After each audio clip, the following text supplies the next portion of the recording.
Every household is brightly lit, and in a corner courtyard of an ancient row of houses, a figure is diligently practicing martial arts. A young man stands alone in the yard, training by himself. He introduces himself. "My name is Lin Shun. I've loved martial arts since I was little." Suddenly, he closes his eyes and lets out a long sigh, then opens them and looks ahead with unwavering determination. He explains, "And so, for the past 20 years, for these full 2 decades, I, Lin Shun, have trained in martial arts tirelessly, day and night." Then he suddenly shouts, "Watch this." With that, he nimbly shows off his skills. Next, he brings his hands together into the shape of a large withered flower, unleashes his force, and sends the sandbag flying. Lin Shun has always hoped that one day he can become a true martial arts master. That has long been his dream. Seeing that he has knocked the sandbag farther than before, he happily thinks, "Not bad. That strike was really powerful this time." Suddenly, a voice rings out in the stillness of the night. Lin Shun. Hearing the voice, he is startled. Who could be calling him at this hour? Don't tell him it's a ghost. He forces himself to calm down, turns around, and asks, "Who's there?" No answer comes, but just then the sandbag suddenly comes hurtling back toward him so fast that Lin Shun has no time to react. When the sandbag is only a hair away, cold sweat breaks out all over him as he cries, "This is bad." A second later, a pained scream tears through the night. A long time later, Lin Shun opens one eye. He sees window frames overhead. Right now, he feels only one thing: pain. He raises a hand to his head and groans, "My head hurts so much." Lin Shun struggles to sit up. Clutching his splitting head, he sighs. He never thought he would actually get injured by a sandbag. Then he lowers his feet from the bed. He still hasn't realized where he is. Looking all around the room, he mutters, "Where is this?" Then he looks down at the clothes on his body. "These aren't what I was wearing when I was practicing martial arts. Don't tell me I got robbed." He blurts out in alarm, "Where are my clothes?" Suddenly, he spots a mirror. Reflected in it is his face. Lin Shun frowns. A bronze mirror? What era is this? Who still uses bronze mirrors? He studies the unfamiliar face in the mirror. Only after staring for a long while does he discover in shock, who is this person? Lin Shun quickly grabs the mirror and checks again and again, but it is still that same unfamiliar face. Inside a wooden house hidden silently among lush green trees, Lin Shun cries out in horror, "What happened? Where am I?" His eyes widen. Grabbing his face, he says loudly, "I was clearly in the back courtyard behind my house. So who am I now?" Suddenly, a stream of memories surfaces in Lin Shun's mind, leaving him frozen for a long while. Those memories slowly emerge in his mind. First, there's the image of him as a crying baby, being comforted by his mother as she calls him Lin Shun. Then there's the memory of him being a little older, playing on a wooden horse, while his parents beside him happily call him Lin Shun. And when he could play ball with his father, that name, Lin Shun, keeps echoing in his head. Lin Shun drops to his knees with a thud. He lets out a loud cry as though it has all become too much for him to bear. His eyes are wide, cold sweat pours down, and he gasps for breath without stopping. Those memories are so vivid that he can't help exclaiming. It feels like memories from more than 10 years ago suddenly appeared, as if all those years passed in the blink of an eye. From those memories, he realizes in amazement, unbelievable, the original owner was also named Lin Shun. Then a bold thought suddenly occurs to him. Could this be my previous life? The world he now lives in is one where martial arts reign supreme. In his previous life, when he was still a child, Lin Shun went with his father to a major sect. He remembers that, thanks to his family's connections, his previous life self entered the greatest top-tier sect in the Yan'an region, Tianji sect. At that time, he became an outer disciple, and Lin Shun cultivated diligently every single day. It really is a bit regrettable, though his talent in that life was limited. From the age of 6 to 15, over a full 9 years, he only managed to cultivate from the first layer of the body, refining realm, to the late 4th layer. Although his talent was limited, Lin Shun never once gave up or slacked off in his daily training. He wore sandbags while running up and down the mountain and held horse stance with 4 buckets of water in his hands. He even placed a sandbag on his back while doing push-ups. It was clear how hard he worked. Lin Shun was determined to advance and become an inner disciple, one day reaching the peak of martial arts. Returning to the present, he is extremely satisfied. Closing his eyes, he smiles and says, "My previous life was pretty interesting." Just as he is enjoying himself, he suddenly remembers something. But wait, what was the family rule again? In the study, as father and son stood facing each other, his father had said to Lin Shun, "If you haven't become an inner disciple before the age of 17, you must return to the family and take over the family business." Lin Shun had no choice but to yield. "Yes, father." Suddenly, he shouts, "No way." His eyes go blank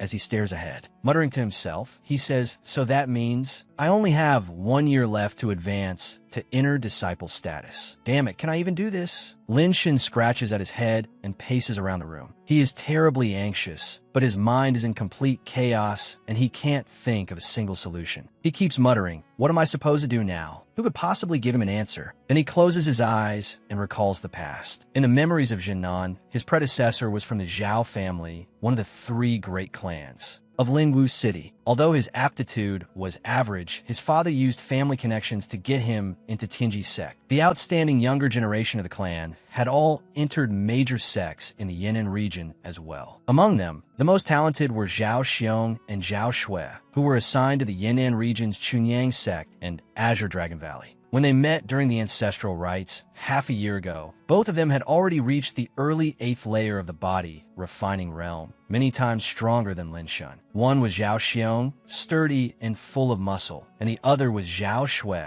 whose weapons were a pair of rings like Nez's from legend. Tianji's sect had countless disciples. For an outer disciple to become an inner disciple, aside from reaching the Tianzheng realm before the age of 20, there was only one other path, entering the secret realm of Tianluo Mountain. If you succeeded, you would be promoted to the inner sect. If you failed, you would have to wait until the next time the Tianluo Mountain secret realm opened. But the Tianluo Mountain secret realm was not a place you could enter whenever you wanted. Outer disciples under 16 had to exchange 500 contribution points for 1 chance to enter. Those over 16 needed 1,000 contribution points. After the age of 17, each additional year meant another 500 contribution points added to the requirement. Lin Shun sits down in a chair, his mind a tangled mess. He thinks to himself, but my predecessor joined Tianji's sect a year and a half ago, and every day, besides cultivating, he was always trying to earn more contribution points. He remembers the time he ran into a cave. He calculates, up to now, I've only accumulated 133 points. 500 points, 133 points. To gain a chance to enter the secret realm, I need to exchange at least 500 contribution points. I'm still short by 367. Lin Shun turns to look at the bottle of essence-nourishing liquid on the table and lets out a sigh. And because of these points, I even got my head injured. It was all because of this bottle of essence-nourishing liquid. Essence-nourishing liquid could strengthen one's foundation and slightly improve internal cultivation. It was an essential medicine for training. 3 days ago, Lin Shun received the 2 bottles of essence-nourishing liquid that the sect distributed monthly to outer disciples. He had been quite excited while lining up to collect them, but then he ran into a group of disciples who bullied the weak with their strength. They demanded that Lin Shun hand over his essence-nourishing liquid. It was outright robbery in broad daylight. At the thought of it, he burns with anger. Lin Shun is almost 16. If he doesn't earn enough 500 contribution points this year, then next year he'll need 1,000 points for a chance to enter the Tianluo Mountain secret realm. Lin Shun refused to hand over the liquid, so conflict broke out. Then they rushed him as a group, armed with sticks, and beat him together. Lin Shun's strength was already on the low end among the outer disciples, and on top of that, the other side outnumbered him. Fortunately, he managed to escape in the end, but he was seriously injured. 3 days later, his external wounds had healed. Only the blow to his head from that club still left him dazed and foggy, so he had been lying in bed for several days. In the end, for some unknown reason, the modern-day Lin Shun transmigrated here and took over this body. Lin Shun gives a faint smile, removes the bandage from his forehead,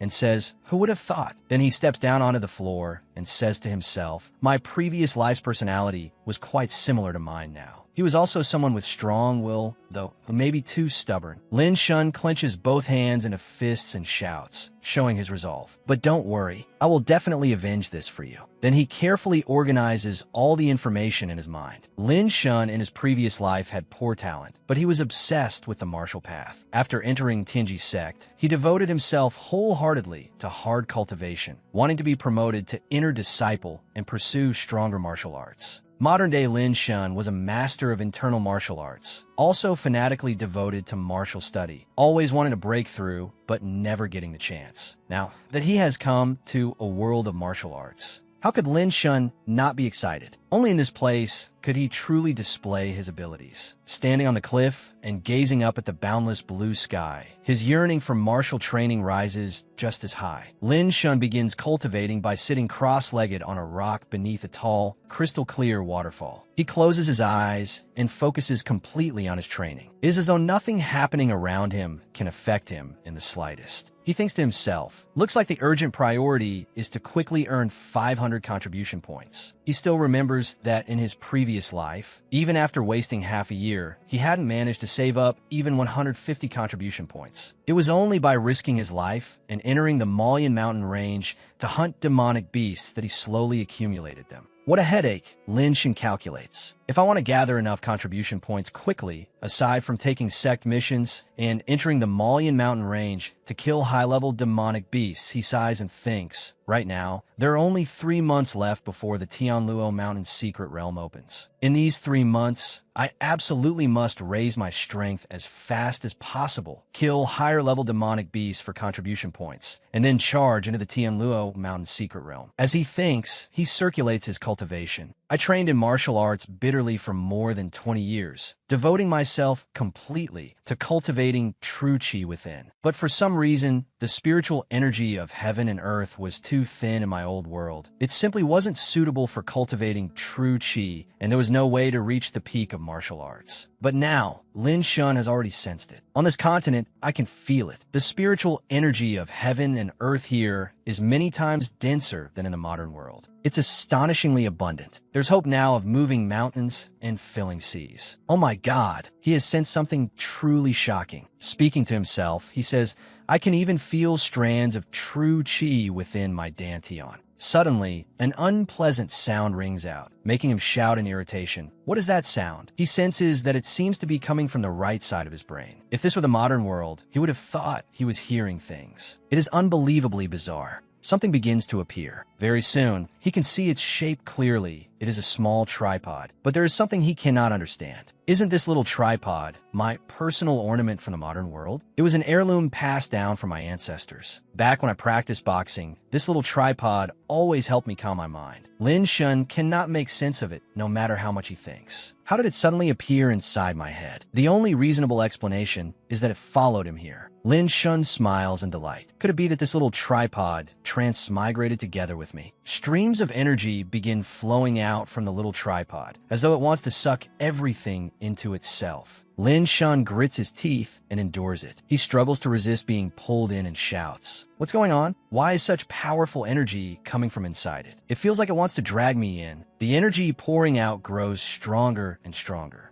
The entire little tripod shines with dazzling light, as if displaying its boundless power. Lin Shun opens his mouth and roars, and then his energy is drawn into the little tripod. Holding both palms upward, he stares intently at them. From his arms down to his palms, every part of him is surging with powerful true qi. A moment later, he throws back his head and lets out a cry to the heavens. His shout echoes through the mountains and forest. At this moment, Lin Shun roars as the wind grows stronger and stronger, sweeping leaves into the air. It could be said that the scene is strangely poetic. His energy even spreads high into the sky, floating like steam rising from hot springs. After shouting for a good while, Lin Shun braces himself with his hands and pants heavily. Cold sweat covers his face, and sweat pours like rain. His mouth keeps gasping for air, as if he is utterly exhausted. But then he suddenly opens his eyes wide. They shine brilliantly, not the least bit dull with fatigue. Next, he grabs his sword and, as fast as lightning, runs down the mountain. Lin Shun diligently practices horizontal and vertical sword strikes, demonstrating just how skilled he is in martial technique. Then he lightly spins the hilt through the air, changes his grip, hooks 2 fingers through the ring on the pommel, and thrusts the sword backward while holding it in reverse. After a long while,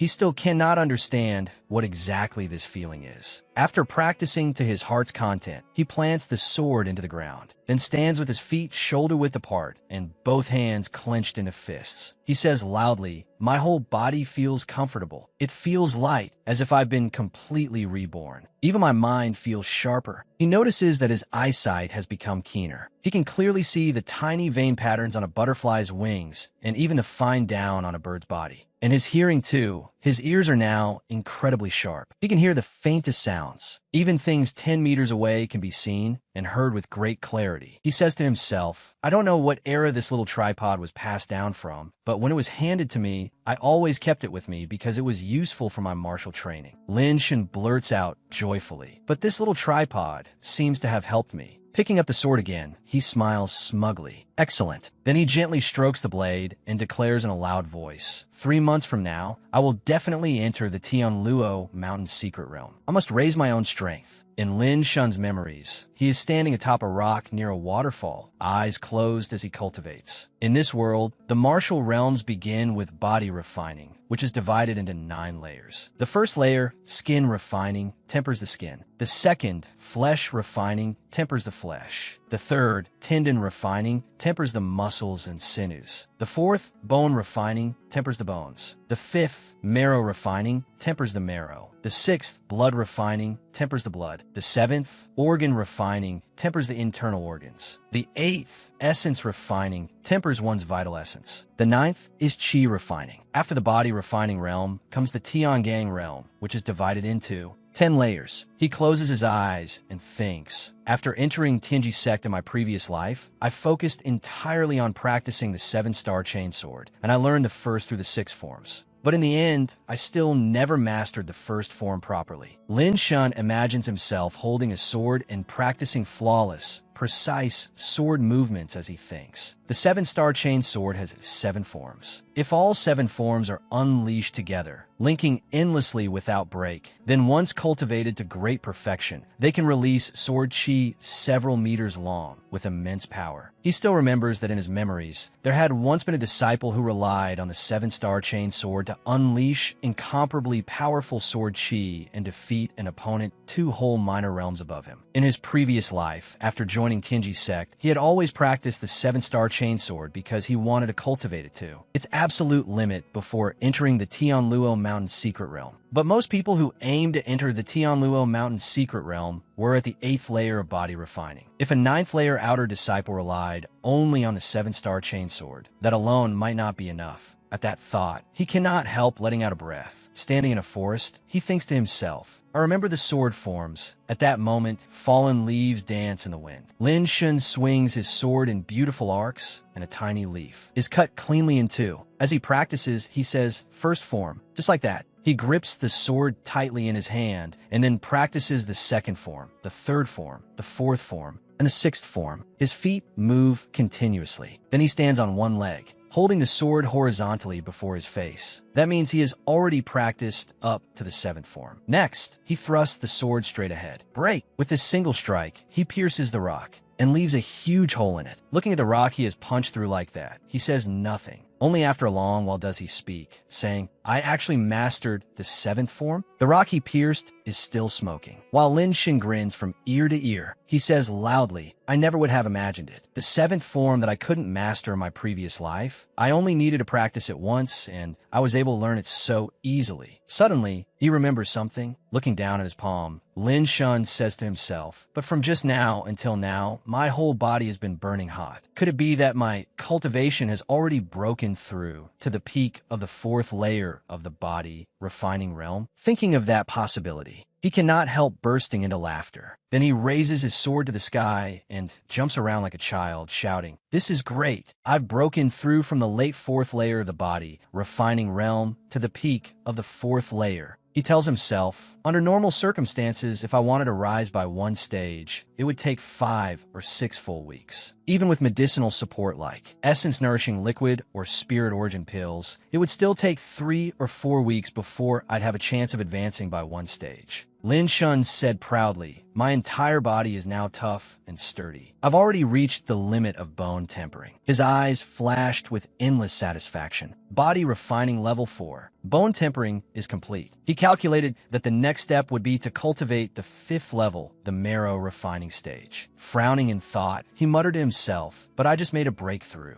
I shouldn't cultivate too intensely. Otherwise, not only will it not benefit my body, it may even harm it. So focused on sword practice, he hadn't even noticed that his stomach was already growling with hunger. He told himself, I spent the whole morning training and forgot to eat. I'd better get something first. The only food he had was a few pears and a few apples. Well, light food is good for the health. After preparing the food, he lay down on a boulder to rest, eating as he reclined like a lazy cat. Even while resting, he was already thinking about what came next. He pondered his next move. What should I do later? Unexpectedly, the 7-star chain sword he had just practiced was powerful enough to shatter a 100-gene rock. Thinking back to how he had pierced through that rock, Lin Shun's gaze grew even more determined. He told himself, even if I can't cultivate true chi right now, I can still train martial skills. He sat up at once and said, if I remember correctly, the outer sect of Tianji sect has a library pavilion. There are many powerful martial skills inside. At once, Lin Shun became excited. He said firmly, there must be plenty of top-tier martial manuals there. He picked up his sword and quickly decided, good. Important matters can't be delayed. I'll go take a look right now. Maybe I'll gain something. As he ran, Lin Shun shouted loudly, Library Pavilion, here I come. At that moment, on a mountain peak, light clouds drifted gently as if gliding through a mysterious land. Green trees covered the entire area, and halfway up the mountain stood a grand building. It was the Library Pavilion, just as Lin Shun had said. Nestled amid the lush green mountainside, it stood prominently there. When he arrived at the entrance, he cried out excitedly, wow, so this is the Library Pavilion. Many students were entering through the doors. Inside the Library Pavilion, some were reading while others were practicing martial arts. The crowd before him left Lin Shun deeply astonished. He had not expected so many people to come here. Looks like everyone studies very diligently. As he walked in, he smiled and said, I can't fall behind them either. Suddenly, a rude voice rang out. Lin Shun, stop right there. Hearing someone call his name, he turned around in surprise. The 3 young men in front of him left him momentarily baffled. He hadn't made enemies with anyone, had he? The green-haired one spoke first. You still dare come outside? Was our last lesson not enough for you? Lin Shun remained silent and only stared at them. Looking at their faces, he pressed his lips together and thought, if I remember correctly, these 3 are the ones who stole my essence-nourishing liquid a few days ago and injured the previous me. He recognized them. The one in the middle was Li Chuan, and the other 2 were outer disciples who followed him around. He thought, Li Chuan has an inner disciple elder brother backing him. He often robs essence-nourishing liquid from powerless outer disciples. Anyone who refuses gets beaten and forced to compensate double. Lin Shun guessed that Li Chuan had come today to demand compensation again. Seeing that Lin Shun looked different from before, Li Chuan could not help feeling startled. He thought to himself, this brat's aura. I can't believe he's broken through. Though he said aloud, inwardly he was deeply shocked. The 2 behind him also blurted out in alarm. How is that possible? 3 days ago, this brat was clearly only at the late stage of body refining level 4. How is he already at the peak of body refining level 4 today? Li Chuan grew jealous of how quickly Lin Shun had advanced. Gritting his teeth, he sneered, humph, he just got lucky and broke through. With his talent, even if his cultivation rose, his strength can't be that impressive. Thinking that, he pointed straight at Lin Shun's face and said, Lin Shun, you should know why we're here today. Lin Shun replied bluntly, I don't have time to chat with you, nor do I care why you've come looking for me. After a pause, he deliberately provoked them. I only know that a good dog doesn't bark wildly. Move aside now, and I might still forgive you this once. His words enraged all 3 of them. Li Chuan clenched his teeth and growled, You dare call me a dog? His face darkened, and veins bulged on his forehead. He shouted, You really have a death wish. Then he roared, Lin Shun, prepare to die? As soon as he finished speaking, he charged straight at Lin Shun. Unbelievably, in the middle of a fight, someone actually shouted for a timeout, and it really happened. Lin Shun raised his sword and called out, wait. Amazingly, Li Chuan actually stopped like a fool. He had no idea why he stopped himself. Who knew what was going on in his head? He even thought Lin Shun wanted to apologize. It was ridiculous. At that moment, Li Chuan laughed loudly and said, So, you've learned to admit your mistake? Lin Shun answered seriously, No, you got it wrong. I just don't want to fight people in front of the library pavilion. That would be too disrespectful. Li Chuan calmly shot back. Fight? This isn't a fight. Your cultivation just broke through, so I simply came to spar with you a little. The two behind him also joined in with laughter. That's right, Brother Chuan just came to exchange pointers with you. No need to be so nervous. Li Chuan confidently raised 3 fingers and loudly challenged him. If you can withstand 3 moves from me, I won't bother you again in the future. If you can't, he paused, then continued, then kneel and beg for mercy. Call me Lord Chuan. Then, pointing right at Lin Shen's face, he added another condition. And from now on, you'll obediently hand over your essence-nourishing liquid. Not 1 bottle, but 2. Lin Shen narrowed his eyes at him and thought, this guy is truly bullying people too far. But the old Lin Shen hadn't backed down, much less the current one. Thinking that, he let out a cold laugh, and then Lin Shen raised his sword and declared loudly, the medicinal resources the sect gives me are mine to begin with. Where are you? And why should I hand them over to you? Then he stared at him and repeated, also, let me say this again, disappear from my sight right now, or don't blame me for being impolite. His words made the veins on Li Chuan's forehead bulge even more. Grinding his teeth, he said, Brat, you've successfully enraged me. If I don't beat you so badly today that you can't get out of bed for 3 months, I'll write my name backwards. Then he shouted, Prepare to die. Li Chuan lunged toward him. Once he got close, he leaped into the air as if planning to knock Lin Shen down and pin him to the ground. He threw a punch at Lin Shen. But with agile movements, Lin Shen flipped away and dodged it with ease, making Li Chuan cry out in shock. What? A second later, Lin Shen landed on the ground and looked straight at him. Li Chuan frowned as Lin Shen slowly straightened up, then sneered, so you managed to dodge that. But you won't be so lucky with the next move. Lin Shen exposed the truth Li Chuan did not want to admit. You're underestimating others. At this moment, Li Chuan became even more furious. Gritting his teeth, he snorted coldly and looked at Lin Shen with contempt. You got quite the mouth, brat. Inwardly, he calculated, let him taste my bone-shattering claw. Seeing a fight break out here, the people nearby immediately began discussing it excitedly. One young man pointed at Lin Shen and said, looks like there's something worth watching over there. The person beside him asked, someone's fighting? Let's go take a look. Very quickly, a crowd gathered around the 4 people in conflict. Lin Shen and Li Chuan were now engaged in combat. Li Chuan's 2 lackeys cheered eagerly. Brother Chuan, teach that brat a lesson. That brat is no match for you at all. With a face full of confidence, Li Chuan used bone-shattering claw in an attempt to defeat Lin Shen. But Lin Shen was not so easy to beat. No matter what attack Li Chuan used, Lin Shen dodged it cleanly and scathed in the slightest. Suddenly, Li Chuan appeared behind him, struck and mocked, hit from behind. Lin Shen was greatly startled. He could not understand how Li Chuan had gotten behind him so quickly. It was hard to believe. Just as Li Chuan's fist was about to hit him, Lin Shen raised his sword to block it. He thought he had stopped it, but no, Li Chuan's blow still drove Lin Shen back several steps. Lin Shen shouted. Seeing that, Li Chuan mocked him. Lin Shen, you couldn't even withstand that move? I haven't even used my full strength yet. He thought confidently, my cultivation is already 2 levels above Lin Shen's. I'm at the mid-stage of body refining level 5, and I've already mastered bone-shattering claw. If I use my full strength, 1 move will be enough to defeat Lin Shen. Seeing Lin Shen fall into a disadvantage, Li Chuan's 2 lackeys shouted even louder, Wah, that's Brother Chuan's mid-rank, yellow-grade martial skill. That brat is finished. Li Chuan jumped forward again to attack him. Opening his mouth wide, he shouted, take my bone-shattering claw. His palm began to glow with purple light, and then he roared, go die. At that moment, Lin Shen's mind remained completely steady. He calmly raised his sword. Something unexpected happened, making Li Chuan inwardly alarmed. Something's wrong. Suddenly, this feels off. Only then did he look carefully. Lin Shen's sword had already been drawn from its sheath. Li Chuan could not help but exclaim in surprise, Lin Shen, you brat. Seeing the flashing sword before him, he had no idea when Lin Shen had drawn it. The next instant, Lin Shen raised his eyes to him and revealed a sinister smile. Then a sword strike shot straight toward him, leaving a streak of light in the air. Li Chuan rushed forward, his bare hands clenched, fierce as if he wanted to swallow Lin Shen whole. Lin Shen drew his sword. Since you've come looking for trouble, then I won't hold back either. This is a good chance to use you for sword practice. The sword left its sheath in an instant.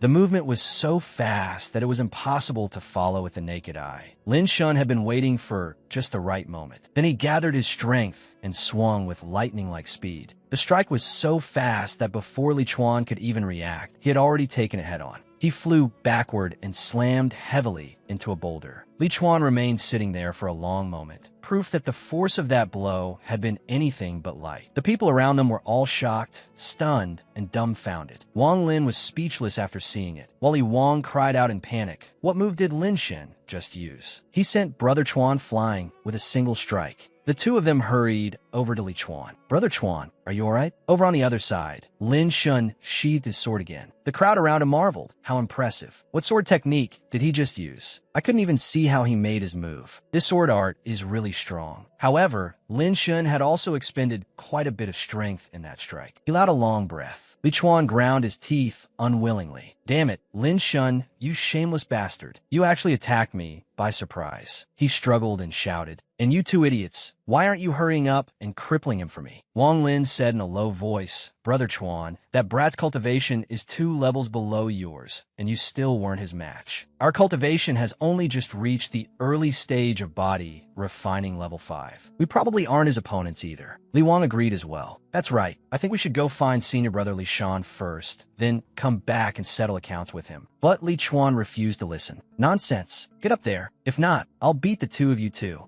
Lin Shun folded his arms and watched the Li Chuan group bicker back and forth. He thought to himself, I thought I'd hit too hard, but judging from how much energy he still has to curse people, he should be fine. Since there's nothing serious, I can't exactly get scared and leave. Wang Lin and Li Wang stomped their feet. Lin Shun looked at them. Wang Lin and Li Wang had already assumed fighting stances, preparing for a proper brawl, though they looked rather reluctant. Lin Shin asked them, so now it's your 2 turns? Wang Lin raised his fist. Why, that's right. Scared now? Li Wang smirka prudly. If the two of us attack together, you'll definitely be bettered in for 3 months. Lin Shun froze for a moment, then let out a soft laugh, a teasing glint flashing in his eyes. It was as if Wang Lin's pride had been trampled on, and he angrily shouted, Damn it, did you just laugh at us? Li Wang yelled, You've got some nerve, laughing at us. But Lin Shen remained calm and said, You saw wrong. At that moment, an elder walked over and sternly rebuked them. How dare you cause trouble in front of the library pavilion? You really are bold. The elder looked at the disciples with a severe expression.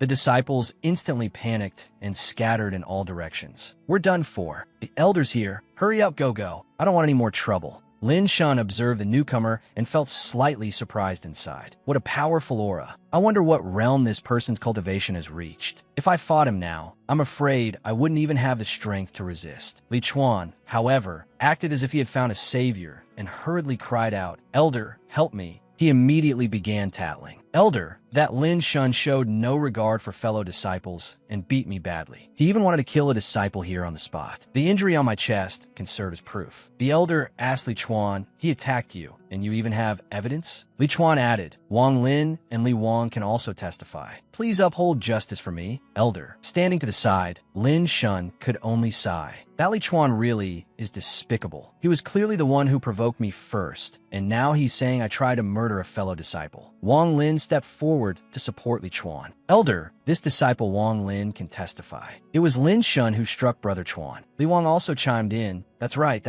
This disciple Li Wang can testify as well. If Wang Lin and I hadn't stopped him just now, Brother Chuan might already have been beaten to death here by Lin Shun. The elder's expression darkened. Is that truly the case? The Li Chuan group immediately affirmed, yes, it's completely true. Lin Shun let out a cold laugh tinged with mockery. Their acting is so bad. Surely the elder won't take it seriously. The elder said, the sect rules of Tianji sect are written very clearly. Disciples are not allowed to kill one another. And yet there are still disciples who knowingly break the rules. The elder's voice carried the weight of 1,000 pounds. What audacity! Lin Shun was startled by it. Such overwhelming presence. Li Chuan lauga smoothly. Lin Shun, just wait to be expelled from the sect. Facing the elder, Lin Shun respectfully said, reporting to elder. The elder remained silent, listening to his explanation. This matter began because Li Chuan and those two caused trouble. Li Chuan also attacked first. This disciple merely defended himself. Without the slightest fear, Lin Shun continued to explain clearly, the reason I injured Li Chuan is because I had just learned the 7-star chainsword and had not yet fully controlled my strength. When I struck, I accidentally wounded him. The moment he finished speaking, Li Chuan shouted, You're lying? Elder, Lin Shun's words cannot be trusted. He kept rambling on. Earlier, he took advantage of my inattention and suddenly released a 1-meter-long sword chi. How could that be a case of failing to control his strength? If you ask me, he did it on purpose. Hearing this, the elder asked in surprise. He suddenly released a 1-meter-long sword chi. Lin Shun did not hide anything and answered honestly, yes. Li Chuan and the other two sensed that something was off and froze for a moment. Ignoring them, the elder suddenly walked closer to Lin Shun and asked, Lin Shun, have you really mastered the 7-star chain sword? Lin Shun was startled too and quickly replied, yes, I just mastered it. Yet the elder became immensely delighted and pushed him eagerly. Quick, perform it for me once more. How could Lin Shun dare refuse? Yes, elder. After preparing himself, Lin Shun forcefully drew his sword and executed the forms of the 7-star chain. Sword. The sword radiated astonishing power, like a whirlwind swirling around the blade. After finishing the routine, Lin Shun let out a long breath, feeling extremely refreshed. Standing to the side, Li Chuan said disdainfully, it's just some random sword moves. What's there to watch? After watching, the elder clapped loudly in praise. Truly astonishing. Smiling, he evaluated it. Although this sword art is only a mid-tier one, its cultivation difficulty is comparable to top-level martial arts. The elder patiently said to Lin Shun, for many years now, no one has been able to cultivate the 7th form. I never expected you to succeed. Since you were able to cultivate the 7th form, you are certainly an extraordinary genius. I must commend you for that. Hearing these words, Li Chuan was so furious he nearly exploded. Is the 7-star chain sword really stronger than bone-shattering? Claw. In contrast to the gloomy mood on Li Chuan's side, the elder here could not stop praising Lin Shun. You brat had only average talent before, yet it seems you've been steadily accumulating strength until now, when you suddenly blossomed. You really are a good seedling. As for Lin Shun, he was naturally delighted, though he still replied modestly, Elder, you flatter me. Lin Shun only succeeded by luck. The elder laughed even more happily after hearing that. If you have any problems in the future, just come to me. How could Lin Shun let this chance pass? He quickly replied, many thanks, elder. This disciple will definitely remember your guidance. After thanking the elder, Lin Shun then said, Elder, this disciple still has something to report. Hearing that, the elder responded readily. If there's something, just say it. Lin Shun cupped his hands respectfully and said, in the past few days, when this disciple received the order to distribute essence-nourishing liquid, I spoke to him very politely. But on the way back, Li Chuan set me up and snatched my essence-nourishing liquid away. I originally intended to let it go, but they went too far, framed me, and forced me into a corner. I beg Elder to uphold justice. Li Chuan naturally refused to let it pass and immediately argued back. You're talking nonsense.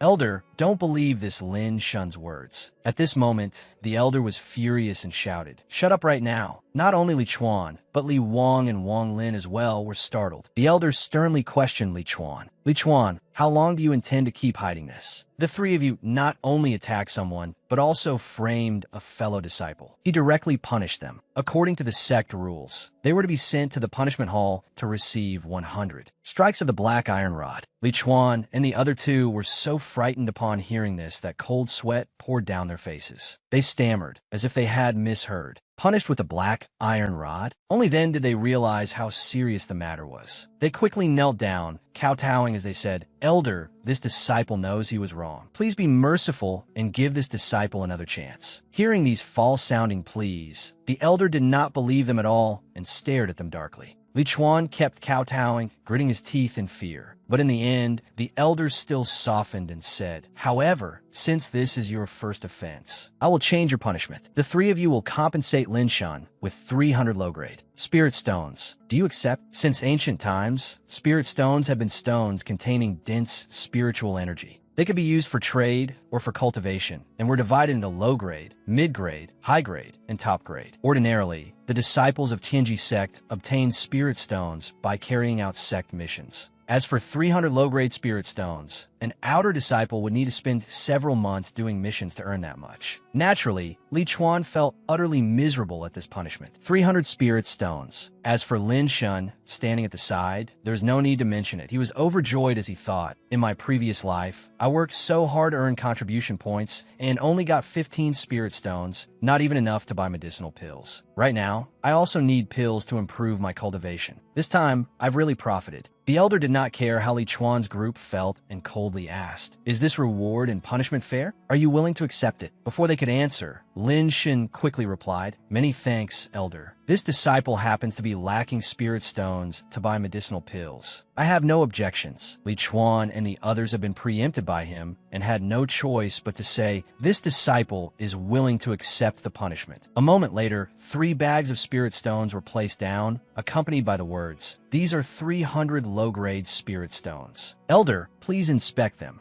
The elder calmly said to Lin Shun, "Lin Shun, inspect them yourself." Lin Shun smiled and replied, "There's no need. I trust that in front of elder, they wouldn't dare play any tricks." Once the matter was settled, the elder turned toward Li Chuan's group and said, "If there's nothing else, then hurry back and treat your injuries." They did not dare say any more. "Yes, elder." After that, Li Wang and Wang Lin helped Li Chuan, who seemed to be in pain, back to rest. "Brother Chuan, be careful." As Li Chuan clutched his chest, he thought resentfully, that hateful Lin Shun actually dared to seek the elder's backing and made me lose 300 spirit stones for nothing. He swore to himself, "This debt, I, Li Chuan, will definitely recover." After those people left, the elder said to Lin Shun, "Right, there's something I want to give you." He took out a ring and held it before him. Lin Shun was slightly surprised. "A ring," the elder carefully explained. "This ring is called a storage ring. It has a secret spell inscribed on it. Inside it is a cube-shaped space. The internal space isn't large, but it's convenient for storing things. Though it's not especially precious, many outer disciples wish to obtain one." He then continued to instruct Lin Shun on how to use it. "When you want to store something, just say store, and that will do." Hearing this, Lin Shun said, "Then let me try it."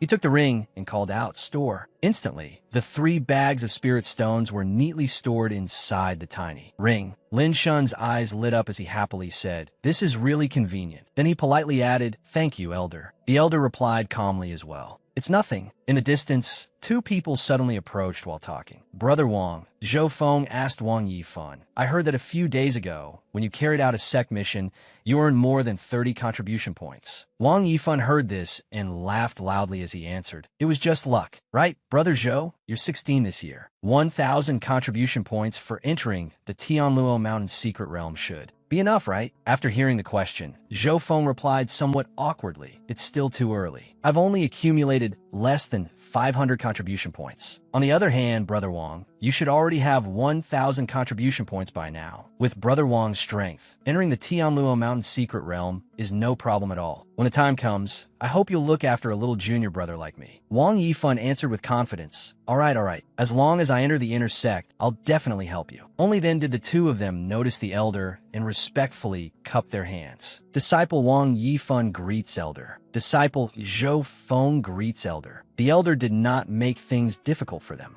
Go on. Seeing that, they quickly replied, "This disciple takes his leave." The 2 of them walked away, but their mouths were still moving nonstop. His situation is similar to mine. There are only 3 months left before the Tianluo Mountain Secret Realm opens, and I still haven't even reached 150 contribution points. I'm still more than halfway short of the 500 contribution points needed to exchange for 1 chance to enter the Tianluo Mountain Secret Realm. Lin Shun and the elder were left standing there, watching them go in slight confusion. Hearing those words, Lin Shun secretly resolved, "I must quickly improve my strength and earn contribution points as fast as possible." At noon, under the scorching sun, Lin Shun arrived at a place and thought, "The library pavilion will definitely have books that can help me." Standing before the vast library pavilion, the elders said to him, "Lin Shun, if you want to rely only on the 7-star chainsword to enter the Tianluo Mountain Secret Realm, I'm afraid it will be very difficult. Now that you've come this time, is it because you want to choose a martial skill manual for the library pavilion?" Lin Shun did not hide it and happily replied, "That's right. This disciple thought the same. So I wanted to come to the library pavilion and choose a martial skill suitable for myself to improve my strength." After hearing this, the elder said, "However, outer disciples can only choose low and mid-tier yellow grade martial skills. High-tier yellow grade, peak-tier yellow grade, and low-tier earth grade martial skills require 500, 800, and 1,200 contribution points respectively." He explained further, "Do you want to exchange contribution points for a martial skill, or choose a low-tier or mid-tier yellow grade one?" After hearing this, Lin Shun blankly repeated, "Use contribution points to exchange for martial skills?" He thought to himself, I'm still trying to find a way to save up 500 contribution points for a chance to enter the Tianluo Mountain secret realm. How could I possibly have extra points to exchange for martial skills? After thinking for a moment, Lin Shun said, then this disciple will choose a mid-tier yellow-grade martial skill. Hearing this, the elder stroked his beard and smiled. That's fine as well. A mid-tier yellow-grade martial skill is not lacking in power either. After that, the elder turned toward the library pavilion and said as he walked, then follow me. Lin Shun quickly followed. Before long, the two of them entered. There were already many disciples here, all studying various books together. Seeing such a scene, Lin Shun exclaimed, so the inside is this magnificent. He was extremely surprised, as though his horizons had been broadened. There's so many different kinds of books too. This really opens my eyes. So at this level, there are actually this many kinds of martial arts manuals. At this moment, the elder said, go take a look at the books in this area. Lin Shun replied at once, yes, elder. Lin Shun did not stand on ceremony and began browsing everywhere. Spirit Snake Fist, mid-tier, yellow-grade, martial skill. Once mastered, both fists become as agile as spirit snakes, attacking in strange and unpredictable ways. This Spirit Snake Fist method of attack doesn't suit me. Pass. Holding the Spirit Snake Fist manual, Lin Shun felt it truly was not for him. Ignoring everything happening around him, he shifted from standing to sitting and continued searching. Gale Palm, mid-tier, yellow-grade martial skill. Once cultivated successfully, a single palm strike can release scorching heat with unmatched power. Lin Shun felt that this manual was anything but ordinary. After searching for a while, he found a very tall stack of books, among which was one titled Azure Cloud Steps, Mid-Tier Yellow Grade Movement Technique. Lin Shun even climbed a ladder to search the higher places. About half an hour later, exhausted, he sat amid books scattered all around him. He thought gloomily, what should I do? I carefully selected all these martial skill manuals. Any one of these martial skills, if cultivated successfully, would be tremendously powerful. But the problem troubling him was this. I really want to borrow all of them, but the sect definitely won't allow me to borrow so many books at once. Lin Shun cried out in distress. This is such a difficult decision. After a moment of indecision, he calmed himself. I need to think this through carefully. He thought, for internal cultivation, I already have the Azure Underworld Profound Yang Art, high-tier yellow-grade technique. For movement skills, I'll choose mid-tier Azure Cloud Steps. Looking at the countless books, Lin Shun thought again. As for offensive martial skills, he hesitated and deliberated. Suddenly, he noticed a white manual lying on the very highest spot. It was. Lin Shun felt puzzled. Why is there a manual placed up there? Let me take it down and see. He quickly brought over a ladder. Looking at the manual in his hand, Lin Shun noticed that it was covered in dust. No one must have looked at it in a long time. He brushed the dust off and flipped through a few pages. Every manual here had been looked through by disciples. There shouldn't be a manual without a title. And besides that, this manual was extremely thin, with only a few sparse pages, completely unlike the others. Suddenly, he discovered something. There were two words written on the manual. Illusion Sword. Several minutes passed, and Lin Shun remained focused on reading Illusion Sword. He discovered that this sword art was actually a peak-tier, yellow-grade martial skill. Lin Shun was overjoyed and thought, since this martial skill can be classified as peak-tier yellow-grade, it must definitely have its strengths. Other disciples may not be able to cultivate it, but that doesn't mean I can't. Besides, this martial skill is somewhat similar to the Mystic Trace Fist from my previous life. At last, he concluded today's book-searching session. This is the one. Just then, the elder also appeared and asked, Lin Shun, have you made your choice? Lin Shun quickly answered, yes, elder. He held the two manuals before the elder. I've decided to borrow these two. The elder also noticed that one of them was Illusion Sword. He slowly called out, Lin Shun. The elder said seriously to him, I advise you to give up cultivating Illusion Sword. The words struck like a bolt from the blue, leaving Lin Shun stunned. What? Because everyone knew that Illusion Sword, a peak-tier, yellow-grade martial skill, had been created with a lifetime of painstaking effort by one of the elders when Tianji sect was first founded. Before that elder passed away, he asked the sect master to grant one request. He hoped that the martial skill he had created could be made freely available to Tianji sect disciples, so that all disciples, inner and outer sect alike could cultivate it. However, because this martial arts method of attack was strange and its cultivation difficulty extremely high, over the past 100,000 years, very few disciples had practiced it. And among those who chose to cultivate it, even fewer managed to master it. Gradually, Illusion Sword was almost forgotten by everyone. The elders said, "You haven't been in the sect for long, so you may not understand." In the past, there were also disciples who cultivated Illusion Sword because it was a peak-tier yellow-grade martial skill, but in the end, they only wasted their time and energy and gained nothing from it. Instead, they lost the time they could have used cultivating other martial skills. Moreover, just because someone can practice the 7-star chain sword does not mean he can master Illusion Sword. Lin Shun fell into thought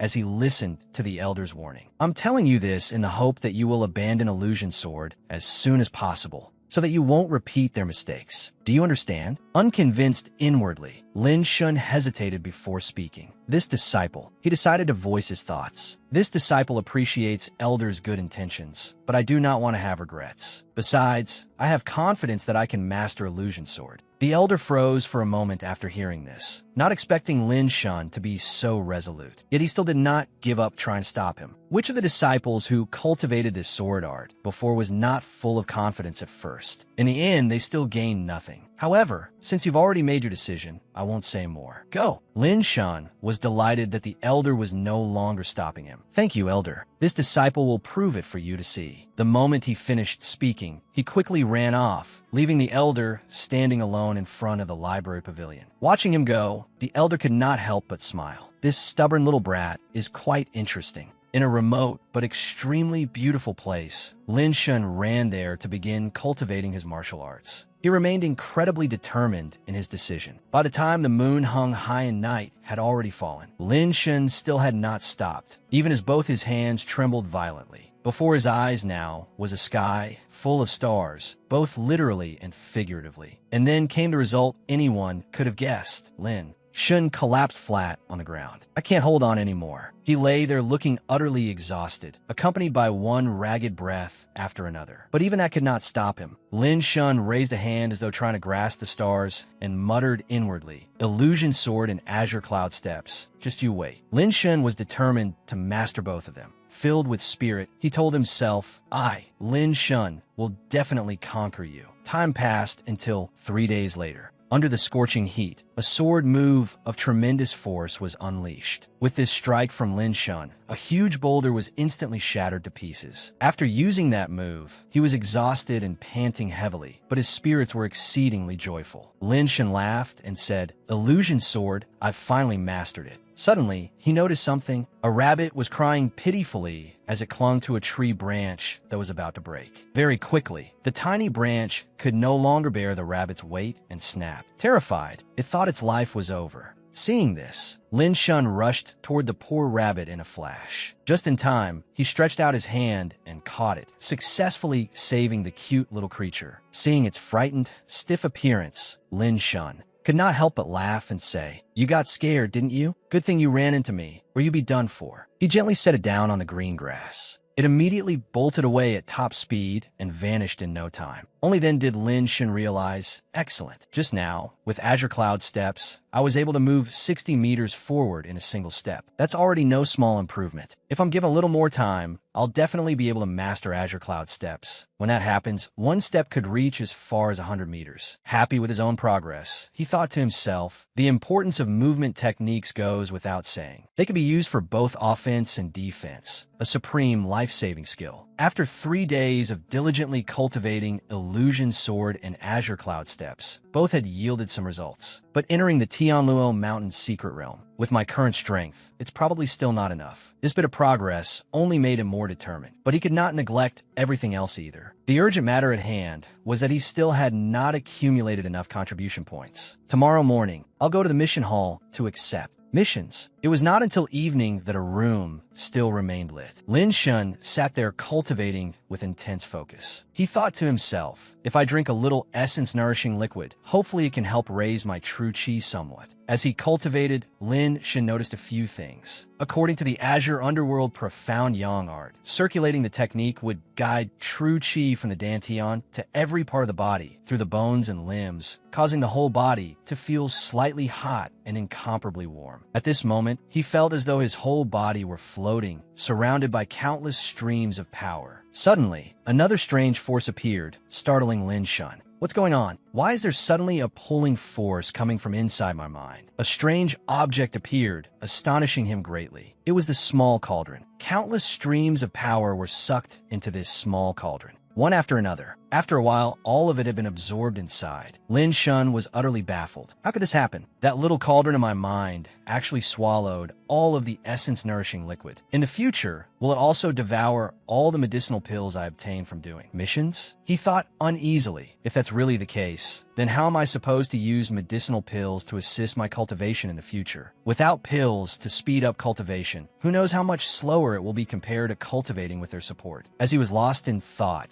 the essence-nourishing liquid inside the cauldron suddenly began to stir. Then spiritual energy came surging out in torrents. Lin Shun was dumbstruck as he thought, could this be? He immediately sat down in cultivation posture. Hurry and try it. 1 great circulation cycle, 2 great circulation cycles, the 6th great circulation cycle. After some time, everything gradually quieted down, and Lin Shun, his face flushed red, slowly exhaled a breath. Looking at himself as if he were glowing, he judged that the spiritual energy was truly pure and dense. In the past, using a single bottle of essence-nourishing liquid, he had to complete 20 major circulation cycles before he could refine it. But the spiritual energy released by this cauldron was actually comparable to the spiritual energy contained in top-grade essence-nourishing liquid. Spiritual energy this pure and dense should only exist in top-grade essence-nourishing liquid. Lin Shun was extremely shocked because even a bottle of high-grade essence-nourishing liquid was not something money could necessarily buy, while top-grade essence-nourishing liquid was something that might not appear even once in 100 years. And the spiritual energy released from this small cauldron only required 6 major circulation cycles before it was done. Lin Shun was overjoyed. I never thought the cauldron in my mind would have such an effect. Or perhaps this cauldron. Surely it has more than just this one use. Suddenly, something felt a little strange. Wait, I suddenly feel the true chi in my Dan. Tian. Lin Shun sensed a change within his body. Little by little, the true chi began seeping through his bones and into his marrow. He was startled. True chi entering the marrow. Could this be the first step into the 5th level of body refining, the marrow refinement stage? Lin Shun immediately began circulating his cultivation technique, but at that moment, the true chi pouring out was incomparably powerful. As Lin Shun focused and circulated it, he felt as though his bones were gradually changing, but it was anything but comfortable. It hurt like ants were biting deep inside his marrow. The pain was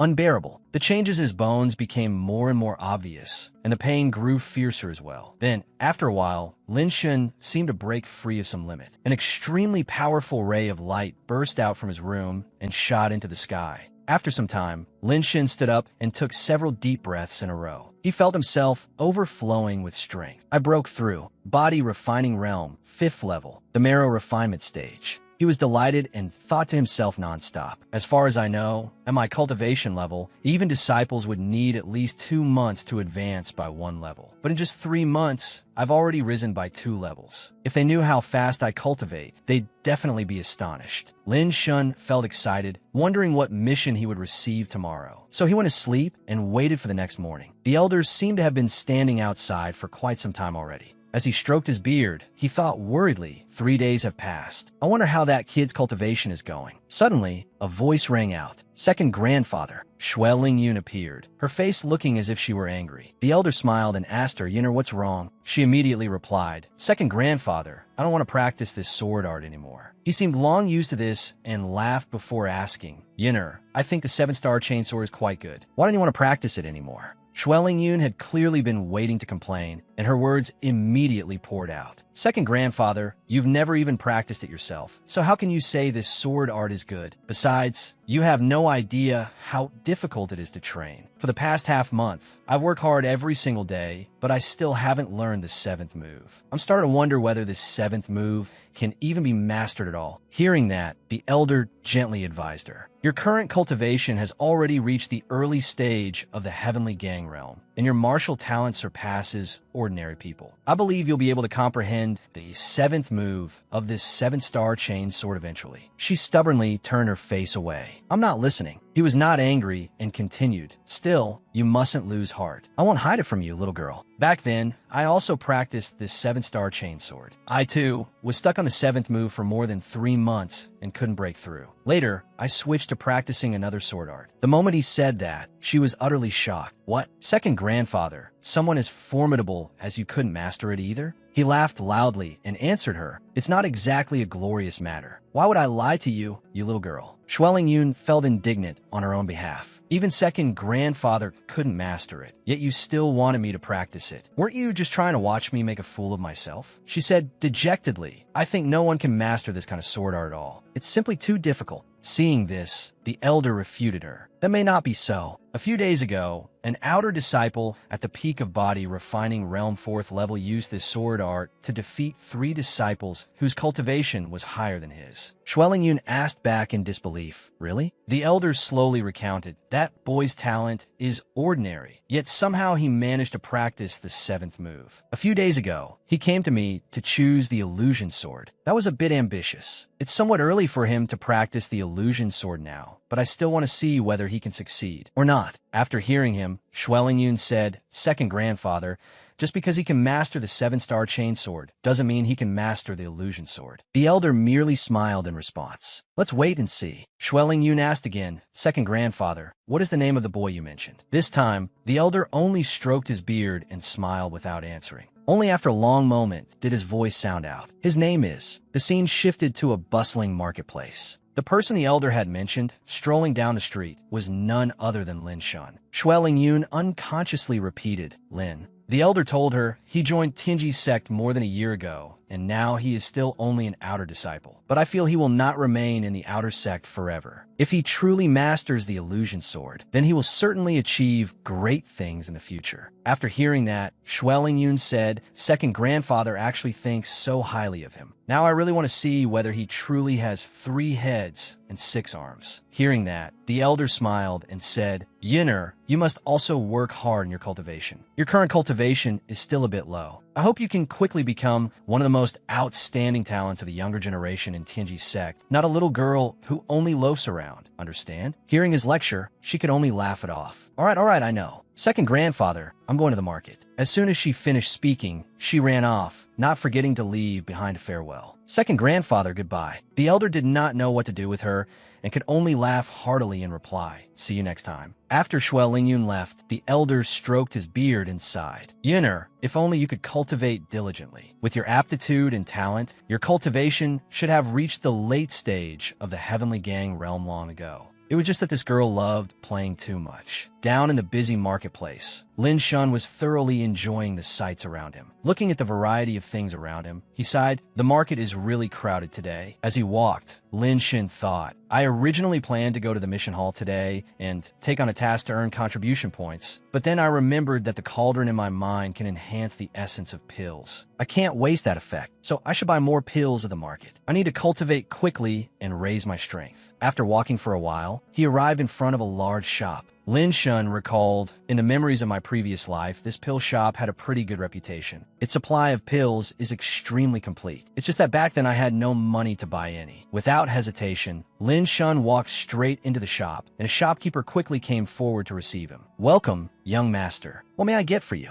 Lin Shun somewhat awkwardly stated his request. Give me 10 spirit origin pills, 5 gathering chi pills, 3 portions each of antidote pills and golden wound medicine, and 10 bottles of essence nourishing liquid. While waiting for the pills to be brought out, he calculated silently. Spirit origin pills and gathering chi pills can both assist cultivation, though gathering chi pills are a little more effective. As for antidote pills and golden wound medicine, they're for when I go out on missions. Very quickly, the pills were brought out. Altogether, these medicines cost 200 spirit stones. Lin Shen promptly paid. As he left, the shopkeeper tried to curry favor with him. "Young master, please come again next time to buy pills from our shop." As he walked away, Lin Shen recalled where those spirit stones had come from. "Luckily, I got 300 low-grade spirit stones from Ichuan's group. Otherwise, I wouldn't even have spirit stones to buy pills. I really should thank them a little." Suddenly, Lin Shen noticed something. He was slightly alarmed. "What's going on?" "The cauldron in my mind is suddenly shaking nonstop." As he walked down the road, Lin Shen forcibly suppressed it, but it felt as if the cauldron wanted to obtain something. From afar, he saw something. "Is it over there?"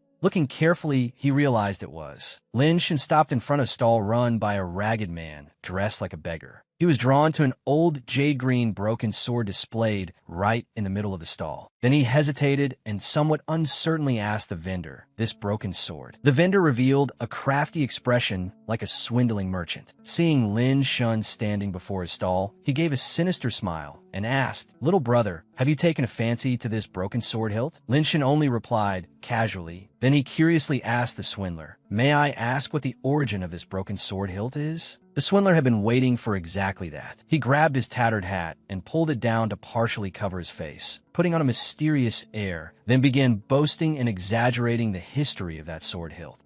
"Little brother, this broken sword has a tremendous background. A brother of mine went through great hardship to bring it out of the ancient ruins. It must have once been a weapon used by some great power of the ancient era." Hearing this, Lin Shen's eyes lit up as he exclaimed in shock, "The ancient ruins?" At that moment, all kinds of information and images of the ancient ruins kept surfacing in his mind. The ancient ruins were remnants left behind from the ancient era. Inside were layer upon layer of danger, but one might also find many precious things. Lin Shen stared at the sword hilt that was said to have come from the ancient ruins and silently assessed it. But he could not see anything unusual about this broken sword. Still, if it can make the cauldron shake like this, there is definitely something extraordinary about it. After carefully weighing it for a while, Lin Shen decided to ask the price. "How much is this broken sword?" Hearing that, the swindler burst into laughter and immediately replied, "Little brother is really straightforward. I like people like that. This sword of mine is one of a kind. If you miss it, you'll never find another like it." After boasting for a while about the sword's background and history, he finally named a price for his precious sword. This sword hilt is not expensive, only 300 low-grade spirit stones. Hearing that price, Lin Shen could not help but sneer inwardly. This swindler sure is a big mouth. I'm guessing this broken sword was just picked up from outside the ancient ruins. Then he spoke up and challenged him. "Do you take me for a 3-year-old child? This broken sword is worth 300 low-grade spirit stones?" After saying that, Lin Shen turned and prepared to leave. "If it weren't because an elder in my family likes antiques, even if you gave me this thing for free, I wouldn't take it." Seeing that his customer was about to run off, the swindler hurriedly tried to stop Lin Shen. "Hey, little brother, wait. The price is negotiable. Don't go." Seeing that he had achieved his aim, Lin Shen turned back and asked, "Then name a number. I don't have time to waste here with you." Hearing that, the swindler quickly lowered the price. "Then how about 250? Seeing that he had only reduced it by 50 spirit stones, Lin Shen shot him an annoyed glance.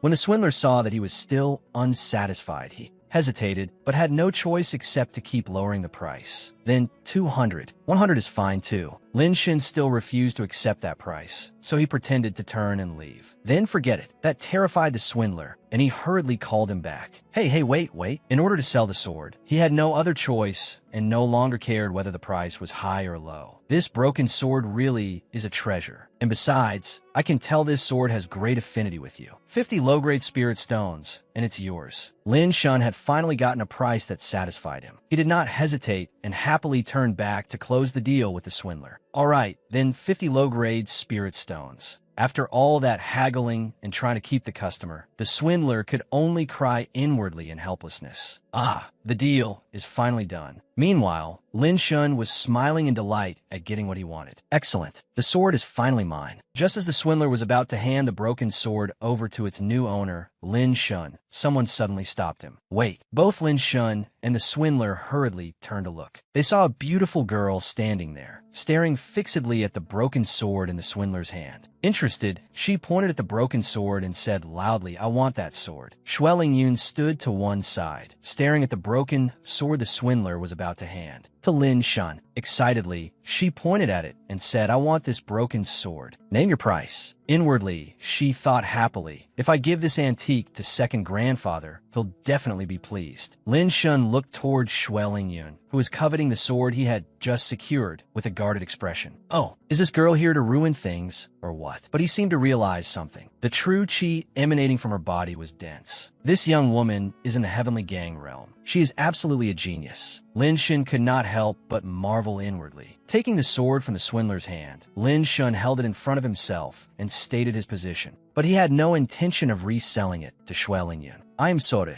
I like this broken sword very much. I can't sell it to you." Shueling Yun still did not give up. She named a price, determined to get the sword. "You just spent 50 low-grade spirit stones to buy this sword hilt. I'll give you 200 low-grade spirit stones. Leave this sword to me. What do you think?" Hearing that, Lin Shun did not know how to respond. He could not help but think if it were something else, giving it up to her would not matter. I might even make friends with a genius girl in the heavenly gang realm. But this broken sword can make even a cauldron react violently. There must be something unusual about it. I have to take it back and study it first. So how could I hand it to someone else? Seeing that Lin Shun was still hesitating and unwilling to sell, Shueling Yun added more money. "The price is negotiable. How about another 100? When the swindler saw her offering that kind of price, his heart ached so badly he nearly bled, and inwardly he was crying rivers. Ah, if only I had known earlier, I wouldn't have sold it so cheaply. I could have made a fortune from this girl instead." Lin Shun, meanwhile, gritted his teeth to keep from wavering before the lure of money and said to Shueling Yun, "Miss, I truly like this sword hilt. Let alone 300 low-grade spirit stones. Even for 3,000 low-grade spirit stones, I would not sell it. 1,000 gold cannot buy happiness." Seeing how decisive Lin Shun was, Shueling Yun felt somewhat puzzled. 1,000 gold cannot buy happiness? What does that mean? Forget it. She no longer haggled. 3,000 low-grade spirit stones? You sure talk big. If that's the case, then I don't want this sword hilt anymore. Keep it and play with it yourself. After saying that, she curiously asked Lin Shun, "Judging by your appearance, you must be an outer disciple of Tianji sect." When Lin Shun did not answer, Shueling Yun asked again, "As an outer disciple, have you ever heard of someone named Lin Shun?" Lin Shun was startled when someone suddenly asked for him by name. How does she know my name? Does she have some ulterior motive? To guard against the possibility that she meant harm, he did not admit his identity and instead pretended not to know. "Sorry, I've never heard that name." Hearing that, Shueling Yun was a bit disappointed. That makes sense. There's so many outer disciples. Randomly asking one person and hoping he knows Lin Shun really isn't easy. After being gloomy and disappointed for a while, Shueling Yun suddenly smiled. Hey, seeing this, Lin Shun became suspicious. Then she suddenly turned and prepared to leave, but before going,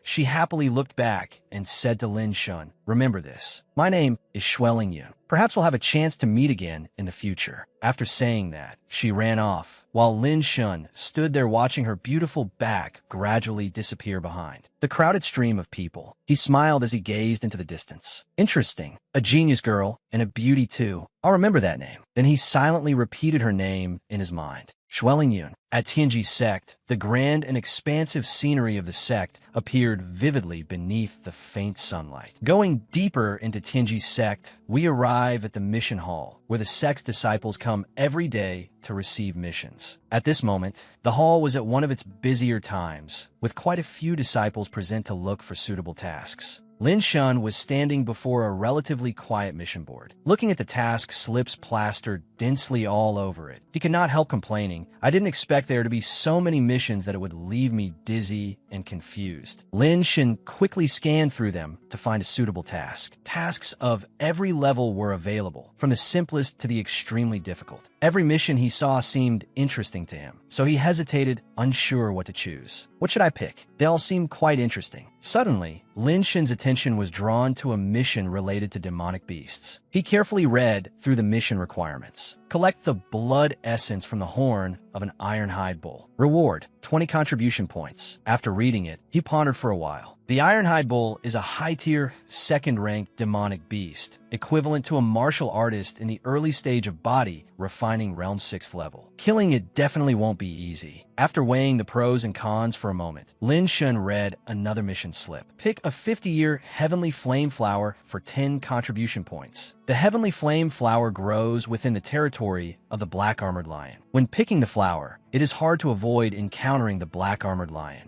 To launch an attack, Lin Shin read through each mission one by one. These somewhat difficult missions kept stirring him up, making him laugh excitedly. Haha, although these missions are a bit high in difficulty, my blood is already boiling. In the end, Lin Shun made a startling decision. Good, I'll take all of these missions. 3 days later, in a remote and wild Mo Lien mountain range, a demonic beast with purple fur was constantly swishing its slender tail. Overall, this spirit beast looked like a purple rat with sharp spikes growing from its back. It stared ahead warily, letting out constant squeaking sounds. Lin Shun was silently hiding on a huge ancient tree. He stared fixedly at the rat-like demonic beast and recalled the information he knew about it. The spined rat, a mid-tier second-grade demonic beast, equivalent to the late stage of the 5th level of the body refining realm. Collecting the hide of this kind of rat would earn 5 contribution points. At this, Lin Shin could not help but smile with delight. He had not expected to encounter one of the mission target beasts so quickly. What luck! He stopped hesitating and prepared to draw his sword. In that case, I won't hold back. Then he quickly launched a sneak attack from behind and slashed down hard. Caught off guard, the spined rat let out a shrill cry. After that strike, Lin Shun immediately leaped back to retreat. He shouted joyfully, "Great," right through the heart. That slash had frightened the spined rat. Its sharp eyes glanced upward, and it let out 2 pained cries. Squeak, squeak. It fled at a speed almost impossible to catch up to. Seeing that speed, Lin Shun could not help but exclaim, "Wow, that's fast." Lin Shun also quickly gave chase at a speed no slower than the spined rat's. As he chased after it, he said, "Your speed may be fast, but I won't let you escape so easily." Then he landed on a giant leaf and used it as a springboard to leap far ahead. Sensing that its enemy was closing in, the spined rat desperately fled while squeaking, "Squeak, squeak." But Lin Shun had already caught up and said, "Watch this." Then he swiftly swung his sword straight down at the beast's body. The 7th move of the 7-star Link sword. It cried out in agony, "Squeak, squeak." This strike from Lin Shun heavily wounded the spined rat, making it cough up blood. Squeak. After that, it stopped moving. Looking at the spined rat's corpse, Lin Shun muttered to himself, "Good thing my cultivation broke through. Otherwise, killing this kind of rat would still have taken some effort." Then he grinned happily. "All right, next I just need to skin the spined rat, and the job will be done."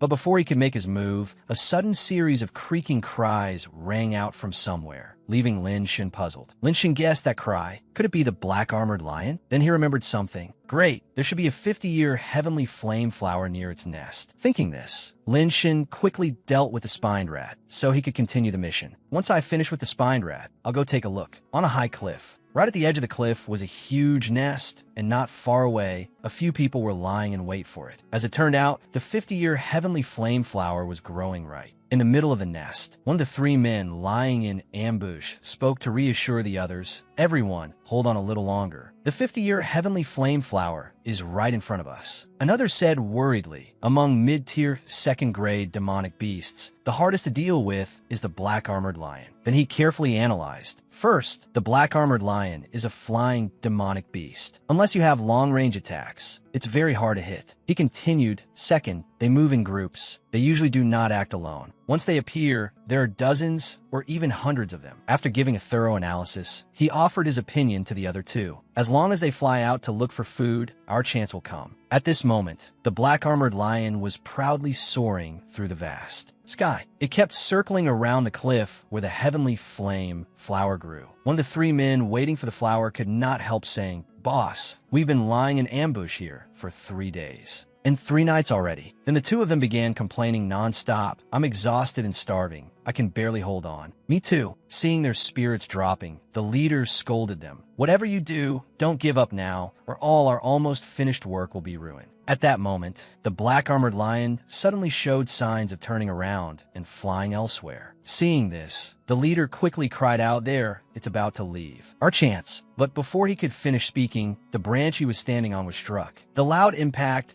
caught the black-armored lion's attention. It turned back to look and cried out, "Kree." The three men panicked, not understanding what had happened. All their faces went pale. Why did this branch suddenly snap? But by then, the black-armored lion had already flown to the place where they were hiding. It cried out furiously and noisily, "Quack, quack, quack, quack." While shrieking, it lunged toward the three men. Seeing this, the three fled in panic. Run. The leader was on the verge of tears. Heavens, how did it end up like this? After that, shrill cries echoed throughout the desolate mountains and forests. Lin Shun immediately seized the chance and dashed toward the place where the heavenly flame flower was growing. He glanced at the black-armored lion chasing the three men and laughed guiltily. "Haha, I'm really sorry, but to reach my goal quickly, I had no choice but to play a little dirty." After saying that, he did not hesitate to pull out the heavenly flame flower. Holding the flower in his hand, Lin Shun burst into delighted laughter. "The 50-year heavenly flame flower is mine." He quickly put away the heavenly flame flower he had just obtained and began quietly calculating the missions he had completed. So far, out of 16 missions, I have finished 15. That's a total of 38 contribution points. The only pity is that I still haven't found the Iron Rhinoceros Bull. If I could kill the Iron Rhinoceros Bull, I'd get more than 10 contribution points. Lin Shun continued calculating for a while. Right now, adding the 133 points from before and all my current points, the total is 270. I'm still short by 229 contribution points to reach the 500 needed to exchange for a chance to enter the Tianluo Mountain Secret Realm. At this, Lin Shun visibly perked up, his face full of determination. He told himself, "There's still about 2 months before the day we enter the Tianluo Mountain Secret Realm. If I work harder, I should still make it in time." Brimming with energy and strength, Lin Shun said, "All right, keep going." The warm sunlight poured over the vast wilderness of mountains and forests, dancing endlessly as if encouraging the determined young man even more. Li Chuan thought happily, "Heaven is helping me too. My brother has finally returned." His name was Li Shan. He was a disciple of the Tianji sect, and his cultivation had reached the peak of the 9th level of the body, refining realm. Compared with disciples of the same age, Li Shan could be considered a genius. 3 days later, at the Tianji sect's mission hall, Lin Shun placed the heads of the monsters he had killed on the table. Everyone stared in shock and began discussing among themselves. How is that possible? Lin Shun actually completed that many missions, finishing more than 10 missions in one go. That's incredible. He even completed the Heavenly Flame Flower mission. He's only at the early stage of the 5th level of the body refining realm. Yet he could complete a mission to kill a mid-tier, 2nd grade demonic beast. The elder also asked in astonishment, "Lin Shun, this, you completed all of this by yourself?" He replied, "That's right." While hurriedly recording on the card, the elder said,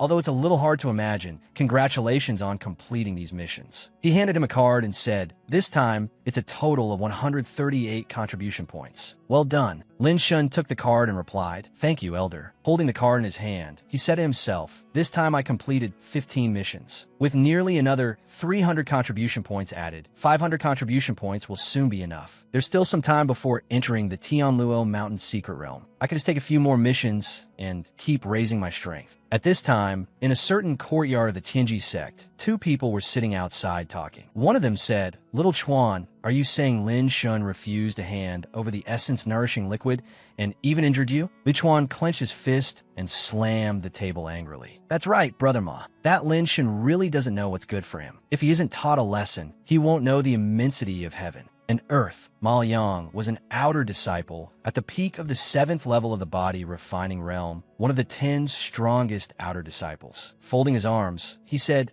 So you came here because you want your brother to deal with Lin Shan." He frowned and thought, Li Shan is an inner disciple. If he lowers himself to deal with some unknown outer disciple, who knows how many people will laugh at him if word gets out. Suddenly, a voice came from behind them. "Ma Yang, who was it you just said injured my little brother?" Li Shan appeared. Seeing his brother, Li Chuan happily said, "Brother, Ma Liang stood up and said, "Brother Shan, you're back already?" Li Shan replied, "I've been outside the sect all this time doing missions to earn contribution points. I only returned today." Seeing that his brother had come back, Li Chuan was overjoyed. With a look that was 3 parts mean and 7 parts smug, he thought, "Lin Shun, just you wait. My brother Li Shan will definitely make your death miserable." Ma Liang said, "I only just learned about it too." Little Chuan ran into a bit of trouble while collecting essence-nourishing liquid in the outer sect. Li Shan replied, "I see." Ma Liang continued, "Brother Shan, I still need to make a trip to the Mo Lien mountain range, so I'll take my leave first." Li Shan said, "Go ahead. Be careful. Don't get injured before entering Tianluo Mountain." Ma Liang replied, "Thank you for the reminder, Brother Shan." Li Shan then said to his younger brother, "Little Chuan, just now you said someone injured you. Tell me clearly what happened." Li Chuan said angrily, "Brother, that brat Lin Shan really doesn't know what's good for him. He was extremely arrogant then. Not only did he injure me, he also snatched 300 low-grade spirit stones from me. After that, he even complained to the elder and caused me all kinds of trouble." Li Shan said, "From what you've told me, Lin Shan's aptitude and talent are only average. His cultivation is also 2 levels lower than yours. If he isn't a genius, then how could he possibly defeat you?" Rising angrily, Li Chuan said, "Brother, I didn't expect it either. Lin Shan actually succeeded in mastering the 1-star link sword." Li Shan was shocked. "What? The 1-star link sword is extremely difficult to cultivate. Even within the sect, there are not many who can master it. Yet Lin Shan, just an outer disciple, actually did it. Little Chuan, since he dared to injure you, will repay him tenfold." Li Chuan laugasmuli. "That's great." Li Shan crushed the stone table with one hand, shattering part of its surface, and said, "But not now." Li Chuan asked in confusion, "Why?" His hand tightened, crushing part of the stone table into pieces, and with a vicious look he said, "I don't intend to take action personally. No matter his status or strength, Lin Shan is not worthy of being my opponent. Besides, I need to enter seclusion for a period soon."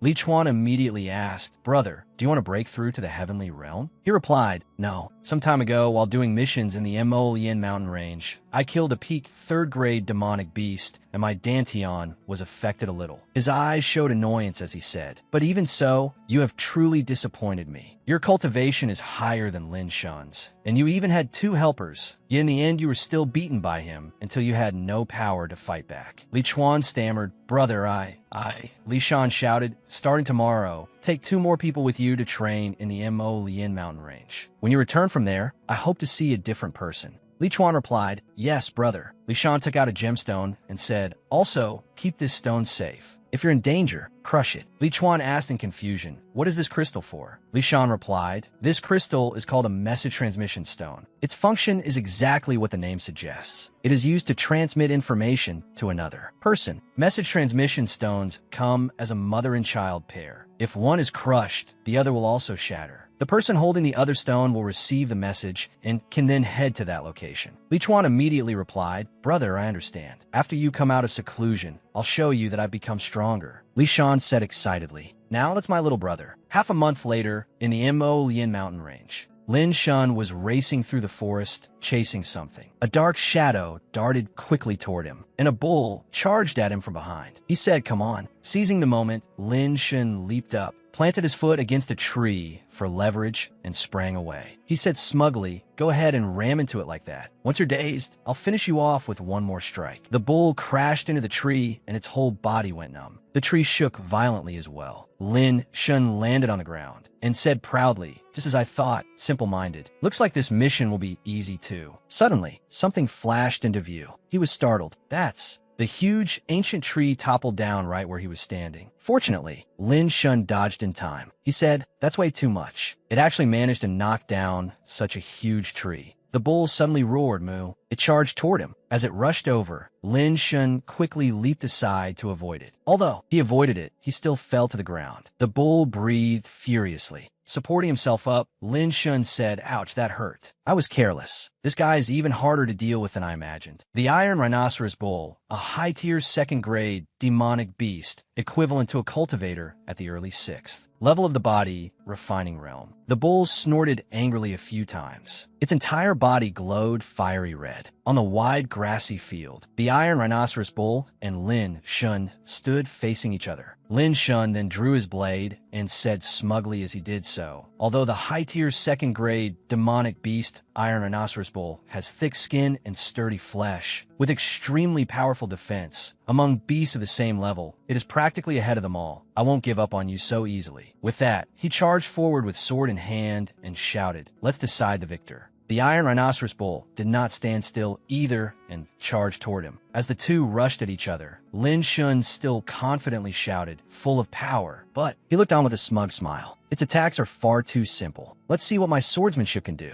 Lin Shun shouted and slashed out several sword arcs as fast as, tearing wind toward the iron rhinoceros bull. 7-star linked sword. After being struck by his attack, the second-grade beast could only endure it and groan in pain. But as he continued slashing, Lin Shun felt his strength wavering and thought to himself, I hit so hard that even my hand has gone numb. This guy's hide really is tough. His blade then came down squarely onto the iron rhinoceros bull's head, yet the beast remained completely uninjured, leaving Lin Shun deeply shocked. Wasn't hurt at all? As he retreated, he thought, if that's the case. Then he unleashed another move. Watch my 7-star sword move. Immediately afterward, a brilliant ray shot from his position toward the iron rhinoceros bull, and a cloud of dust rose up. Seeing this, Lin Shun burst into smug laughter. At this distance, after taking my attack, even if it doesn't die, it'll at least be gravely wounded. But then, from within the thick dust cloud, the iron rhinoceros bull's growl sounded again, making him unable to believe it. What? The iron rhinoceros bull then charged out while growling, its body blazing with fire-like light. The iron rhinoceros bull rammed into him and sent him flying. The force of a hit hurled him into the tree. Behind him, after ramming him, it glared at him murderously. Though injured from the blow, Lin Shun still refused to give up and said darkly, I didn't expect you to be this hard to handle. Since it's come to this, his eyes then flared with determination. Then I'll use you to test my sword technique. The iron rhinoceros bull and Lin Shun faced each other, both gathering themselves for the next clash. At this moment, the beast let out several growls to intimidate him. As it roared, it scraped its hooves against the ground to gather momentum and charged toward him. Standing opposite it, Lin Shun's face and body already bore quite a few scrapes. Yet he still said confidently to the beast, you want to use the next move to decide the winner? That suits me perfectly. As soon as he finished speaking, the iron rhinoceros bull roared fiercely and rushed toward him. Seeing this, Lin Shun raised his blade to the sky and shouted, come forth, 1,000 blades. The moment he spoke, thousands of blades shot toward the beast. The iron rhinoceros bull still did not understand what was happening and looked up at the sky. Seeing that opening, Lin Shun attacked immediately. Go! As soon as he spoke, the thousands of blades came plunging down all at once. They struck the beast before it could react, piercing into its body. The iron rhinoceros bull roared, groaned, and coughed up blood, but that was not all. Lin Shun had already used the momentum to rush toward the beast. He sped toward it while it was still being struck by the rain of blades. As he charged, Lin Shun pointed his sword at it and said, watch my whirling sword. Then his sword began spinning as it charged over. As if sensing something, the iron rhinoceros bull let out a loud growl, but at that moment Lin Shun had already used his sword to slash the monster across the middle. The beast was split in two. Blood gushed out, and it wailed in pain. The iron rhinoceros bull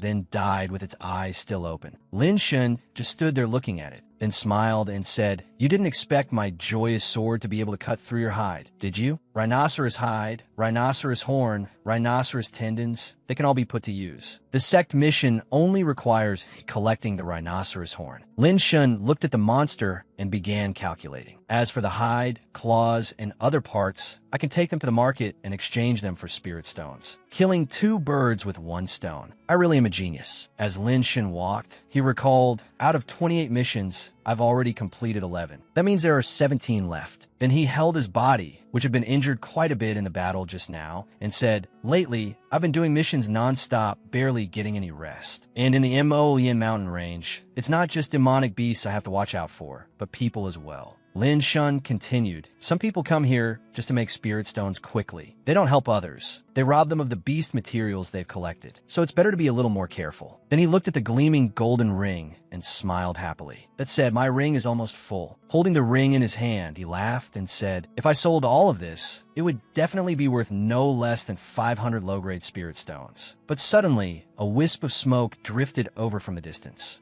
Seeing that smoke, Lin Shun was a little surprised.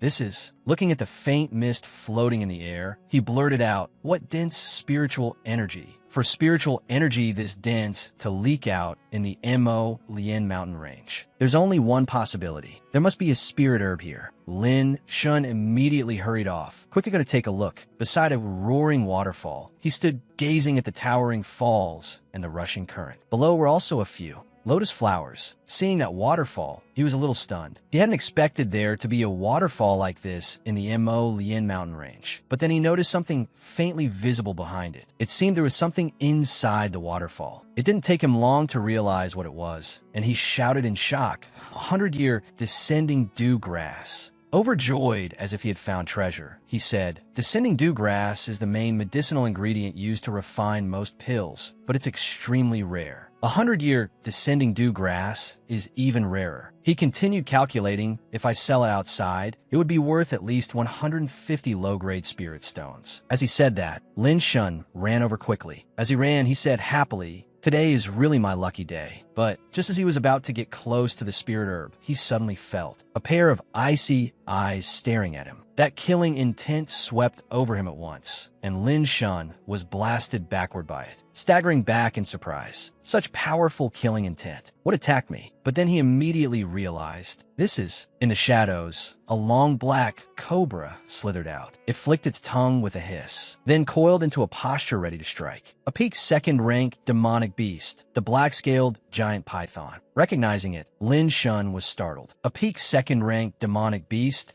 is equivalent to a martial artist at the peak of the 6th level of the body refining realm. An ordinary 6th level body refining martial artist who encounters it has only one path, death. No wonder this descending dew grass has been here so long without anyone picking it. So this black-scaled giant python was guarding it. But he still wasn't worried. Instead, he smiled excitedly. "I really struck it rich this time." The python suddenly moved, catching him a little off guard, just as its tail was about to lash. At him, he quickly dodged away. Lin Shun then drew his sword and shouted, "Take this, heavenly blade." Immediately afterward, thousands of blades shot toward the python. Black-scaled giant python die, but when those blades fell and were about to pierce the monster, the beast suddenly seemed to possess divine armor and completely nullified them. Seeing that his move had no effect whatsoever, he was shocked. What? Heavenly Blade was actually ineffective? This black-scaled giant python's defense is incredible. Lin Shun then thought to himself, "With my current strength, I'm afraid I'm no match for the black-scaled giant python." Seeing him stand still, the python moved. It immediately opened its mouth and tried to attack him, but luckily he reacted quickly and leaped up. The python seemed to have anticipated that and swept its tail toward him. This is bad. In the next instant, Lin Shun was struck and severely injured, but the black-scale python still didn't let him go. It kept staring at him and hissing. The moment he landed, it quickly coiled into a circle around him, then tightened its body, trapping him inside under crushing pressure. The black-scale python continued hissing at him. Feeling himself being squeezed, he thought, "This time I'm really done for." The black-scale python constricted Lin Shun tightly. No matter how hard he struggled, he couldn't break free, and he grew even more alarmed. "It's over. Am I really going to die here this time?" Seeing him wriggle and try to escape, the monster squeezed even harder, making him cry out in pain. Damn it! The black-scale python then opened its mouth and lunged as if to attack Lin Shun, but suddenly a beam of light burst forth, and with a bang, the black-scaled giant python bit its own body instead. Biting itself caused it intense pain, and it howled before finally releasing him. It let go, but then it suddenly began hissing at him again, frightening him into ducking down. When he looked up, he saw its wounds and was stunned because he had no idea how it had attacked him, yet somehow injured itself instead. The black-scaled giant python is hurt? What just happened? I clearly didn't make a move. Then he looked down at his ring suspiciously. Could it have come from inside the ring? Lin Shun curiously searched for the reason. Inside, there were only 10 low-grade spirit stones, a few sets of clothes, several pills, and the hilt of the broken sword. But then he suddenly realized the broken sword. Right after that, a glowing image of a broken sword lit up from within the ring. Then the broken sword itself appeared right before his eyes, leaving him stunned. What? The broken sword came out on its own.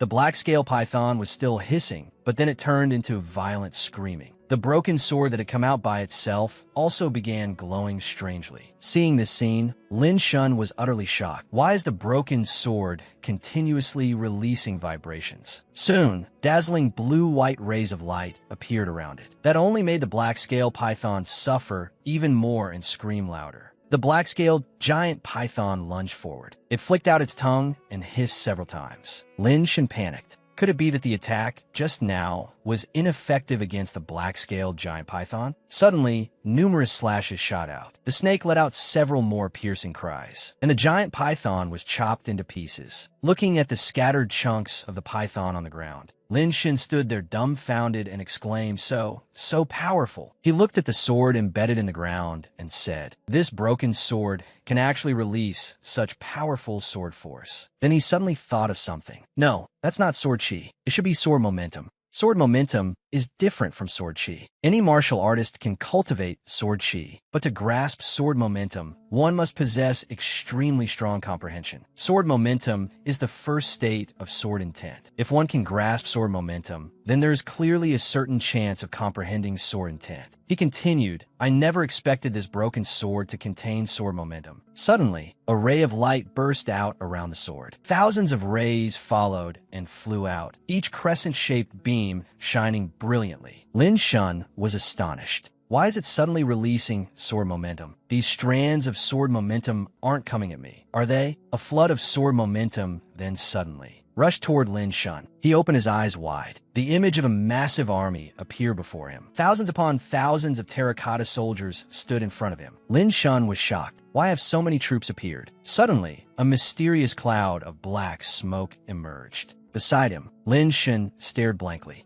Suddenly his expression changed. Lin Shun smiled savagely and said, kill. Black smoke wrapped around Lin Shun, and with a sinister look on his face, he said, I want to kill. He muttered in confusion. What's going on? Why is there another version of me? He looked at his own other self, shrouded in that mysterious black smoke and smiling viciously. He leaped up and swung his sword down. That other self charged wildly toward the army, shouting, kill, kill, kill, kill. Suddenly, one slash came down and sent the entire terracotta army flying, smashing the terracotta soldiers to pieces. Blood flowed from their bodies. That other self became even more excited and kept slashing nonstop. Laughing as he did so, he rushed through the army, his mouth continually crying, kill, kill, kill. Lin Shun gasped, too terrifying. This person is slaughtering heavenly troops and countless soldiers, cutting them down in a frenzy. He's like an evil ghost. Suddenly, the arm of one of the soldiers that had been cut off twitched. That other self was covered in blood, yet still said viciously and madly, kill, kill. Then he shouted loudly, kill, kill, kill. He pointed the tip of his sword at Lin Shun. Lin Shun said, am I your next target? I definitely won't lose to you. That other self said, kill, and then charged over. Lin Shun was shocked. That other self is too fast. One slash passed through him, leaving thousands of wounds all over his body. He immediately coughed up blood. Damn it, it feels like a force is pouring out from inside my body. Right now, my whole body feels like it's being torn apart. He clutched his chest tightly with one hand, crying out in agony. He grabbed at his neck as that mysterious black smoke rose from his body. He screamed in pain. At that moment, only one thing remained in Lin Shun's mind. Kill, kill, kill, kill. Suddenly, blood spurted from his body, and he collapsed face first to the ground. Lin Shun thought, what was that just now? Was that a sword soul? I've heard that some weapons with powerful spirituality possess souls of their own. But for a spirit sword to have a sword soul is no easy matter. To nurture a spirit sword takes at least 100 years. And to nurture a spirit sword with a sword soul, even 500 years might not be enough. Basically, the chance of success is almost non-existent. Suddenly, Lin Shun found himself in a place filled with water, standing face to face with that other version of himself. Lin Shun asked that other self, who exactly are you? A sword soul? What did you do to my body? The figure pointed and said, sword momentum has already merged with your body. Lin Shun asked in confusion, what are you talking about? What does that mean? Wait, explain it clearly first. Don't go. He suddenly woke up. Was that just an illusion? Lin Shun touched his body and said, what's going on? I lost so much blood, yet my body doesn't have a single injury. So what happened just now wasn't an illusion. And besides, I can feel that in my dantian, there seem to be 3 additional strands of sword momentum. He said excitedly, could what you said just now be true? Sword momentum has fused with my body? That's great. Sword momentum is the first state of sword intent. If I've grasped sword momentum, then I also have the possibility of comprehending sword intent. He continued, I wonder what level of martial cultivation the previous owner of this broken sword had reached. A sword soul is something one might not encounter in 100 years, yet I actually came across one. I'm truly too lucky. Then Lin Shun shouted, collect. Next came the time to gather the spoils of battle. But suddenly he paused. Descending dewgrass. Black-scaled giant python. He shouted, no way. The sword soul actually tore everything into pieces. Lin Shin said, oh, what a pity. The most valuable parts of the black-scaled giant python are its scales and fangs. But the scales and fangs have all been shattered by the sword momentum, so they're basically worthless now. There seems to be something over there. Let me dig it out and see. Looks like I need to go a little deeper inside. Dig a little more. He joyfully discovered it's the black-scaled giant python's inner core. But usually only third-rank beasts and above can form an inner core. This black-scaled giant python was only a peak second-rank demonic beast. I can't believe it actually has one. A demonic beast's inner core is a good thing, the main ingredient for refining precious pills. If exchanged for spirit stones, it's definitely worth no less than 500 low-grade spirit stones. My storage ring is almost full too. I'd better go home first and sort things out, then head to the market to exchange them for spirit stones. The scene shifted to Li Chuan's group of 3 as they walked into the forest. A scar-faced man at Li Chuan's side, named Cheng Ming, late 6th level of the body refining realm, said, Xiao Chuan, Brother Shan told the 2 of us to train with you. So why haven't we seen you make any moves at all? Another man, Wang Ming, also at the late 6th level of the body refining realm, said, that's right. If Brother Shan comes out of seclusion and sees that you still haven't improved, he'll deal with us. Li Chuan said, don't worry. I just want to start with low-level demonic beasts. Cheng Ming said, so that's how it is. We thought you'd come here to slack off. Li Chuan thought to himself, I really do want to slack off. Cultivating is exhausting. Suddenly something flashed past, drawing their attention. They turned around and said, what was that? One of them drew his sword. Watch this, breaking slash. A loud explosion erupted in front of the group. Suddenly a voice rang out. Lin Shun said, that scared me to death. What suddenly exploded like that? Lin Shun? Li Chuan was stunned. Lin Shun was also surprised. Li Chuan? The 2 sides stood there staring at each other for a moment. Li Chuan burst out laughing and pointed at him. Lin Shun, the Mo Yin mountain range is so huge, yet we still ran into each other. Looks like heaven has decided that you'll fall into my hands. Today, you're definitely going to die. Lin Shin let out a sigh and said, yeah, my luck is really bad. I actually ran into you. Li Chuan flew into a rage. What did you say? Wang Ming beside him said, Xiao Chuan, is he the Lin Shin you mentioned? Li Chuan said, that's right. It's this brat. Wang Ming gave a grunt. He slowly sized Lin Shin up from head to toe. Calmly stroking his chin, he said, early 5th level of the body, refining realm. Looks like he's only SOSO. Li Chuan was shocked. Early 5th level of the body, refining realm? Li Chuan thought to himself, I remember clearly, when Lin Shin attacked me, he was still only at the peak of the 4th level of the body, refining realm. How did he improve so fast? But it doesn't matter. Right now, I have 2 late 6th level body, refining realm experts backing me up. This time I will definitely make you, Lin Shun, kneel and beg for mercy. Lin Shun said, all right, I still have things to do, so I'll be leaving first. Li Chuan replied, stop right there. He pointed at Lin Shun and said, you ran into me today and still think you can leave? Lin Shun said, all right, I still have things to do, so I'll be leaving first. Li Chuan replied, stop right there. He pointed at Lin Shun and said, you ran into me today and still think you can leave? Lin Shun looked blankly. Oh, Li Chuan continued, hand over all the goods on you, then cut off one of your own arms. Otherwise, I'll cripple your Dantian and turn you into a useless cripple before letting you go. Lin Shin thought, what kind of joke is this? If I hand the beast materials in my storage ring over to Li Chuan, forget exchanging them for spirit stones, I wouldn't even get a single contribution point. Lin Shin pointed at him and said, Li Chuan, was the lesson last time not enough? Then this time, I'll make you stay in bed at home for a whole month. He was stunned. What? Cheng Ming clicked his tongue a few times. TSK, TSK. Kid, are you out of your mind? You don't know your own limits, yet you dare spout nonsense here. Lin Shun thought to himself, the 2 behind Li Chuan have probably both reached the late 6th level of the body, refining realm. That's why he's acting so arrogantly. Li Chuan said, Brother Cheng, Brother Wang, as long as the 2 of you help me capture this Lin Shun, I'm willing to give each of you 200 low-grade spirit stones. Hearing that, Cheng Ming glanced at Wang Ming, and Wang Ming was looking back at him as well. Then the two of them answered in unison, then it settled. The four of them continued standing there, staring at one another. No one moved forward first. Wang Ming kept talking smugly. Kid, don't blame us for being cruel. You offended someone you shouldn't have offended. Cheng Ming also chimed in, blame your bad luck. Lin Shen wasn't one to back down either. He shouted in reply, don't talk too soon. Who wins and who loses hasn't been decided yet. Don't cry before you see the coffin. Cheng Ming still arrogantly sneered, big talk from this brat. After hearing that, Lin Shun decided to leap up and use cloud-stepping movement to dash toward the group. The other three were startled and shouted, what? Cheng Ming was the first to react. As he unleashed his move, he shouted, you brat, take this, breaking slash. Immediately afterward, Wang Ming also unleashed a strike called First Slash Saber. However, with the aura of a protagonist, Lin Shun, not only did he dodge the move, he even sneered right in their faces. In the end, Lin Shun struck the two of them with two palm attacks, sending them flying. The duo, Wang Ming and Cheng Ming, slammed into a tree trunk and coughed up fresh blood. Seeing this, Li Chuan hurriedly shouted, Brother Cheng, Brother Wang, are you two all right? Leaning against the tree, Lin Shen only gave a cold smile and said, I didn't think such petty tricks could actually fool you. Wang Ming, still not afraid of death, charged straight at Lin Shun and shouted, you hateful brat, don't get cocky too soon. As soon as he finished speaking, he unleashed a First Slash Saber Strike. Of course, such ordinary moves could never trouble the male lead. Lin Shun immediately leaped high into the air. To dodge the attack, Cheng Ming rushed in right after him. He laughed loudly and said, let's see if you can still escape this time. Then he charged straight at Lin Shun and bragged ahead of time.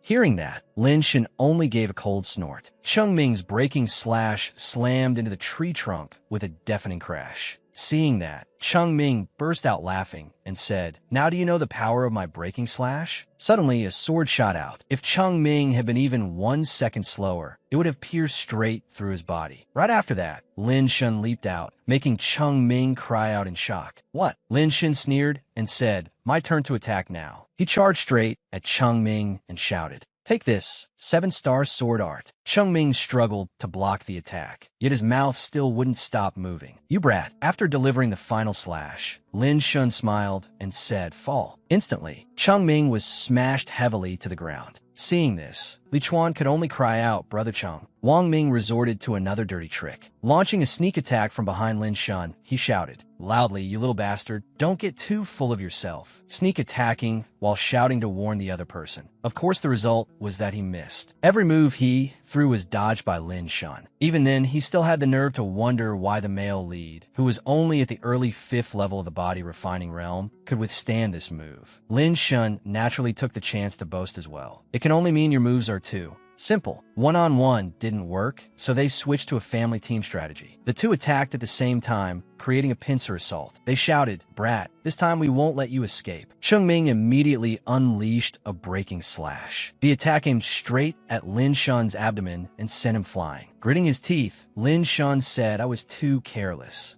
Wang Ming rushed in again, laughing loudly as he attacked. Go die. Immediately, a First Slash Saber Strike flew straight at Lin Shun, smashing him into the tree trunk once more. Seeing this, Li Chuan could not help but shout in delight. We did it. The three of them then jumped back and gathered together. All of them looked toward the battered Lin Shun. At this moment, Li Chuan again put on a flattering tone and said, Brother Cheng, Brother Wang, you two are really amazing. You finally helped me vent this grudge. Hearing that, Cheng Ming waved his hand and said, it's nothing. Wang Ming added, Xiao Chuan, remember what we said about the spirit stones? Li Chuan replied happily, of course I remember. I'll go get them for you right away. Suddenly, Lin Shun's voice rang out again, freezing the others in place for 5 full seconds. Imperial Sword, first move. Lin Shun summoned thousands of swords pointing toward them. He continued, Heavenly Blade. Cheng Ming and Wang Ming were instantly left wide-eyed and slack-jawed. What? How is that possible? He took both of our attacks head-on and still didn't fall. Not making them wait long, Lin Shun immediately rushed forward. As he charged, he shouted,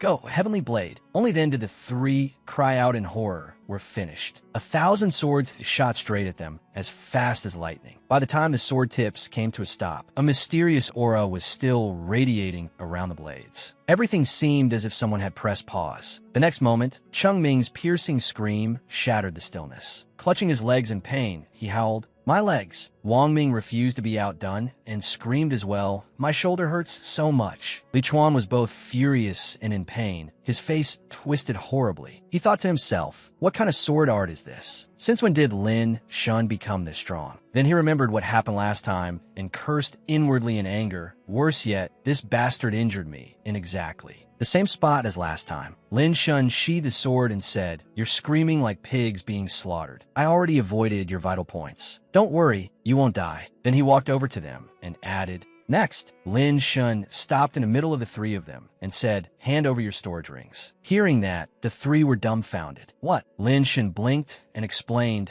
"In killing and robbing, robbery is always the fixed objective." Cheng Ming ground his teeth and cursed, "You bastard." After taking 2 rings, Lin Shun said smugly, "Between these 2 rings, there's nearly 200 low-grade spirit stones, 3 spirit origin pellets, and 10 bottles of vitality-nourishing liquid." After saying that, he put the 2 rings away and laughed loudly. "Not a bad haul. Many thanks to you all." Cheng Ming and Wang Ming were so angry their teeth were grinding. But beyond spitting out the words "damn it," they could do nothing without the strength to back it up. Lin Shun then turned back toward Li Chuan and called out, "You're the only one left." Hearing that, Li Chuan let out an angry snort. Lin Shun walked toward him as he spoke. I still remember. When he stood in front of Li Chuan, Lin Shun lowered his voice. "You just said you wanted to cripple my Dantian." Lin Shun's face darkened, and he raised his voice. "I can give you a chance to fight me. One-on-one." Hearing that, Li Chuan was immediately speechless. He only managed to choke out, and thought to himself, this damn guy is too strong. Right now, I'm no match for him. Thinking that, he trembled and said, "Why you? What do you want in order to let me go?" Lin Shun gave a cold laugh and replied, "Hand over your storage ring and cut off one of your arms yourself. Then perhaps I might consider it." Hearing such a demand, Li Chuan immediately shouted, "Lin Shun, you've gone too far." Then he angrily cursed inwardly. This brat is bullying people beyond all reason. Damn it. Though unwilling, he thought that if he handed over the storage ring, maybe Lin Shun would stop pressing the matter of cutting off an arm. Thinking that, he reached into his robe, took out the storage ring, then held it out toward Lin Shun and said, "This is my storage ring." Lin Shun laughed loudly and said, "At least you know what's good for you." Suddenly, Li Chuan shouted, "Crystal message stone out." In an instant, the crystal stone shot toward Lin Shun. Seeing a stone flying toward him, Lin Shun immediately drew his sword and shattered it with one strike. With the force of Lin Shun's slash, the stone broke into pieces, exactly as Li Chuan had hoped. After coming to his senses, Lin Shun immediately turned and asked, "What was that just now? Trying to sneak attack me?" Li Chuan merely clicked his tongue, secretly rejoicing inside. Big brother told me that if I ran into trouble I couldn't handle, I should crush this message transmission stone. Now that it's shattered, someone should be here soon. Li Chuan looked at the fragments and thought, although the message stone has been destroyed. He frowned, already planning his next move. But for now, I have to stall Lin Shun and drag out the fight until that person arrives. Lin Shun pointed his sword at Li Chuan and said, "Li Chuan, it seems you really want to taste what it's like to lose an arm." Hearing that, Li Chuan immediately shouted, "Lin Shun, you can't do this." At a time like this, he pulled out the classic line of, "Do you know who my backer is?" and started arguing loudly. He shouted, "You'd better know this. He is an inner disciple of the Tianji sect, and his cultivation is at the peak of the 9th level of the body refining realm. If you dare treat me badly, he definitely won't let you off." Hearing that, Lin Shun let out a cold laugh, then spoke in mocking tone, "If he doesn't want to regret it, then let him come." Li Chuan continued screaming, You don't even put my elder brother in your eyes." Lin Shun had completely run out of patience and said, "I don't want to waste words with you anymore. Hand over your storage ring now." At this moment, Li Chuan could only stammer and retreat backward. Suddenly, a voice rang out from the distance. "One destroy mountain." Both Lin Shun and Li Chuan were startled and turned toward the source of the sound. A strike suddenly slashed straight toward the two of them. Lin Shun only had time to shout, "Danger!" before hastily leaping away to dodge. After regaining his footing, he shouted, "Who goes there?" Immediately, that person landed on the ground. When Cheng Ming and Wang Ming saw the newcomer, they cried out in shock. Then the two shouted together, "Brother Ma Liang." Ma Liang glanced over Li Chuan and asked, I was carrying out a sect mission nearby. I sensed that a message token had been broken, so I came over at once. Xiao Chuan, were you the one who broke the message stone? With his backer having arrived, Li Chuan immediately switched into expert tattletale mode and shouted, Brother Ma, I was the one who broke the message stone. This brat is Lin Shun. He injured these two brothers and even threatened me, saying that if I didn't hand over my storage ring, he would destroy my Dantian. Finally, Li Chuan concluded with, Brother Ma, you must avenge us. Ma Yang only asked indifferently, so this brat is Lin Shun? From beginning to end, Lin Shun had watched Film Emperor Li Chuan run his mouth and could not help but sigh inwardly. It seemed Li Chuan's skill at twisting black and white was even greater than his martial ability. Ma Yang looked at Lin Shun and curled his lip. Early 5th level of the body refining realm, yet able to release such fierce sword chi and injure 2 6th level body refining warriors? Interesting. As he spoke, Ma Liang pointed his sword at Lin Shun and confidently said, Then let me, Ma Liang, test you myself. As Ma Liang moved, a smug grin spread across his face. Although Lin Shun himself had no long-range attack other than the illusory sword assault, as long as Ma Liang avoided all the attacks of the Phantom Sword, then closed in for melee combat, it would lose its usefulness. Lin Shun attacked, and the strike released thousands of green sword shadows that surrounded Ma Liang's whole body. Ma Liang's hand trembled slightly as he gripped the hilt of his blade. The Phantom Sword had no room to shine now. One destroy mountain. A moment later, Ma Liang countered with the same move as before, his motion decisive and clean. The power of the strike truly showed itself in this exchange. The energy collision from both sides stirred up a heaven-shaking shockwave across the area. His attack came with extreme speed and suddenness, leaving Lin Shun feeling somewhat overwhelmed. What strength! His brows knitted tightly together as he focused all his strength to resist. Even so, Lin Shun was blasted down to the ground by the blow, and the explosion was so fierce that it created a huge crater in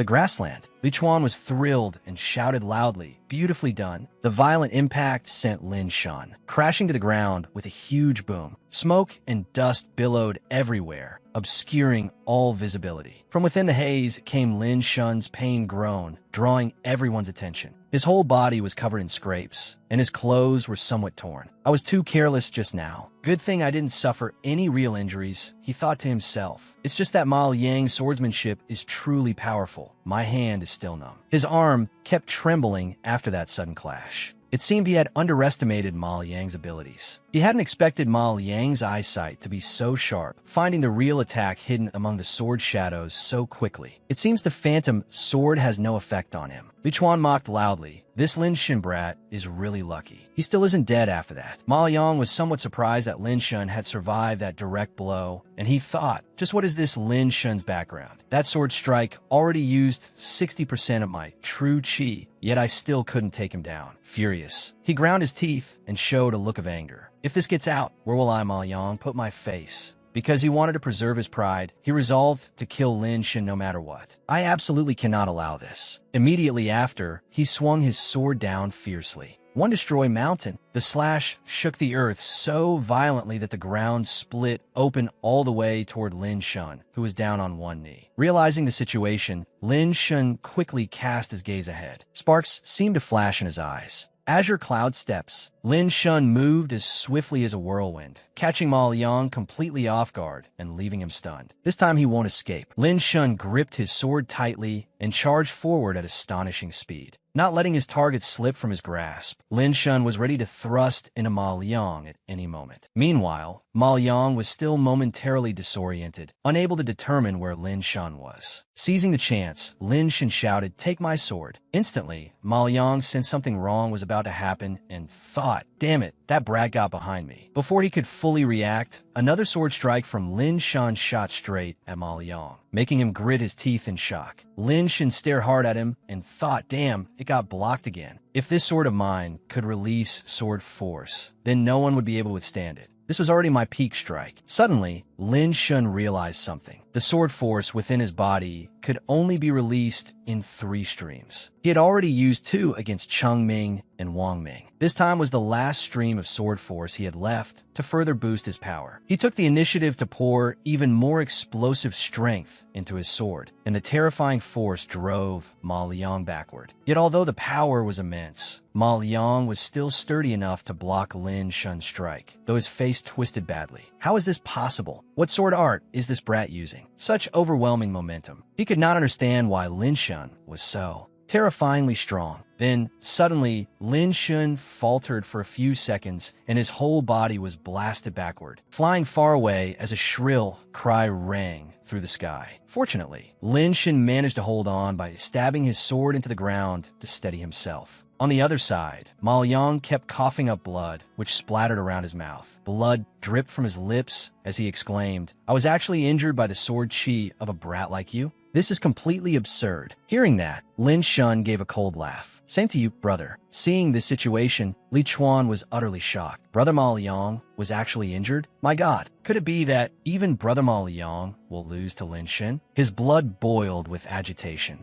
and he shouted angrily, "You rotten brat, you've kicked an anthill now. I will definitely make sure you die without peace." He would not let Lin Shun live. He was determined to eliminate Lin Shun. If you regret it now, there's still time. 3 Destroy Mountain. Purple power flared all over his body, looking terrifying and fearsome. Lin Shun was alarmed by the abundant force. What? So only now is he revealing his true strength? How terrifying. He thought to himself, I've already used all my power and only managed to injure him a little. Am I really going to be defeated here this time? The next moment, Ma Liang rushed over like a moth to the flame. Lin Shen, Di. With a sharp gaze, Ma Liang secretly assessed him. This brat is still only at the early 5th level of the body refining realm, yet he can injure me. If I let him grow stronger, I definitely won't be his match. I have to seize this chance. Even if I can't kill him, I must cripple him. Then he roared and unleashed another move. Second form of the mountain-destroying sword art, 3 Destroy Mountain. The powerful attack surged toward Lin Shun. Lin Shun's expression was unreadable, but he clearly seemed shocked by Ma Liang's move. Outside, the other 3, all in miserable condition, were overjoyed at the sight. Li Chuan stood in the middle and said, Brother Ma Liang has used his trump card. This time Lin Shun is definitely going to die. On Lin Shun's side, things are getting difficult. He muttered, damn it, I have to dodge quickly. At that moment, the attack came rushing toward the fleeing Lin Shun. He cried out, damn it, the area is too large. It's too late. Then Lin Shun turned back and decided to face the attack head-on. This time, I can only clash with it directly again. With that, he raised his sword to block. The attack immediately collided with the blade. Afterward, Lin Shun was forced backward by the strike while still maintaining his defensive posture. Although he was being pushed back, Lin Shun still did his utmost to hold the move off and said, this heavy blow is far too strong. But in the end, the attack still slammed him hard into a huge tree. The impact was so violent that the tree trunk cracked at once, and dust flew everywhere. The move finally dissipated, leaving only gouges across the ground and clouds of smoke and dust, making it impossible for anyone to tell what had happened inside. At that moment, Li Chuan cheered, so powerful, Brother Ma Liang. You should have used this move sooner. Hearing that, Ma Liang only curled his lips into a smug and somewhat contemptuous smile. Lin Shun had taken that move head-on, so now he could only lean weakly against the tree, both arms hanging limply as he let out a faint groan of pain. With difficulty, he raised his head and stared forward, teeth clenched, looking utterly miserable as he thought, Ma Liang's cultivation is far above mine. If this keeps going, death is my only path. No, I have to find a way to leave. Then something occurred to him, and he frowned. Right, the black-scaled giant python's inner core is still in my storage ring. A demonic beast's inner core is an excellent material for refining top-grade pills. The black-scaled giant python was a peak second-rank demonic beast. If a martial artist consumed it, their cultivation would naturally erupt for a short period of time. A round black sphere tinged with purple, with a white center, appeared in his mind. Thinking of this, he immediately said, black-scaled giant python inner core.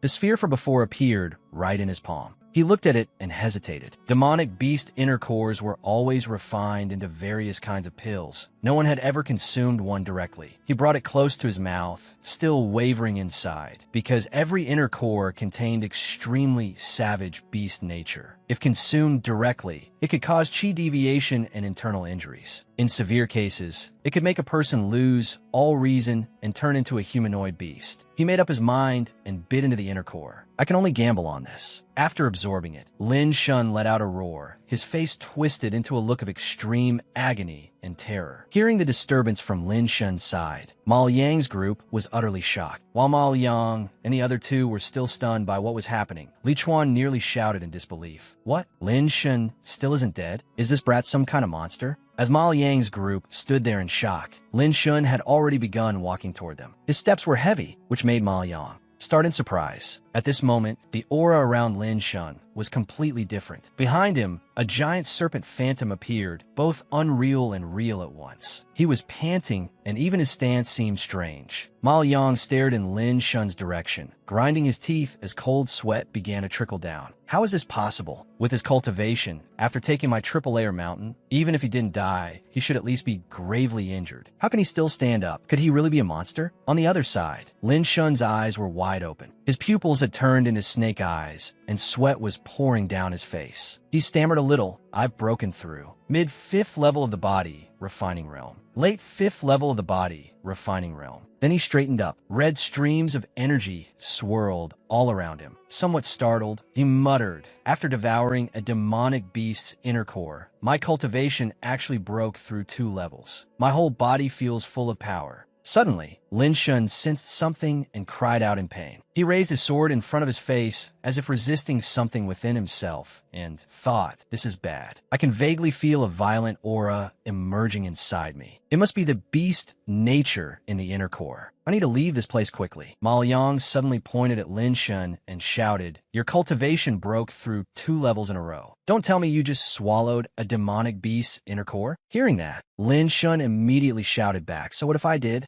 The 3 men following Ma Liang were dumbstruck when they heard Lin Shun's answer. Li Chuan said with a trace of amazement, he's completely insane. Lin Shun is just courting death. Ma Liang, however, sank into thought, though his eyes never left Lin Shun for even a moment. If this brat successfully absorbs the demonic beast's inner core, his strength will definitely advance by leaps and bounds. Lin Shun cannot be allowed to live. Having made up his mind, Ma Liang gripped his sword with both hands and thought, I have to use my full strength now. Then he slashed toward Lin Shun and shouted, 5-layer mountain. Lin Shun gritted his teeth, startled, and blurted out, I'm done for. Ma Liang roared, Lin Shun, this time you're dead for sure. The attack rushed toward him. Seeing that, Lin Shun raised his sword to block and muttered, I can only try to stop it. He roared with all his strength as he met the attack head-on. From the outside, all that could be seen was Lin Shun being surrounded and battered by the attack. Ma Liang and the others simply stood there in silence, making the atmosphere tense to the extreme. From Ma Liang's perspective, all he could see where Lin Shun had been standing was dust flying everywhere. Perhaps because he had used all his strength, Ma Liang remained in his downward slashing posture, panting heavily. He gritted his teeth and tried to peer into the dust, thinking he's dead for sure this time, right? Suddenly, the 3 men behind him showed shocked expressions. Li Chuan shouted again, look, that's... On Lin Shun's side, though his body was covered in wounds, he was still standing motionless in a defensive posture. Looking closely, snake scales had already appeared on his face, yet he still smiled and said, looks like I've disappointed you again. Ma Liang could hardly believe his eyes. Anger mixed with a hint of despair as he said, how is that possible? You actually blocked my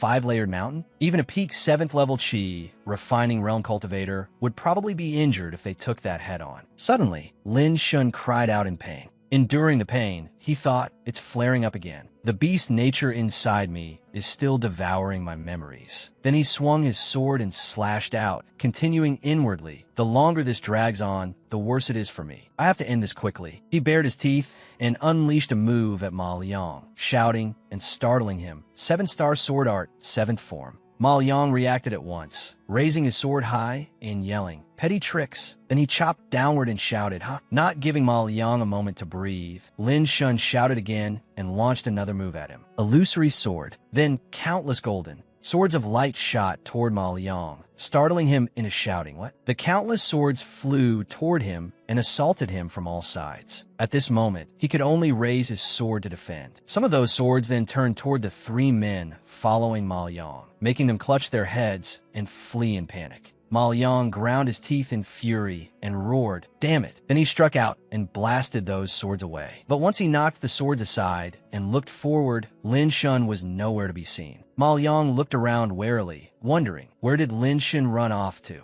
The surroundings fell deathly silent. Then Ma Liang clenched his teeth in fury as he realized something. Did he run away? Looking at the empty surroundings, Ma Liang clenched his fists and roared angrily. Damn it, Lin Shin actually got away. The green-haired one among the three behind him asked, "Brother Ma, what do we do now?" Hearing that, Ma Liang barked irritably. "You're still asking me what to do? If it weren't for you, would I have lost face like this?" The green-haired man stammered, "I." Then Ma Liang looked away and ordered, "No one is to speak of what happened today to anyone outside." Then he turned back to the three of them, baring his teeth in warning. "Li Chuan, you may tell your brother about this, but no more than that. Understood?" The faces of the three men turned pale with fear. Li Chuan stammered, "Why, yes, I understand." The air around Ma Liang grew heavy. Grinding his teeth, he thought, this Lin Shun is a problem. Since enmity has already been formed, I need to think of a way to deal with him as soon as possible. At a waterfall pouring down from a cliff, Lin Shun suddenly leaped down and landed near it. His eyes began to turn into snake eyes, and scales started appearing on his skin as well. Breathing heavily, he said, "The beast nature of a demonic beast is truly terrifying." After that, he decided to enter the waterfall. He said, "I need to suppress the beast nature inside me as quickly as possible." Then his figure gradually disappeared into the curtain of water, leaving only droplets splashing from the impact. Setting his sword to one side, he began to meditate. Red energy spread around him, wrapping itself around his body. At this moment, Lin Shun was inwardly marveling at his own soul. He thought, if I hadn't fused with the soul and memories of my former self, causing my soul power to become far stronger than before. His expression had already improved somewhat. He thought, in an instant,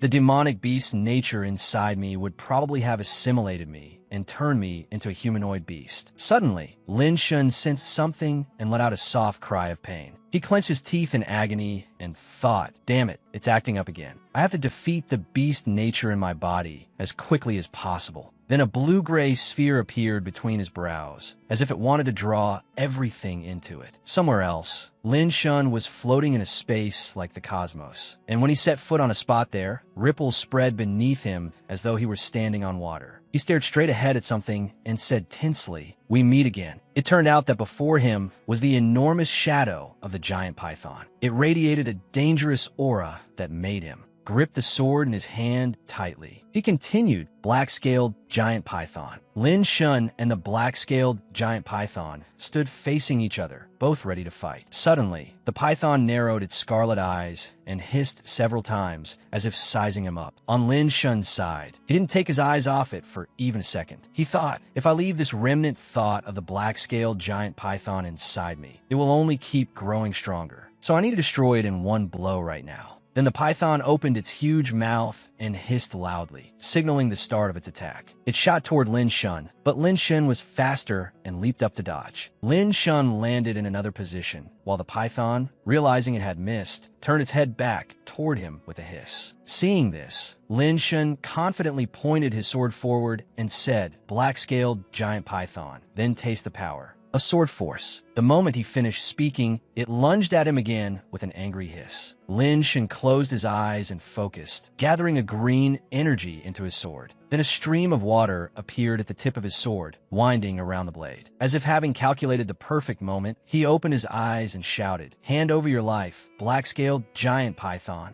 Then all that could be seen was him unleashing a sword strike straight through the center of the python's head. The attack cut from head, all the way to tail, splitting it cleanly in two. The black-scaled giant python had been cut in half by him and could only let out a pained hiss. Then it exploded before his eyes, black fragments of its body flying everywhere. Seeing that, he smiled confidently and said, "Sword force is indeed effective. The sword intent is void and elusive, cutting down all evil under heaven." He looked at the python's scattered remains and continued, "Sword force is the initial form of sword intent. Against remnant thoughts left behind in a demonic beast's inner core, it truly has a suppressive effect." Then he thought of the people surrounded by black chi who had gone mad. However, if one did not possess powerful soul power, to control it. An ordinary person would absolutely never dare use sword force to destroy this demonic beast's will. Most likely, before the demonic beast could even have any effect, that person would already be crippled by sword intent first. After thinking for a while, he suddenly felt that something was off and cried out in surprise, "Why hasn't the black-scaled giant python's shadow dispersed yet?" As if a gust of wind had formed a vortex, it swept the black fragments into a circling current, and they began to curl together like a tornado in front of Lin Shun, shocking him greatly. Realizing something, his expression turned grave as he exclaimed, "Could it be? The black-scaled giant python is about to revive?" While Lin Shun was still staring at the mass of black chi in shock, a beam of light burst from beneath it, startling him. The light gradually softened, revealing a small cauldron still glowing faintly. Seeing it, he cried out, "The little cauldron!" Before he could say anything more, it was as if something inside the cauldron began sucking in everything around it, and the suction grew stronger and stronger until it swallowed up that black chi completely. Then the cauldron stopped, as if it had taken in enough, and it began to tremble. Suddenly it came to a halt, and a flash of light burst from within, forcing Lin Shun to shield his eyes with his hand. After that, a wisp of illusory smoke rose from inside the cauldron. Lin Shun recognized it at once and blurted out in shock, "This is spiritual chi refined from mental energy." Without a single unnecessary movement, he placed one hand palm down above and the other palm up below. He thought, "I need to absorb all of this spiritual chi as quickly as possible." Then he seriously closed his eyes and began absorbing it. At this moment, a green aura surrounded him, enveloping his entire body. Not long after, he let out a long breath as though casting off a heavy burden. He happily raised both hands and looked at them, saying, "I never expected that after the little cauldron absorbed the black-scaled giant python's remnant thought, it could also transform it into spiritual chi. After swallowing the black-scaled giant python's inner core, my cultivation went from the early 5th level of the body, refining realm straight, to the peak of the 5th level of the body, refining realm." Lin Shun pushed himself up and continued, "It's a good thing that this time the inner core I swallowed belonged to a peak 2nd-ranked demonic beast, the black-scaled giant python. If it had been a 3rd-ranked demonic beast, I'm afraid I truly wouldn't have been able to digest it. Unless absolutely necessary, it's best not to directly swallow a demonic beast's inner core." Then he stood up straight, his back full of confidence, and said, "This can be counted as turning disaster into fortune. My cultivation rose so much in an instant. Still, I've never been forced into such a desperate situation by someone before." After that, he stopped muttering aloud and instead smiled confidently to himself. "Although I didn't suffer a loss, this grudge has now been formed. Even if I wanted to pull back, the other side would never kindly stop. What's more, I have no intention of stopping in the first place." Then he clenched his hand into a fist and shouted, "Ma Liang, Li Chuan, and Li Chuan's older brother Li Shan. I'll remember this matter well." Outside, even with the roar of the waterfall, his voice was still loud and powerful. "Anyone who lays a hand on me, Lin Shun, I don't care if you're one of the top 10 experts of the outer sect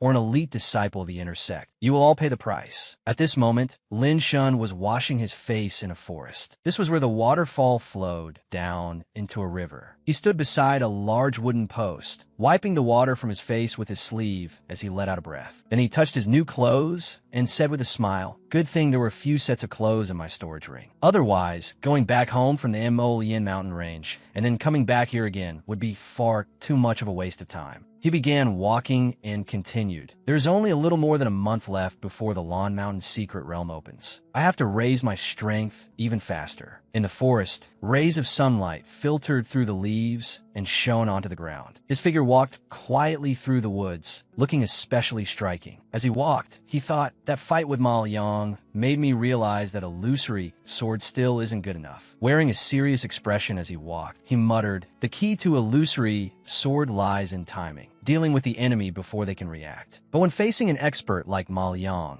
my attack speed is clearly still insufficient." Lin Shun immediately came to a conclusion. "I absolutely have to improve my abilities as soon as possible. Otherwise, if we fight again next time, there's no doubt I might lose." Suddenly, the heavy stomp of an animal's foot on the ground pulled him out of his thoughts. The creature was yellowish-brown and looked somewhat like a pangolin with a pale yellow belly. Most striking of all, its red eyes were fixed on him like a predator eyeing prey. Seeing this, he began to assess it. A peak second-rank iron armor beast. Its presence is no weaker than the black-scaled giant pythons. Then, as though remembering something, he smiled and continued. Perfect timing. Although the sect mission doesn't include an iron armor beast, materials from a peak second-rank demonic beast should still sell for a considerable amount of spirit stones. Suddenly, the iron armor beast roared, signaling that it was about to attack. It stretched out both forelimbs and charged straight at him. Then it slashed out with both claws at Lin Shun, while he only then shifted into a stance to prepare his counterattack. At that moment, his thumb deftly pushed the sword out of its sheath, and in an instant he unleashed a move. The iron armor beast took the attack directly to the head, leaving it a bloody mess as it roared in pain. It turned out that the move was a sword thrust shot forth, like an arrow, piercing straight through the iron armor beast's skull. And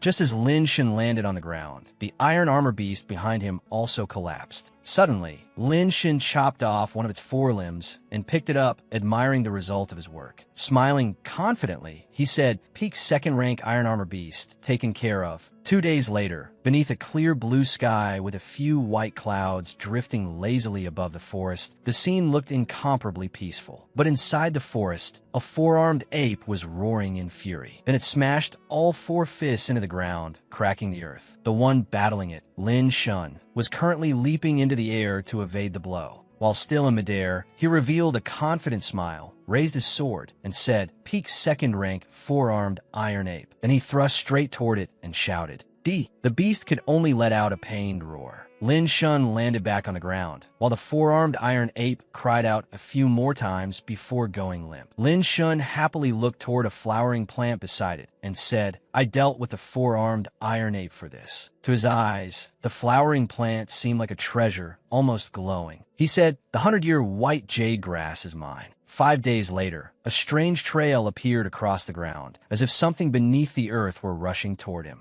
At that moment, Lin Shun had his back turned to it when it burst out of the ground with a roar. Before it could roar again, he had already moved decisively to strike back. A few days later, he easily dealt with a pink pig that walked on 2 legs. Then he swiftly defeated a giant cricket. Not long after, he used a straight thrust on a creature that looked like a goat. By a small waterfall that poured down into a pool, mist-shrouded mountains loomed faintly above. Lin Shun left his belongings on the shore and went down into the pool to bathe. He said happily, "After more than 10 days of work, I've finally gathered all the materials the sect mission required." He rubbed his neck with one hand and put the other on his waist as he continued cheerfully. Now, taking care of peak second-rank demonic beasts hardly takes any effort at all. Sure enough, under real life-and-death combat, progress comes much faster. Then he clenched his fist, full of fighting spirit, and said, "I've already earned the 500 contribution points needed to enter the Tianlan Mountain Secret Realm. In these remaining 12 days, I need to raise my strength as quickly as possible." Suddenly, behind him, a beast slammed its paw into a tree and cracked the trunk. Its roar startled him. When he turned around, he saw a giant panda-like creature staring at him as if it wanted to devour him alive. The enormous panda growled. Lin Shun kicked at the water beneath him. "I'm dead. It's a demonic beast." Lin Shun stood facing the panda. This panda is really strange. The panda's paw trembled. Just as Lin Shun took up a defensive stance, he suddenly saw it collapse to the ground, with 2 arrows still lodged in its back. Seeing it lying unconscious on the ground, Lin Shun said, "This panda is badly injured." Aside from the arrows in its back, there was also a slash wound on its right forelimb, and it looked like it had been scorched by fire. Just then, a loud voice came from behind the panda. "Big brother, the violent bear was hit by my poisoned arrows. It's about to die." 3 rough-looking men carrying sabers appeared. The leader, the red-haired man with a top knot, burst out laughing. "If we kill this violent bear, each of us can get 200 low-grade spirit stones. This trip was damn worth it." One of them pointed at Lin Shun's bag beside the river. "Look, isn't that a big bag on the bank?" The red-haired man walked over and picked it up. "A bag this big. Who knows how many demonic beast materials are inside? This violent bear really is our lucky star." Just as the 3 men were gloating, Lin Shun spoke up. "Hold it." He asked them, "Are you treating me like I'm invisible? That bag is mine. Leave." The red-haired man lifted the bag and sneered. "Oh, yours? Does your name happen to be written on it?" Lin Shen pointed at him and ordered, "Put it down for me. What's mine is mine. If it isn't mine, I won't fight over it." Lin Shen drew his sword into a ready stance. "Besides, I know exactly what's inside that bag, in case you don't believe me." The red-haired man with the top knot gave a lewd grin. "Kid, you really don't know what's good for you."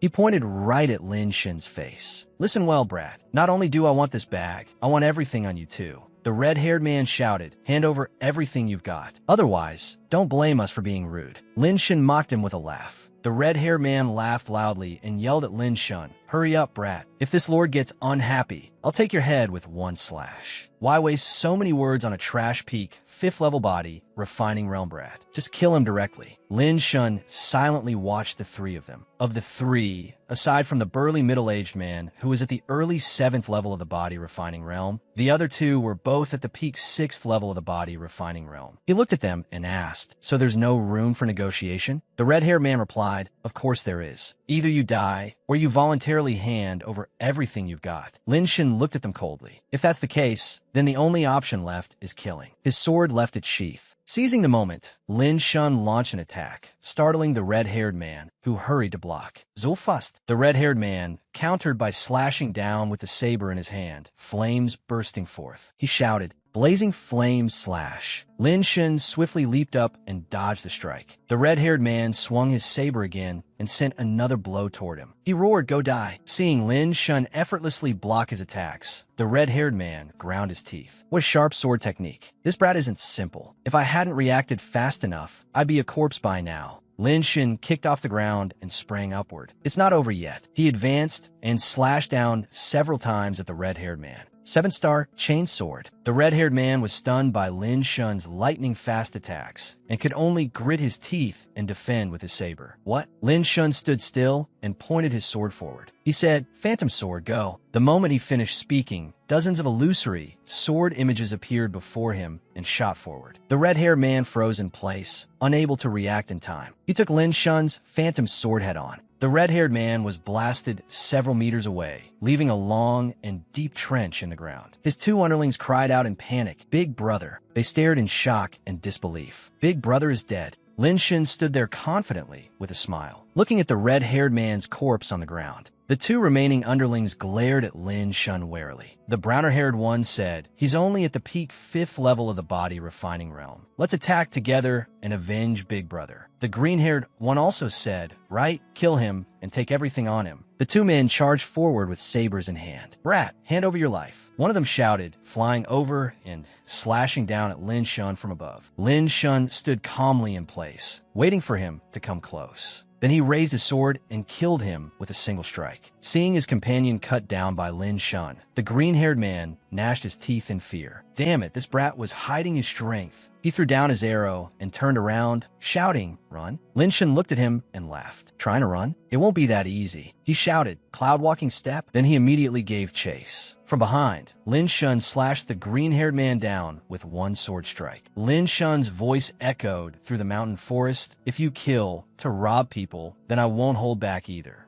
Lin Shen dumped all the loot onto the ground and counted it. A total of over 1,200 low-grade spirit stones, 17 chi gathering pills, and 1 high-grade yellow-rank martial skill, blazing flame slash. Lin Shen bared his teeth in a grin. "This time I harvested quite a lot and gained plenty of spirit stones. There are also 17 chi gathering pills, perfect for increasing my cultivation. As for the saber art, even though I don't use a saber, I can still study it a little." Lin Shen turned to look at the violent bear, sitting in a lump beside him. Now the only thing left is how to deal with this violent bear. Lin Shen murmured, "According to my memory, an adult violent bear is a 3rd-rank low-tier demonic beast, 10 feet tall, mighty, and ferocious." He stroked his chin and thought, "This one is probably only a peak 2nd-rank demonic beast. It still hasn't reached adulthood." Staring at the violent bear, Lin Shen asked, "Since you're so badly injured, should I just put you out of your misery?" The violent bear looked at Lin Shen pitifully. Lin Shen looked at it in surprise. "Are you begging me? Could it be that this violent bear has intelligence and can understand human speech?" Suddenly, the violent bear unexpectedly spread its claws and offered Lin Shen a ring. The moment Lin Shen saw what was in the bear's paw, he was startled. "This is a mid-grade storage ring.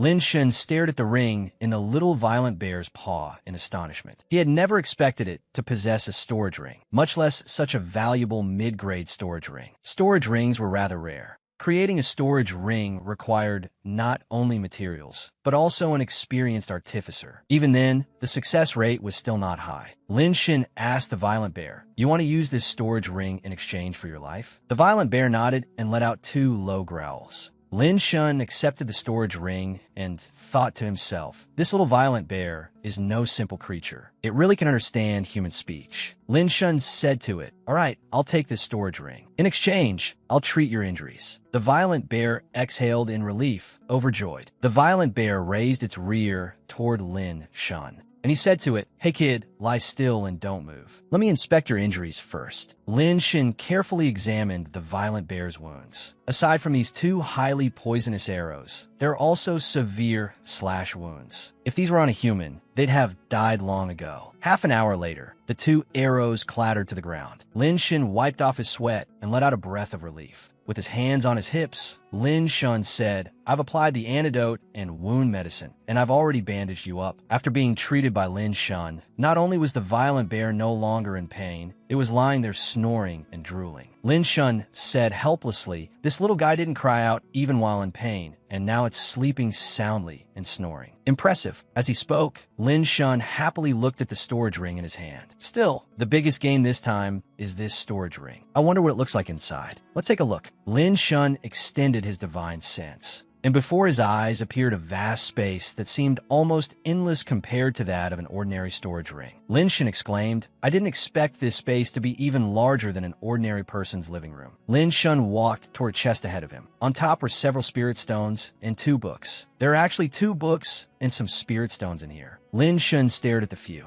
Beautiful green spirit stones. These spirit stones are emitting such dense spiritual energy. Could these be mid-grade spirit stones? Lin Shin reached out and prepared to gather chi. Let me test them with true chi. A surging source of power wrapped around Lin Shun. He clenched his fist and felt it, then rejoiced. Great, these really are mid-grade spirit stones. Lin Shin spread out his hand and muttered, "At a rough count, there are around 300 mid-grade spirit stones in here. The exchange rate from mid-grade to low-grade spirit stones is 1 to 100. So that's a total of 30,000 low-grade spirit stones." Just thinking about it made Lin Shin excited. 30,000 low-grade spirit stones would be enough for a small family clan to spend for half a year. This is definitely a huge fortune. I was really lucky this time. He looked at the 2 books beside the pile of spirit stones and said, "And what are these 2 books?" Lin Shun stepped closer to take a look. Written on them were the words, "Mystic Rank Low Grade Cultivation Method." Lin Shun picked up the secret manual and opened it. Ancient Bronze Body Tempering Art. If cultivated together with Ancient Bronze Azure Flower, twice the result can be achieved with half the effort. But I've never even heard of this Ancient Bronze Azure Flower before. Where am I supposed to find it? The manual read, "First layer, Bronze Force Body Tempering. Refine Bronze Force to temper the body and nourish it." On the next page it said, "The second layer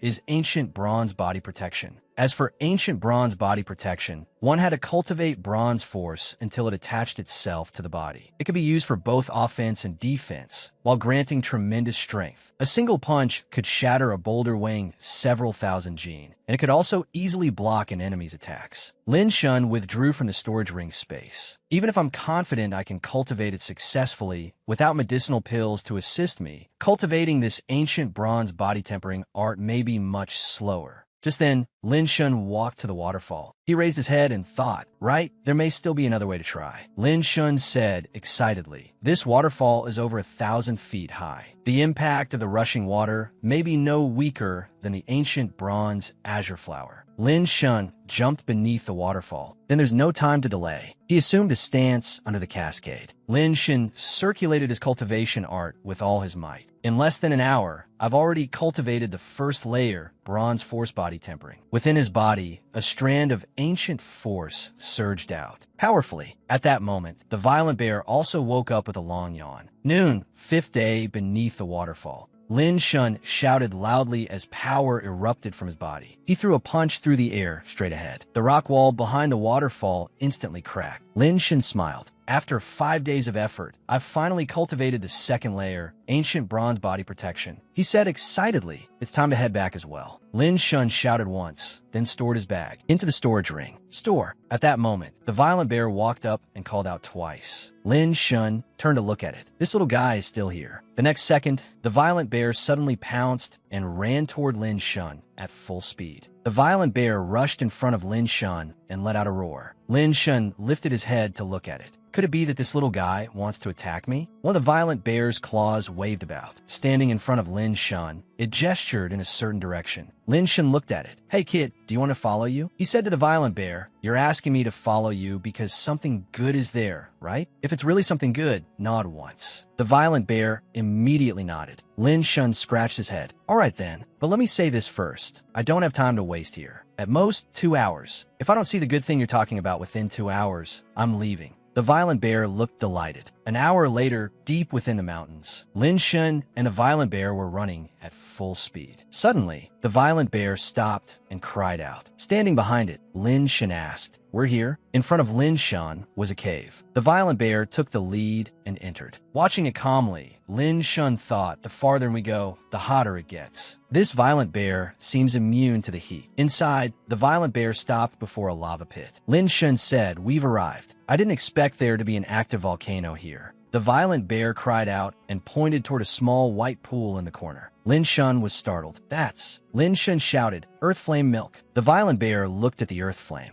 milk and drooled greedily. But at that moment, Lin Shun spotted 2 enormous scorpions ahead. He said loudly, but there are still 2 underground scorpions guarding it. Lin Shun muttered, drenched in sweat, looks like if I want to obtain the earth flame milk, I'll have to get past these underground scorpions first. But these 2 underground scorpions are both third-rank, low-tier, demonic beasts. With my current strength, it would still take some time to kill even one. If I face both at once, I'm afraid I won't be their match. Lin Shun said to the violent bear beside him, hey kid, looks like you want the earth flame milk too, huh? But these 2 underground scorpions aren't harmless creatures. He then said to it, if we want to get the earth flame milk, we'll have to work together and kill these 2 underground scorpions. The violent bear roared in agreement. Its roar immediately drew the attention of the underground scorpions. The 2 scorpions instantly hissed and advanced toward the man and beast before them. Lin Shun drew his sword. Let's go, kid. With that, he gripped his sword and charged at one of the scorpions. Lin Shun leaped high and slashed down.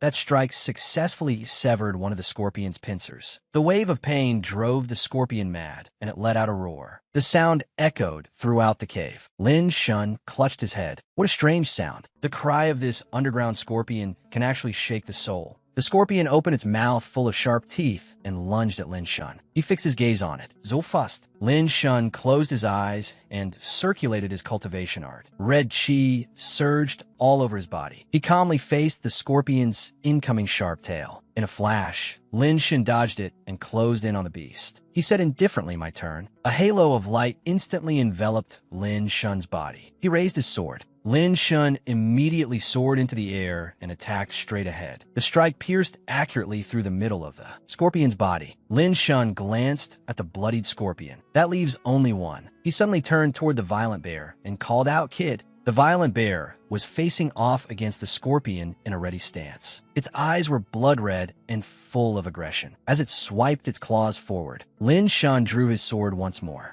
The scorpion's body was instantly sliced in 2. Lin Shun and the violent bear stood there looking at the 2 dead scorpions on the ground. The violent bear roared, its eyes shining brightly as it turned toward Lin Shun. He laughed. All right, I know. Lin Shun said to the violent bear, now let's divide up this earth flame milk. Lin Shun took out 2 bottles and poured the earth flame milk into them. Then he turned and handed 1 bottle to the drooling violent bear. Here, kid, this is your share. The violent bear quickly stuffed the bottle into its mouth and gulped it down. Lin Shun looked at it helplessly. This little guy, looking at the bottle of earth flame milk in his hand, Lin Shun murmured, when used to cultivate the ancient bronze body tempering art, the ancient bronze azure flower has an extremely high effect. If I use this earth flame milk to cultivate, I wonder if it can push my cultivation to the 3rd layer. Lin Shun shook his head, stopped overthinking, and tipped his head back to drain it in 1 gulp. Suddenly, Lin Shun's eyes widened. He looked at his hands. This feeling looks like it works. Lin Shun immediately began cultivating. A few days later, Lin Shun thrust out with a powerful force behind the strike, his gaze sharp. Lin Shun recalled what had been written in the book. According to the description in the Ancient Bronze Body Tempering Art Manual, if the second layer, Ancient Bronze Body Protection, was cultivated to great accomplishment, the power of a martial artist's punch would reach 9,000 Jin. It could blast apart the air itself with unrivaled might. Lin Shun glanced to the side. Seeing that the violent bear was still lying asleep like it was dead in front of the cave, he was speechless. This violent bear really had a strange cultivation method. Ever since drinking the Earth Flame milk, it had been fast asleep and still showed no signs of waking up. Lin Shun thought, if this little guy is cultivating and some demonic beast comes by, that would be really bad. Forget it, I'll stay here and wait for it to wake up. Lin Shun silently sat down and regulated his breathing. Suddenly, he snapped his eyes open. Lin Shun turned to one side.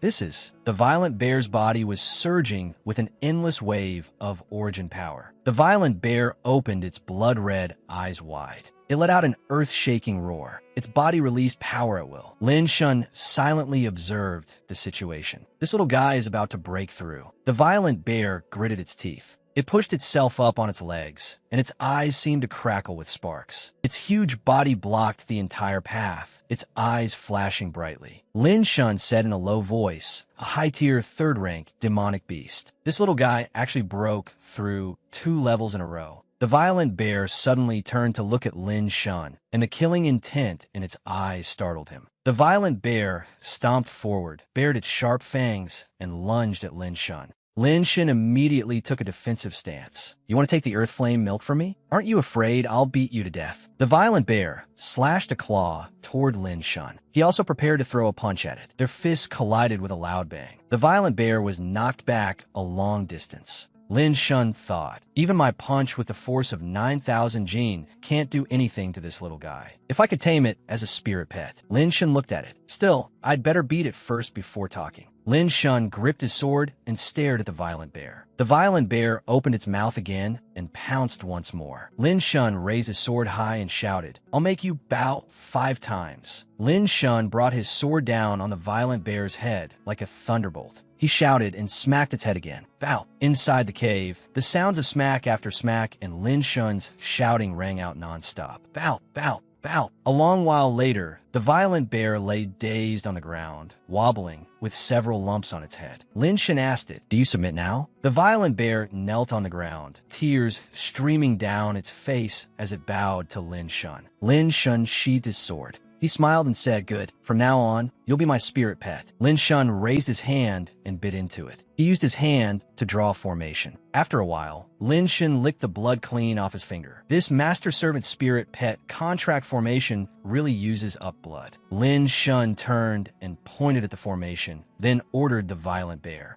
Go in. Lin Shun held out his hand. All right, from now on, you're my bear. The light from outside shone in, clearly illuminating the formation. The violent bear roared again. Suddenly, Lin Shun noticed something was wrong. Wait, something strange about the formation. The formation Lin Shun had drawn emitted a dazzling light. Only then did he realize that it was absorbing the Earth Flame milk in his blood. When the smoke cleared, the violent bear had disappeared at some point. Lin Shun said regretfully, It actually got away. Lin Shun sighed. What a pity. If I could have kept it by my side, things would have been much safer in the Mo Lien mountain range. He slung his pack over his shoulder. Time to go. Lin Shun stepped out of the cave. Suddenly, a cloud of dust billowed up in front of him, startling Lin Shun. The violent bear was fleeing in panic, chased breathlessly by 3 people. The group shouted loudly, You damned beast! How dare you steal our stuff? Lin Shun frowned at the scene. He stood at the cave entrance, watching the violent bear run toward him. The 3 people also came to a stop. They were startled when they saw Lin Shun. The long-haired man asked Lin Shun, Are you in this together? Lin Shun sneered. So what if I am? The violent bear hid behind Lin Shun, looking aggrievedly at the 3 men. Lin Shun said, If you don't get lost, then die. He shielded the pitiful violent bear, which was tearfully looking at the 3 men. The long-haired man drew his sword and pointed it at Lin Shun. You, peak 5th level of the body, refining realm. The 3 men looked at each other.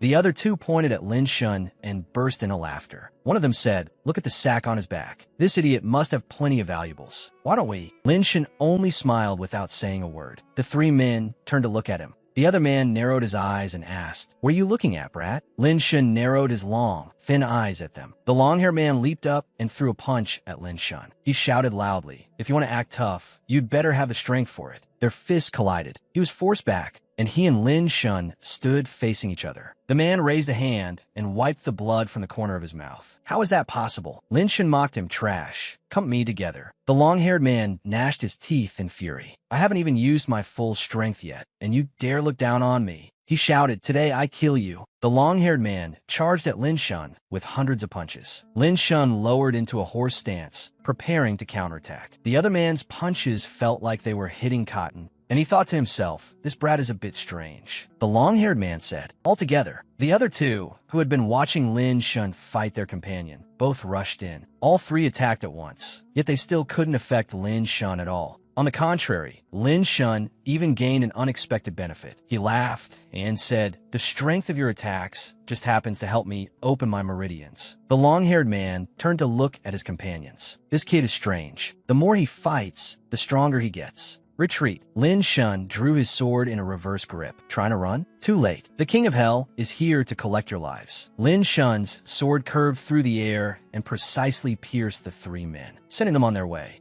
Lin Shun turned and instructed the violent bear, "Don't provoke martial artists so casually in the future. You won't always be this lucky next time." The violent bear sat on the ground, nodding frantically. Lin Shun slung his pack over his shoulder. "Then I'm leaving, Baozhong." "Little guy." Lin Shun pushed off with one step, landed on several treetops, and disappeared. He left like a gust of wind. A few days later, in some mountain cave, spiritual power circulated without end. Lin Shun sat inside, cultivating his aura surging skyward. After a while, he stopped inside, as expected, of the orchid jade grass. 6th level of the body, refining realm. "I broke through in just 1 week," he said tiredly. "Time to go." Inside the green forest, the vegetation was lush. Lin Shun emerged from the river. "That feels great." Inside the market, everyone stared blankly at the figure who had just appeared. It was Lin Shun carrying an enormous sack. He stopped in front of a shop. The shopkeeper pushed up his glasses and asked Lin Shun, "Young master, do you really want to sell all of this?" Lin Shun set the sack down and nodded. "That's right." The shopkeeper counted the items. 100 soul grass, 3 gene, worth 56 low-grade spirit stones. He continued counting. "Irombek bull hide. This hide is very complete. Let's say 80 low-grade spirit stones." Suddenly, the shopkeeper widened his eyes. "What? This is..." The shopkeeper stared at the item before him in shock. The stinger tail of an underground scorpion. His eyes lit up as he looked at Lin Shun. "Young master, you're truly impressive. The stinger still contains poison, so it clearly died less than 10 days ago." Someone among the onlookers spoke up. "The underground scorpion is a low-tier, 3rd-rank demonic beast. Even a 7th-level body, refining martial artist would have difficulty killing one. Yet you're only at the early 6th level, and you killed 2 of them." Lin Shun seized the chance to brag, raising his chin high. "That's right, and while we're at it, when I killed them, I was only at peak 5th level." The shopkeeper called out to Lin Shun, "Young master, here are your things." He handed Lin Shun a jade ring, a total of 3,200 low-grade spirit stones. "Might you like to buy some pills?" Lin Shun said casually, "I actually do need some." "Shopkeeper, please give me 3 bottles of chi gathering pills and 2 bottles of body tempering pills." The shopkeeper handed Lin Shun a box. "Here are your items." In broad daylight, on the steps leading up to the sect, the entrance towered high. Lin Shun climbed 1 step at a time. He walked upright and confidently. Lin Shun was almost at the top. Bamboo branches bent in the wind. Several people were walking in the opposite direction. He brushed right past them as if they were air. The 3 people who passed by Lin Shun were Ma Liang, Li Shan, and Li Chuan. The one named Li Shan gritted his teeth and said, "Sooner or later, I'm going to beat this brat to death." Li Chuan narrowed his eyes. Hasn't Lin Shun been doing sect missions this whole time to earn contribution points? He'll definitely join the Tianluo Mountain Secret Realm in half a month. When the time comes, we'll cripple him inside the secret realm. Lin Shun popped a pill in his mouth. He quietly sat in the bamboo forest cultivating. Lin Shun stood up and a flame ignited in his eyes. He slashed his sword through the air. The sword suddenly became supple in Lin Shun's hand.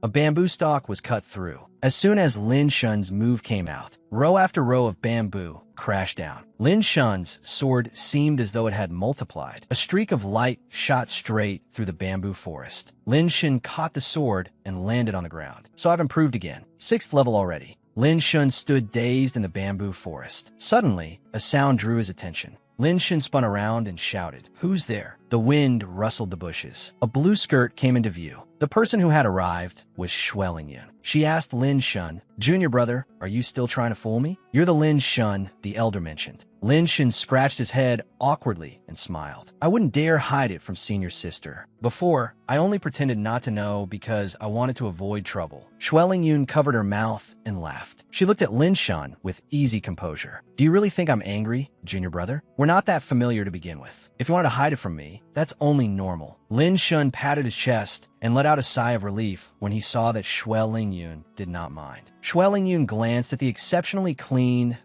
mark on the bamboo and reached out to touch it. Xuelingyun said to Lin Shun, "You've comprehended sword force again." Lin Shun silently smiled. Lin Shun cupped his hands to Xuelingyun. "I've made senior sister laugh at me. I've only recently gained a slight understanding of sword force. What I just used was a sword force attack." Xuelingyun looked at him. "In nearly 300 years, no one in our Yan'an region has been able to comprehend it." She said to Lin Shun, "Try attacking me, and let's see what level your sword force has reached." Lin Shun's gaze changed. "Be careful." In the blink of an eye, Lin Shun had already attacked Xuelingyun. She remained standing where she was. Xuelingyun calmly leaned backward and avoided Lin Shun's sword tip. She praised him. "Fast Svot." Xuelingyun reversed her grip and used her sword to block. Lin Shun came down from above and shouted, "Senior sister, be careful." The blade came down decisively. Lin Shun focused his power. Xuelingyun widened her eyes, murmuring, "Sword force." Then she finally closed her eyes and said, "Show mercy under the sword." Lin Shun was startled when he heard that, and his downward strike sent dirt and stones flying.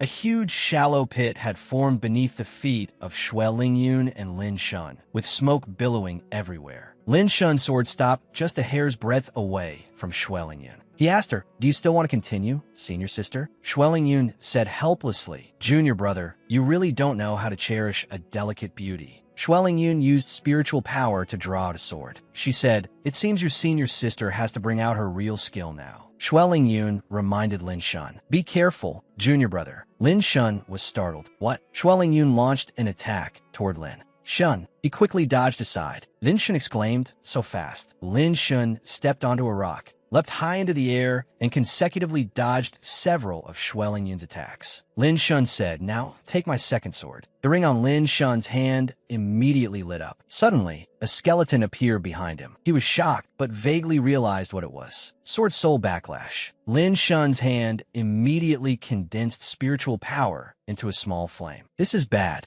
He quickly blocked the path of that skeleton. The skull of the skeleton opened its mouth wide in disbelief. Lin Shun dropped to his knees. Very quickly, he entered a meditative cultivation state. Lin Shun shouted. Dozens of rays of light immediately shot out from the skeleton's mouth, all of them returning into Lin Shun's hand. Xuelingyun happened to witness this scene. 30% sword force. "Junior brother, you're truly amazing," Lin Shun said modestly. "Senior sister went easy on me." Lin Shun smiled at Xuelingyun. After the sword force was struck by the sword soul, it can now release 5 streams. If not for senior sister's sword just now, I'm afraid I wouldn't have been able to grasp 50% sword force so quickly. Xuelingyun was surprised. "So, just now you already grasped 50%? Lin Shun looked at Xuelingyun and said, "There's one more thing I want to ask senior sister to help me with." He scratched his face awkwardly and said, "My ancient bronze body tempering art has been stuck at the second layer for a long time. I hope a strong expert like senior sister can attack me and help me cultivate." Xuelingyun smiled. She said to Lin Shun, "All right, just don't forget your senior sister after you get stronger." Xuelingyun immediately rushed at Lin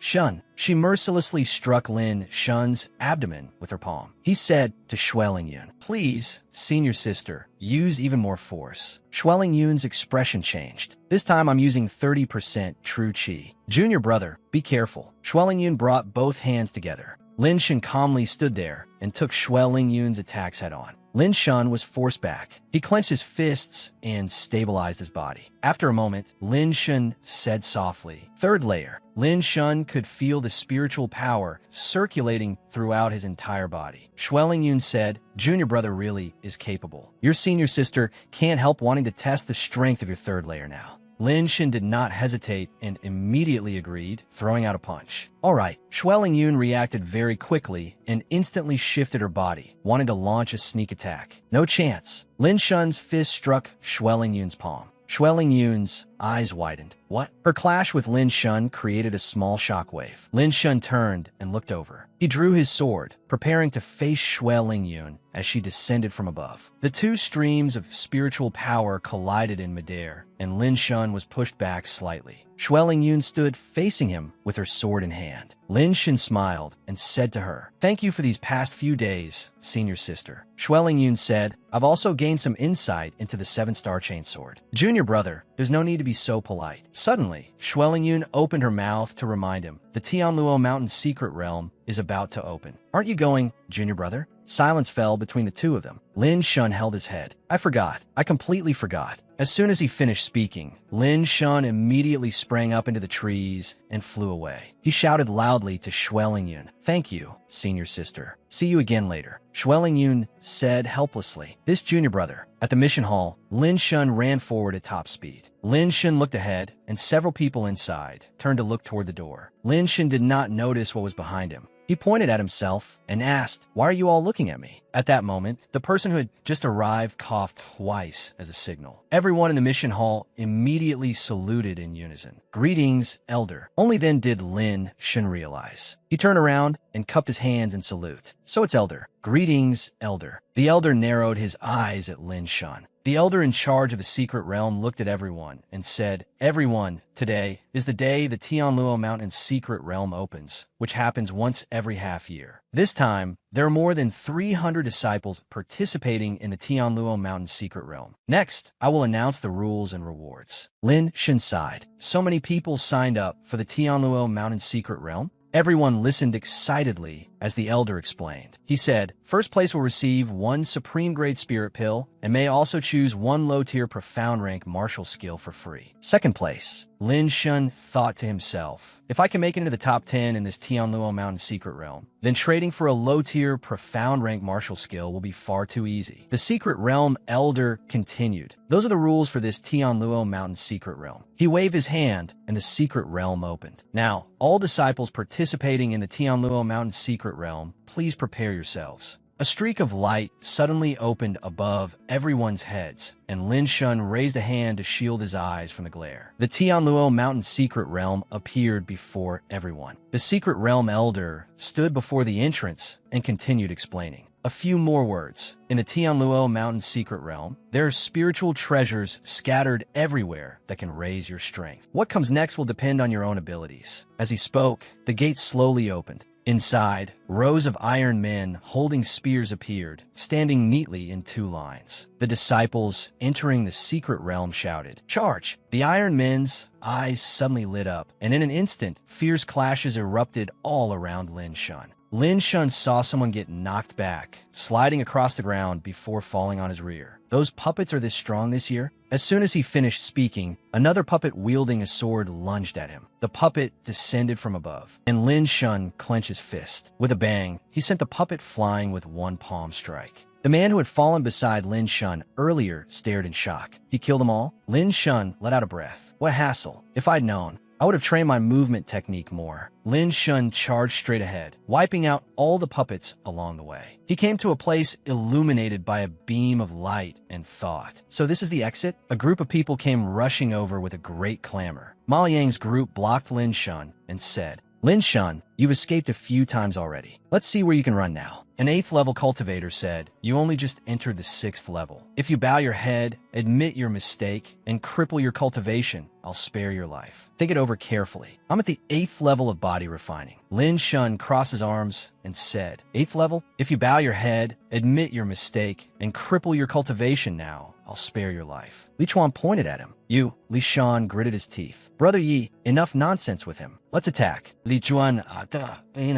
Lin Shan calmly drew his sword and blocked the strike. Their 2 attacks collided and forced both sides back. Li Shan clenched his fists. 7-star chainsword. No wonder he dares to talk so arrogantly. Li Chuan Snadat. It was Ma Liang. One of his underlings had already lost, yet he still dared come trouble Lin Shun. Enraged, Ma Liang swept forward like a whirlwind and shouted, "Lin Shun, hand over your life." Li Shan reached out, trying to grab Lin Shun. Earth-splitting palm. The two attacked Lin Shun from both sides, and someone cried out loudly, and the two of them rolled across the ground. Ma Liang ground his teeth. How is this possible? Lin Shun stomped down, then descended from above to attack both men. Li Shan covered his head. What an overwhelming impact. A violent gust swirled around them. One man pointed at Lin Shun's face and shouted, "Lin Shun, you actually dared injure our brothers. Once we're outside, you'll pay for this." Lin Shun shot him a disdainful glance. The man pointed at Lin Shun, then turned and said to the people behind him, "What are you all standing there for? Get him."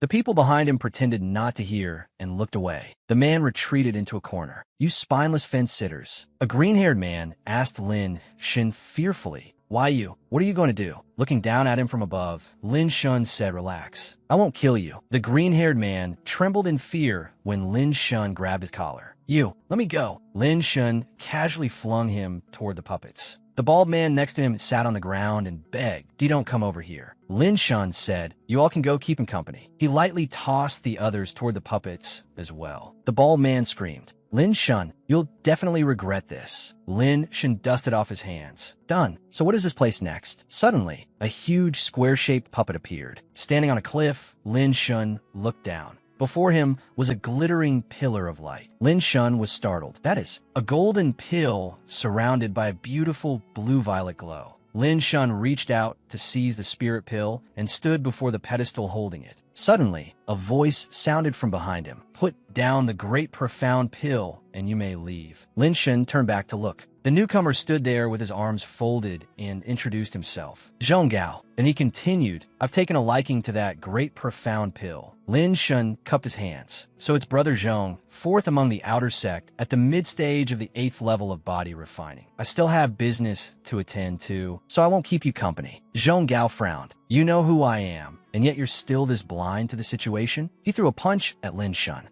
Suddenly, Lin Shun's figure blurred before his eyes. Zhong Gao's punch struck empty air. Zhong Gao looked around. Where did he go? Lin Shun was already above him, preparing to descend. Realizing it, Zhong Gao hurriedly raised his arm overhead. His fist collided with Lin Shun's sword. Lin Shun flipped in midair to avoid him. Zhong Gao gritted his teeth. "I used 60% of my true chi, and it only. Force him back." Lin Shun smiled, turned, and ran off. "I just obtained a great profound pill and need time to refine it. Another day, I will surely leave Brother Zhong with a memory he'll never forget for the rest of his life." Zhong Gao stared blankly as Lin Shun ran off into the distance. Furious, he ground his teeth and roared angrily inside the cave. After running halfway, Lin Shun looked up. He glanced at the profound pill in his hand. Lin Shun smiled smugly and tossed it into his mouth. The comprehension in his mind immediately awakened. Lin Shun closed his eyes and felt the changes in his body. What rich and pure spiritual energy. It was as though a stream of spiritual power surged through him, opening all his meridians. Lin Shun sat down where he was and began circulating his cultivation. Sweat poured from his entire body. Late 6th level of the body, refining realm. A while later, Lin Shun opened his eyes. He stretched his body, thought for a moment, then regretfully punched the stone wall beside him. What a pity. If I hadn't spent all that time cutting my way through enemies earlier, I probably could have found a few spiritual treasures while passing through that corridor. Lin Shun sighed and stood up. Forget it. Securing a top 10 position is more important. He loosened his muscles and walked out. Once my soul power expands, I won't miss such chances again. As he walked, Lin Shun tried sensing the spiritual energy around him. In Lin Shun's mind, it was as though a private, immortal landscape appeared before him. Blue skies and birds soaring through the air. Another square-shaped puppet was sent flying by Lin Shun. He looked into the distance. As long as I cross this canyon and go a little farther, I'll reach the exit of the Tianluo Mountain secret realm. A pair of eyes as bright as headlights stared at Lin Shun. No, not one pair, but many pairs hidden in the darkness and watching him. It was a whole group of puppets. Lin Shun sneered and placed a hand on his sword hilt. A few sword arcs flew out, and the bodies of the puppets were instantly cut to pieces. Lin Shun unleashed an explosive sword strike. Standing amid the pile of broken puppet parts, he sighed. Why are there more and more puppets? Lin Shun tilted his head and looked toward a small cave nearby. Could there be some treasure ahead? He walked inside and found a wooden box. He studied it. What is this? Lin Shun raised his hand and tried to sense it, but failed. This box could actually block his soul power. The box opened. A bright glow shone from inside. It was a green jade pendant. Lin Shun frowned in confusion as he looked at the jade pendant in his hand. Normally, a spiritual object reacts as soon as true chi is infused into it. But this jade pendant didn't. Lin Shun tried to probe it again. He thought to himself, the box blocks soul power, and the jade pendant is mysterious. I'll wait until I become an inner sect disciple before slowly studying it. The next morning, at the place where the red crystal stones were stored, Lin Shun looked up at the gate before him. Passers-by exclaimed in surprise as he walked past. Late 6th level of body refining? The man in green gaped. Even someone like me at the late 7th level would need to put in some effort. Another person chimed in. He's got some skill. Yuan Fei crossed his arms and observed Lin Shun with interest. Interesting. 10 days ago, this Lin Shun was only at the early 6th level of the body refining realm. His expression turned serious. At the early 6th level, he easily defeated Ma Yang. I wonder how strong he is now. At exactly noon,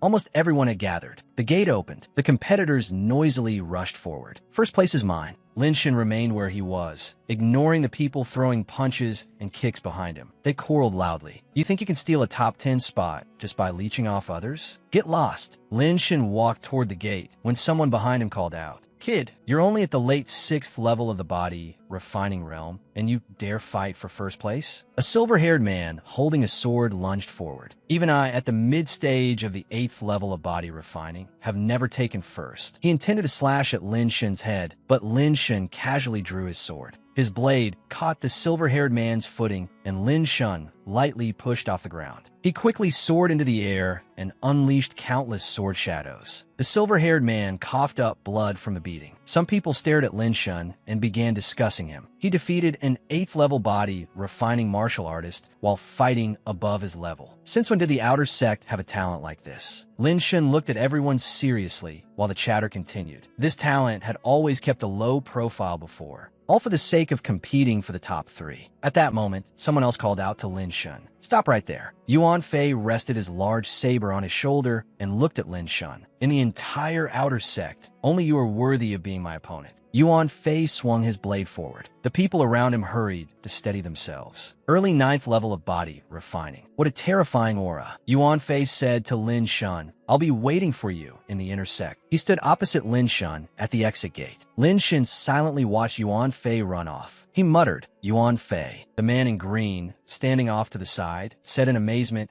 he could actually withstand Yuan Fei's pressure. Terrifying. Another person looked at Lin Shun and said he wants second place. At that moment, someone else stepped forward and questioned Lin Shun. You want to snatch my second place? Lin Shun frowned at the newcomer. This guy is at the mid-stage of the 8th level. He asked, and who are you? The man took a few quick steps and rushed before Lin Shun. At the mid-stage of the 8th level, Pei Liangping leaped into the air and struck at Lin Shun. Lin Shun once again drew his sword. The two collided in midair. Pei Liangping spun through the sky, kicking toward Lin Shun. He landed and took a stance. If the two of us keep fighting, it'll only waste time. If you let me pass, I'll give you 500 low-grade spirit stones. Lin Shun laughed. I'll give you 1,000. Pei Liangping grew furious. Lin Shun, don't refuse a toast only to drink a forfeit. He unleashed a series of kicks at Lin Shun. Lin Shun blocked them with ease. Tired, he thought, letting him go ahead is less troublesome. Pei Liangping jumped away in a few bounds. Lin Shun, I'll remember this. Lin Shun also quickly stepped through the gate. He sighed. Third place is fine too.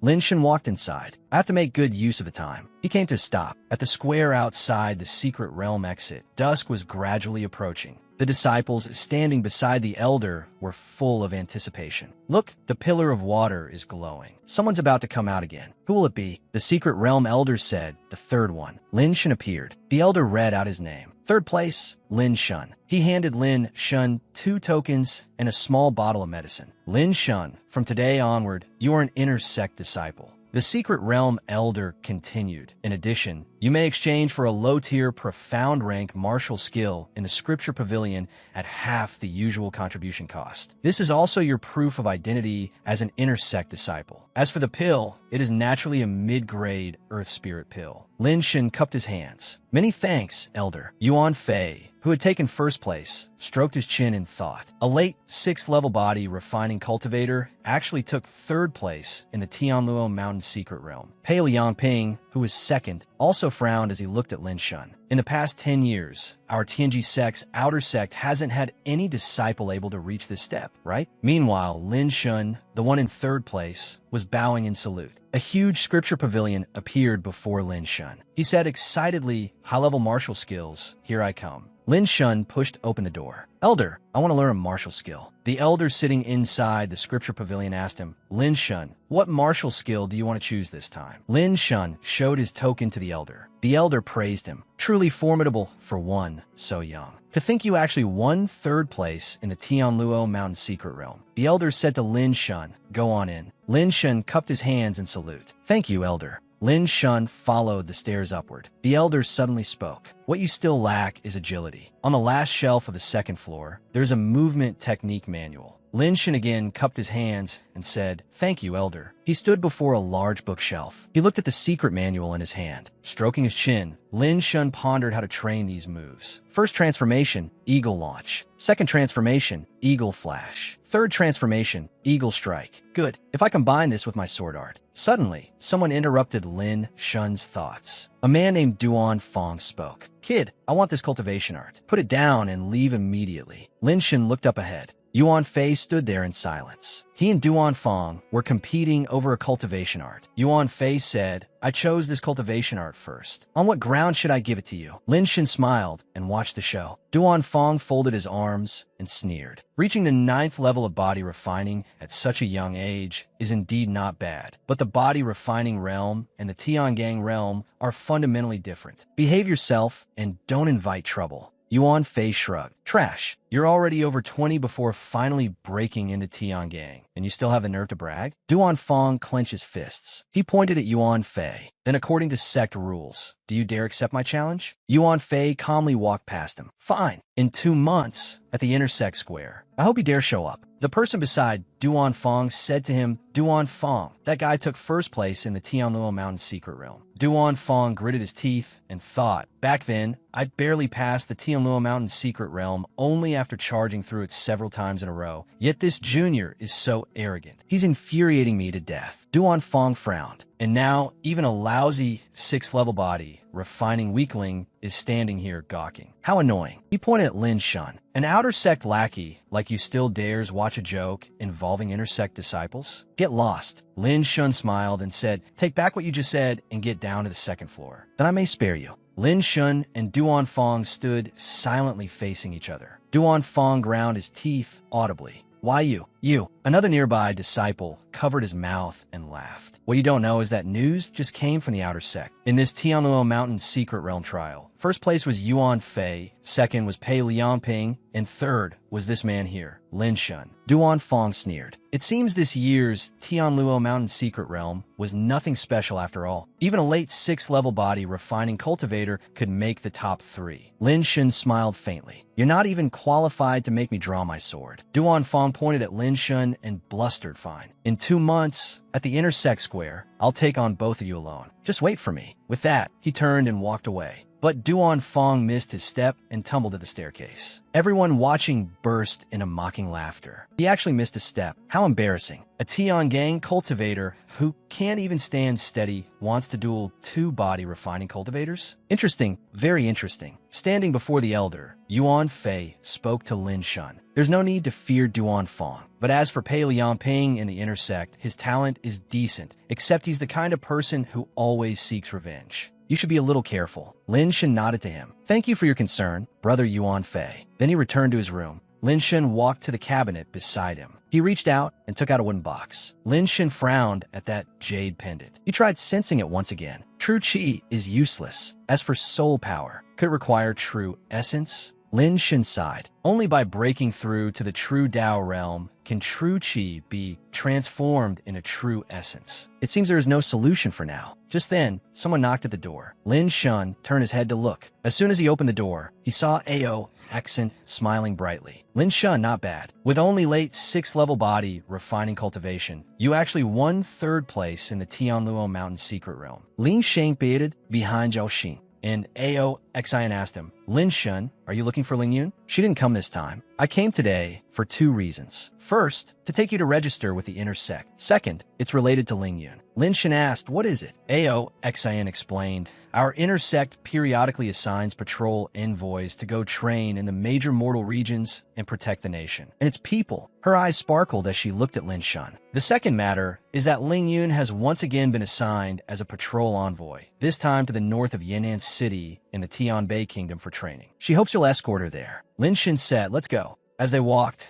Ao Xian continued explaining, Intersect disciples must complete 1 mission every month. If you want to exchange for profound rank cultivation arts, you need to accumulate enough contribution points. All of that is written on the Intersect disciple token. Just read it when you get back. The two of them walked up to a huge orange boulder with the words, Tianji ranking. Lin Shen asked in confusion, Ao Xian, what is the Tianji ranking? Ao Xian suddenly explained, the Tianji ranking is the ranking list for Intersect disciples. The top 10 are the 10 core disciples of our Tianji sect. She continued, to enter the Tianji ranking, a disciple must be at least at the early stage of the Tiangang realm. Looking at the huge stone in front of him, Lin Shen wondered to himself, the early stage of the Tiangang realm? He looked at the names on the stone and could only admit to himself, my cultivation is still quite low among the inner sect. Ao Xian stepped forward and patted his shoulder in comfort. Don't worry, as long as you successfully challenge someone, you can replace anyone on the ranking. She then imagined a scene full of rare treasures and added, that said, there are many intersect disciples who hide their true strength, though they are still only a minority. And the intersect disciples on the Tianji ranking receive far more pills and spirit stones than ordinary intersect disciples. Hearing that, Lin Shun turned and started walking away. The words on the stone tablet suddenly blurred, then transformed into different words. Scene change. Lin Shun arrived at a courtyard, where Shui Ling Yun was standing inside. From behind him, Ao Xian said, sorry, Lin Shun. When Shui Ling Yun saw him arrive, she greeted him with a bright smile. Welcome to the inner sect. He cupped his hands and said, I still have to thank you, senior sister, for helping temper my body. From a distance, the two of them looked like they were chatting happily. Standing behind them, Ao Xian anxiously called out, hey, do you two have to act like this? It's not like you're parting forever. Lin Shun, if you want to see her, you can always go to Tianbei Kingdom later. And you too, Ling Yun. A few years will pass in the blink of an eye. Hearing that, both of them blushed and looked at each other. Suddenly, Shui Ling Yun reached into her chest as if searching for something, then slowly took out a small blue bead and said, Lin Shun, this is for you.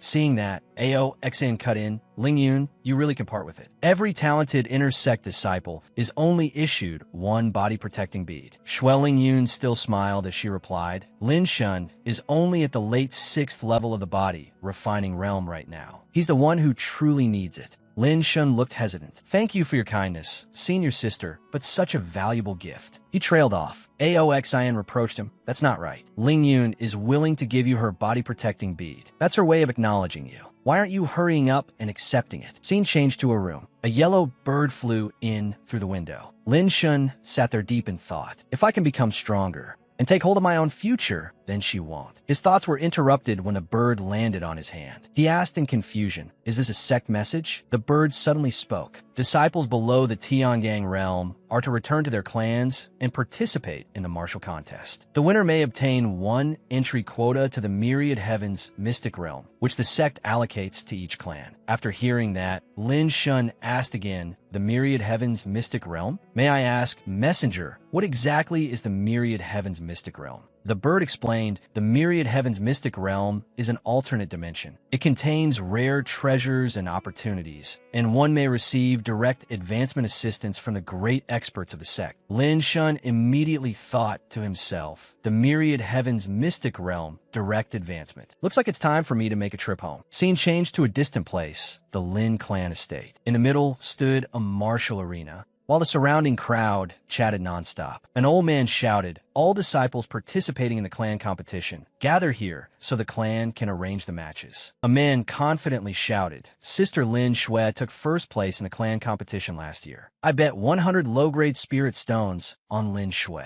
The person next to him disagreed. Not necessarily. Brother Lin Xiong is just as gifted. I bet 500 low-grade spirit stones on Brother Lin Xiong. At that moment, the table was already covered with different betting boards. Lin Xin was grinning happily, surrounded by people wanting to place bets, and said excitedly, no rush, everyone can place a bet. He looked toward Lin Shun and asked, isn't that Lin Shun, the guy who was beaten back in one move last time? Wanna know what your odds are? He sneered 1 to 30. A useless trash who can't even last one move. Wanna gamble a little? Lin Shun flicked his hand, and a jade bracelet flew toward him. He panicked.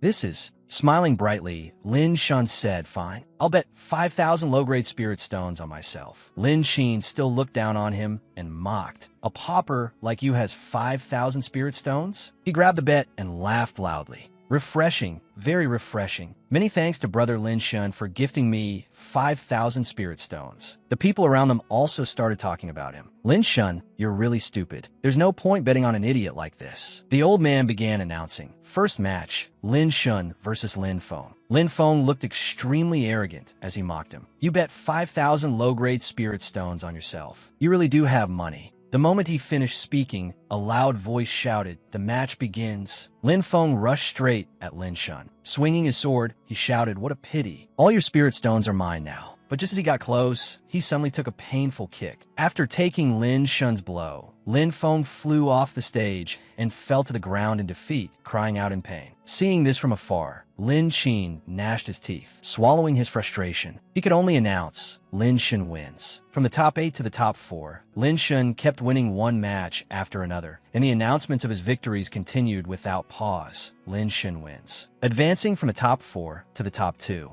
another opponent was defeated. Lin Xin wins and advances to the finals. Those who had initially looked down on him were now full of regret and lamented. Damn it, Lin Xin is this strong? If I'd known earlier, I'd have bet on him. The odds were 1 to 30. On the other side, a burly man also won consecutively. Lin Xiong wins and advances to the finals. Lin Shun and Lin Xiong stepped into the final match. The two stared at each other while the people around them whispered, I can't believe even Lin Shui lost. This Lin Shun really is a dark horse. But against Lin Xiong, he has no chance. Lin Xiong took his stance, murderous aura spreading everywhere. He said, so you're Lin Shun, the good-for-nothing whose name has been passed around the Lin clan. No matter how others judge you, I will go all out against you. Lin Shun replied, I couldn't ask for more. The old man shouted, the match begins. Lin Xiong leaped straight at him and attacked. He roared, fight. Lin Shun recognized the technique and blocked it with ease. He thought to himself, eagle strike transformation, but still a little lacking.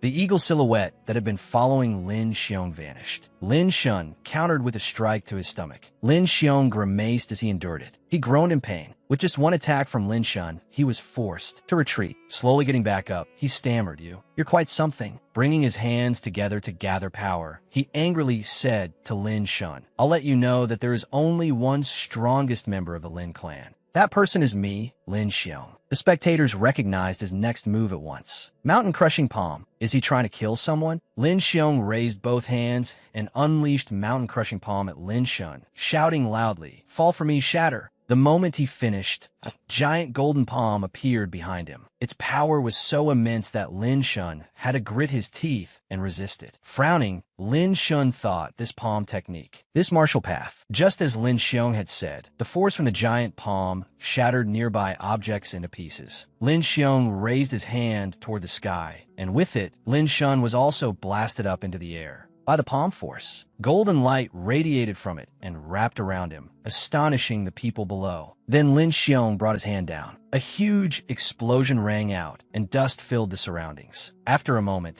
the dust gradually cleared, revealing Lin Shun lying face first on the ground, completely motionless. Seeing Lin Shun in such a miserable state, Lin Xiong laughed in delight. He said loudly, it's over. So that's that. He kept laughing triumphantly. At that moment, Lin Shun also struggled to his feet and started laughing along with him. Hearing Lin Shun laugh, Lin Xiong angrily asked. What are you laughing at? Lin Shin stood up and answered while laughing. I'm laughing at my own arrogance. I'm laughing at how stupid I was. I'm laughing at how much I underestimated the martial path of this world. After laughing his fill, he scratched his head and said, the power of martial arts in this world, the profundity of the Tao, is beyond imagination. And I even wanted to cultivate 100 paths at once. That really was foolish. After saying that, he cupped his hands and bowed to thank Lin Xiong. Lin Xiong, thank you for waking me up. Those words made Lin Xiong boil with rage. Was this gratitude or mockery? Lin Xiong closed his eyes, slowly placed his hand on the hilt of his sword, and said softly, since you're thanking me for waking you up, then I'll let you have a taste of the swordsmanship I am best at. After listening to Lin Shun ramble on for a while, Lin Xiong had completely run out of patience. He shouted, well said, Mountain Crush. At once, he raised his hand and struck out with a palm. Before the palm could even reach Lin Shun blocked it in a flash with his sword. With only a gentle turn of the blade, he neutralized it. Lin Xiong couldn't even see how Lin Shun had made his move. Trembling, he muttered softly, Fast, too fast. The moment he finished speaking, he fell face first to the ground. The posture was exactly the same as Lin Shin's earlier. The host announced, Lin Shun wins. The audience also jumped up and shouted, Lin Shun is amazing. After Lin Shun's victory, an old man holding a box said to him, I've already sent someone to report the quota matter to Tianji sect. Don't disgrace the reputation of the Lin clan. After speaking, the old man handed the box to Lin Shun. Lin Shun opened it and saw a green fruit inside. It was a Qingyuan fruit. The old man smiled kindly and said, although I would very much like to congratulate you, you probably have something even more important to do, don't you? Lin Qin, who was sitting nearby in defeat, was so shocked by what he heard that his jaw dropped, and he looked like a complete clown. That remark left Lin Shun rather embarrassed. Not knowing how to respond, he could only smile it off. At a waterfall, water rushed down furiously, and a few large rocks suddenly tumbled down. A horse carriage was speeding along the road, and Lin Shun was sitting inside it. He had his eyes closed as he cultivated, thinking to himself, I'm already at the peak of the 9th level of the body refining realm. Thinking of the empty boxes, he could not help sighing. Spirit stones may come quickly, but they disappear even faster. Not long after, the carriage stopped in front of a cave. The entrance bore the shape of a skull. As Lin Shun prepared to get off, his heart was already shouting, Myriad Heaven's mystic realm, I'm here. He stepped onto the first stairs, and only when he got close to the entrance did he see a figure cultivating there. The person was dressed in black and tightly veiled. The old man in black cultivated in silence, paying no attention to what was happening outside. Seeing him, Lin Shun cupped his hands and greeted him. I am Lin Shun of the Tianji sect, representing the Lin clan. May I ask, Senior, before he could finish speaking, the old man had already risen from where he was sitting, then flew right in front of Lin Shun, shocking him greatly. His speed was unbelievably fast. The old man landed lightly on the ground, walked over, and reached out to brush Lin Shun's hair aside. Lin Shun had no idea what was going on, but he did not dare move. To his surprise, the old man suddenly shoved him off the cliff. Since he had not been on guard at all, Lin Shun was pushed off with ease. A single thought flashed through his mind. That was the situation. Lin Shun had been standing near the cliff, and with one push from the black-clothed old man, he fell freely from above. He screamed in terror. The old man in black stood on the cliff and looked down, saying he'd endure to the end. Don't die. Not long after, Lin Shun was washed ashore by the water. He lay face down on the ground, coughing. Cough, cough. It had to be said that this posture was not very graceful. Grinding his teeth, Lin Shun sat up and crouched on the ground, saying furiously, that old man in black is at least in the true Tao realm. Sooner or later, I'll settle this score with him. Suddenly, a pair of feet appeared in front of him. Lin Shun looked up and saw a bald nun. She asked him, Patron, are you all right? Lin Shun stood up, cupped his hands, and replied, I'm fine. May I ask, Immortal Nun, where is this place? Before him was a long flight of stairs, and at the top stood a small building. The nun pointed toward the building and introduced it to him. This is Enian Hermitage on Panlong Island of the Myriad Heavens. You look travel-worn, Patron. Why not come into the Hermitage and rest for a while? Hearing that, he exclaimed happily, wonderful. Right after that, the nun led him up to the Hermitage. Lin Shun hesitated as he looked at the nun's back while she walked up the steps. He thought to himself, is this nun kind-hearted, or does she have some other motive? I still haven't found the entrance to the Myriad Heaven's mystic realm, so I may as well go in first. Not long after, the two arrived at the hermitage entrance. The sagging, broken door showed that no one had repaired the place for a very long time. Black chi also spread through the surroundings. It was as if all sorts of demons and ghosts were lurking inside. A sharp gleam flashed in Lin Shun's eyes. Compared with what he had first seen, something here clearly felt wrong. The wooden door shattered apart, revealing a woman imprisoned in an iron cage. She was gripping the bars with both hands and shouting nonstop. Lin Shun cried out in shock. Shueling Yun, seeing her torn clothing, he could not help being startled. At that very moment, the nun stopped pretending and revealed her true form. Turning her head toward him, the demoness opened her mouth, exposing sharp fangs, and warned him, "Patron, there are some things you are better off not seeing. Once you've seen them, your life is forfeit." The demoness roared, "Hand over your life." Then she raised her sharp claws and charged at him. She struck downward with a palm, and Lin Shun swiftly raised his sword to block. The collision between the palm force and the blade let out a loud boom. Not long after, Lin Shun was forced backward by the strength of the palm. He guessed inwardly, this exceeds the power of the Tiangang realm. Could be. At that moment, Shuel Lingyun, standing inside the iron cage, anxiously called out, "Lin Shun." He lifted his sword and lightly sliced through the iron bars, then asked her, "Are you all right? Can you still walk?" The demoness, being treated as if she were invisible, suddenly flew over and sneered. "So you two are a pair of wild lovebirds." Seeing the demoness charge at him, Lin Shun immediately executed his sword art and shouted, "Demonic creature, taste my sword." A dazzling radiance burst out around his body. It was so bright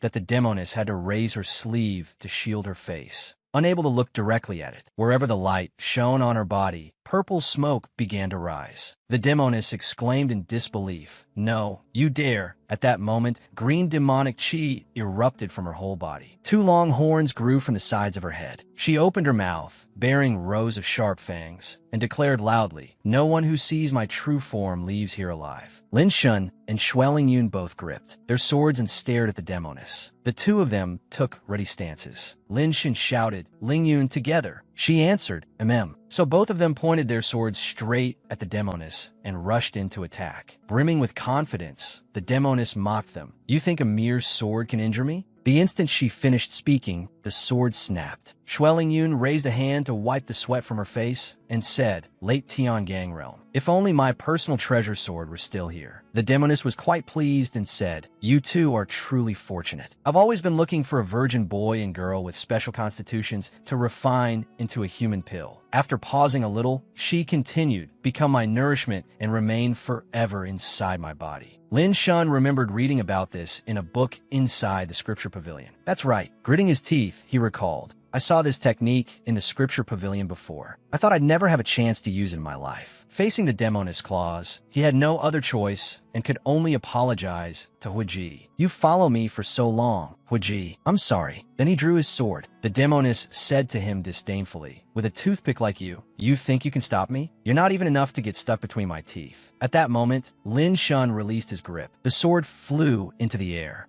and then he began chanting to cast the technique. Sword nourishing art, first form, swordless. The moment he finished speaking, dozens of swords appeared, floating in midair. Even if they were a little chipped, they were still swords. After all, a trace of reluctance appeared in Lin Shun's eyes. He silently said in his heart, "Farewell, Iron Sword." Right after that, he raised his hand toward the demoness and shouted, "Break." The sword shot toward her like lightning, creating a tremendous explosion. The destructive force of this move was immense, blasting broken stones in every direction. Lin Shun quickly pulled Shueling Yun into his arms and said to her, "Now's the chance. Run." The demoness was shaken by the explosion, and the thick dust made it impossible for her to see clearly. Furious, she roared, "You brat, you dare." She threatened him, "I absolutely won't let either of you go." No matter how loudly the demoness screamed behind them, Lin Shun calmly carried Shueling Yun as he fled down the broken stairway and escaped from her. The demoness body was left somewhat tattered. The explosion had snapped her claws, and part of her arm was torn open all the way to the bone. If a human had been injured like that, blood would already be everywhere. Not long after, Lin Shun ran to a waterfall. The demoness kept close on his heels, leaving him with no way out. When she caught up, she bared her teeth in a mocking grin. Still thinking of running, Lin Shun decided to jump down, because if he fought the demoness, he had no chance of winning. If he jumped, then perhaps he might find life in the midst of death. So he shouted, "Ling Yun, hold on tight." Then he wrapped his arms around her and leaped down. The two of them crashed into the water, sending ripples across the surface and splashing water everywhere. The force of the fall was too great, and the two sank deep beneath the water. Lin Shun sank deeper and deeper. After a long spell of unconsciousness, Xue Lingyun slowly opened her eyes. She looked around blankly. This was a place completely unfamiliar to her. Xue Lingyun sat up. In front of her was a middle-aged man, sitting and drinking tea. He looked at her and introduced himself. "This venerable one is Immortal Peach Blossom. I happen to see you little ones unconscious by the shore, so I casually brought you back." Xue Lingyun grabbed his sleeve and anxiously asked, "Lin Shun? How is Lin Shun?" Immortal Peach Blossom closed his eyes and let out a sigh before saying, "Dead." Those words made her tremble. She burst into tears at once and stammered, "No, impossible. You're lying." Seeing that he had frightened her, he pointed helplessly toward Lin Shun, who was lying unconscious on the bed in torn clothes, and said with a wicked grin, "Just kidding. There, your little lover is over there." Seeing that Lin Shun was safe and sound, she finally felt somewhat relieved, but she was also annoyed that the man had made a joke out of her. Xue Lingyun angrily punched him once and said, "You, how could you joke like that?" Not only did Immortal Peach Blossom show no remorse, he continued teasing her. "So you've already admitted he's your little lover?" At once, Xue Lingyun blushed crimson. She stammered, not knowing how to refute him. Suddenly, his expression turned serious as he spoke of Lin Shun's condition. "This boy's injuries are extremely severe. With my medical skill, I can only preserve his life temporarily, unless..." Before he even finished speaking, she had already dropped to her knees to beg him. "If there is anything I can do, please instruct me. I beg you, Senior, save him." So he calmly declared, "Unless there is someone who truly loves him and is willing to cultivate the Tao of yin and yang harmony with him. In short, sleep with him." Without even thinking, Xue Lingyun shoved him out of the room and said, "About this, could Senior please step outside first?" Immortal Peach Blossom did not forget to turn back and ask, "If anything goes wrong, can you handle it?" With that, he left the room. Only Lin Shun and Xue Lingyun remained inside. She sat by the bedside and looked at him worriedly. She could not forget the moment he had said, "Lingyun, hold on tight," before leaping down with her in his arms. She resolved that she had to save him no matter what. She began to remove her clothes. Xue Lingyun thought to herself, "Lin Shun, you jerk. This time, let me save you." Standing outside the door and peeking in, Immortal Peach Blossom could not help secretly snickering. A little more, a little more. Xue Lingyun held a golden pill in her hand. Outside the room, the scene was peaceful and quiet. Xue Lingyun had already taken off her outer robe, revealing shoulders white as snow. Then she went on to remove her undergarment. Behind a screen, Immortal Peach Blossom peeked with obvious delight. He laughed lewdly. Yes, that's it, a little more. Heh. Suddenly, Peony Fairy appeared behind him. Her gaze darkened the moment she saw him relishing this springtime scene with such excitement. So she kicked him hard right between the legs, making Immortal Peach Blossom howl in pain. Gritting her teeth, she said, "Tricking people again, are you?" At once, he clutched his vital parts and rolled around on the ground, wailing nonstop, "Aya, it hurts. I am dying." At that moment, Xue Lingyun cried out in surprise, So the old man had tricked her? Not long after, the two of them had gone outside into the courtyard. Peony Fairy held a fairy staff in her hand and looked at him with provocative eyes. Immortal Peach Blossom clenched both fists tightly and shouted in anger, "You crazy woman, I'll teach you a proper lesson." Half an hour later, Immortal Peach Blossom had lost the fight. He knelt on a washboard in tears with a huge stone balanced on his head. Behind him, Peony Fairy stood with folded arms, keeping watch. She scolded him. "You lecher, are you really going to stay this way till you die?" He gritted his teeth and protested. Saving people can't be counted as lechery. An immortal probing the ultimate Tao of yin and yang. How can that be called lechery? Outsiders like us. Before Immortal Peach Blossom could finish, Peony Fairy smashed him painfully with the fairy staff. The blow was so strong that he fell face first into the ground, yelping. She angrily snapped, "Still dare to argue?" He really was the sort who never remembered the lesson unless beaten. Outside the door, Immortal Peach Blossom's loud cries. echoed through the air, while inside the room, Lin Shun had already awakened. He and Shui Lingyun sat facing each other, sipping tea, the air between them thick with indescribable awkwardness. Suddenly, Immortal Peach Blossom fell face first to the ground, right beside the table where Shui Lingyun was sitting. Peony Fairy entered the room and lowered her head apologetically. I am truly sorry. My master was only being playful for a moment. Shui Lingyun quickly waved her hands and replied, Not at all, not at all. We should be thanking Immortal Peach Blossom instead. He was the one who saved us. Immortal Peach Blossom sat on the ground, tidying his hair, and said, No need to thank me. Mainly, it's because you and this boy are lucky. Especially this boy. Even with his Chi Si destroyed, he managed to hold on until now. Hearing this, Lin Shun was utterly horrified. What? My Chi Si was destroyed. Then he tried circulating the Chi Si in his hand. A small sphere appeared, then quickly shattered, and Lin Shun coughed up blood. Seeing that, Shui Lingyun rushed over anxiously to support him, then turned to Immortal Peach Blossom and pleaded, Please, Senior, save Lin Shun. Restore his Chi Si. If so, I am willing to pay any price.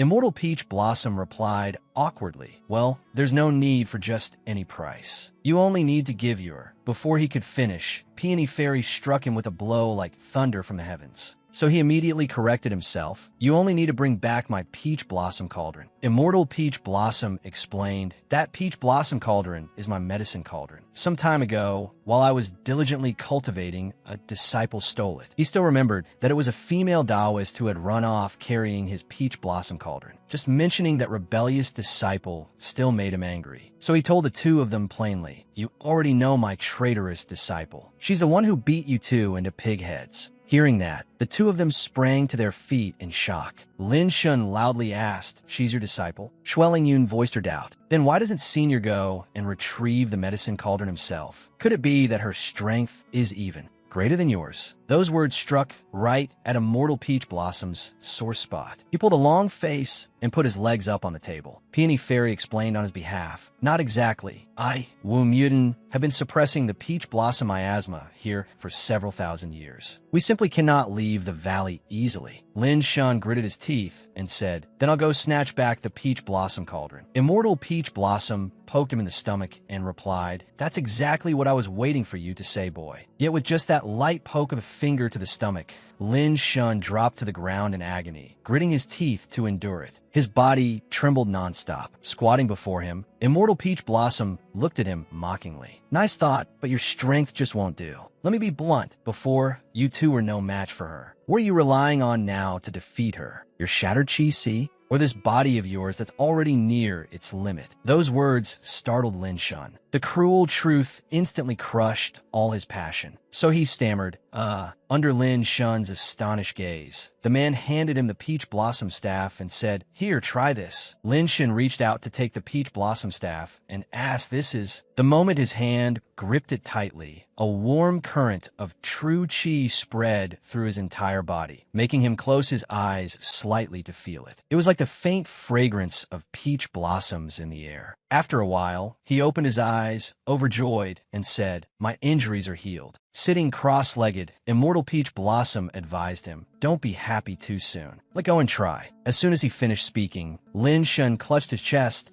and began coughing nonstop. Shui Lingyun was extremely worried, but she was helpless and did not know what to do. You can help him. At this moment, Immortal Peach Blossom continued explaining, The Peach Blossom Staff was once my Tao weapon, but relying on it alone only treats the symptoms, not the root. After saying this, he took a sip of tea and called out Little Panda. Immediately, a pair of legs came walking over. The little panda entered the room carrying a bucket and a broom, then held up a sign. Written on it were the words, Master, your beloved panda has arrived. When Lin Shun saw the panda appear, he fell into thought. A moment later, he remembered. It was the panda from before, but its shape was a little different now. Shui Lingyun found it irresistibly cute. So she picked it up and hugged it to her chest. The panda's face pressed against her bosom, making it blush all over. Smiling brightly, Shui Lingyun praised it. Wow, so cute. Adorable. Turning his back to her, Immortal Peach Blossom said, This little demon beast stumbled into this secret realm and knows the paths well. Let it lead the way for you. With that, he snapped his fingers. The secret realm opened at once. Folding his arms across his chest, Immortal Peach Blossom instructed the two of them, Change your clothes, then set out.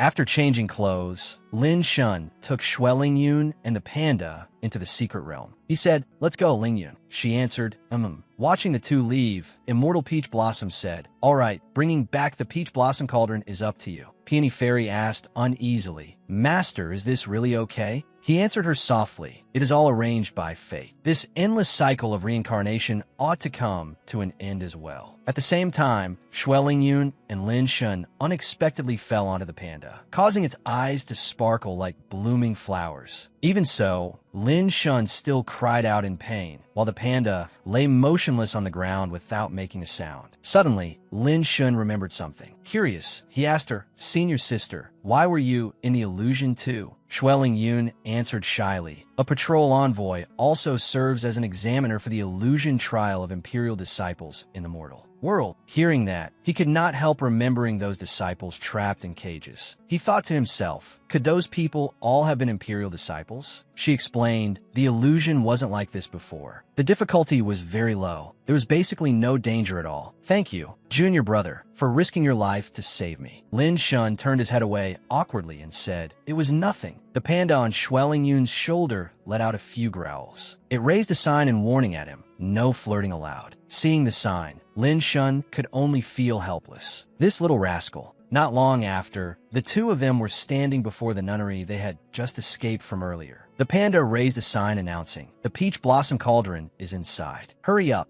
Lin Shun glanced at Shui Lingyun, then slowly pushed the door open a crack. Inside the nunnery, a female Taoist sat knocking a wooden fish before the Peach Blossom Cauldron. An incense burner held half-burned sticks, and smoke billowed before a statue of a four-armed monk with a ferocious face. Suddenly, the demoness stopped knocking the wooden fish. She glanced at him and asked, "Benefactor, since you already found the path to life, why are you in such a hurry to seek death again?" Ignoring her mockery, Lin Shun said, "Taoist nun, you sowed evil, and now retribution has come to your door." The instant the female Taoist made her move, Shui Lingyun shouted, "Be careful." Then she swiftly drew her staff to block. The demoness revealed her sharp claws and seized the staff, then slowly advanced toward the two of them, shouting in rebuttal, "I'd also like to see whether you are my retribution or not." At this moment, the demoness held the Tiangang banner, covered in sharp spikes. As soon as she spoke, she raised the Tiangang banner, and an incredibly powerful force spread from it. Lin Shun gritted his teeth and held on. He thought to himself, so this is the power of the Tiangang banner. Before long, he said to the panda, "Go." When Lin Shun saw no response, he looked down at the place where it had just been standing. It was already gone without a trace. He looked up at the roof and saw it reclining there at ease, resting, with a sign beside it, "I'm just a panda." What the hell? It had run away way too fast. Lin Shun's face darkened, not knowing what to say to this lazy panda. It even held a cup of hot tea, savoring it, then wrote out small, pitiful words, "Weak and helpless, can't help." There was no relying on this lazy panda. Lin Shun shouted, "Watch my sword." The moment he finished speaking, he unleashed sword chi. Countless streams of sword chi appeared, floating in midair. Lin Shun stood tall before the sword. Chi. Next, he used the illusory dance 7-star sword. The swords flew toward the demoness and attacked her. The demoness sneered at him, trifling tricks. But the moment she finished speaking, the Tiangang banner was severed by his sword. Lin Shun moved like lightning and stabbed the demoness in the abdomen. She cried out in pain,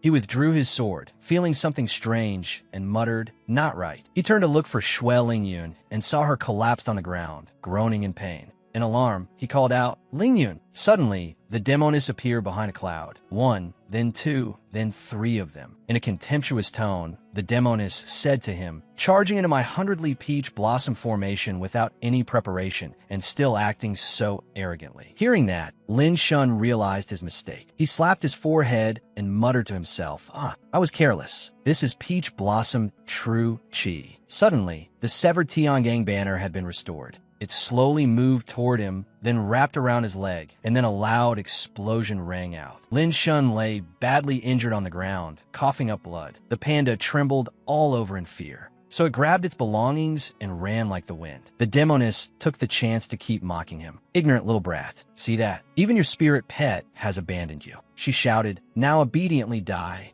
Then she attacked him. Unexpectedly, 3 streams of green, true chi shot straight at the demoness. The power of those streams injured her in the chest and neck. Lin Shun, Xue Lingyun, and the panda all watched the situation in silence. The demoness could not believe she had been wounded. Furious, she roared, "You actually dared! You actually dared!" At this moment, the demoness activated the 100-leaf peach blossom formation. From 1, she became 3. And at the same time, 3 vine whips appeared as well. She shouted, "Die for me." Then she lashed the vine whips toward the 2 of them, but Xue Lingyun nimbly dodged. Wherever the vine whip struck, nothing remained intact. Some places exploded, others were crushed out of shape. Lin Shun saw a vine whip about to hit Xue Lingyun. Without hesitation, he jumped out to block it for her. Taking such a heavy blow left him bleeding from his wounds. In worry, she cried out, "Lin Shun." The demoness still refused to let the 2 of them go. Raising the vine whip, she said, "I want your life." As the vine whip lashed out, a skull with razor-sharp teeth appeared at its tip, looking very much like the demoness herself. Lin Shun fought seriously, but it was clear that the difference in their strength was far too great. Before long, he was struck in the chest by a palm attack, and the terrifying power pierced straight through his body. Lin Shun collapsed to the ground unconscious. His hand loosened, and just like that, the staff slipped from his grasp. Xue Lingyun held him in her arms, raised the staff before her, and said, "Immortal Peach Blossom Staff." The demoness looked at the 2 of them and snorted coldly. Luan Taohua, still the same rotten taste as ever. Suddenly, peach blossom petals floated in the air, and a purple circle formed around the 2 of them as protection. The demoness lashed out many times with the vine whip. She used all her strength, yet the protective barrier did not change in the slightest. Inside it, Xue Lingyun could not help feeling terrified when she saw the vine whip smashing heavily against the barrier, and she hurriedly shut her eyes tight. A moment later, the purple protective membrane began to crack, and soon after, it shattered into pieces. Xue Lingyun quickly hugged Lin Shun tightly. Immortal Peach Blossom's staff began to tremble. Lin Shun seemed to drift into a boundless void, surrounded by fluttering peach blossom petals. The petals formed a mystical pink vortex, like a dreamlike scene. Lin Shun lay within a pink sphere formed from the swirling storm, a small orb holding a newly bloomed flower. It looked beautiful and gentle. Many such spheres floated in the air, some glowing brightly with flowers or lovely butterflies inside them, while peach blossom petals drifted throughout the space. At some point, Lin Shun had awakened. A butterfly lightly landed on his hand. Lin Shun gazed at it, utterly absorbed. Before him stood a tree entirely pink, from leaves to blossoms, all dyed in a soft, rosy hue. Lin Shun stood beneath the tree, looking up at the peach blossom petals dancing in the wind. At that moment, he seemed to have wandered into a dreamlike fairyland, where peach petals floated gently on the breeze, beautiful butterflies fluttered about, and the entire space was suffused with pink, radiating poetic beauty and mystery. Seeing this, the demoness was deeply shocked. This is? Xue Lingyun held the unconscious Lin Shun in her arms anxiously. On the rooftop, a soft streak of pink light shone down as butterflies danced through the air. Peach blossom petals drifted gently downward. Pink butterflies fluttered about the room. Then one landed on Lin Shun's arm, and another gently settled on his neck. Only then did he slowly open his eyes. The demoness gently reached out her hand and caught a drifting peach blossom petal. But when it landed in her palm, the seemingly harmless petal suddenly sliced into her skin, injuring her hand and drawing blood. The demoness cried out in shock. "This is that rotten old man's peach blossom sword intent." Clenching her hand into a fist, she said resentfully, "Even at a time like this, you still want to stop me?" Then the demoness swung up her rattan whip and said with complete resolve, "Old man, I want you to know that you were the one who was wrong." A second later, the tip of the rattan whip bit into the purple barrier. Its head looked terrifying, its eyes blood red, and its teeth razor sharp. Xue Lingyun was horrified at the sight. It thrust its head forward as if trying to bite into her chest, making her scream in terror. Suddenly, a stream of blue, true chi swept past. Lin Shun moved like lightning and stood in front of Xue Lingyun. Peach blossom petals still lingered around him, leaving her stunned. A huge pink force radiated from his entire body. The demoness looked at him and sighed. How nostalgic. 30 years ago, I also broke through to the Tiangang realm like this. Suddenly, she raised her rattan whip and said disdainfully, "But so what if you've advanced to the Tiangang realm? Even if you've reached the Tiangang realm, what of it? True Qi continued pouring out around Lin Shun, forming a vortex that surrounded him. He closed his eyes and felt the warm flow of Qi coursing through his body. As the demoness whip head lunged out, a peach blossom petal blocked it and stabbed into it, turning the punctured spot black. The moment Lin Shun raised his sword, it quickly bit down on the blade. The demoness could not help but praise him. Not bad. Lin Shun's face still showed traces of exhaustion as he gritted his teeth and thought, I've only just advanced.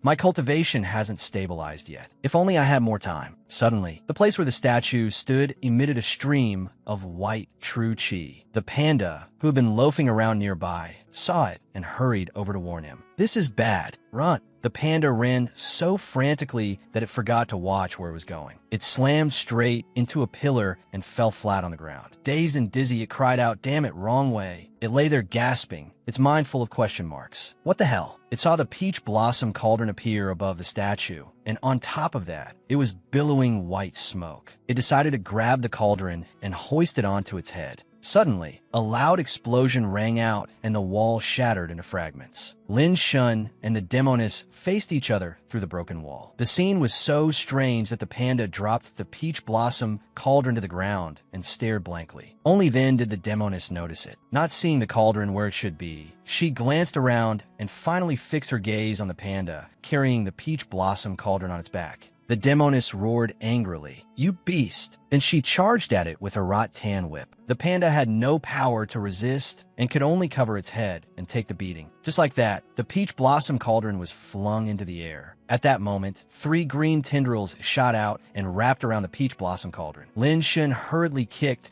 the peach blossom cauldron away from those tendrils and shouted, "Ling Yun!" Hearing his voice, she quickly leaped over and caught the cauldron. After catching the peach blossom cauldron, she swiftly dodged into a corner. The demoness cursed indignantly. Despicable, shameless wretches. Lin Shun turned his head and said to Shui Lingyun, "Hurry and activate the cauldron. It must be hiding a secret." After saying that, he focused on facing the demoness. A moment later, Lin Shun was visibly exhausted. He braced himself with his staff against the ground and sat there panting. Shui Lingyun did not rest at all. She reached her hand into the cauldron and concentrated on activating it. Suddenly, a beam of white light shone down from the roof. The demoness' rattan whip seemed to sense danger. She ground her teeth in fear. The peach blossom cauldron had been activated, releasing pink true Qi with immense power. Whirlwinds rose up, lifting the peach blossom cauldron higher and higher. It then began sucking in all things tainted with evil within the area. The demoness' rattan whip was gradually being drawn into the cauldron as well. Knowing that the situation could no longer be reversed, the demoness collapsed onto the ground. Covering her face, she screamed unwillingly, "No." Then she cried out, sobbing, "How dare you? How dare you do this?" Knowing she had no road left to survive, the demoness decided to perish together with Lin Shun. She shouted, "Die!" and gathered all her strength, intending to drag him down with her. Lin Shun stood proudly before the demoness attack. He stared straight at her rattan whip without the slightest trace of fear. He even had the leisure to close his eyes and recall the contents of a cultivation manual. He gripped his sword and began circulating his art. A powerful stream of true Qi burst from the sword, so strong that even he had to brace himself and hold it tightly. Suddenly, the sword's true form appeared, a gigantic translucent white dragon tinged with pale pink, looking strangely adorable. Holding the sword, Lin Shun charged at the demoness and shouted, "Demon, take my sword." His move was as fast as lightning, incomparably precise, and impossible for her to block. The demoness shrieked in terror. No, she refused to accept it. How could she possibly lose to someone so weak? The pale pink Qi shattered the demoness' rattan whip. The force was so terrifying that it even blasted through the roof, flashing brilliantly in the dark night. It was like a spotlight on a stage. The light was so dazzling that Shui Lingyun had to raise a hand to shield her eyes.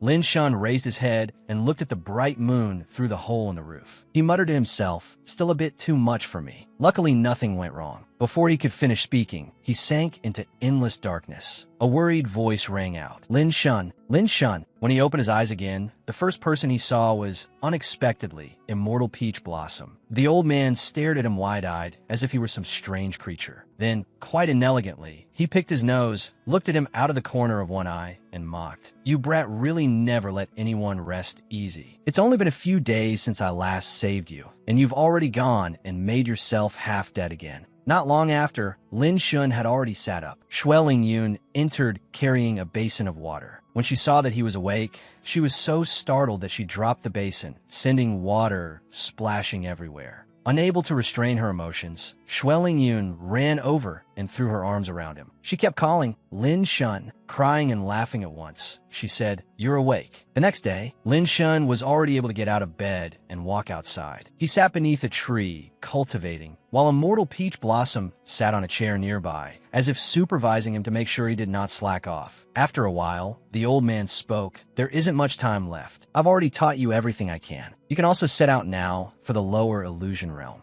Over here, Xue Lingyun held Wu Mutin's hand and whispered, now that the villain has been destroyed, senior and elder sister, why don't you come with us and leave this place? At some point, Immortal Peach Blossom had appeared in front of them. He asked leave. Wu Mutin replied sadly, I'm afraid you still don't understand the true nature of the illusion realm. The illusion realm is only a fragment extracted from the current of history. In essence, it is not reality. You can think of it as a reel of film. Wu Mutin still remembered the time when she had only just taken Immortal Peach Blossom as her master. She could not help but sigh. Very soon, another cycle will begin again. After pausing a moment, she continued, this cycle has already repeated tens of millions of times. It will continue in the future as well, until the illusion realm finally comes to an end. Hearing this, Lin Shun was deeply shocked. He could not believe it. How could such a thing be possible? When would this cycle ever end? After a long while, he gritted his teeth and said then, seeing the sorrow on his face, Immortal Peach Blossom patted his shoulder to comfort him. Cheer up. Out of all these countless cycles, the only one who was able to inherit my legacy is you, brat. Then he turned towards Xue Lingyun with a roguish look and said, if you feel bad, why not lend me your chest for a good cry? Those words frightened her so much that she took several steps back. Wu Mutin could not stand it any longer. In anger, she drew the peach blossom staff, put a hand on her hip, and said, an elder with no dignity, leave you alone for 3 days, and you'll be climbing onto the roof to tear off the tiles again. Her imposing aura even frightened the panda, standing not far away. Having no other choice, Immortal Peach Blossom closed his eyes and said, all right, time's up. You silly brat, this shameless little beast is my gift to you. Oh my god, the panda could not believe that its master was actually giving it away to someone else. Its bare heart was utterly broken. Then the old man cheerfully bade the two farewell. We'll meet again. So the two once more followed the same path as before. Lin Shun cried out resentfully, what? Again from the sky? Not long after, one of his feet landed on a tree branch. Holding Xue Lingyun, who was dizzy and disoriented, Lin Shun landed lightly on the branch and let out a sigh of relief. Perfect landing. Phew. But life was not a dream. Something heavy dropped onto his head. As a result, the branch could not bear such a great weight and snapped in two. The two of them hit the ground again, just like last time. Lin Shun finally lost his patience and jumped in to beat the panda up. It could only hold up a sign begging for mercy. Let me go, you idiot. Suddenly, a voice drifted out from the hazy mist. Shadows of men in the smoke, shattered pieces on the chessboard. The woodcutter hums as he cuts. Clouds drift past the mouth of the valley. Half a load of firewood, a lone jug of wine, a wild laugh born of old feeling, sorrow gazing at late autumn, facing the moon with a pillow against the tree, one dream until dawn. In such a remote place, someone was actually speaking in verse. Lin Shun could not help but murmur,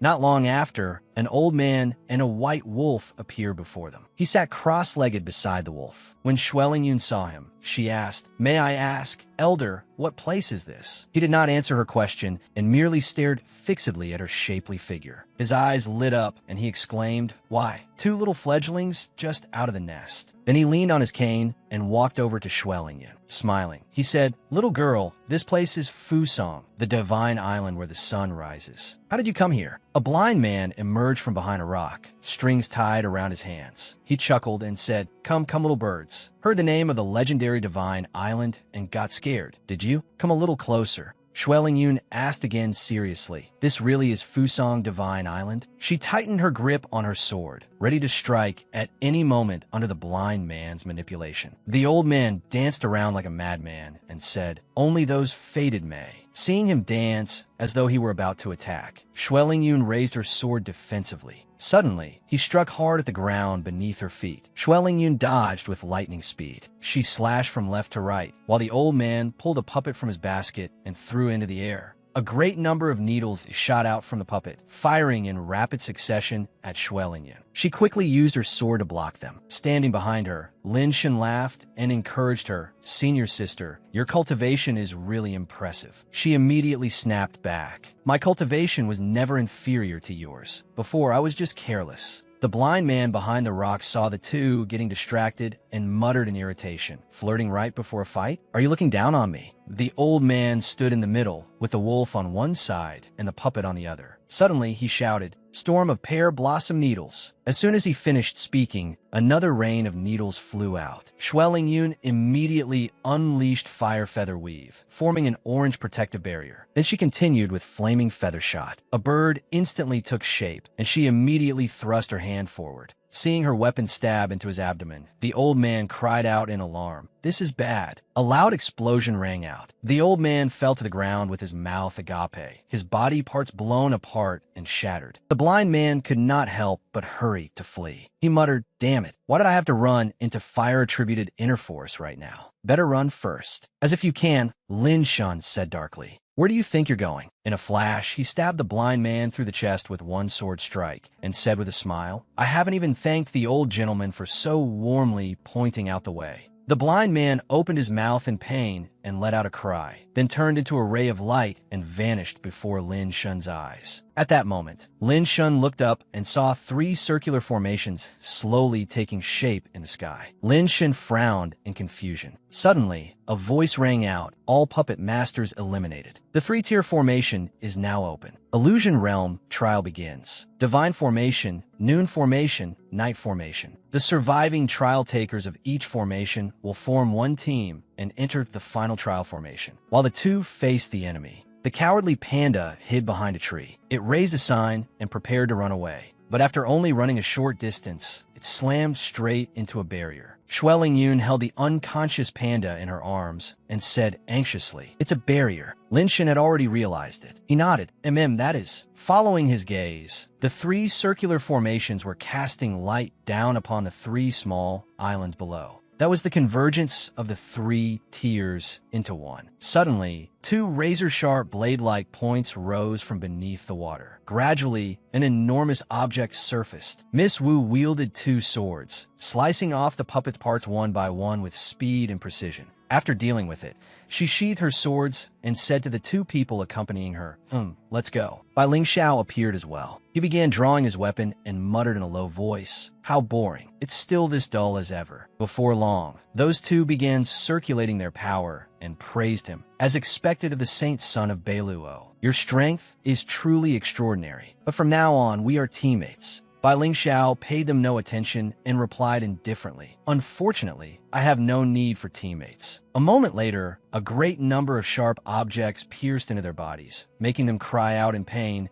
At this time, Lin Shun and Xueling Yun had already appeared atop the object that had just surfaced from the water. Not long after, Miss Wu's group and Bai Ling Xiao also arrived. The patrol envoy appeared in the air and said loudly, "Welcome, all of you, to the final trial formation." Xueling Yun listened in silence as she said, "Welcome, all of you, to the final trial formation." She vaguely recalled that this young girl seemed strangely familiar, as if she had seen her somewhere before, perhaps when the girl was still young, in some old man's room. Ignoring the pet playing around her neck, the patrol envoy continued. "Now, I will explain a little about this final trial formation." Bai Ling Xiao suddenly shouted, "Get down here." Seeing that she did not listen, he shouted again, I said, "Get down here for me." Bai Ling Xiao released surging killing intent and growled, "No one has ever been allowed to stand above my head." Miss Wu said disdainfully, "You really do look down on everyone. Do you think only you, Bai Ling Xiao, can comprehend true martial intent?" As soon as she finished speaking, she raised her sword, circulated her qi, and prepared to attack. Very quickly, a huge vortex formed behind her. Seeing that the two were about to charge at each other, Lin Shun spoke up to stop them. "There's no need for everyone's tempers to be this hot, is there?" Behind him, arcs of lightning began to appear. He stood motionless, both hands clenched into fists. When he opened his eyes, lightning also began to appear behind Shui Lingyun, and the vortex grew more and more violent. The lightning grew stronger and stronger. Two streams of true qi opposed one another, colliding so fiercely it seemed they would shatter everything around them. "You're already fighting?" the patrol envoy said angrily. "Disperse all that martial intent for me." The three of them looked up at her in unison. Folding her arms over her chest, the patrol envoy continued, "That's exactly why I hate these so-called geniuses. You can't even properly listen when someone else is talking." Then she ordered the white snake around her neck. "White snake, release the hound." As soon as she finished speaking, flames began erupting from inside that object. Out of the blaze, a gigantic claw slowly rose up. Before long, the pseudo-dragon beast had fully emerged, its whole body burning fiercely. Its mouth spewed crimson smoke, and around its neck was a golden chain. The pseudo-dragon beast opened its mouth and let out a deafening roar. Then it exhaled more red smoke. The patrol envoy ordered the pseudo-dragon beast, "Go kill that white-haired one." Hearing her order, its eyes blazed scarlet. Its whole body burst into fiercer flames, and with its jaws wide open, it lunged at Bai Ling Xiao at high speed. Without the slightest fear, he said, "Good, come." At once, he spread open his palm, and fragments immediately appeared. Before long, a spear appeared in Bai Ling Xiao's hand. He immediately shot upward and attacked the pseudo-dragon beast with great speed. Suddenly, a look of shock flashed through his eyes. It was utterly unbelievable. Bai Ling Xiao had actually been sent flying by a mere pet. Not only that, he even let out a grunt,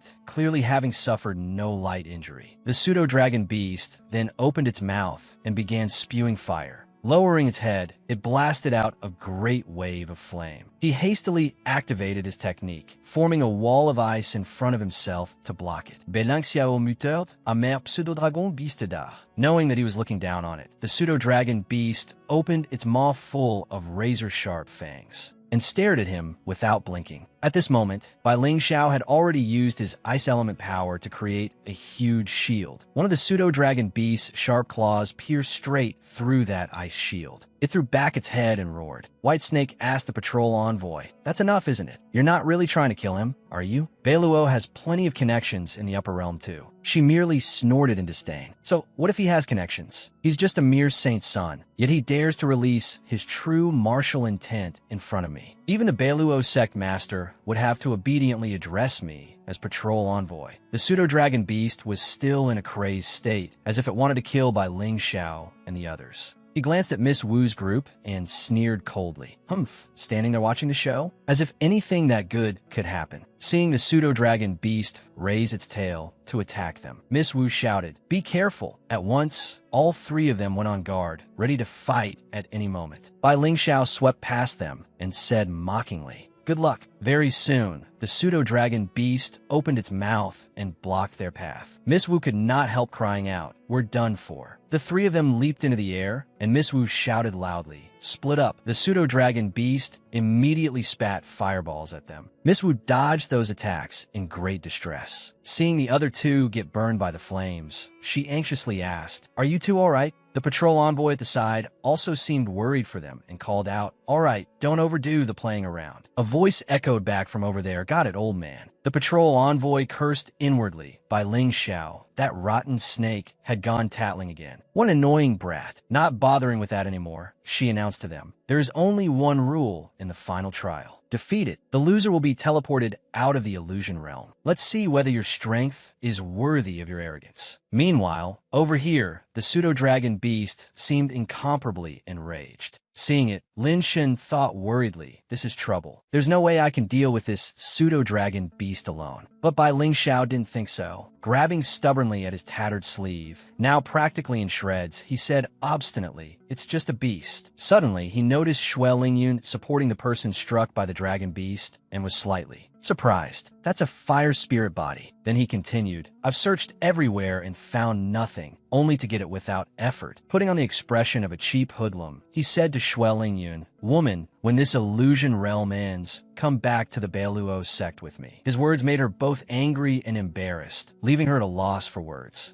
Lin Shun, standing beside her, could not bear to watch anymore and cursed. "Did your elders not even teach you how to speak like a human?" After being scolded like that, Bai Ling Xiao could not help flying into a rage. Pointing straight at Lin Shun, he shouted, "Get lost! Trash who's so scared by a dragon beast that he doesn't even dare make a move has no right to talk to me." Hearing those words, Lin Shun seemed truly enraged. His hand unconsciously tightened around his weapon. Doesn't dare make a move? But unexpectedly, Bai Ling Xiao used his weapon to stab at him. Xue Lingyun cried out in alarm, "Lin Shun!" The moment Lin Shun was struck, he vanished. Only then did Bai Ling Xiao realize it was a decoy body, while the real Lin Shun was already behind him, pressing his own weapon to Bai Ling Xiao's throat. Without another word, Lin Shun decisively kicked Bai Ling Xiao straight in the head. But suddenly, Bai Ling Xiao's head turned into a block of ice. Lin Shun could hardly believe his eyes. What? It turned into ice. Before he could even see where Bai Ling Xiao was, the latter had already attacked. "I strike." Lin Shun was no pushover either and countered, "Thunder strike." The two moves collided head-on, and Lin Shun did not stop there. He continued, "Watch my kick." A powerful kick slammed into Bai Ling Xiao's abdomen, making him cough up blood. Bai Ling Xiao was knocked down by Lin Shun's kick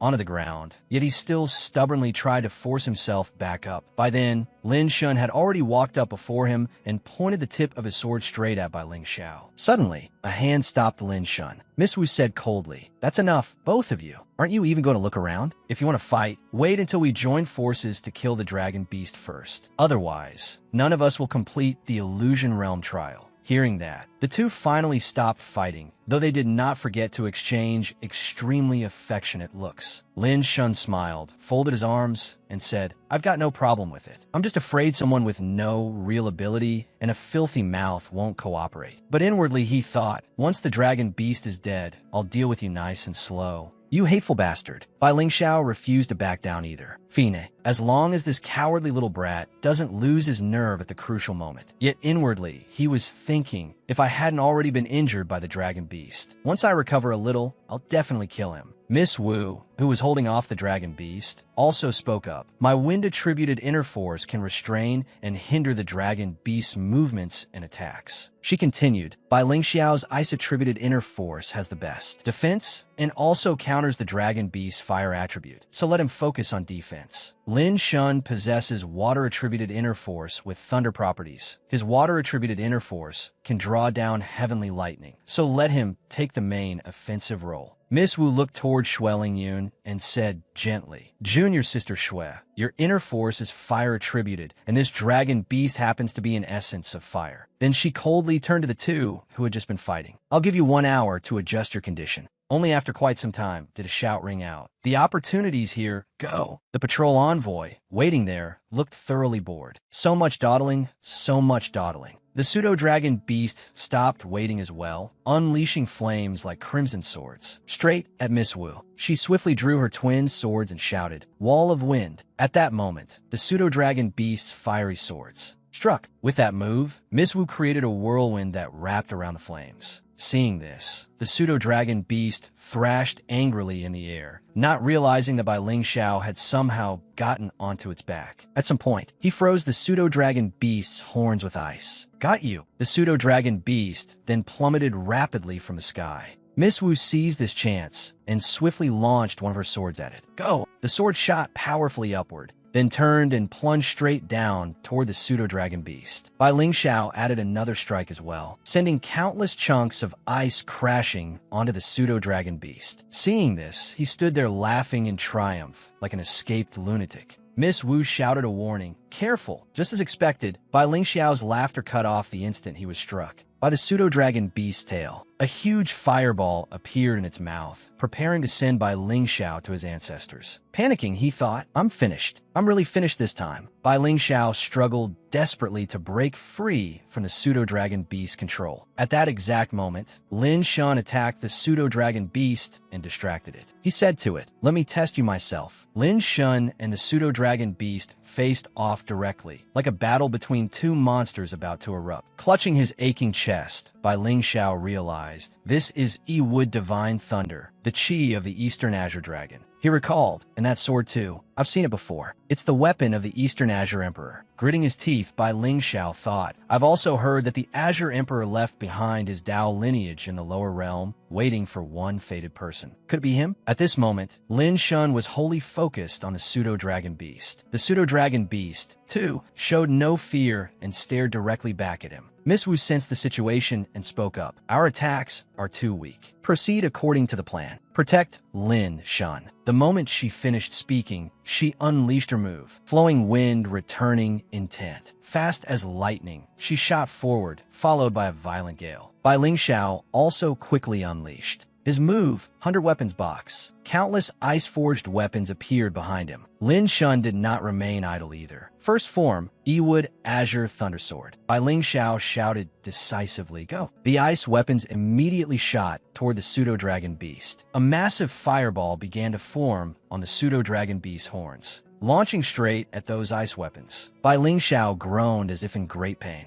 Seeing that, Miss Wu gripped her sword and shouted decisively, "Our turn." She flew up and slashed hard at the pseudo-dragon beast. Lin Shun was also in a ready combat stance. He raised the sword in his hand toward the sky, and dark clouds came surging in. He discovered in astonishment, dragon intent. The pseudo-dragon beast was immediately struck with overwhelming force. It cried out in agony as Lin Shun successfully slashed its body. As a result, the pseudo-dragon beast was defeated. Seeing this, the patrol envoy praised them. Not bad, it seems. And just like that, they had passed the stage. She watched as the pseudo-dragon beast collapsed heavily to the ground. Suddenly, something shot out from the pseudo-dragon beast's body. Bai Ling Xiao happily reached out, ready to catch the golden pearl. Then I won't stand on ceremony. But the patrol envoy was hardly going to let things be that easy. Little white fur, how could I possibly let you have it so easily? Dream on. She extended a finger forward, and the golden pearl flew wildly in every direction, preventing Bai Ling Xiao from catching it. He muttered resentfully under his breath. Damn it. The patrol envoy did not bother arguing with him and said coldly, "This is only a small punishment. If you offend this patrol envoy, you won't have an easy time later." Miss Wu also caught one and said in confusion, "This is just an ordinary stone." Lin Shun caught one as well and said to everyone, "This is the final reward of the illusion realm." No, that's not right. Just now I clearly sensed the fluctuation of a dragon pearl. At that moment, Miss Wu also said, "Then let's split up and search. It will all depend on luck." The moment she finished speaking, no one's figure could be seen anymore. Xueling Yun also went to search, and the panda suddenly appeared to guide her. This way, Xueling Yun quickly followed. The panda continued leading her. "Follow me." They discovered the dragon pearl lying in the middle of the river. Without hesitation, the panda quickly swam over. There, in a short time, it retrieved the dragon pearl. The panda handed the dragon pearl to Xueling Yun, and she asked curiously, "What is this?" Suddenly, it was as though a source of power enveloped her. Lin Shun was greatly surprised when he saw it. At this moment, Xueling Yun radiated an extremely powerful energy, like the embodiment of a mighty fire phoenix. Lin Shun turned to look at Miss Wu,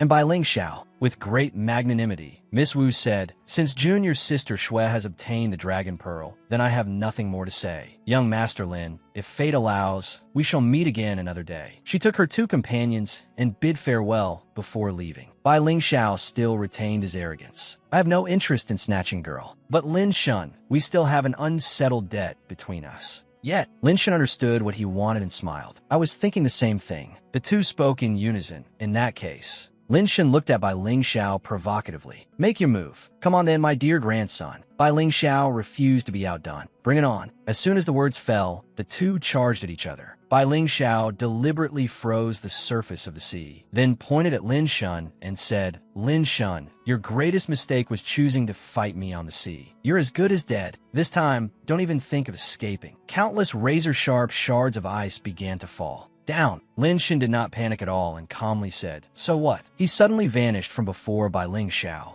then abruptly appeared behind him. Bai Lingxiao cried out in disbelief, "What?" He quickly turned around and directed the ice shards. "Go!" The shards became incredibly sharp weapons, shooting toward Lin Shun as if to take his life, but Lin Shun still dodged them with ease. Before Lin Shun now, there was only a vast blue expanse of ice. He coldly observed the situation, then gathered power into his sword and shouted, "Dragon intent!" Powerful streams of energy wrapped around the huge ice masses and shattered them to pieces. Bai Lingxiao's face immediately turned pale, and he was left speechless. Lin Shun stood at a distance, looking at the ice blocks that had been smashed apart. A moment later, Bai Lingxiao struggled to stand up from among them. Covered in wounds and clutching his chest, he seemed to have been seriously injured this time. Bai Lingxiao shot Lin Shun a strange look. He smiled and muttered to himself, "Again, well, I suppose you're just unlucky today. You can't blame me for that." Lin Shun frowned, unable to understand what he was trying to do. Suddenly, Bai Lingxiao laughed non-stop, as though possessed. Countless streams of red ice burst from his back and attacked Lin Shun head-on, forcing him to defend with difficulty. A red stream of ice, like an arm, seized Lin Shun. He realized in alarm.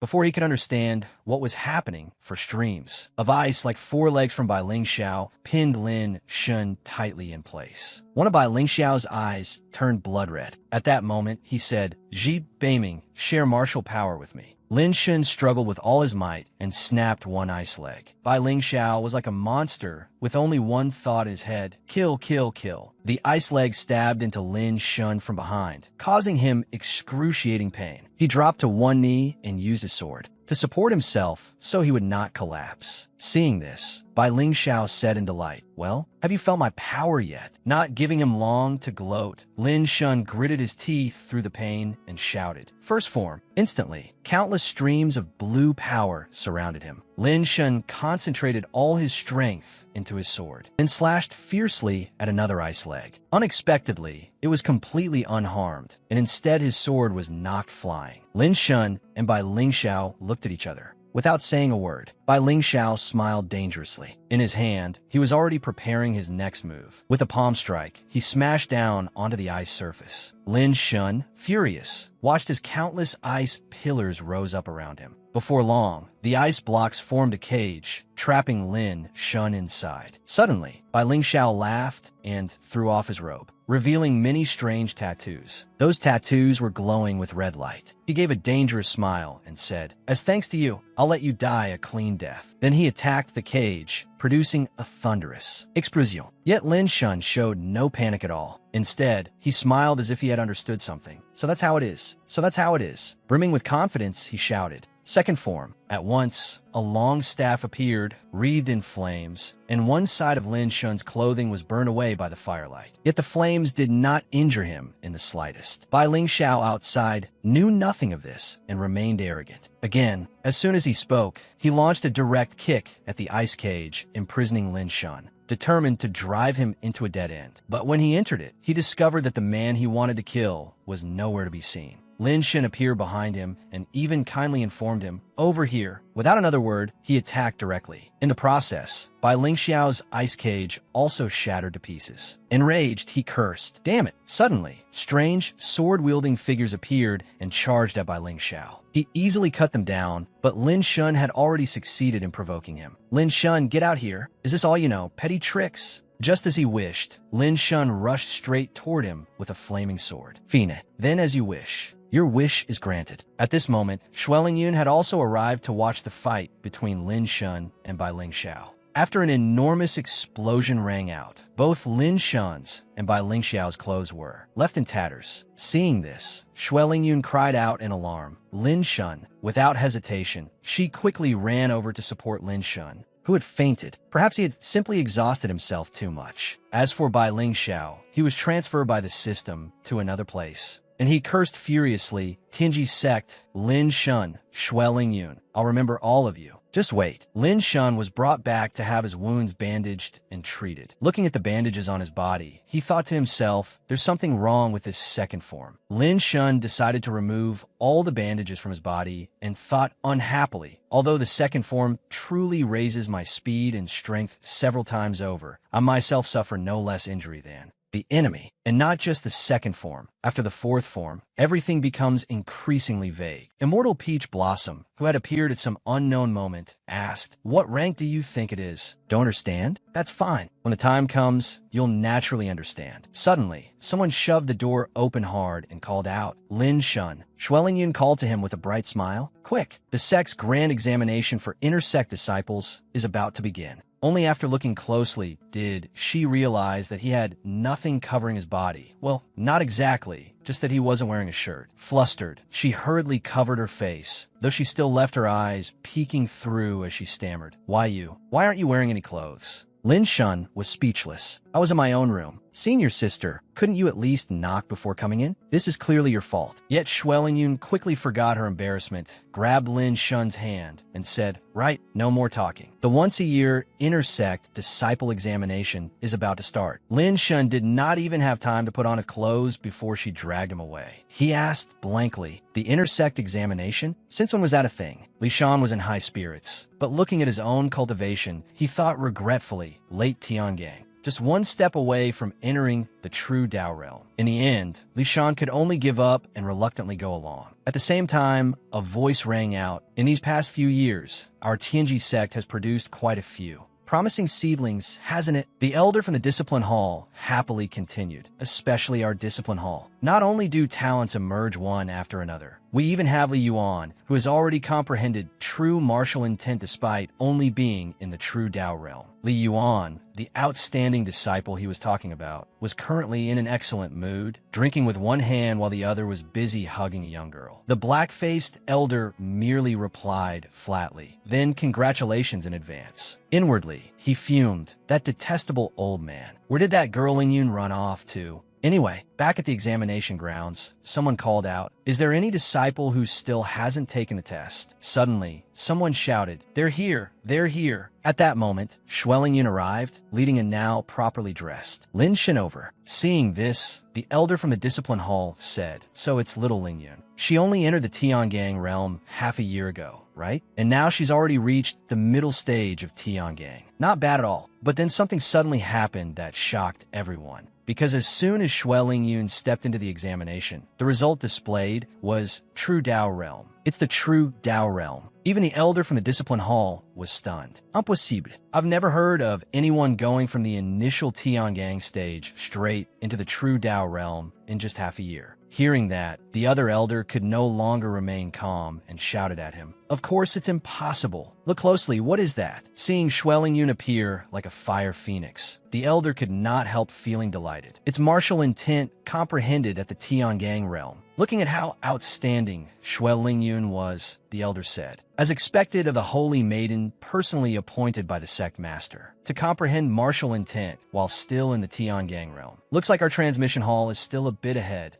Only after a while did the elder notice, "That one is. Right, that boy Lin Shun." The elder recalled, "That boy's comprehension isn't bad either. Looks like he's about to enter the Tiangang realm as well." The younger generation is truly formidable. Suddenly, dark clouds gathered and thunder crackled. Even the elder had no idea what was happening. An incredibly powerful energy wrapped itself around Lin Shun. It was as if he had merged into that power. Li Shan looked at him and said arrogantly, "So this is Lin Shun, the one who stole the little mountain spirit medicine? He vanished for 2 whole months. In a moment, I'll make him taste suffering." Duan Fong was standing to one side watching as well. Suddenly, the person beside him asked, "So this is the other new intersect disciple who made an appointment to fight you?" Duan Fong said dismissively, "It's nothing. Over these past 2 months, I worked hard and broke through to the middle Tiangang stage." A moment later, seeing someone come for the test, he changed the subject. "That Yuan Fei who took first place in the Tianluo Mountain Secret Realm only just entered Tiangang too. Even if those two joined forces, they still wouldn't be my match." The people behind him heard this and mocked him. "Then make your move already. Why drag your feet? If you're afraid of being laughed at, don't come." The pink-haired person was questioning Duan Fong when he suddenly exclaimed in shock, "What is this?" The 2 elders also sensed that something was wrong. This is... Even people farther away noticed the rumbling thunder. The sword in Lin Shun's hand was wrapped in a streak of lightning. He cut straight toward the testing pillar, and on it appeared the image of a lion. Li Shan could not believe his eyes. That is, middle true Dao realm. Even Duan Fang's expression was no better than Li Shan's. The entire examination grounds had fallen into a terrifying silence. The elder from the discipline hall was beside himself, muttering non-stop. What kind of cultivation art is this? It can actually summon heavenly thunder. I've never heard of such a thing before. Impossible. His aura cannot possibly be at the true Dao realm. At best, calling it late Tiangang would already be a stretch. The other elder was both astonished and delighted. This is a heavenly phenomenon domain. Aside from the sect master, Tianji sect has finally produced another person who has comprehended a heavenly phenomenon domain. The ultimate intent of martial arts is the understanding of one's own martial path, merging that understanding into oneself until one comprehends the realm of one's Tao. A heavenly phenomenon domain is when that ultimate martial intent takes another step forward. Through all that Lin Shun has experienced, he has resonated with heaven and earth. Not only can he overwhelm his enemies with sheer force of presence, he can also create a battlefield environment favorable to himself. The elder laughed happily and continued. According to sect rules, the future sect master must comprehend a heavenly phenomenon domain. It seems the next sect master will come from our transmission hall, after all. The elder from the discipline hall was furious, but could do nothing and inwardly thought. So what if he can comprehend a heavenly phenomenon domain? Only a genius who can live long enough is a true genius. Lin Shun took Xue Lingyun's hand and prepared to leave, calculating silently. With the first move plus dragon intent, my attack power can reach the middle true Dao realm. I still haven't used the second move. If I erupt with full strength, I can probably reach peak true Dao strength, though my endurance is a bit lacking. Suddenly, Steward Beiluo appeared from nowhere, shouting, "Lin Shun." Who is Lin Shun? He recalled by Ling Xiao's unwilling roar. Tianji sect, Lin Shun, Xue Lingyun. Just you wait. Steward Beiluo thought disdainfully. I've heard of it. Xue Lingyun is Tianji's holy maiden, so naturally I can't do anything to her. But who the hell is this Lin Shun? I'm not afraid of him. He remembered how he had flattered by Ling Xiao before. If I help the Saint's son deal with him, won't I gain huge benefits in the future? Thinking this, he pointed toward the crowd and shouted, "Where's Lin Shun? Hand him over at once. He's just an intersect disciple, yet he dared use despicable means to ambush our Beiqing disciples. He must be tired of living." Suddenly, a majestic voice rang out. Who was making all that noise? The elder from the discipline hall looked directly at the troublemaker below. It did not take long before someone stepped forward to report what had happened. He slowly said, "So such a thing happened." Then, under his order, Lin Shun and Steward Beiluo were summoned. Bring Steward Beiluo and Lin Shun up here. They were quickly brought face to face. Only then did Steward Beiluo become afraid. I'm done for. Why had he run into an elder of Tianji sect? This was unlikely to end well. The elder from the discipline hall said calmly, "I've heard the matter already. Our Tianji sect has always acted openly and honorably. We are absolutely not the sort of petty people who would do anything to damage the good relations between Tianji and Beiluo." Seeing him act so arrogantly, the other elder said angrily, "Why you dare?" The elder from the discipline hall haughtily raised his token and said as if no one else mattered, "The sect master is not here. Everything will be handled by me. Do you have any objections?" The two elders looked at each other, as if icy killing intent were spreading everywhere. The elder asked him, "What do you want to do, make a move?" Suddenly, a loud boom sounded, and the patrol envoy appeared, laughing. "You're killing me here." Sitting on the rooftop, she spoke to White Snake. "White Snake, did you hear that?" Acting openly and honorably. "And the good relationship between our Tianji sect and Beiqing. Since when did I ever know Tianji had friendly ties with Beiqing? I wonder what nonsense that old man is spouting now." The elder from the discipline hall did not know what to think as he looked up at the roof, but he still said, "Patrol envoy, although you are the sect master's junior sister, the sect master has repeatedly said that you are not allowed to interfere in Tianji sect's internal affairs." The patrol envoy, of course, was not about to let that pass. "As if I care to meddle in your nonsense." Without giving him a chance to speak, she continued, "Is that really as you say? Azure Emperor's 6 arts, and that sword as well. Are you sure you can hand this Lin Shun over to Beiqing?" Immortal Peach Blossom, who was standing off to the side observing the sky, also heard her words. I get it now. The Azure Emperor comes and goes in secret. Naturally, he wouldn't bother with trifling matters like this. She kept pressing the elder from the discipline hall. But I heard there's someone called the Peony Sword Demon. No, that crazy woman, the Peony Divine Maiden. If she were to hear that someone dared lay a hand on her junior brother, the person she referred to as Peony Fairy. And when the elder from the discipline hall heard this, he was utterly horrified. Seeing the foolish look on his face, the patrol envoy could not hold back her laughter. Nothing. In any case, Tianji sect already doesn't get along with the Azure Emperor's line. Adding a little more enmity won't matter, right, elder? At worst, only quite a few people from 3 clans will die. The elder from the discipline hall fell silent after hearing this, because the Peony Divine Maiden, the Azure Emperor's eldest disciple, had once single-handedly slain an army of more than 100,000 demons, her fame shaking the world. What was their sect compared to that? Steward Beluo had been silent for a long time, but now he also spoke. I had long heard that Tianji sect's elder of discipline is impartial and always puts the greater good first. Seeing it today truly surpasses hearing of it 100 times. But at this moment, the elder from the discipline hall suddenly changed his tune. But Lin Shun is, after all, still an intersect disciple of Tianji sect. Even if he is to be punished, that should be handled internally by Tianji sect. It is not the place of outsiders to interfere. Steward Beluo was completely baffled. Why had he suddenly changed his position? Seeing this, the patrol envoy suggested, if you ask me, exiling him to Snow Pine Town to take charge of sect affairs there wouldn't be a bad idea. It just so happens that Beiqing has been facing frequent unrest recently. The elder from the discipline hall did not quite understand. Managing Snow Pine Town? Exile. The patrol envoy deliberately reminded him. That peony blooms beautifully. 1 woman, 3 clans. Truly incomparable. The elder from the discipline hall immediately remembered and nodded repeatedly. Good.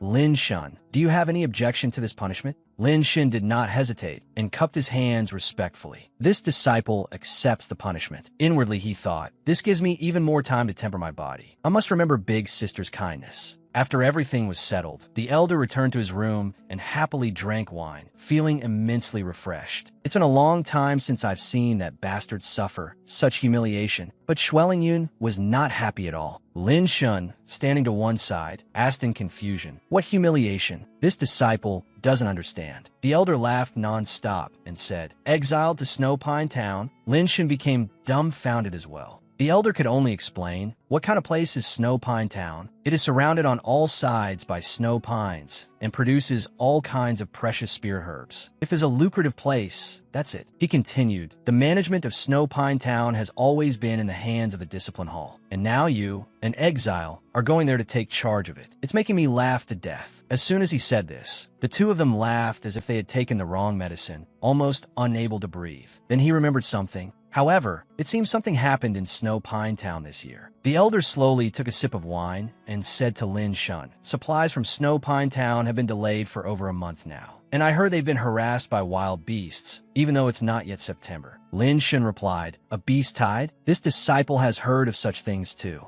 But isn't it usually just ordinary beasts that, lacking food, turn to attacking humans? The elder said nothing and only looked at him, thinking, a youth like him still hasn't tasted defeat. Letting him experience some wouldn't be a bad thing. It will temper him. Xuelingyun could not help pleading, disciple also wants to go to Snow Pine Town. The elder quickly answered, no. Xuelingyun did not understand. Grandpa, why now? She remembered someone once saying to her, I didn't expect you would already be able to comprehend true martial intent. In Tianji sect, any holy maiden who can comprehend martial intent must undergo trials to obtain the inheritance. This is a road you must take. Her eyes filled with tears, and the elder comforted her. Can't bear to part with Lin Shun? Then work hard and pass the tempering trial as soon as possible. After that, you can go find him. She refused to listen and angrily said, I'm not talking to you anymore. The elder was not angry. He simply turned to Lin Shun and said, why aren't you hurrying after her? After Lin Shun left, the elder revealed a satisfied smile. Lin Shun ran after Xuelingyun and took her hand. She said sadly to him, you have to wait for me. I'll come find you very soon.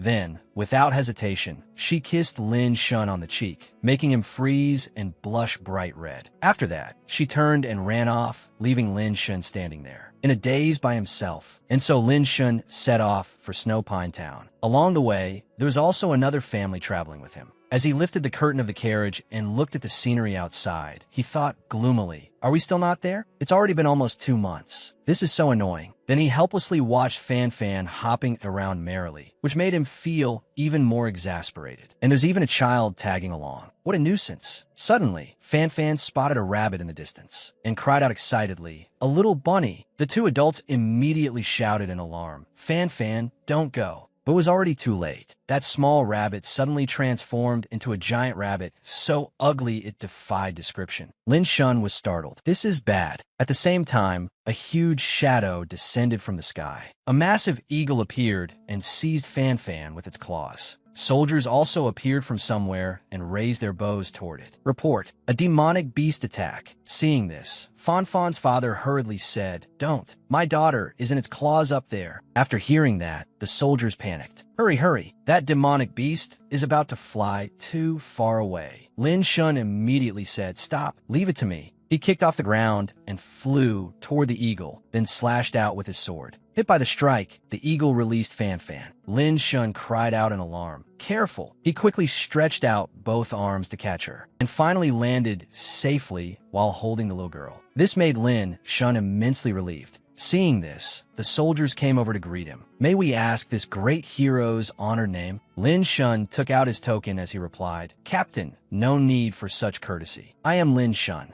When the soldiers saw the token, they were so overjoyed they nearly cried. "Wonderful, a disciple of Tianji's sect. This trip of ours is safe now. Thank the heavens." Lin Shun stared at them blankly, not quite understanding, and asked, "Safe? There are military checkpoints all along the roads, and an escort team accompanying you too. Could there still be danger?" The captain replied, "Young hero, perhaps you don't know this yet. This year, the beasts around Snow Pine Town have mutated. Not only that, beast tides usually only cause trouble every year in September, but this year something is abnormal. And that isn't even all. A large number of ordinary wild beasts have also mutated into demonic beasts." The captain gave Lin Shun even more information. All the military patrol forces along the roads have already been transferred to defend the town, so we can only deal with these stray demonic beasts ourselves. Lin Shun walked over, picked up the ugly rabbit from earlier, and said in puzzlement, "Beast tide? Demonic beast mutation." The rabbit may have been small, but it was extremely sturdy. Expressionless, he flicked it once with his finger. In an instant, it died on the spot, but then a strand of red energy appeared, making Lin Shun feel that something was strange. "What is this?" After some time, Lin Shun arrived in front of the town. The guard at the gate immediately shouted, "Stop! Inspection!"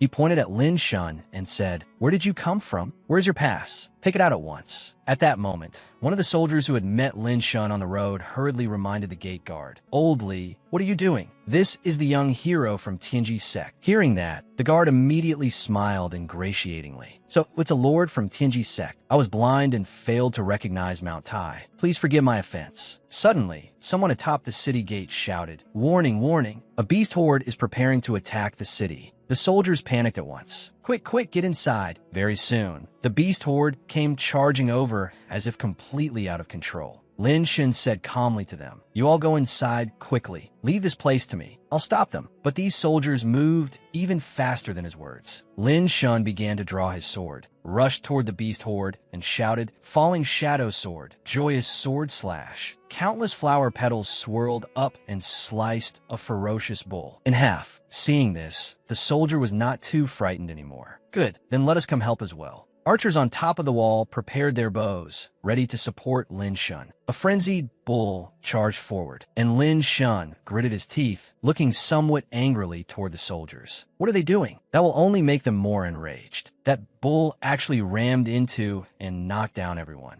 on the wall, including Fan Fan and her father. Lin Shun cried out in alarm, "It's the carriage driver. Damn it, I'm too late." He struck at the bull. Evil wind slash. The beast collapsed right in front of Fan Fan and her father. The one who had stepped in was Yin. As she sheathed her sword, she said, "Young Master Lin, long time no see. Have you been well?" Lin was extremely surprised to see her, but he did not forget to thank her. "So was Miss Shui. Many thanks, Miss Shui, for lending a hand." She smiled and said, "Young Master Lin, there's no need to be so polite. Once we drive back these beasts, we can catch up properly, shall we?" Lin Shun immediately agreed happily. All right, by then, the beast had already reached the city walls. Yin charged forward and shouted, Gale Slash. Lin Shan also made his move. Scatter Form. With a single strike aimed at a huge beast, Yun brought it down on the spot. The two stood back to back, guarding against the beast's attacks. Lin Shan smiled and praised her. Miss Shui, your skills are truly impressive. She praised him in return. You're not bad yourself. Suddenly, the howl of a wolf rang out with a shocking force. The soldiers clutched their heads and cried out, "It's the moon-worship demon wolf. What do we do? I don't want to die yet." Lin Shan gritted his teeth as he stared at the wolf before him. Demon wolf. It looked like a bloodthirsty monster searching for prey. Lin Shan looked at it and only uttered one word.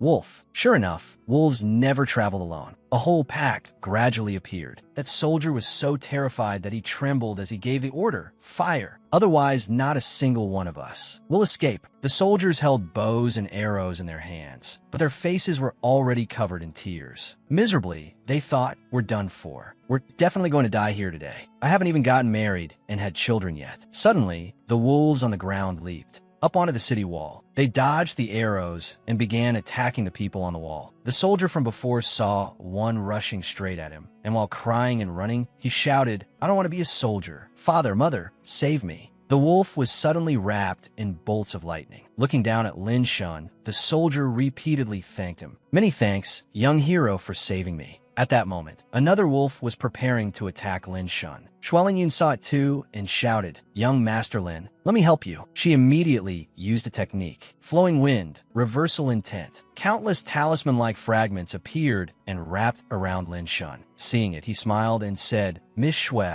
your technique has indeed risen to another level. Its speed has improved tremendously as well." At that moment, many wolves closed in on Lin Shan. One of them raised a paw and pounced, and behind him was another with blood-red eyes, ready to devour him. It bit down fiercely, only to suddenly turn, stupid-looking, because at that very moment, Lin Shan had dropped it with a blow to the stomach. The wolf let out a pained whimper, and when the others saw it, they suddenly became as docile as pet dogs. At home, Lin Shan looked at them with a cold smile and said, "What's wrong? Scared now?" Suddenly, he noticed something. The pack leader had probably appeared, and it was completely different from the wolves from before. Looking toward it, he challenged, "So you're the leader of this wolf pack? Come at me, then." Before he could understand what had happened, a bloody gash appeared on his shoulder, and blood immediately poured out. Clutching the wound, Lin Shan thought anxiously, "It's too fast. Even with the support of flowing wind, reversal intent, I still can't keep up with its speed." Suddenly, Lin Shan was attacked again from behind without even realizing it. Looking at the wounds all over his body, he thought to himself, "This can't go on." On the second strike, the wolf roared, treating Lin Shan as an enemy that had to be eliminated. Its claws were incredibly sharp. It lunged at him at a speed too fast to see. Lin Shan barely managed to block its attack. Its attack power was by no means weak. It even made the ground beneath Lin Shan's feet sink in. Seeing this,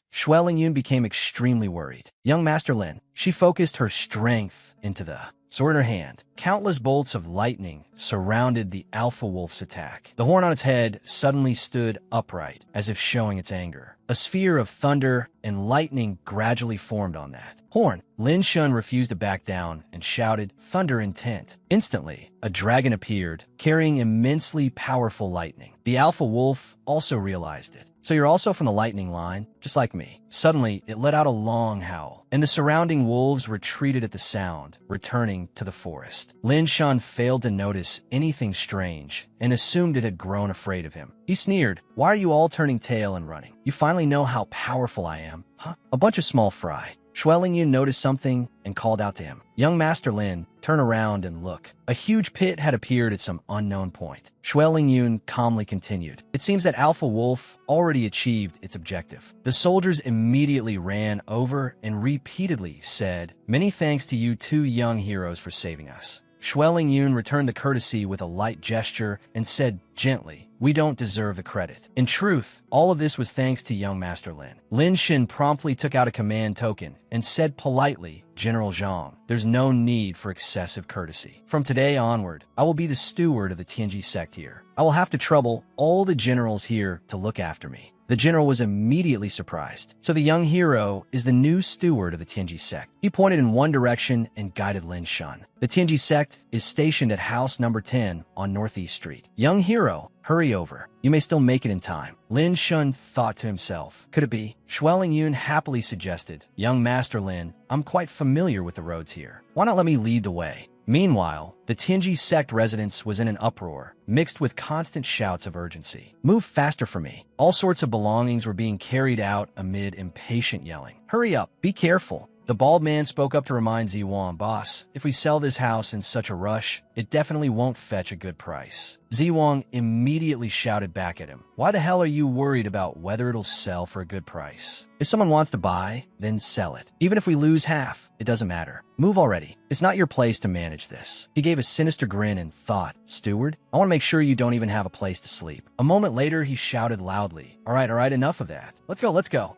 The bald man suddenly saw something and fell to the ground in fright. Lin Shun and Xueling Yun had arrived. Lin Shun coldly said to them, leave? Today, none of you should even think of walking out of here. Let's see who can leave. Although Ziwang's men were trembling in fear, he still shouted, damn it, you dare cause trouble at the Tianji sect? Are you tired of living? Suddenly, he got a clear look at who stood before him. Xueling Yun asked indifferently, Former steward Ziwang, long time no see. Have you been well? You look just like a pig, don't you? His goatish face showed itself, but instead of getting angry, he grinned and said, so it's Miss Xue. It's been many days since we last met. I missed you terribly. Lin Shun said no more and held the command token out before them. This is the Snow Pine Branch residence that the Tianji sect has assigned to me. Lin Shun presented the token in front of Ziwang, who pretended to be innocent and asked, what's this? A steward? He put on an ugly show of fear and cried out, the new steward is here. How scary. Then he and the bald man burst into laughter, until tears streamed from their eyes. Lu Ping and Lu En, both late Tiangang cultivators, stood to one side pretending to be imposing as they looked at Lin Shun and thought, we originally wanted to leave one step ahead and preserve a bit of face for you. But now that you don't know what's good for you, it looks like you'll have to suffer a little. Watching this bunch of idiots, Xueling Yun could not help bursting into laughter. Ziwang was so furious that his face turned red, and he shouted, our Tianji sect and your Xuanjin sect have always kept to our own affairs. Are you planning to interfere in our internal business today? Xueling Yun was in an extremely good mood as she imagined how things would end for them, so she ignored Ziwang's words and feigned detachment. No,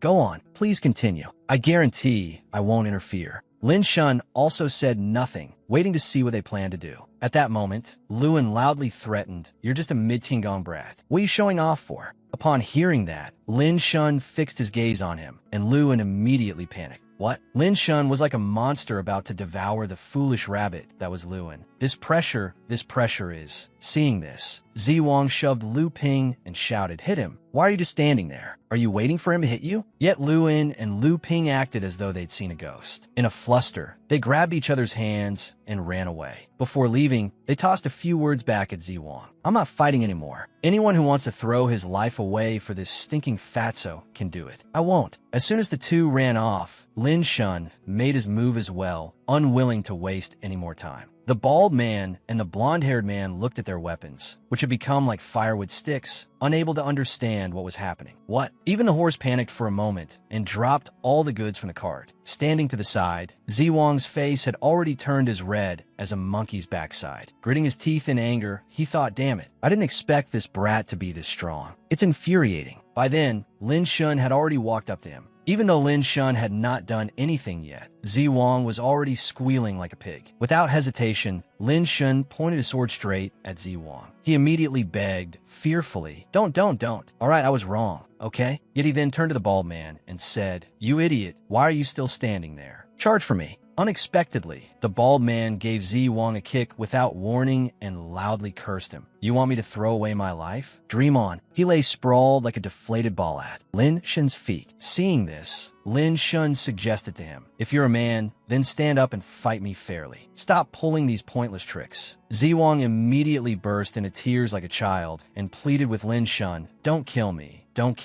My uncle is an elder of the discipline hall. Hearing that, Lin Shun pressed the sword to his neck and said cheerfully, "What a coincidence. I'm acting under Elder Chuang's orders." He told me there's no need to be polite to people from the discipline hall. After hearing this, Ziwang nearly wet himself and kept begging for mercy. "Please don't kill me. Don't kill me. I know a huge secret. I know why the beast tide has been acting strangely lately." Since Lin Shun and Xue Lingyun both wanted to know about this, he told him, "Then tell me why. Speak quickly." Ziwang hurriedly began explaining. "Half a year ago, a massive blizzard arose on Jade Eagle Snow Mountain." He continued, "At the time, our TNG Sec squad just happened to be on the mountain as well." Ziwang recollect. After the storm passed, we discovered that on the mountaintop, where lightning had struck, a lightning pool had appeared. Xue Lingyun repeated in confusion. "A lightning pool?" Lin Shun also did not understand. "What lightning pool?" Ziwang dared not conceal anything and slowly explained. "A lightning pool refers to a lake formed entirely from Guishui, divine thunder liquid. It can normally produce extraordinary heavenly treasures."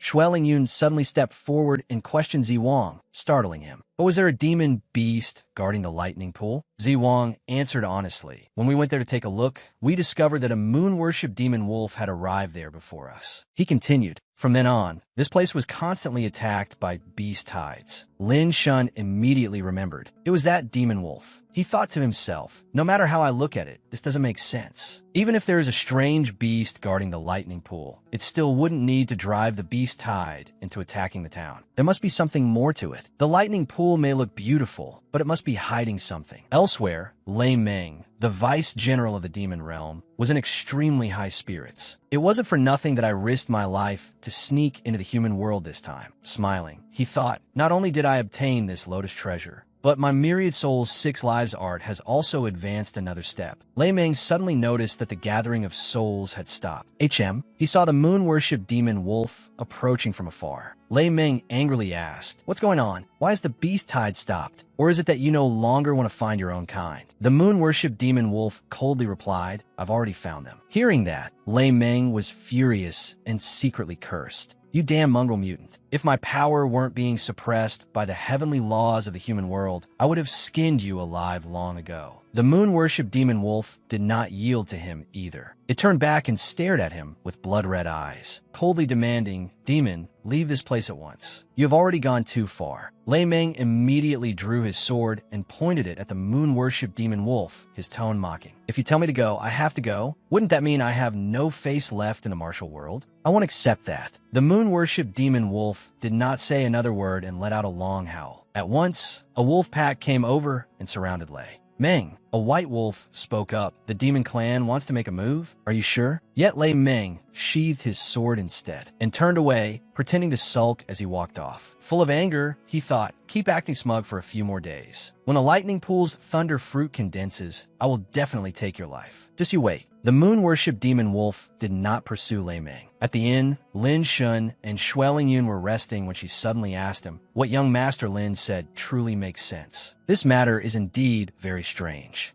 Lin Shun had the same thought. "Should we go to that lightning pool and have a look? We might even gain something unexpected." In the dense forest, a stream ran through the trees. Xue Lingyun tasted the water there, and her expression immediately changed at the strangeness of it. Seeing this, Lin Shun asked, "What's wrong?" Xue Lingyun answered gravely, "The speed of the current is very abnormal." Hearing that, Lin Shun also stepped forward to take a look. Looking at the water in his hand, as if tiny arcs of electricity were passing through it, he asked in confusion, "This is—" Suddenly, a blue-eyed tiger came out of nowhere. The two curiously looked over, and Xue Lingyun cried out in surprise, "It's a blue-eyed tiger." The tiger, as if drained of all strength, walked over to the stream. Lin Shun immediately understood. So this is the reason the demon beasts have been mutating recently. After drinking the water, it became full of energy, roared, and attacked the two of them with its claws. Xue Lingyun struggled to defend herself. So fast, she decisively unleashed a move. 18 breaking winds. Seeing this, the tiger let out a roar, then turned and climbed up a tree. Lin Shun stared at it coldly. "Trying to run?" As if it had heard Lin Shun's words, the tiger immediately changed direction and ran elsewhere. He quickly pursued it. "Trying to run?" As it leaped from branch to branch, Lin Shun chased after it fiercely, as if it would really be that easy. In the end, he struck the tiger with one blow. A tremendous sound rang out, yet when they reached the spot, it was nowhere to be seen. Lin Shun immediately said to Xue Lingyun, "Chase it." She nodded at once. Elsewhere, there were furtive footsteps. Inside a lotus flower, a white wolf was being nurtured. The gestation must be completed. The moon-worship demon wolf suddenly sprang out from nowhere and bit Lei Meng's hand. This time, he was unable to contain his anger. He struck it with one blow and cursed in a low voice. "Wretched beast, you dare climb onto me?" The attack he unleashed manifested as a terrifying skull. Lei Meng said to the moon-worship demon wolf, "Since you refuse to know what's good for you, then take this move from me. I'll show you what real power is." Aiming at the moon-worship demon wolf, he shouted, "Go." The move seemed to trap it inside a barrier. The moon-worship demon wolf struggled with all its strength. Seeing this, Lei Meng laughed in utter disdain. "Looks like you're only capable of this much after all. It seems I overestimated you." At that moment, Lin Shun was standing high above, observing. Suddenly, he saw something. It was many blue flames, like ghostly wisps, appearing in greater and greater numbers. Over there, Lei Meng was laughing wildly like a madman. He shouted, "Spirit gathering." The glowing wisps immediately flew over and concentrated upon his sword. Then he struck straight at the imprisoned moon-worship demon wolf. Lei Meng spoke with heavy sarcasm. "I offered you respect, but you didn't want it. Do you really think you're some primordial mutant beast? This time, I'll send you straight to the afterlife." The moon-worship demon wolf lay painfully on the ground and weakly said, "No, impossible." After defeating it, Lei Meng walked over to the lightning pool, preparing to pluck the lotus flower, and laughed loudly. "The lotus fruit is mine now." Suddenly, a bolt of lightning struck toward him. Lei Meng cursed under his breath. "Who is it?" A green dragon appeared, wrapped in arcs of lightning. Lei Meng stared fixedly at the dragon. Terrified, he thought, "This aura, could it be?" Suddenly, the dragon transformed into a gigantic man. Lei Meng could hardly believe his eyes. That man was... How could he not know him? In the great war against the demon realm, with his strength alone, he had fought off over 100,000 enemy troops. Lei Meng fearfully muttered to himself, "This is bad. If it really is that old man, he won't be easy to deal with. Damn my luck." Gritting his teeth as he looked at the situation in front of him, he thought, "No, I have to retreat quickly." Just as Lei Meng was about to run, a bolt of lightning struck right in front of him. Terrified, he covered his head and begged for mercy. "I was wrong. Great sir, please spare me. I still have an elderly mother and young children at home. Please don't kill me." After crying and pleading for a while, he finally saw that the person standing before him was Lin Shun. The moon-worship demon wolf recognized him too. "It's him." Lei Meng cast aside his earlier fear, picked up his sword, and laughed savagely. "I was wondering who it was. So it's just a brat still wet behind the ears. You're dead for sure." Lin Shun smiled back at him. "Then you could try. Come on." The moment he finished speaking, Lei Meng launched an attack, so quickly that Lin Shun had no time to react. "What? So fast?" Luckily, Miss Wu came to his aid. "Young Master Lin, be careful." Lei Meng's sword slashed toward Lin Shun's chest. Lin Shun clutched his chest and coughed once. "I was too careless." Now truly angered, he decided to stop holding back against Lei Meng. In that case, second form. At that moment, Lin Shun released an enormous surge of power. Lei Meng was not afraid at all, and instead mocked him with a laugh. "You think that little trick can fool me?" He was utterly confident. "Let me broaden your horizons with my 10,000 souls armor." Before he had even finished speaking, Lin Shun shot straight toward him. Rising high into the air, he roared, "Die!" With one slash of his sword, the surroundings were instantly swallowed by dust and smoke. Lin Shun saw something and was slightly alarmed. What? Lei Meng had actually turned his back to block that attack, and the shocking part was that he was completely unharmed. Knowing it would turn out this way, Lei Meng laughed happily. Lin Shun frowned in confusion. "What is this?" He landed in front of Lei Meng, looking a little worried. "This is bad. I've used the second form too many times lately. My body is almost unable to endure it any longer." Lei Meng looked at Lin Shun and asked, "Well, why aren't you coming at me? Then I guess I'll come at you." As soon as he finished speaking, he made his move. Earth Burial Art. A skeletal hand suddenly burst out from the ground and grabbed Lin Shun's leg. Lin Shun was thrown into panic by Lei Meng's technique. Gritting his teeth in fear, he thought, "Damn it, I can't move." Lei Meng, meanwhile, laughed cruelly and said, "Goodbye, little friend." He prepared to unleash the finishing blow.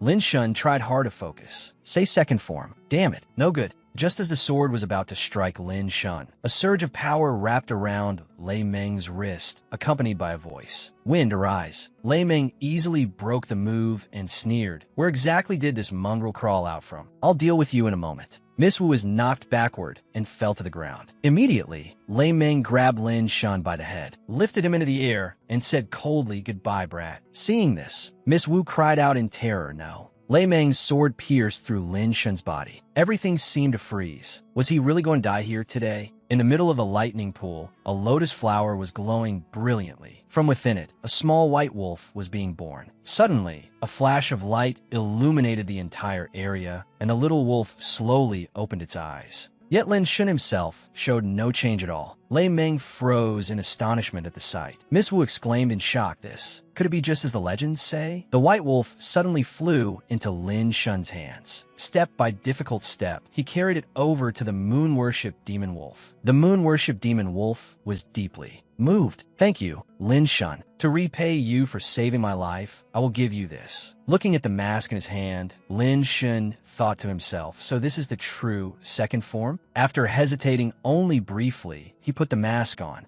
At once, an immensely powerful aura burst from his body. Lei Meng cried out in horror when he saw it. This power is impossible. Lei Meng watched glowing petals drift down all around him, unable to understand what this thing was. Suddenly, Lin Shun appeared out of nowhere and kicked him. Immediately afterward, a series of cracking sounds rang out one after another. Lei Meng was sent flying into the cliff wall in intense pain. Lin Shun himself was also stunned. So this is the true second form? Then something suddenly occurred to him. No, that's not right. My realm. Next, a glowing stream of power enveloped Lin Shun. He blurted out, so this is the true Dao realm. However, the time has come. After a moment, Lei Meng struggled up from the cliff face with sword in hand. He was furious after being hit so hard by Lin Shun. Lin Shun did not hold back either. He rushed straight in front of Lei Meng and shouted, "Take one of my punches." Lei Meng swiftly raised his sword to block the attack. But how could he escape the aura of the protagonist? Lei Meng was blasted into the air by a single punch. Yet even then his foul mouth kept running. Damn it, filthy human worm. Trembling in pain, Lei Meng spat out each word. "I am Vice General Lei Meng under Cheongqi, and you dare treat me like this, you rotten bastard." Suddenly, he smiled craftily. Sharp spikes began to grow from Lei Meng's chin. He muttered, "But that's fine. I'll teach you a lesson." He tensed his body, his clothes began to tear, and his claws started to lengthen. This was the true power of the demon race. The small stones on the ground began to tremble and shift. Lin Shun stood protectively in front of Miss Wu and the moon-worship demon wolf, warily guarding against any mishap. The pebbles started to float into the air. Standing high above, Lei Meng taunted, "Come on, brat. Try beating me if you can." Meanwhile, in the demon realm, General Yinji of Cheongqi's forces was sighing in boredom. "This is so boring. Can't someone come entertain me a little?" Suddenly, a red-eyed soldier rushed over to report. "Report, General." He hurriedly said, "More than half of the soul lamps for the landing operation have gone out, including General Lei Meng's." Yinji suddenly looked puzzled. "Lei Meng? Who's that? That name sounds very familiar." The masked maid beside her quietly reminded her, "Mississippi Lei Meng is the Vice General ranked 97th under Cheongqi." Hearing that, she gave an awkward laugh and said, "Oh, a Vice General under my command. No wonder it sounded familiar. But I have more than 100 subordinates, so it's only normal that I can't remember every single one." That's perfectly understandable. Then something suddenly occurred to her. "Right, what is this landing operation? It sounds interesting." The maid beside her immediately explained. "A month ago, the upper realm discovered a new orbital passage. The Demon King ordered the various fierce armies to send people down after sealing their cultivation in order to carry out the operation in the human world." After hearing that, Yinji looked even more confused, though also intrigued. "So, they can even go to the human world? Why didn't anyone tell me about this?" The maid didn't know how to answer and stammered, "Well, actually, during the Demon Realm Assembly." Yinji immediately pressed, "During what?" The maid hurriedly replied, "And no, nothing." Yinji cheerfully made her decision. "Perfect. Since that guy, Lei whatever, is dead, I'll go down to the human world in his place." The masked maid was scared out of her wits upon hearing this. "Miss, you absolutely mustn't. You can't." Yinji reassured her, all right, don't panic. I was only saying it." Back in the human world at this moment, Lei Meng was laughing smugly. "Heavenly Dao? What a joke. It's all a lie. I've already lifted my seal. So what can you possibly do to me now?" He loudly threatened Lin Shun. "Brat, I will make you beg for life and be unable to die." As soon as he said that, Lei Ming unleashed 10,000 souls destroy the heavens, attacking Lin Shun directly. Lin Shun immediately leaped into the air to evade it. Seeing this, Miss Wu called out in alarm, "Young Master Lin, be careful." At that moment, a gigantic skull appeared and swallowed Lin Shun whole. But then suddenly a beam of light shot down from the sky, separating Lin Shun from the enormous skull. The brightness made his eyes sting.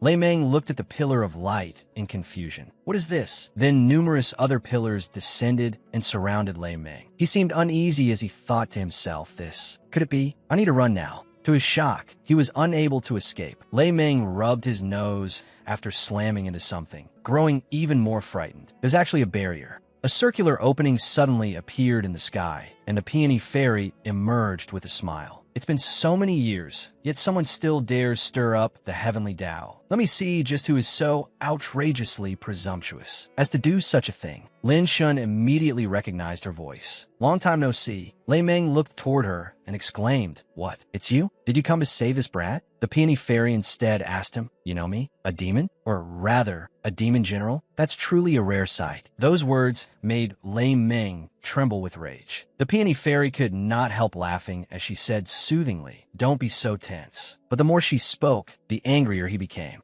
Unable to hold back any longer, he roared and shouted, "I'll fight you to the death." Damn it all. The peony fairy leveled her sword and charged at him, her face turning cold as she said slowly, "Don't get so agitated. It wasn't easy for me to come down to the lower realm, you know?" Yet by then, blood was already dripping from the tip of her sword. Lei Ming let out a cry of agony and begged, "Peony fairy, you and I have never had any grudge between us. We certainly don't now. If you spare my life today, I will definitely repay this favor in the future." The peony fairy paid no heed to his words and cleanly cut off one of his arms with a single stroke. She said coldly, "No grudge?" Then she pointed to the blue souls floating in the air. These wronged spirits would disagree. At those words, the spirits all cried out in grievance. "We were wronged. We hate you." Lei Ming, burning with fury, steeled himself. "If that's the case, then even if I die, I'll make sure to take a painful bite out of you first." The peony fairy closed her eyes and called out, "Blood River Divine Sword." The sword in her hand then absorbed countless streams of red energy, and with one decisive strike, that energy transformed into a blade aimed straight at Lei Ming's abdomen. "Receive the sword." He stared in utter disbelief. How? How is this possible?" And so Lei Ming was annihilated, his final cry filled with resentment. "I refuse to accept this." A moment later, the peony fairy looked tenderly at the person before her. She then asked, "You're my junior brother, aren't you?" And she joyfully ran over. "Come here, let your senior sister give you a hug." But at once, it was as if an invisible curtain blocked her. The peony fairy angrily cursed under her breath, "Damn heavenly Tao. Once I go back, I'll definitely deal with you properly." With no other choice, she had to return. Before disappearing, she looked at Lin Shun, smiled, and said, "Remember to come up to the heavenly realm soon. Your senior sister is very lonely." Lin Shun had already taken off the mask and didn't know how to reply, so he could only grin foolishly. Suddenly, he noticed something. The little white wolf from earlier had come to Lin Shun's feet and sniffed at him a few times. Lin Shun smiled and teased it for a while. Then he suddenly felt something behind him. At that moment, the moon-worship demon wolf, looking like an oversized dog, smiled and asked him, "Enjoying yourself playing with my son?" Though somewhat startled, Lin Shun still added without hesitation, "He's also really soft." The demon wolf then lay down, gazed intently at its child, and said in a pitiful tone, "Fellow one, I am gravely wounded. I need to go into hibernation for a very long time." The moon-worship demon wolf looked at him pleadingly and continued, "Could I entrust my son to your care for that period of time?" Without a moment's thought, Lin Shun agreed. "Don't worry, I will definitely take good care of him. Just focus on recovering from your injuries." Before leaving, the moon-worship demon wolf reminded him, "Remember, my son's name is Diyue."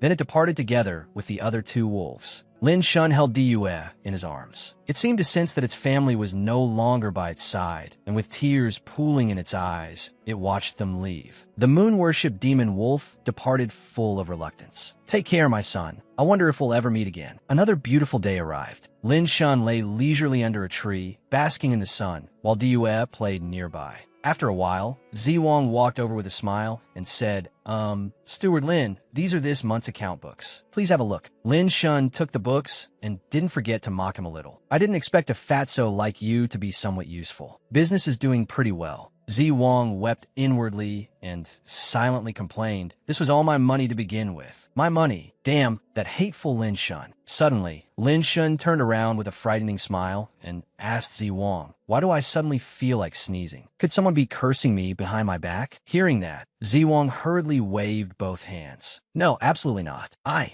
Wong, am willing to be Steward Lin's loyal hound. How would I dare do such a thing? At that moment, Due had already come over to Lin Shin's feet and rubbed against him repeatedly. Lin Shin picked it up and said dotingly, you want to eat again? Look at yourself. You've eaten your way into this shape already. Due then gave Lin Shun an extremely aggrieved look, leaving him helpless. Don't pretend to be pitiful. I won't fall for it. But when Lin Shin said that, Due looked even more pitiful, making Lin Shun's head ache. No, this demon beast meat is an important resource that has to be taken back to the sect. By then, Due already had tears streaming down both cheeks. When Lin Shin glanced at Wong, he grew even more troubled because that guy was crying even more miserably. What a pain. In the end, unable to endure it, he threw out a piece of meat. For Due, inwardly, he lamented bitterly. Damn it, just as expected of an ancient exotic species. It's this terrifying. Ordinary people simply can't resist it. After eating, the little fellow lay sprawled out in complete satisfaction. Even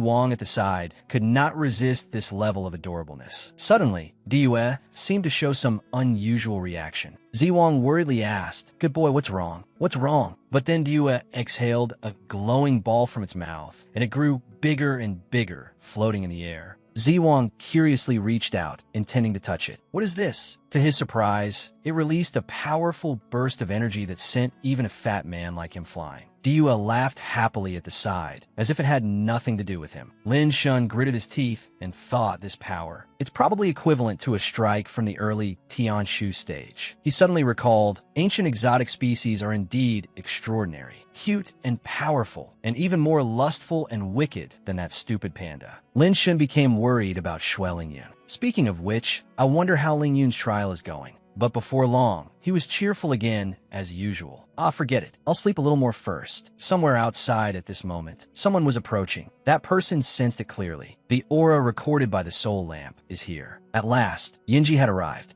Meanwhile, in the demon realm, the maid was panicking. This is bad, she shouted loudly. Miss has disappeared. Yinji had left behind a note. Xiao Tsue, I've gone to the human world for a little sightseeing. I'll be back very soon. That's all. Love you lots. The subordinates were frantic too. Why are you all still standing there? Hurry and bring Miss back. Meanwhile, in the human world, Yinji was happily wandering around. This tastes great. This one is delicious too. When I go back, I have to take a lot with me. A man standing nearby stared at a part of her he absolutely should not have been staring at, so distracted that he splashed water all over the old man beside him. Yinji paid no attention to any of that and kept walking, unaware that someone was following behind her. One look was enough to tell those two were no good. Yinji, meanwhile, was focused only on the candied treat in her hand. It smells so good. She walked up to Drunken Sage Pavilion and only then realized, so it's here. Elsewhere, Lin Shun and Due were wandering along the street. It's been so boring lately. That's because Miss was already gone back to the sect, and Fatty Wong is handling the accounts. No one pays any attention to us. Due. Then a thought occurred to him. When Due was born, I already touched the threshold of the true Tao realm. But over these past few months, no matter how hard I've cultivated, there hasn't been the slightest progress. Looks like I need some special opportunity after all. Due was bouncing happily along the road when it suddenly seemed to smell something. Lin Shun was startled. What is it? Did you discover something again? The two of them arrived in front of Drunken Sage Pavilion. Covering his face in misery, Lin Shun pleaded with him, no, please. You've already eaten me into bankruptcy. Have mercy on me. All I have left are the clothes on my back. He tried with all his strength to drag Due away. Come on, my little ancestor. Let's go home. But Due looked like a bullied child, miserably hugging a pillar of Drunken Sage Pavilion and refusing to leave, staring at Lin Shun as though about to cry. In the end, Lin Shun surrendered. All right, I know. Suddenly, he heard people whispering Isn't that one of Tai Sui Huahua's subordinates? That girl is really pitiful. On Yinji's side, she was calmly walking into Drunken Sage Pavilion. She picked a table and sat down, then loudly called out, "Waiter!" At once, the waiter hurried over and replied, coming right up, "Honored guest." The waiter quickly introduced the dishes. "Honored guests, what would you like to eat?" "Aaron has snakehead fish, braised venison, boiled bear meat." After thinking for a moment, Yinji immediately ordered, "Bring up a few of your signature dishes, and add a pot of warmed wine." "Sorry for the trouble, waiter." Hearing her address him that way, the waiter became excited at once. All right, I got it, beautiful young lady." She could not help smiling at him. Before long, the dishes were all served. "Honored guests, please enjoy at your leisure." Yinji accidentally touched the freshly served dish and gave a soft cry. "Ha!" This sound and sight fell into the eyes of the nearby men and left them utterly enchanted. She was just too adorable. They could hardly take it. Suddenly, the sound of people chasing someone rang out. "She's right here. Don't let her get away." The goateed man asked his two lackeys, Where is she?" Yinji, who had been eating with great relish, also felt a little curious. The goateed man turned toward a green-haired girl and shouted, "Men, grab her now. I spent a lot of money to buy her, and she still wants to run." One lackey immediately seized the girl's wrist. Terrified, she begged, "Please don't." A long-haired young man stood up to stop them. In broad daylight, "You dare force a common girl like this? Is there no law left?" The simple-faced man beside him quietly reminded him, sit down. Don't meddle in other people's business." The simple-faced man glanced at one lackey's waist token and whispered, "That's the town tyrant. One of his older sisters married the county magistrate, and the other married an official in the county office. Don't mess with him. Look at those lackeys. They're all yamen runners from his household." Hearing that, the long-haired young man immediately shrank back down in fear and even changed his tone to a fawning one. Nothing.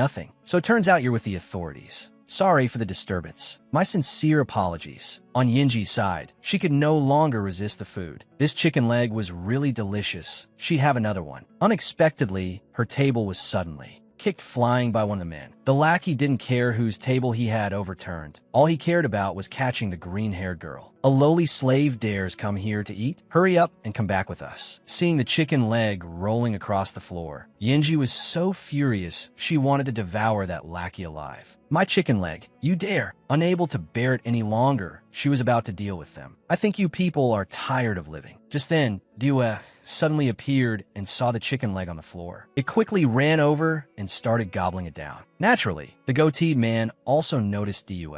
Cruel and vicious, he kicked Due away and cursed, "You filthy dog, get away from me." Due lay on the floor, looking to be in great pain. Seeing this, Yinji could not hold herself back. She gently picked it up. Due immediately looked at her with watery eyes. That look melted Yinji on the spot. Too cute. Only then did Lin Shen walk over, still chewing on a chicken leg, yet loudly shouting, "Who's got the nerve to bully my dog?" Seeing the chicken leg, Yinji quickly said, "Why are you eating food that was thrown on the ground?" Lin Shen retorted at once, "Hey, I paid for this myself." Seeing how fierce he looked, Due could not help but feel a little frightened. Hearing Lin Shen's question, the goateed man answered, "Your dog? Not only did I bully your dog, I'm going to bully your people too." Then he arrogantly added, "Deal with him first." At once, the lackeys surrounded Lin Shen. The goateed man, clueless and fearless, smugly thought, "What I hate most is people who dare act tougher than me. I'll make you die." Lin Shen looked at them with open disdain and urged them on. "Come on, then. Stop standing there hesitating. I'm in a hurry. Hurry up." The goateed man still had no idea his end was near. Pointing at Lin Shen, he said arrogantly, "If you know what's good for you, kneel and kowtow to me right now. You might still make it in time." Lin Shen looked at him like he was an idiot and laughed. "What? Haven't you got anything new? That trick is ancient. I'm sick of hearing it." Yinji, holding the battered Due in her arms, also spoke angrily. "You apologize to the puppy right now. You kicked the poor thing into this state. This was obviously your fault." Seeing someone curse his master, a lackey lunged forward and grabbed Yinji's shoulder. "How dare you speak to our young master like that?" The moment someone touched her, Yinji turned monstrous, staring straight at him. "Take your pig trotter off me, you stinking man." Before the lackey could even pull his hand back, she kicked him clean out of the inn. The people outside were terrified when they saw a human-shaped object flying out. The lackey landed in some corner somewhere, ready to drink Mang Po's soup. Looking at the hole in the ceiling, the goateed man finally grew afraid. Where in the world did this woman come from?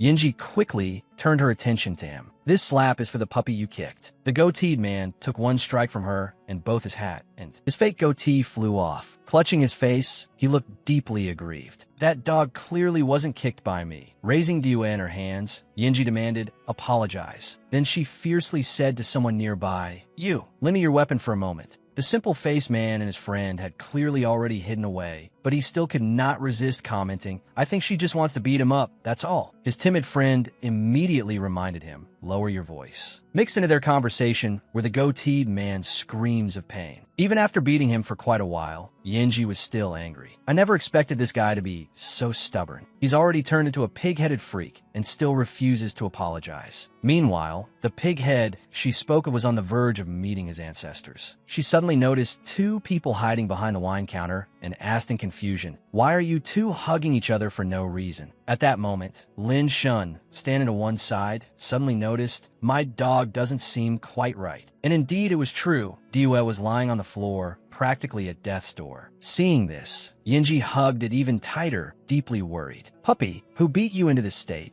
In Yinji's arms, Diyue looked utterly exhausted by this concern. Seeing that, Yinji burst into sorrowful tears. Lin Shun calmly said, let me take a look. He picked Diyue up and took a glance, only to find it looked as if its soul had already left its body. Having spent so much time together, Lin Shun immediately knew what it wanted. Looks like I have to use the ultimate move. That was exotic beast meat, the cure for all of Diyue's ailments. Lin Shun held the piece of meat up to Diyue's nose and teased it, still pretending to be dead. Take a look at what this is, you little rascal. Diyue's drifting soul, upon catching the scent, instantly floated back. Seeing that, Lin Shun froze for a full 5 seconds, watching Diyue happily gnawing on the exotic beast meat. He was both startled and relieved. This little brat nearly scared me to death. Once everything was settled, Lin Shun and Diyue returned, but the noteworthy thing was that Yinji followed them too. After walking a bit, Lin Shun finally could not help stopping and saying, say, why are you following us? Yinji, looking displeased, criticized him. I saved your lives, and this is how you speak to your savior? Huh. She did not take their attitude to heart and cheerfully proposed. I say, no matter what, you should at least treat me. Let me think. Treat me. After considering it, Yinji named her price. Treat me to meals for a month. No, at least half a year. Best of all, treat me at Shui Xian Pavilion. Lin Shun also smiled and pointed behind her. Look, there's a tail flying toward you.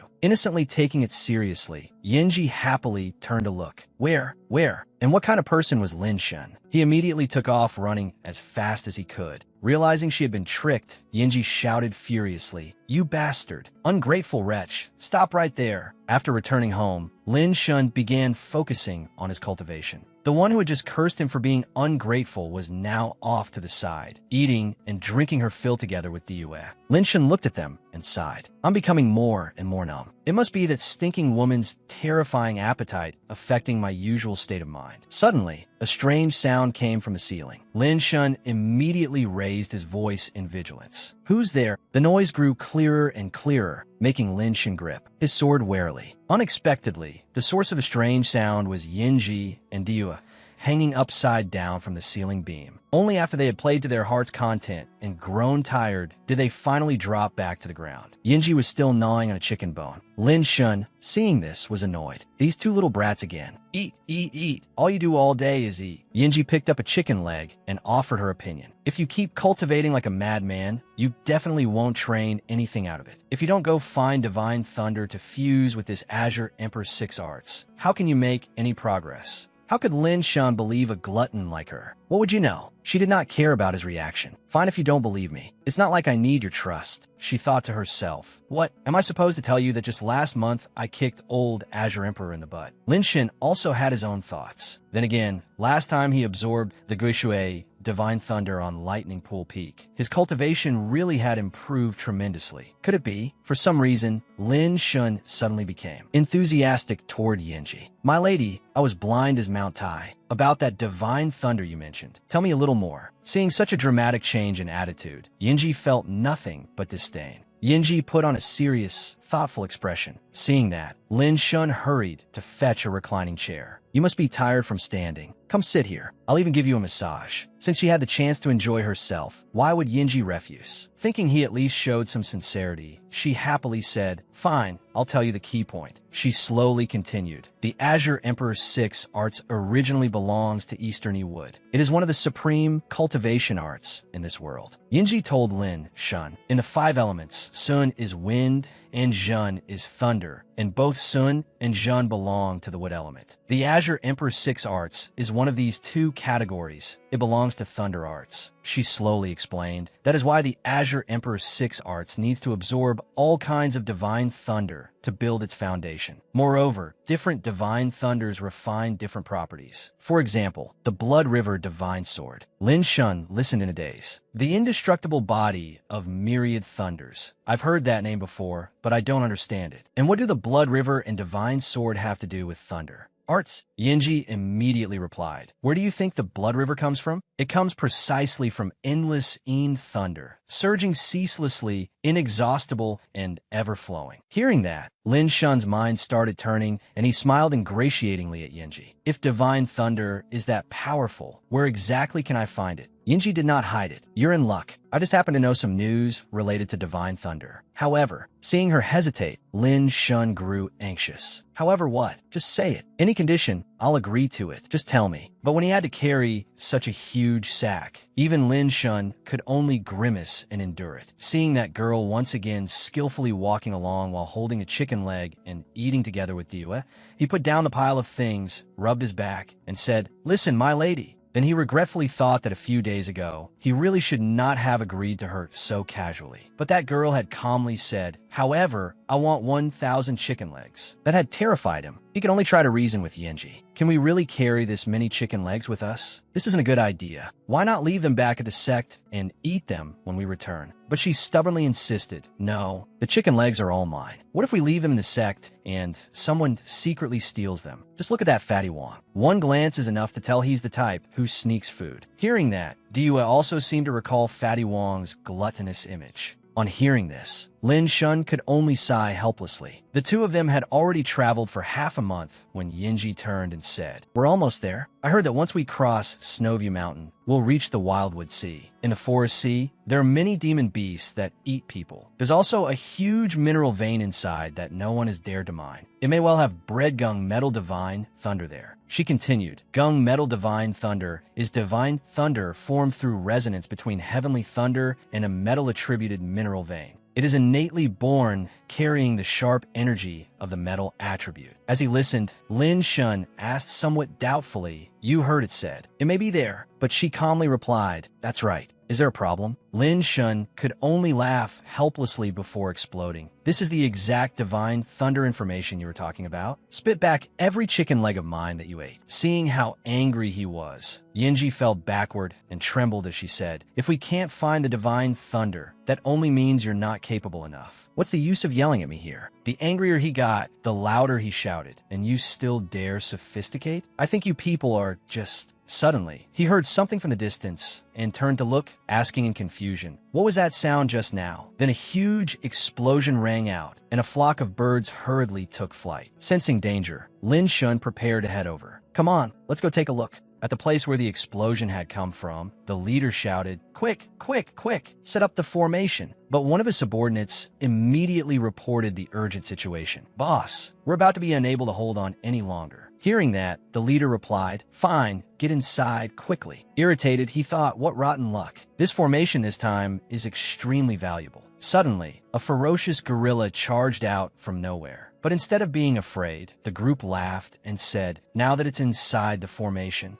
it won't be able to do anything, stupid ape." But suddenly the gorilla pounded its chest and let out a huge roar, causing the subordinate to scream in fear. Holy crap, what's it trying to do? Suddenly, light burst from the gorilla's hands. Its eyes turned blood red in a terrifying sight, and it smashed both fists heavily into the ground, causing the earth to slowly crack apart. Seeing the gorilla's power, the subordinate hurriedly asked the leader, "Boss, what do we do?" At this moment, the leader was also worrying inwardly. What exactly is going on? Aren't king-level demon beasts supposed to be deep within the forest sea? How do we run into one here? Meanwhile, in the distance, Lin Shun and Yinji were also observing everything from afar, and Lin Shun asked, "Should we charge in together?" But the girl calmly replied, "I'm not going. That beast is too ugly. I'm not going, not going." Lin Shun answered cheerfully, "Fine by me. It's a good chance to test the second move. I just finished training and see how powerful it is." As soon as he finished speaking, he rushed over to fight the gorilla. "Demon beast, over here." But the instant he charged in, the gorilla caught hold of his sword, making him cry out in alarm. This is bad. Then the gorilla mercilessly flung him far away. Luckily, he managed to land on a tree trunk. Then he thought decisively, "Interesting. Looks like I'll have to get serious." With confidence, he leaped back down to continue fighting the gorilla. He and the gorilla both threw powerful punches at each other, making the people over there recoil in shock and shout, "Teach, this is way too fierce." Lin Shun was sent flying back and said, as expected of the completed second move. He charged at the gorilla again and was startled by its speed. Zulfast, the gorilla, also managed to block his attack in time. But Lin Shun was no pushover either and immediately countered with another move. Watching the fight, Yinji sighed. Its speed is decent, and at this stage its strength can also be considered fairly good. Seeing how terrifying Lin Shun's strength was, the gorilla became frightened and turned to flee. Seeing that, Lin Shun said delightedly, "It ran away? What a pity. I couldn't practice a bit more." He walked back happily whistling, his smug expression making Yinji look down on him even more. She thought, if it were me charging in, one sword strike would have settled it. And he's over there calling it practice. Seeing that everything had settled down, the leader walked up to Lin Shun and thanked him. "Many thanks, young hero, for your righteous intervention. I will never forget this life-saving grace, even in death." Hearing that, Lin Shun politely replied, "No need, no need. Helping when one sees injustice on the road is only proper." But the leader was inwardly extremely sinister as he muttered, "Even heaven is helping me. One look is enough to tell these two are greenhorn sent here by some major sect to gain experience. As long as I trick them into helping me, how could this mission possibly fail?" After that, the leader put on a troubled expression and hesitantly said to Lin Shun, "However, I still have another matter to ask of you. I wonder if you two might be willing to help." The leader continued, "Deep in this forest, there is a savage cannibal tribe called the Xian tribe. They specialize in attacking villagers, robbing, and kidnapping people. We were entrusted by the villagers to come here and rescue those who were recently captured." Hearing that, Lin Shun said worriedly, "There's actually something so vile?" Then he seriously accepted the request. "Such tyrannical and brutal conduct. Since I've come across it, I should teach this Xian tribe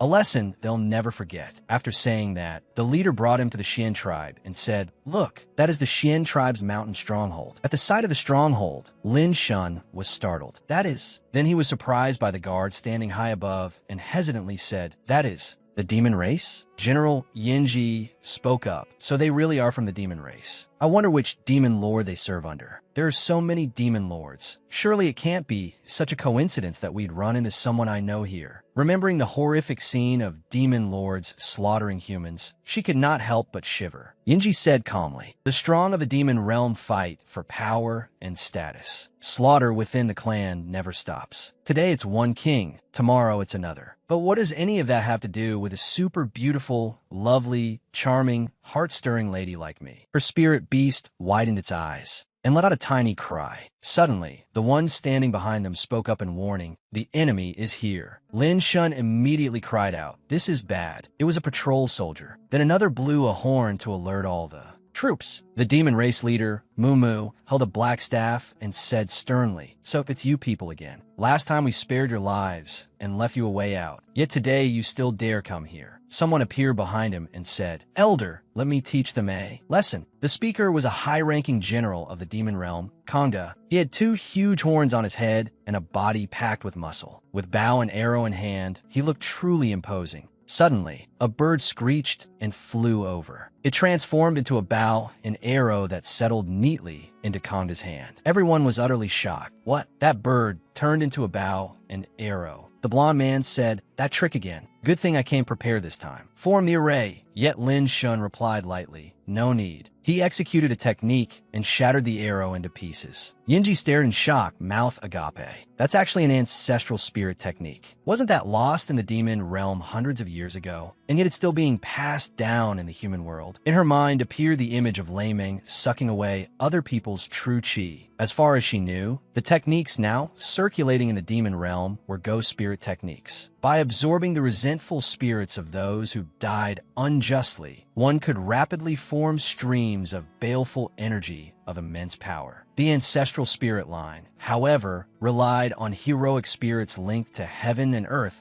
and on ancestral worship to gain protection. In terms of long-term benefit, it was many times stronger than the ghost spirit line, but cultivation was incredibly difficult. At that moment, Kondo was kneeling before a statue of a bird, kowtowing with extreme sincerity. When he raised his head again, blood was flowing from both eyes, and a pill emerged from the bird's mouth. Only then did they realize how terrifying it truly was. The price paid had to be enormous. At the same time, the blond man shouted, "Charge, brothers! Kill them! Wipe them all out!" Two demon race soldiers had already discovered them. One pointed at the blond man and said to his companion, "Quick, quick!" And the demons rushed in to attack everyone. A giant demon with a single horn tightly seized a petite red-haired girl and raised a blade to stab her. Another red-eyed demon grabbed the blond man by the hair, making him grit his teeth against the pain. The blond man could not help cursing. "Damn it, you dare grab my hair and yank it like that?" The demon sneered and said, "Feel the resentment of the Mediterranean."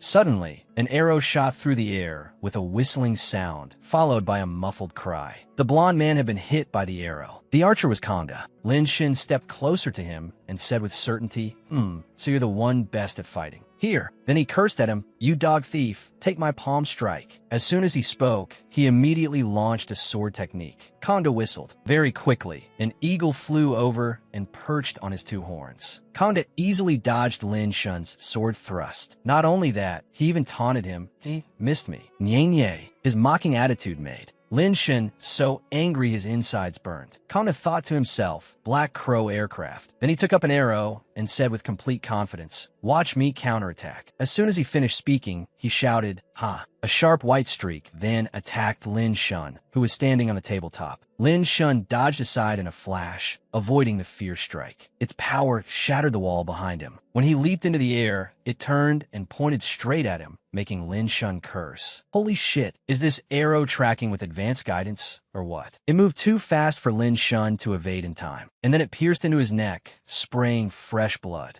Lin Shun gritted his teeth and endured the pain. At that moment, Konda looked at him with disdain. "Brat, now you know how formidable I am, right?" Suddenly, he noticed something strange. The Lin Shun before him was gradually vanishing. It was only an illusion. Konda cried out in alarm. "No, that's an afterimage." The real Lin Shun was already behind him, raising his sword to cut him down. Konda turned his head and shouted, "I'm done for." Just as Lin Shun's sword came down, a staff swiftly blocked it. Konda's master held the staff and warned, "You brat, don't even think about hurting my beloved disciple." In an instant, he unleashed a barrage of staff attacks, forcing Lin Shun to dodge with difficulty. As the attack closed in, Lin Shun shut his eyes and thought in a flash, so strong. The man swung his staff again. Lin Shun leaped away to dodge. Seeing him, Konda quickly asked, "Elder, your injury." Before he could finish, the elder cut him off. "It's nothing. This concerns the survival of our people. A mere wound is not worth mentioning." Then he bit his finger and blood flowed out. He slammed his hand onto the ground and shouted, "Soul of the bear forest." At once, a gigantic ape appeared behind him. Then he tossed the staff to it and instructed, "Take this and go protect our clansmen." The staff suddenly grew larger to match the ape's size. Seeing the ape holding the enormous staff right in front of him, Lin Shun could not make sense of it. Holy shit, what was with that staff? It had suddenly grown longer and thicker, so outrageous one hardly dared look at it directly. The ape raised the staff and let out a string of roars. If someone were there to translate, it would sound like this: "You punk, why are you blushing?" The ape swung its staff, and in an instant a tree trunk beside Lin Shun was severed cleanly. Fortunately, he dodged in time, or he himself would have been split in two.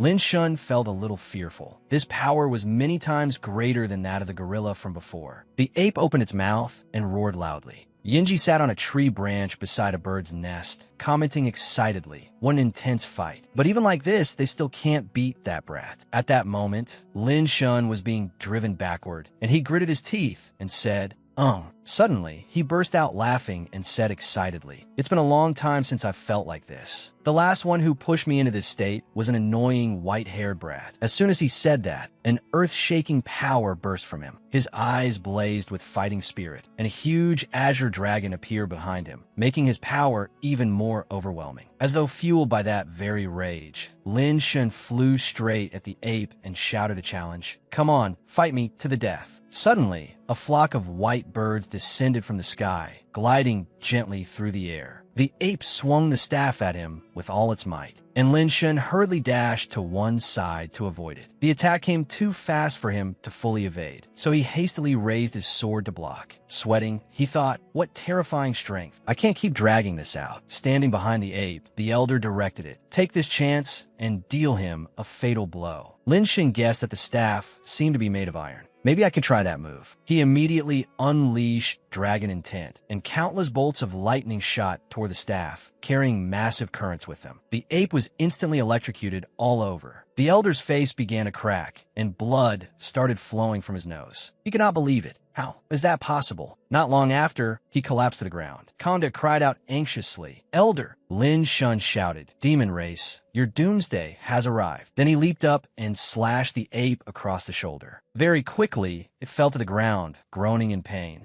The elder cried out in despair, "We are no longer demon race anymore." Lin Shun was not moved in the slightest. He raised his sword and said, "Enough nonsense. Every lackey of the demon race must be destroyed." Konda furiously drew his bow and muttered, "Damn it, I'll stake my life against yours." Lin Shun held something shaped like an egg in his hand and said coldly, "You demons eat human flesh and drink human blood. Your crimes are unforgivable. Let me show you the true extent of my power." In a flash, his sword streaked past Konda. The elder cried out in shock. Then he embraced Konda, who was on the verge of death, and wailed loudly, "Konda, my beloved disciple, you must not die. Your father passed away long ago. I raised you with my own hands. Your death itself may not be all that important, but if you die and your mother kills herself to follow you, then what am I supposed to do?" Hearing this, Konda was horrified and asked back, coughing, "Master, explain that clearly." Lin Shun could not help feeling speechless at the scene. "Oh, could it be that you were the legendary Old Wong next door?" Then he added, "But today, even if you called the Lady Patriarch here, she still wouldn't be able to save you." Just as he raised his sword to strike, a fan bearing a yin-yang symbol blocked him. The one holding the fan said, "Enough. One should be merciful." The one who stopped him was Ming Kong, sect master of the Tenji sect. As if afraid he had not understood, she repeated herself, "You should be merciful." With it back to her, Lin Shun explained softly, "These people all belong to the demon race. Since ancient times, humans and demons have been mortal enemies." Thinking of all the people slaughtered by the demon race, his heart ached. Recalling their tragic deaths only strengthened his resolve. For all those who have been killed by them, today I will absolutely seek justice for them. Ming Kong smiled and asked him, "Demon race? Then what do you understand by human? And what do you understand by demon race?" Lin Shun did not wish to waste words. He immediately launched his second sword move. "Open." Then he warned loudly, "In that case, don't blame me for showing no courtesy." After that, he ran in circles around Ming Kong, muttering non-stop, secret profound meaning, crisscrossing in all directions, no blind spots. Then he laughed loudly. "Well, can your eyes keep up with my speed?" Hearing that, Ming Kong played along. "Oh my, how amazing. I truly can't see you clearly at all."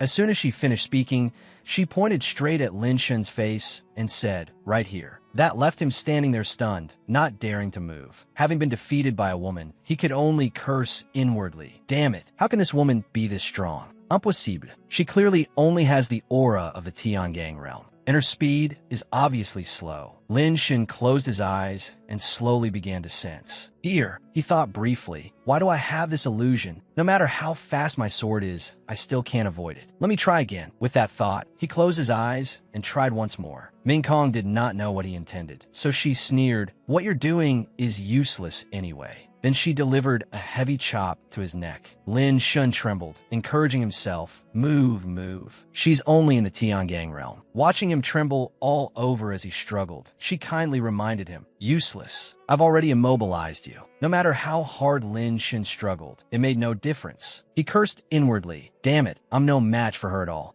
Yinji sat there eating fruit and watching the show, not forgetting to comment, "Hey, there's actually someone this strong in the human world." Then she jumped down to the ground and muttered to herself, "You dare bully my little Shensi? Humph, humph. Are you not giving a beauty like me any face at all?" Ming Kong explained to him, "Lin Shun, you lack experience. You're still too immature." Lin Shun lowered his mask in great shock. Gritting his teeth, he thought, "Who is she? Why does she know my name?" At that moment, Ming Kong continued, "Many times, what we see may not necessarily be the truth, and what we hear may also be lies." Seeing Lin Shun being given a hard time, Yinji stopped sitting around eating melon. She jumped down, walked toward him, and loudly declared, "Who dares bully my little Shensi? This great beauty is here to save you." Yinji's short-legged spirit beast panted as it ran after her. Opening its mouth, it cried, "Whoa, whoa, big sis, slow down." Standing opposite Ming Kong, Yinji angrily demanded, "Do you know that little Shensi is my bodyguard? You dare make a move and beat up my man? Are you tired of living?" At this moment, she was suddenly startled by Ming Kong's ample chest and screamed inwardly, "Why are hers so big?" Then she lowered her voice and whispered to Lin Shun, "Little Shensi, see? This great beauty came to save you again. You must be very touched, right? Very happy inside, right? Are you planning to treat this young lady to meals for another 2 years? Or not?" Looking at Yinji, Ming Kong smiled and thought, "This girl is very pretty, but she's the brainless type. That makes her a bit troublesome." Without waiting for Lin Shin's answer, Yinji got into stance, preparing to fight, while saying, "Yo-yo, inviting me to eat at Tuxian Pavilion for 10 years. Now that's rather interesting. Don't worry, this great beauty will finish the job at once." Damn it all. Lin Shin broke out in a cold sweat at her words. "What, 10 years? When did I ever say that? Damn it. I've been immobilized, I can't speak." Yinji suddenly said, "So there's actually someone sealed like me too. Let's see just how strong you are." As soon as she finished speaking, she raised her fist and shouted, "Take this." The moment Yinji's fist neared Ming Kong lightly blocked it with her fan.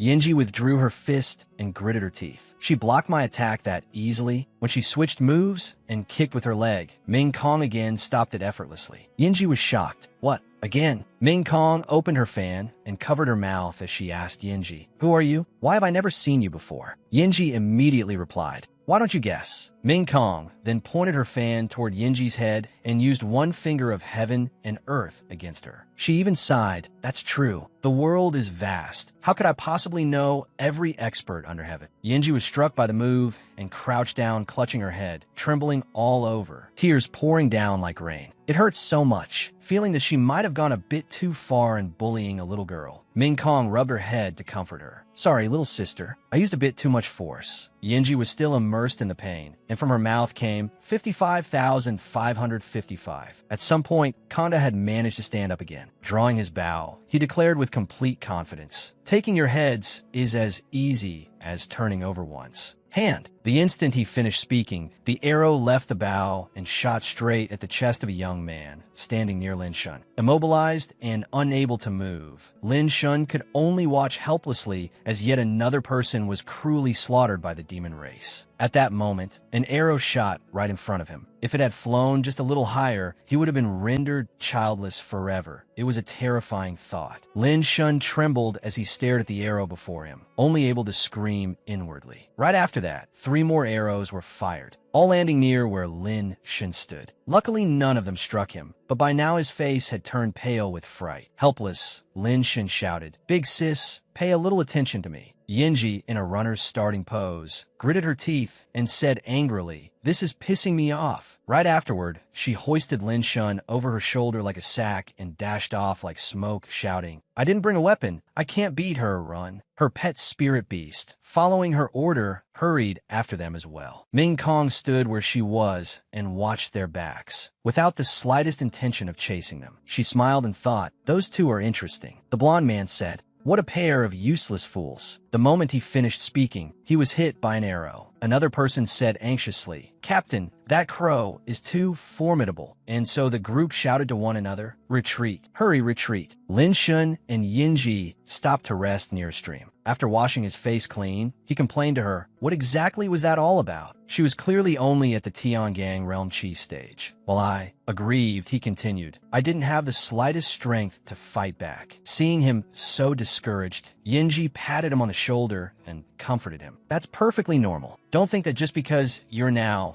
at the inner chi realm and about to break through to the true Tao realm, that means much. The way you use your true chi is still very far from being truly proficient. As she said this, she could not help thinking, for people like us, being able to fight evenly with someone in the same realm is already pretty good. A demon race man pulled along an orange-haired demon girl and glared at Lin Shun as he shouted, Go die, invader! Before Lin Shun could understand what was happening, a small stone struck him on the head. Rubbing it, he sighed, demon bloodlines, strong and strange. That short demon gritted his teeth and shouted angrily, as if showing off his might, Watch my attack. In the next instant, he threw an egg right into Lin Shun's face with a painful-sounding smack. The egg shattered, and yolk splattered all over his face. Yinji looked at his miserable expression and couldn't help clutching her stomach and laughing so hard she rolled around, tears streaming down her face. You stink to death. Stay a little farther away from me. After saying that, she continued laughing hysterically. Lin Shun was furious enough to explode, his mind in a complete tangle, and roared, Ah, you little brats. Unable to suppress his anger, he struck at that kid. The child screamed so loudly that even the animals nearby were startled. Help! A human trafficker! A murderer! At that moment, Lin Shun was spanking the mischievous boy. The smacks rang out loud and painful. As he hit him, he scolded, Say it, who taught you to smear stuff on people's faces? The boy wasn't afraid at all and shot back. Could it be that uncle specializes in eating poop? That only made Lin Shun even angrier. He smacked the boy's backside several more times and said, Eat your head. And another thing, I'm only a few years older than you, and you dare call me uncle. The orange-haired little girl cried out, We're doomed. We're about to be sold off by a human trafficker. Lin Shun thought, Do I look like a human trafficker? Is this kid blind or what? Lin Shun stopped dealing with the boy, stood up, and walked toward the little girl as he snapped, Human trafficker? What do you mean, human trafficker? Your whole family are human traffickers. We came here to. At that point, he suddenly stopped, recalling what Ming Kong had said earlier. Sometimes what you see may not be the truth, and what you hear may also be a lie. So he immediately changed his attitude, smiled, and patted the little girl's head as he coaxed her. Little sister, don't cry. Tell me, what exactly happened? The little girl didn't trust him at all. Turning her face away, she sobbed, The human traffickers are about to eat us. Lin Shun was utterly shocked. I look this handsome and decent, and I'm being called a human trafficker? Lin Shun decided he couldn't be gentle with these kids. Cracking his knuckles, he thought, These brats refuse a toast only to drink a forfeit. I can only use this move. Then he made a scary face and tried to frighten them. Look here, I was summoned by your great elder, the giant ape. Roar, roar. Contrary to what he expected, the little girl not only wasn't scared, she even stopped crying, stared at him wide-eyed, and blurted out, Eh? Then the children opened their mouths and burst into laughter. The little boy, now trusting him, said, Those people are bad people. Every year they come to our village and snatch away the pretty little sisters. After telling him everything from beginning to end, the two children left. Lin Shun waved goodbye to them. Yinji spoke up in praise. Children really are very adorable, don't you think, little Shensi? She spoke without noticing Lin Shun, standing beside her with his head lowered and a grim face. No one knew what Lin Shun was thinking, but his expression was extremely grave, as if something very important were happening. That night, at the mercenaries' temporary camp, the blond man, his wounds already bandaged, sat in the seat of honor. He said angrily, failed again. This mountain stronghold chief is really a stubborn bastard. But fortunately this time, suddenly a soldier came in to report, boss, they've come back. Hearing that, he immediately stood and ordered, quick, is everything prepared already? One of the soldiers greeted Lin Shun with a smile. He invited him into the tent. Young hero, please come in. The leader is waiting for you inside. With an icy expression, Lin Shun lifted the tent flap and stepped in. Seeing him, the blond man cried out in surprise. So it's young hero Lin. He ordered his subordinate, ahem, why aren't you quickly pouring tea for young hero Lin? Very soon, a soldier brought over tea. Without even looking at him, Lin Shun reached out and took the teacup. In the next instant, a sharp smack rang out. He had hurled the teacup straight into the blond man's face, making him howl in pain. Lin Shun grabbed him by the neck and lifted him up, grinding out each word in fury. You dare deceive me? You got a death wish. 1 hour earlier, Lin Shun sat on a tree branch, observing the movement below. At the time, two soldiers were standing beneath the tree chatting. The bald one said, "Ahem, I say, why do we have to fight this mountain stronghold to the death? Hailan village is so huge, and this Xian clan stronghold isn't the only one." Last time, Yinji, beside Lin Shun, couldn't bear to listen anymore. She kicked him hard and cursed loudly. Despicable, shameless bastard. After he fell flat on the ground, she still wasn't satisfied and repeatedly stomped on his bald head while saying non-stop, "I'll stomp you to death, stomp you to death." Gritting her teeth in rage, Yinji said, "Oomph, you damned lecherous ghost." Lin Shun said seriously to her, "Trash like them only waste food by staying alive in this world." At that moment, the blonde man suddenly spoke up. "I say, you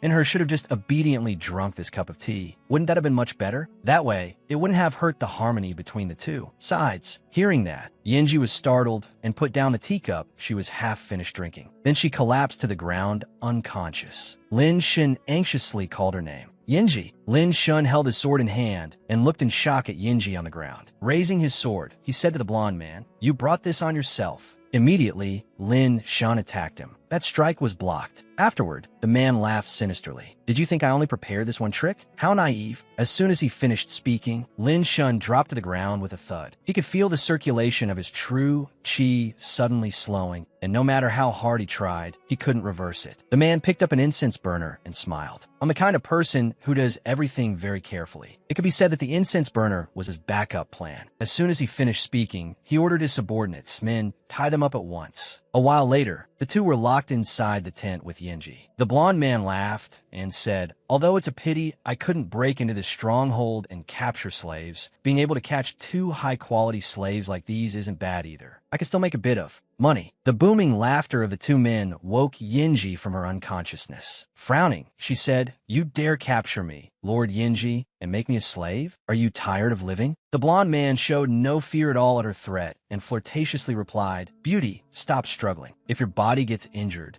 and you can't be sold for a good price, then you'll be punished." Yinji trembled with anger and said, "If it weren't for the seal, one slash would be enough for me to wipe all of you out." Then she sat up and circulated her true qi, preparing to detoxify herself. Before that, she didn't forget to say to him, "Little Shensi, can you hold out a little longer? I have to neutralize the poison first." Lin Shun immediately gave a thumbs up and replied confidently, "What kind of man says he can't? Just focus on detoxifying. Leave the rest to me." The two of them talked as if the blonde man were thin air, making him extremely angry. So he raised his sword and rallied his men. "Still talking big. In a few minutes? I'm afraid you won't even last 1 minute. Brothers, attack." At once, a long chain whipped toward Lin Shun. He cried out in alarm, "What?" and hurriedly raised his sword to block. Just when it seemed he had stopped it, the chain suddenly changed direction and shot toward Yinji. Lin Shun shouted in panic, "Damn it, Yinji!" At this moment, two chains wrapped around Lin Shun's wrists. Another chain coiled around his elbow, making him unable to move. Seeing his situation, the blonde man smiled smugly. "I told you already. You can't even hold out for 1 minute." He ordered his men, "Brothers, pull." Instantly, the chains tightened even more. The chain around Lin Shun's neck made it a little hard for him to breathe. If they tightened it any more, he might suffocate to death. The men holding the chains burst into laughter, then mocked him disdainfully. "You think being a disciple of a sect makes you so impressive?" The chains wrapped tighter and tighter, making it harder for him to breathe.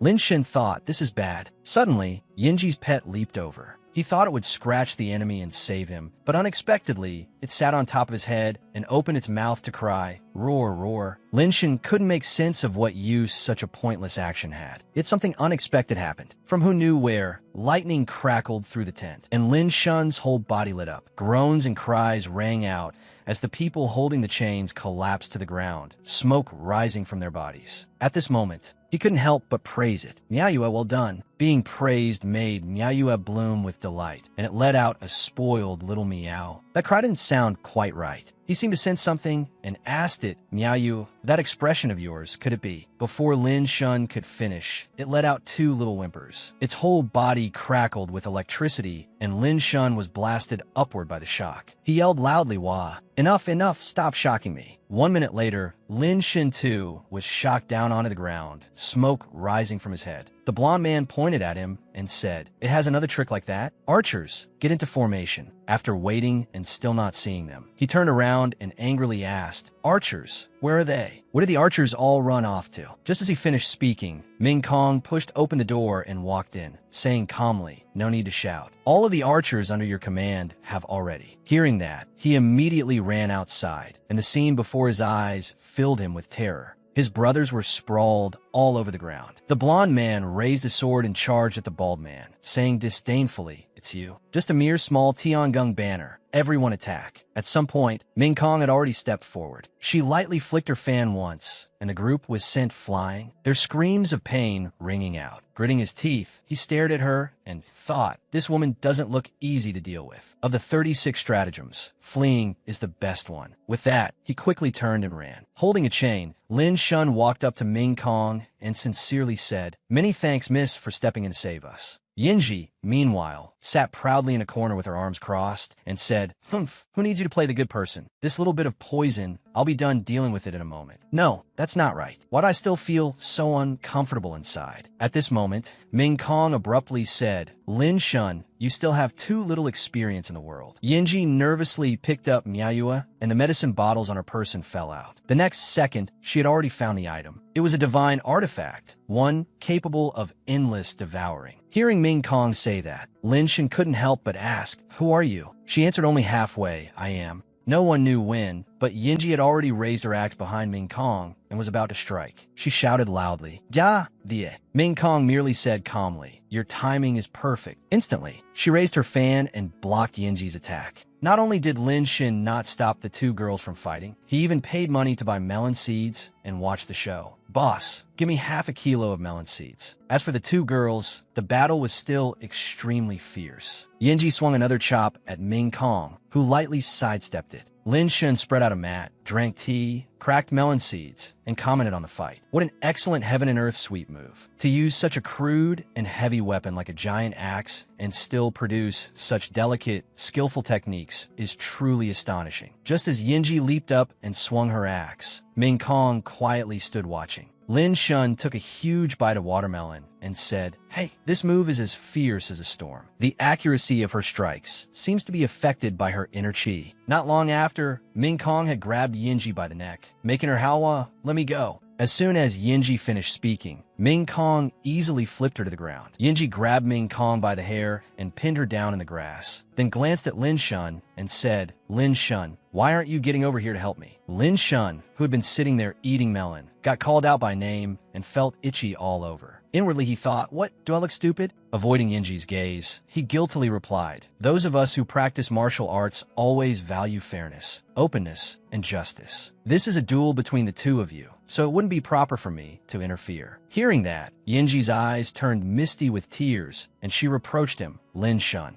I saved you twice when you were in mortal danger. Is this how you repay your savior?" Those words made him a little angry. "It was better when you didn't bring that up. The moment you mention it, I get mad. Did I ask you to save me? In what way did that count as saving someone?" While he was in this awkward position, Ming Kong spoke up, making things even more awkward. "Lin Shun, in the name of the sect master of the Tianji sect, I order you to get over here at once and drag this crazy woman away for me." After saying that, she held up a token. Lin Shun looked at the token in utter astonishment. "What? It's really the sect master's jade token." He closed his eyes and asked himself, "What should I do?" Yinji looked at him earnestly and called, "Lin Shun." Ming Kong also stared at him and called out, "Lin Shun, of the 36 stratagems, retreat is the best." So he said to the two girls, "You two beauties just keep fighting. I'm going to take care of a personal matter." Before Lin Shun could even leave, he toppled headfirst to the ground. At that moment, each girl had grabbed one of his ankles and was pulling with all her strength. Lin Shun cried out in alarm, "My dear ladies, what are you?" Before he could finish, Ming Kong stepped on his face and shouted, "Shut up. You dare disobey even the sect master's words?" Yinji angrily gripped the axe in her hand and said to Ming Kong, "Move aside, let me." They had just been fighting, yet now the two girls were cooperating to deal with him. Lin Shin hurriedly admitted fault. "Yinji, big brother was wrong. Isn't that enough?" As soon as he finished speaking, Ming Kong gave Yinji a thumbs up, showing strong approval of what she was doing. Unexpectedly, Ming Kong hoisted him onto her shoulder. He had no idea what was going on. "Sect Master, what are you?" Lin Shin didn't get an answer from Ming Kong. Instead, he got a sentence from Yinji like a bolt from the blue. Lin Shun, let me show you what it feels like when your back door falls. As she spoke, she used the lower end of the axe handle to jab straight at his butt. A muffled grunt sounded, followed by Lin Shun's pig-slaughtering scream. After dealing with Lin Shun, the two girls suddenly became close. They sat drinking together as if they had known each other for a very long time. Yinji laughed loudly and praised Ming Kong. Big sister, your skills are amazing. Ming Kong, her cheeks flushed red, praised her in return. Little sister, you're amazing too.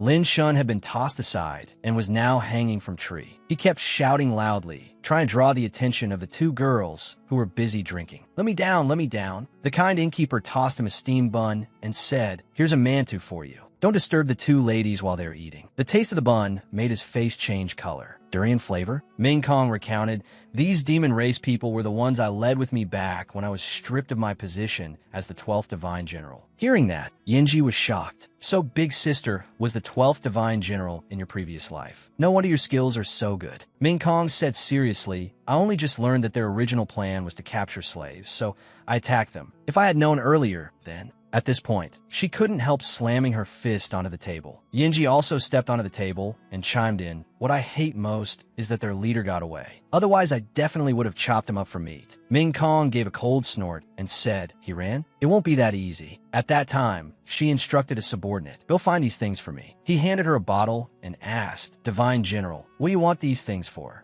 Scared out of his wits, the blonde man ran while shouting, run, run. He shouted loudly, stop chasing me. A loud cry suddenly rang out and caught his attention. So he turned around to look, only to see the giant ape grab him and strike a pose as if it wanted to kiss him. Kongda and his master saw him like that and burst into laughter. Serves you right, serves you right. Suddenly, a pink-haired demon race girl ran in frantically to report. Elder, this is bad. The elder had by then returned to his serious expression and asked, what is it? Quiet down a little. At the same time, 3 demon race clansmen were standing in front of the ancestral hall. One of them asked curiously, hey, what's inside the ancestral hall exactly? To satisfy his curiosity, he peeked inside, only to find a wolf sleeping soundly. Beside it was a small jug of wine. The pink-haired girl said to him, a big wolf charged into the ancestral hall and drank up all the spirit beast wine inside. Hearing that, Yinji became very curious. What spirit beast wine? Is it very valuable? The elder replied, not valuable enough to call it priceless. Spirit beast wine is used to stimulate the medicinal potential of spirit beasts. An ordinary spirit beast only gets to drink 1 cup of wine a year. But this strange beast drank up all the wine in our village this time. I'm afraid it won't be able to withstand such an overwhelming medicinal effect. That will happen. Lin Shun frowned and thought. Immediately after that, they all went to the ancestral hall, where the wolf was sleeping deeply inside. Lin Shun curiously asked Yinji, whose face had darkened, no way, that tail-wagging posture. Hey, Yinji, could that fella meow you a bit? She replied, I don't know either. That tail-wagging posture really does look a bit similar. Suddenly, the wolf opened one eye. Then, fast as lightning, lunged toward them and let out an enormous howl. One of the demon race members cried out in alarm, be careful. What was astonishing was that the wolf knocked Lin Shun to the ground, looked at him the way a predator looks at prey, then stuck out its tongue and licked his face. Lin Shun let it lick to its heart's content and said softly, sure enough, it was exactly as he had guessed. After that, it opened its mouth wide as if it wanted to swallow him whole, while continuously letting out growls. Lin Shun had prepared in advance. He pulled out a fresh chicken drumstick he had swiped from the inn and said, all right, Manhwa, looks like I've got something here. With that, he tossed the drumstick out and told it, go on, play by yourself. Not long after, it returned to its adorable kitten form and fell asleep curled up in a basket, its mouth still clamped around the bone. The elder frowned as he looked at Manhwa and said, no wonder. So it's actually an ancient exotic beast, the moon-worshipping demon wolf. No wonder it could withstand a beast spirit seed with such potent medicinal power. Manhwa rolled over into a new sleeping position, completely unaware that the elder was commenting on it. He continued, its spirit reversion state is certainly extraordinary. Hearing that, Lin Shun asked curiously, spirit reversion? What's that? It sounds pretty amazing. The elder patiently explained it to him. A spirit reversion form is when a spirit beast shares mutual understanding with a cultivator and transforms to assist that cultivator in battle. Generally speaking, spirit reversion forms have a clear, practical combat direction. Some spirit beasts can also transform into weapons or armor to aid a cultivator. Generally speaking, spirit reversion forms have a clear, practical combat direction. Some can even transform into weapons and armor to aid a cultivator. Lin Shun seemed enlightened and said, "Of course, an ancient exotic beast like this usually has both forms." The next morning, the elder walked up to a building. In a yard ahead stood a huge boulder. Ming Kong, holding Miao Yue in her arms, said in surprise, "I didn't expect this little fellow to be an ancient, exotic beast." Lin Shun put his hands on his hips and laughed loudly. "Today, let's test Miao Yue's spirit reversion state. It's definitely going to be incredible." As soon as he finished speaking, he shouted, "Miao Yue!" It immediately grew larger. Lin Shun pointed at the building and ordered, "Go, your target is in that direction." Then it let out a loud roar and pounced toward the boulder, opening its mouth to gnaw on it. The whole group froze in shock at its actions. Mala looked like it was on the verge of tears as it opened its mouth and cried. Lin Shun stubbornly said, "Our Miao Yue is probably a support-type spirit reversion beast that turns into a weapon for cultivators. If it's not good at direct combat, that's understandable." After saying that, he kept laughing to cover up his embarrassment. Right after that, he raised his sword. Then Lin Shun closed his eyes and gave the order, "Turn to a great sword, Miao Yue." Obeying him, it transformed into a tiny little sword with an adorable cat-shaped design on the hilt. It had absolutely none of the imposing aura a mighty weapon should have. Lin Shun's face darkened as he said, this." The two girls immediately burst into laughter. Yinji deliberately teased him. "It really did turn into a sword. It's way too cute." Frustrated, Lin Shun slammed his hand onto the ground and cursed. "Damn it." Thinking he was upset, Miao Yue came over and patted his hand as if to comfort him. Only then did he look up at it, a sly grin appearing on his face. "That's right. At the very least, Miao Yue still has." Lin Shun said softly, "Miao Yue, you are the ancient exotic beast, the moon-worshipping demon wolf. You bear the noble bloodline of your parents and have also received my wholehearted guidance." If sleeping counted as guidance, then he had indeed succeeded. "You've been fed all kinds of heavenly treasures." Well, the heavenly treasures he mentioned could only mean chicken drumsticks and roasted meat. But that was already precious enough, wasn't it? He looked toward the sun and said, "Now you're already a grown wolf. You must strive to improve yourself. You can't let others look down on you." As if it understood his words, Miao Yue immediately sat up straight. Suddenly, it jumped down to the ground. It let out its familiar growl and headed toward the boulder, quickly leaping on top of it. Sitting there proudly, it roared, "Gao, Gao!" Ming Kong asked in confusion, What exactly is going on here?" The elder cried out in alarm. "Look quickly." At that moment, the moon covered the sun, causing the sky to darken. Ming Kong asked in astonishment, "Is this a celestial phenomenon field?" Yinji said in shock, "No, that's not right. At most, a mid-level martial artist's celestial phenomenon field can only stir rain, snow, wind, and fire. A celestial phenomenon field that can trigger a solar eclipse? This is the first time I've ever heard of such a thing." Miao Yue let out another growl and grew larger, electricity crackling all over its body. The arcs of lightning spread through the air, and where it sat, the current became so intense that it shone with dazzling light. The elder exclaimed in panic, "This is bad. It's summoning heavenly thunder." The two girls quickly ran off, and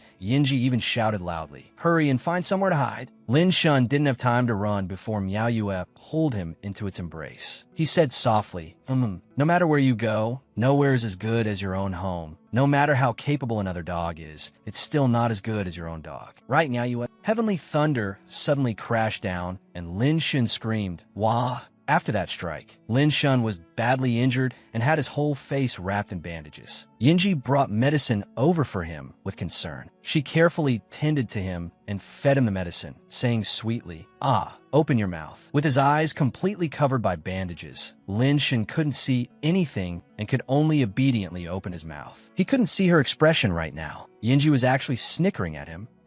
Then she shoved in a big spoonful so hard that his whole upper body tipped backward. "Be good, little Shinsi, and finish it all for me." With his mouth blocked, all he could make were muffled sounds. MMFF, MMFF, MMFF. Suddenly, the demon race elder pushed open the door and entered, saying, "Young heroes, there's finally news about the mineral vein you wanted to inquire about." Lin Shun tore off the bandages from his face and replied happily, "Finally, there's news." The elder informed him, "I had the soul of the bear forest direct its entire tribe to conduct a wide search. In the end, 80 li west of here, they found a black iron vein. It occasionally leaks thunder chi, gung metal divine thunder. Ordinary divine thunder usually gives rise to some strange things. There may be some stone puppets or stone warriors in a mine, but in any case, they shouldn't be any especially formidable monsters. As for a lonely old man like me with a bad back, I can't possibly accompany two young people like you to raise havoc there. Ming Kong listened eagerly to the elder's words. Inside the cave, Yinji asked Lin Shun curiously, "We've been walking for so long already. Haven't you found anything yet?" Lin Shun quietly looked outside, not answering her. Suddenly, a drop of water fell onto his head. Lin Shun raised his hand to catch it in surprise. He blurted out in surprise, "Huh." Suddenly, a great number of arrows shot out. Lin Shun shouted in alarm, "Watch out!" Many arrows flew straight at him. Lin Shun hurriedly dodged. If he failed to avoid them, he'd end up a pincushion. Yinji was also shocked and quickly retreated to the rear to dodge. She shouted to him, "What?" Arrows are shooting down from the top of the cave. Giant figures slowly emerged from the cavern and stood before Lin Shun, letting out deafening roars. One of them raised its massive arm and tried to attack him. It smashed down hard at the spot where he had been standing, but perhaps because its body was too huge, its movements were somewhat sluggish. Lin Shun easily dodged the blow. Lin Shun sneered at it. Just some petty tricks, seeing that he wanted to charge into the middle of the monsters and fight. Yinji was beside herself with worry and shouted, "Don't!" Lin Shun turned and said to her, "If there's anything you want to say, it won't be too late to say it after I've defeated it." As soon as he finished speaking, he raised his sword and slashed at the monster. One of its arms was chopped off by the sharp blade. Proudly, Lin Shun provoked it. "Well, now you know how powerful I am, don't you?" But then something unexpected happened. His sword broke. Elbroken, Lanshen Weld. "Ah, my peach blossom sword." Yinji sat on a rock, holding Miao Yue, and calmly watched the battle. She frowned and looked at him disdainfully. "Who told you to act so impressive? Who told you not to listen to me?" After a brief pause, she continued, "For what I can tell, all 5 of these giants are essences of 5 metals. Even though the peach blossom sword is a Dao weapon, it's only a heavenly gung-grade armament. Using it against the essence of 5 metals, there's no need to even think about the outcome. And besides, in a mine cave like this, if you can't shatter the giant's heart in one strike, everything else is useless." Lin Shun's face turned green as he pouted and replied, "How was I supposed to know that?" Then he suddenly thought of a way. At once he unleashed the returning sword art, then leaped up and shouted, "Go!" The power of the returning sword art immediately smashed into the giant's chest. Lin Shun noticed an opening, so he quickly darted behind it, but then he abruptly stopped and cried bitterly, "No, I can't do it. I can't bear to strike." The giant immediately seized the chance and smacked him, flying a great distance. Afterward, it let out an extremely loud roar as well. Lin Shun was sent flying by the giant's blow. When he finally struggled back to his feet, one side of his face was swollen, and he could barely open his eye. In a low voice, he called out, "Auntie, please." Yinji looked at him with utter disdain. "Now you know how to beg? Earlier, when I asked you like that, you still wouldn't. Come help me. So now I'm not going to help you either." Helpless, he clawed at his hair and shouted, "Ah, what am I supposed to do now?" Lin Shun lay on the ground, watching the giants draw closer. He thought to himself, "Why is that? If I just lie here on the ground like this, will they still attack me?" Suddenly, a flash of realization appeared in his eyes. Could it be? He recalled one of the attacks from earlier. That's right, just now it was clearly attacking from such close range, yet it still missed. Or rather than saying it missed, maybe the distance simply wasn't enough for it to attack. Thinking of a chessboard with the 5 giants as 5 chess pieces, he made a guess. So these stone men actually can't move. In that case, there's no need to defeat them at all. We can just go around them and head straight for the exit. He thought confidently. These guys are slow as turtles. I'll go around, find the gung metal divine thunder, and then come back to deal with them. Having figured it out, he turned to Yinji and said, "Yinji, come run through with me." Yinji looked at him in complete confusion.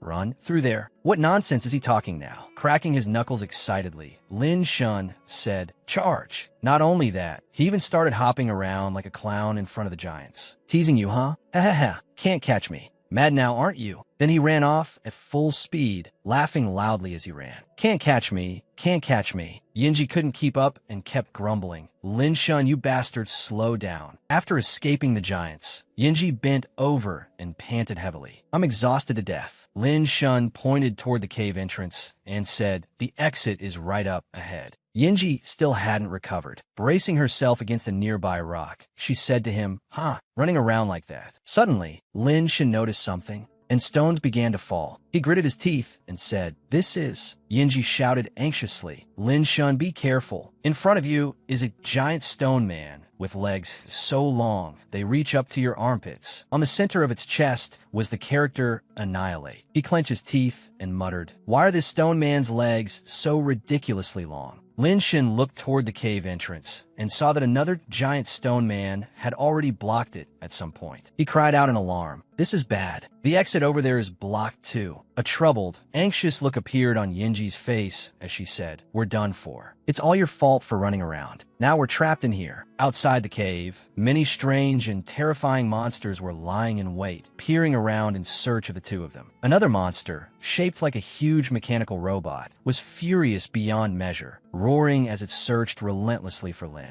Shun and her, determined to take their lives. Its shrill roar startled even Lin Shun, leaving him alarmed and bewildered. What is this?" The moment Yinji saw that beast, she immediately recognized what it was and hurriedly told him, "It's the Gung Metal Divine Thunder. I can't believe it's here." The next second, it aimed the sharp drill on its head straight at Lin Shun without the slightest hesitation. In response to the attack, Lin Shun put on a mysterious look and said, "Is that all? Watch this." The drill on the monster's arm plunged into the ground, tearing it apart and making the earth tremble violently, while Lin Shun was blasted far away. In his hand, he held a mysterious white mask. The moment the beast had been about to attack him, he had already managed to put it on. "You may be bigger than those stone men, but you're just as slow." Then he moved as fast as the wind, springing up onto the hideous beast's arm before it could react. Lin Shun laughed excitedly. "The Gung Metal Divine Thunder is mine," he declared loudly, then struck the monster with a vicious blow. This made the monster so furious and frustrated that it roared wildly. After that, a whole cluster of bizarre, sharp stone arms shot toward Lin Shun. He was a little flustered. What the hell? What is this? Even with so many dangers before him, he still calmly drew his sword. In a disdainful voice, he said, "It's just some petty tricks. Watch my sword." Suddenly, his whole body froze. He thought to himself, "What's going on? Why can't my body move at all?" A huge mass of stone had enclosed his entire body, leaving him rigid in place. Is this the side effect of absorbing the Gung Metal Divine Thunder? That's right. It must have something to do with the Guishui Divine Thunder in my body. Seizing the chance while he was immobilized, the monster charged over and raised its fist, ready to pound him senseless. A thought flashed through Lin Shun's mind.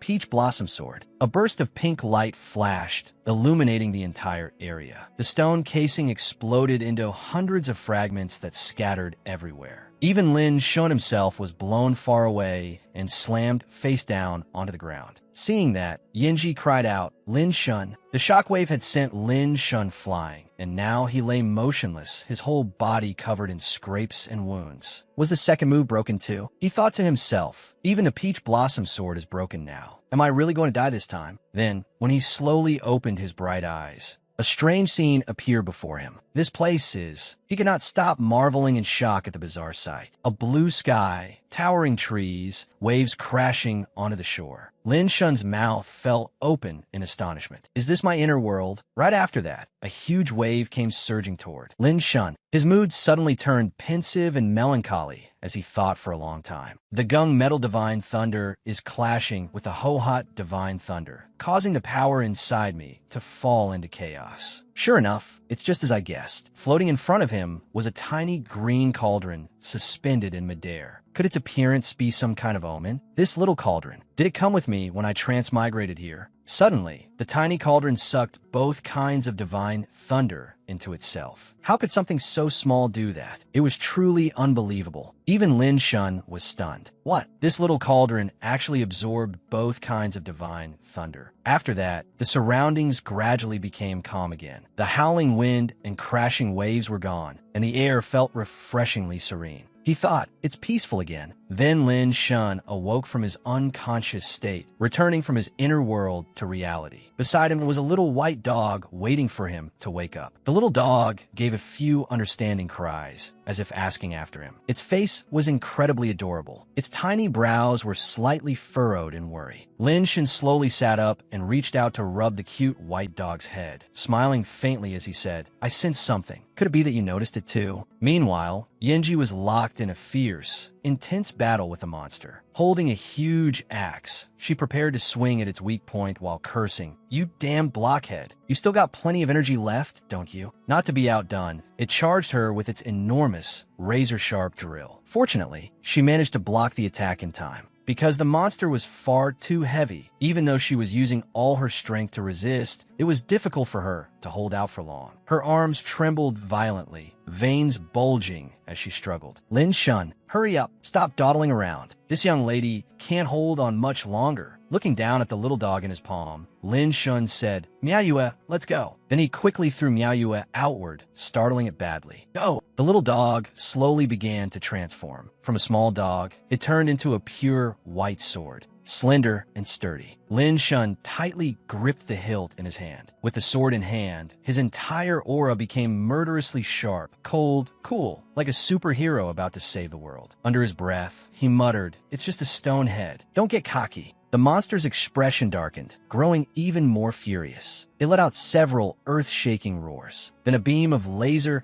shot out from its eye in a long streak, as if it wanted to say to the two of them, "You brats have been getting way too cheeky with me for far too long." That ray shot down to the ground straight at the girl, blasting her so hard she was sent flying and cried out in alarm. But thanks to her own brute strength, she still managed to hold her ground. One foot braced against the earth, one hand still gripping the giant axe tightly. She began shouting furiously, "Damn it, Lord Yenji has never suffered humiliation like this before." Then Yenji hurriedly slapped herself across the face and tried to snap herself back to her senses. No, Yenji, calm down. It wasn't easy getting to the human realm. If this keeps up, I'll be summoned back." Suddenly, the monster made a strange move. It turned its face away in another direction, falling into a terrifying silence. Yenji quickly noticed and said in a rush, "How strange. Why is there moonlight inside this cave?" Everything around her began to change. Night descended. Thousands of stars appeared clearly in the sky, while a crescent moon cast a brilliant light over the monster's entire body. And then, to everyone's surprise, the figure standing above, it was Lin Shun. He raised his sword and shot straight toward the monster, stabbing directly at it. "Demon, take this sword from me." One strike from him split its body apart into two pieces, and it let out a miserable scream. One of its arms was immediately frozen solid. The cold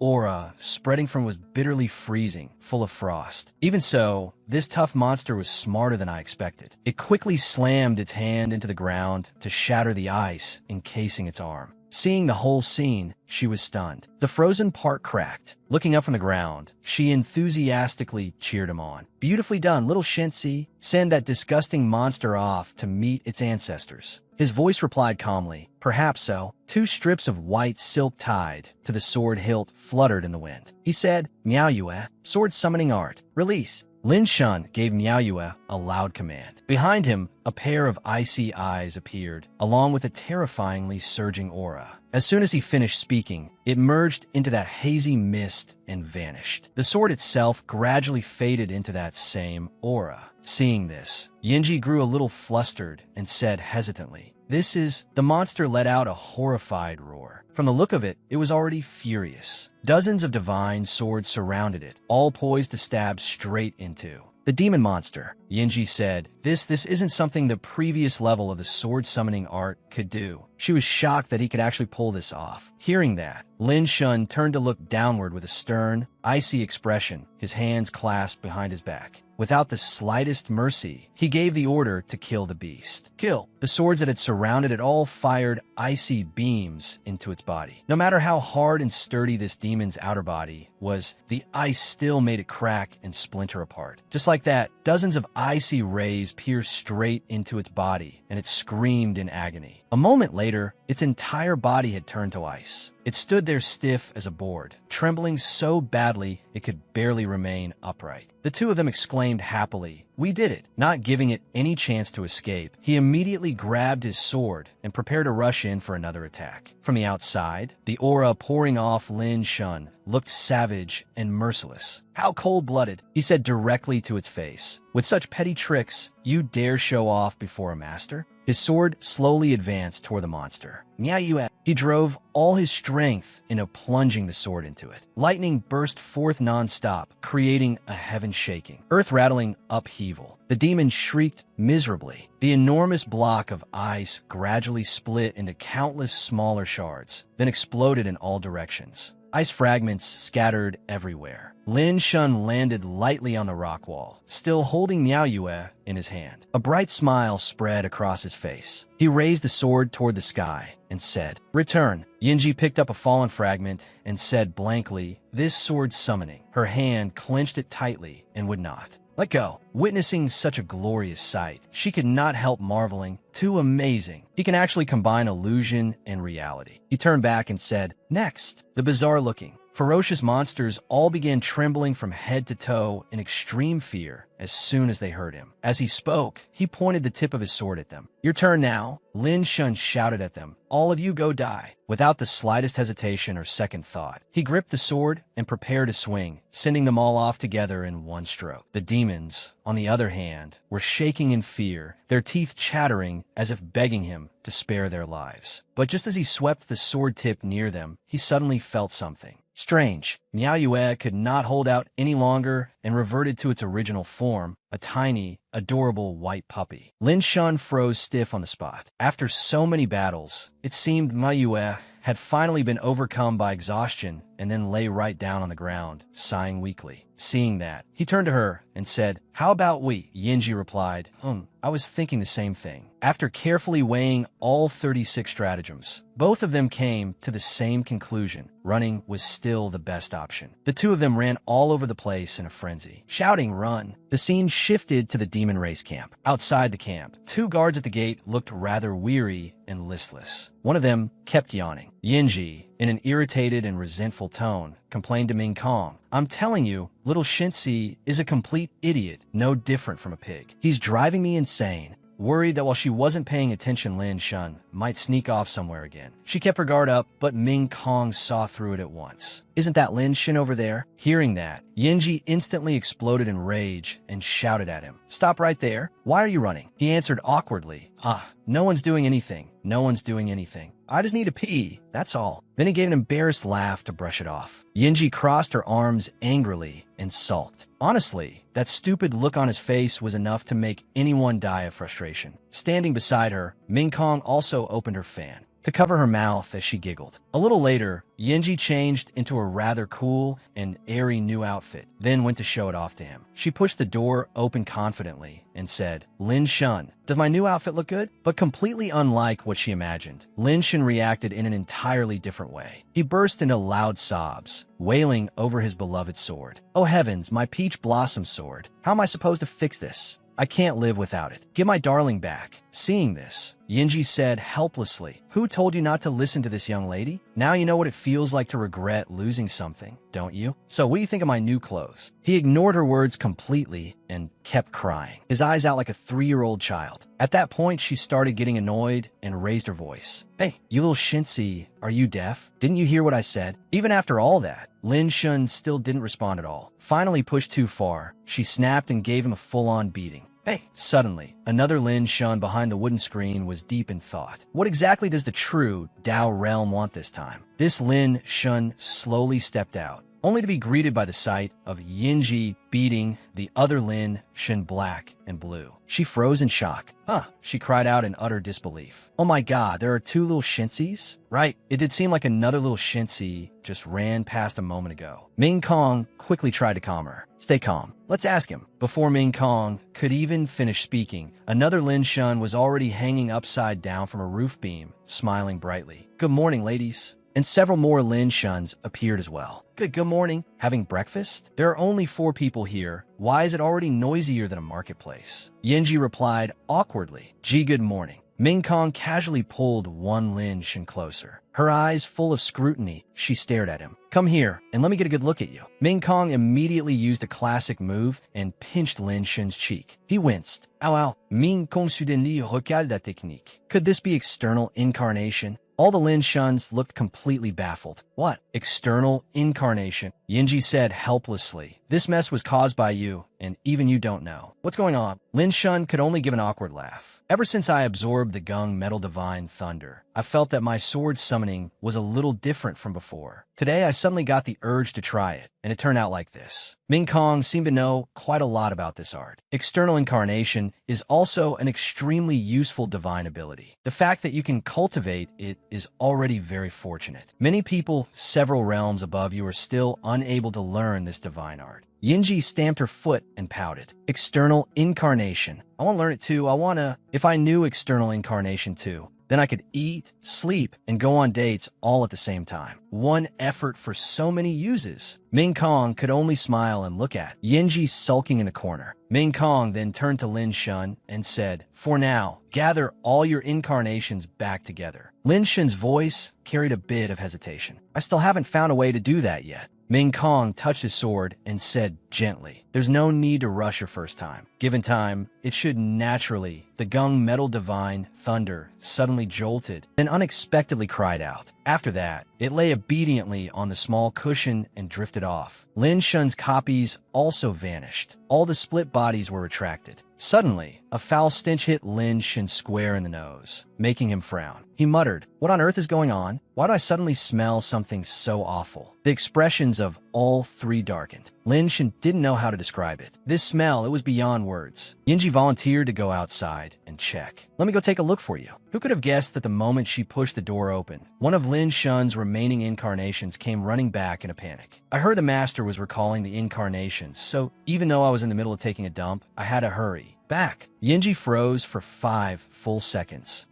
In the middle of taking a dump, Ming Kong said, "Lin Shun, that was your incarnation?" Lin Shun turned pale in terror. The incarnation, could it be the one from before who said he was going out to relieve himself? Of all 36 stratagems, running was best, but now it was already too late. "Don't come over here." That incarnation ran toward him with all its might. "Master, you don't need me anymore? Let us become one again." That incarnation merged back into Lin Shun, and that was pain beyond pain. Lin Shun lay flat on the floor, stiff as a board. "Please give me a little personal space. I want to calm down alone." At that moment, Ming Kong took out a token and cleared her throat a few times. "This time, I came to see you because Mutant brought a few things down from the heavenly realm." Lin Shun felt that token looked somewhat familiar. "This is," Ming Kong said, "this is the Saint's Son token of the Azure Emperor lineage. With this, you can enter the Saint's Son trial." Lin Shun still looked a little confused. "The Saint's Son trial? I heard Ling Yun mention it before, but what exactly is it used for?" Ming Kong explained at length. "Aren't you troubled because you've been unable to break into the true Dao realm? That's because your accumulation is still insufficient. The Saint's Son trial produces a huge quantity of spirit pills and heavenly treasures. There's even a small chance you might encounter various spiritual beings there. For example, your divine thunder is one kind of spiritual being found within it." Only then did Lin Shun realize. "Then why didn't I know about this before? Only Saint Sons can go. That's way too unfair to ordinary disciples." Though he still did not fully understand, it was clearly a good opportunity. He nodded. "Forget it. Whatever. Since it's such a good chance, I can't pass it up." Yinji, gnawing on a steamed bun, asked curiously, "What are you two talking about?" "I want to go too." Lin Shun could only sigh and refuse. "Sadly, although I'd like to bring you along, you don't have a pass token, so you can only..." He held the token up in front of her. Yinji immediately pulled out an identical one from her pocket. "This token looks really familiar. I just so happen to have one exactly like it too." Lin Shun felt as if he had just been struck by lightning. "Good heavens."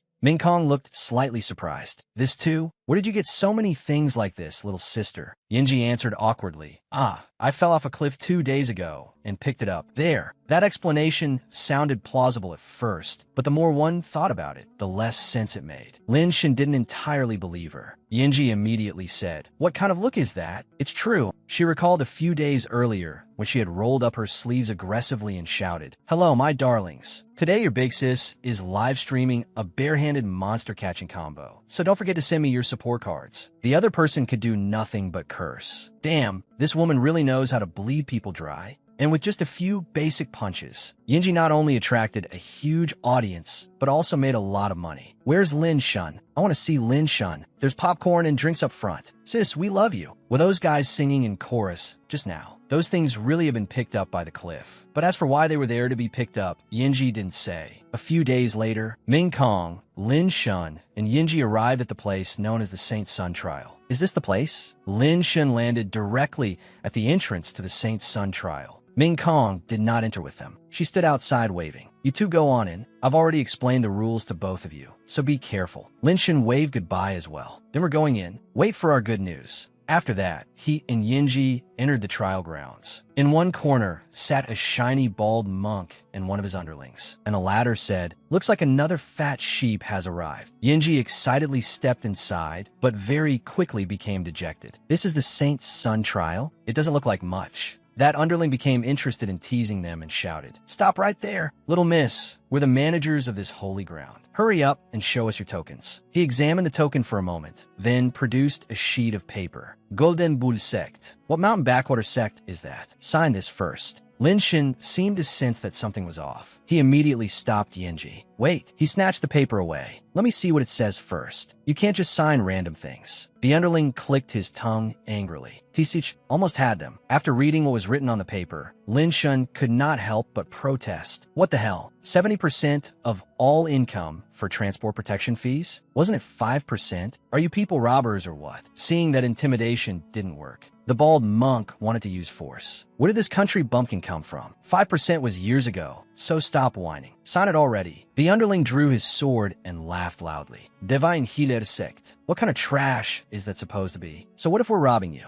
Suddenly, a spear shot in from nowhere, embedding itself in the wall, its tip stopping only a few millimeters from the underling's skin. He jumped in fright. What? Bai Lang Xiao, in his red-haired form, with his agile and supple build, descended from above laughing and said, "I knew you'd come here too." Lin Shun puffed his cheeks and asked in confusion at the thing that had dropped to the ground. "Huh, who are you?" The crew-cut underling, upon seeing him, immediately began stammering and pointed at the red-haired man. "BBB Bai Lang Xiao, you dare to make a move here? The inspectors won't let you off." The red-haired Bai Lang Xiao glanced over. Fire seemed to flash in his eyes, veins bulging across his face. Smiling, he shot back, "You're noisy." Then, without warning, he used a freezing spell to encase the crew-cut underling's head in ice. In a booming voice, he said, "Who gave you permission to butt in?" The moment he finished speaking, he yanked the underling away. "Die for me." A long blue-haired Bai Lang Xiao stood before the manor gate, arms folded, and said,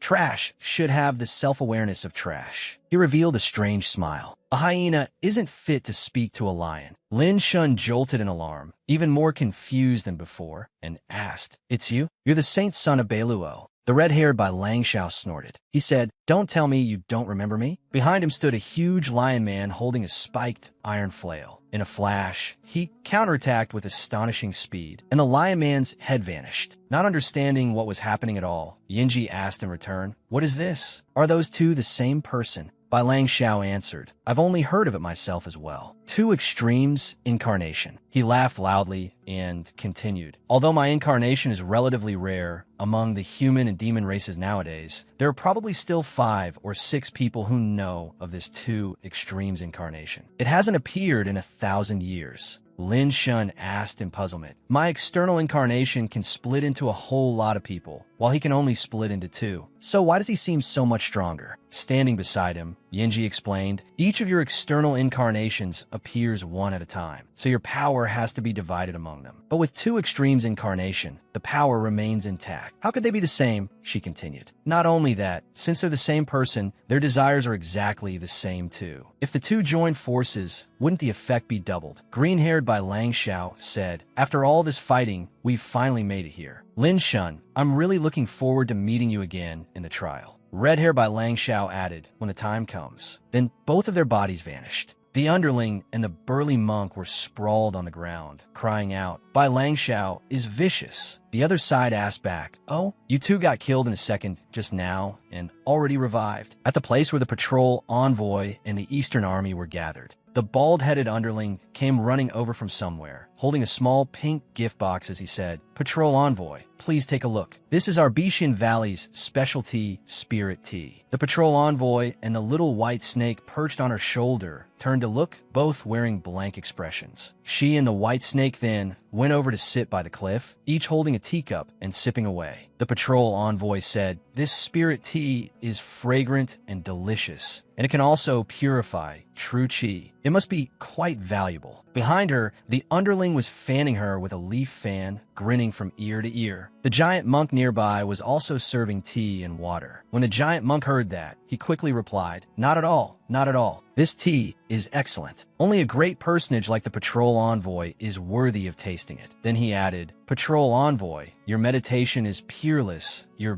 beauty flower-like, like a fairy maiden descended from heaven." Hearing those shamelessly flattering words, the patrol envoy turned back, brows slightly furrowed, and said, "It's no use. This official is fair and incorruptible. No matter what you say, you won't gain any benefits from me." That was what she said, but deep down she was thinking, "That's right, I really am just that kind of person. Go on, say whatever needs saying." The bare-chested, shiny-headed underling immediately answered, "Yes, yes, yes. But these are all our heartfelt words. This is absolutely not flattery. If we don't say them out loud, we'll suffer so much our guts will twist with pain." Tears streaming down, the patrol envoy held the little beast in both hands and asked it, "By Lang Xiao, what is this guy doing?" She lifted the beast in front of the white screen and said, "Little white, let me see." On the screen was a cliff. A blond man had already fallen. Next to him was a little bear. Bai Lang Xiao stood there with a long axe in hand, and beneath him another orange-haired girl had also collapsed. Smirking, he said, "Teammates? I don't need them." Bai Lang Xiao held up a money pouch, clearly looted from the sobbing blonde man behind him. He said smugly, "What's yours is mine." Crossing his arms, a lollipop in his mouth, he flashed a triumphant grin at the bald man below, who was clutching at his pants and begging. He said, "What can you do to me?" Veins bulged on the patrol envoy's face, and her brows knit together as she said, "Good heavens, this man truly commits every evil imaginable." The crew-cut underling behind her shouted, "That's right, and he also. The monk took over. He even beat us when we tried to stop him from doing evil." He also said, as the patrol envoy listened to her subordinate's report, she declared firmly, "This time, I absolutely won't spare him." In the courtyard, many people were training. The crew-cut underling stood before the burly monk and said, "Hey, look, it's that brat." In front of the two of them stood two people, a man and a woman. The underling pointed at the man and said, "Patrol envoy, look, that brat is the one who helped Bai Lang Xiao do evil." The more the patrol envoy listened, the more confused she became. "Who? That bastard Bai Lang Xiao has accomplices too? Hasn't he always acted alone? Didn't he also say something like lions don't befriend spirit dogs?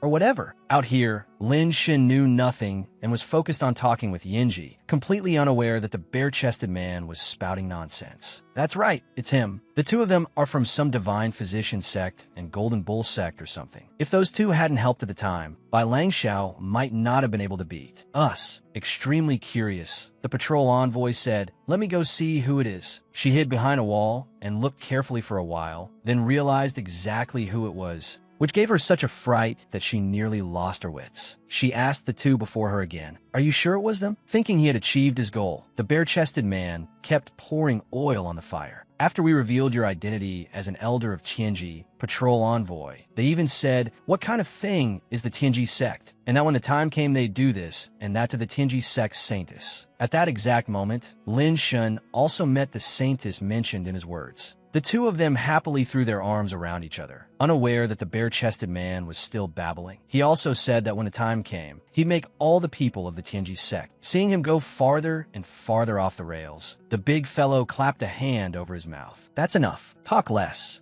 The patrol envoy looked curious and urged, "What is it? Don't stop him. Let him keep talking." The burly man hurriedly explained, "We probably weren't paying attention then and mistook them for someone else." Mistook them. The bare-chested man absolutely refused to let it go. The moment he broke free of the burly man's restraint, he blurted out, "Mistook them for what? I absolutely didn't mistake them. It was those two. Let me go." Over here, Lin Shin and Shueling Yun were still smiling and laughing together. Only then did the bare-chested man get a good look at the two of them, and a chill suddenly ran down his spine. That's Saintess Shueling Yun. Maybe I saw it right. No, I saw the wrong people. Amused, the patrol envoy reassured him. "No, I'm certain you didn't see wrong. Go on, Keep talking. That was what she said aloud, but the moment she turned around, she shouted, Lin Shun, come over here for a moment, all of you. When Lin Shun heard her call him, he walked over and greeted her. Patrol envoy. Long time no see. After Lin Shun came over, the patrol envoy asked those two, unexpected, huh? Looks like you're having quite a bit of fun. Naturally, she had no intention of letting things rest and jokingly said to Lin Shun, I heard someone say you wanted to do this. And then that with the Tianji Saintus, and then even switch positions. And in the end, hearing this, Lin Shun's head spun. He had no idea what was going on, while Xuelingyun beside him could only blush red with embarrassment. The bare-chested man was scared out of his wits when he saw the situation. He seemed to have suddenly turned mute and couldn't utter a single word. How could the patrol envoy let things calm down? She promptly stirred the muddy water even more. The two of you joined forces with Bai Langshao to ambush them, and you even wanted to do things to our Tianji sects. Saintus, hearing that, Lin Shin could only think to himself, Bai Langshao? How could that be? The patrol envoy then turned to Lin Shun and asked, so what exactly happened? You tell me. A moment later, after listening to Lin Shun's explanation, the patrol envoy became furious. What, 70%? They only handed in 20%. They dared skim off my. Suddenly realizing she had said something she shouldn't have, she gave an awkward laugh and explained, No, that's not it. This patrol envoy is impartial and selfless, upright and fair. If I said the fee is 5%, then it's 5%. What is this 20% nonsense? You must have misheard. Yes, misheard. The bare-chested man and the big fellow were both dumbfounded. After hearing that, over here, the patrol envoy kept rambling in explanation. What I mean is, you dared bully trial participants from small sections. Your crime is unforgivable. At this moment, a fire flared up in her heart that could burn everything to ashes. I'm furious to death. It's all because of useless trash like you that my reputation got ruined. After venting her anger inwardly, she turned to the two men and said, Since this is your first offense, I'll let it pass. No fee. Hurry up and go into the trial. Go quickly. But the bare-chested man refused to shut up and immediately said, Patrol envoy, please don't be like this. How can you blame us? The moment those words left his mouth, the patrol envoy sent them flying without another word. Why aren't you getting the hell out already? Suddenly, Lin Shin noticed something. What's that? In the sky, a very strange golden circle had appeared out of nowhere, covered in strange runes. The golden circle kept growing larger. Lin Shin's mind filled with question marks. What is going on here? The patrol envoy took one step and shot upward. Before leaving, she enthusiastically explained to him, the trial is starting. Bring back lots of resources. I have to go back and control the formation now. See you. Lin Shin suddenly found himself suspended in midair.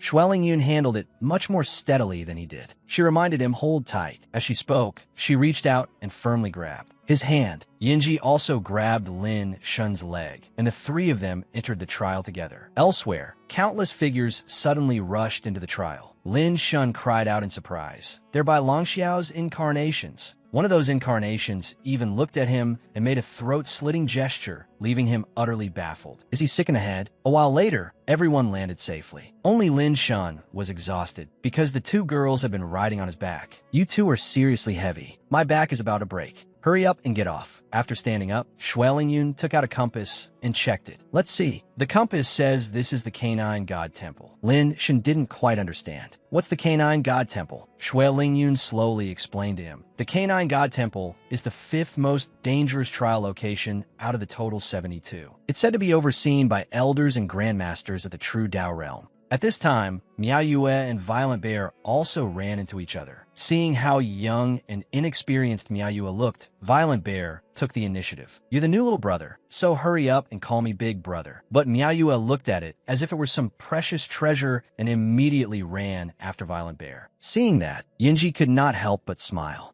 I'm guessing Miao Yue thinks that little panda wants to play with it. Just as she said, Miao Yue happily pinned Violent Bear to the ground and even tried to lick it a few times. Violent Bear seemed extremely disgusted by this. Seeing that, Yinji walked over, picked it up, and happily praised it. This one is adorable too. Without thinking much, she immediately wanted to kiss Violent Bear. Come on, let Big Sis kiss you. Seeing that it was about to be forcibly assaulted, Violent Bear used all its strength to resist, and very quickly it escaped from Yinji's arms. Violent Bear looked at Yinji with eyes full of disdain. Suddenly, it noticed someone approaching and saw the exceptionally beautiful Xuelingyun. Violent Bear immediately jumped onto her. When Yinji saw that, she looked like a furious Rakshasa, so angry she could die. That trivial little episode passed just like that. A while later, Lingyun said, "In general, the profits from this trial ground are enormous. But the higher the danger level, the more we need a concrete plan.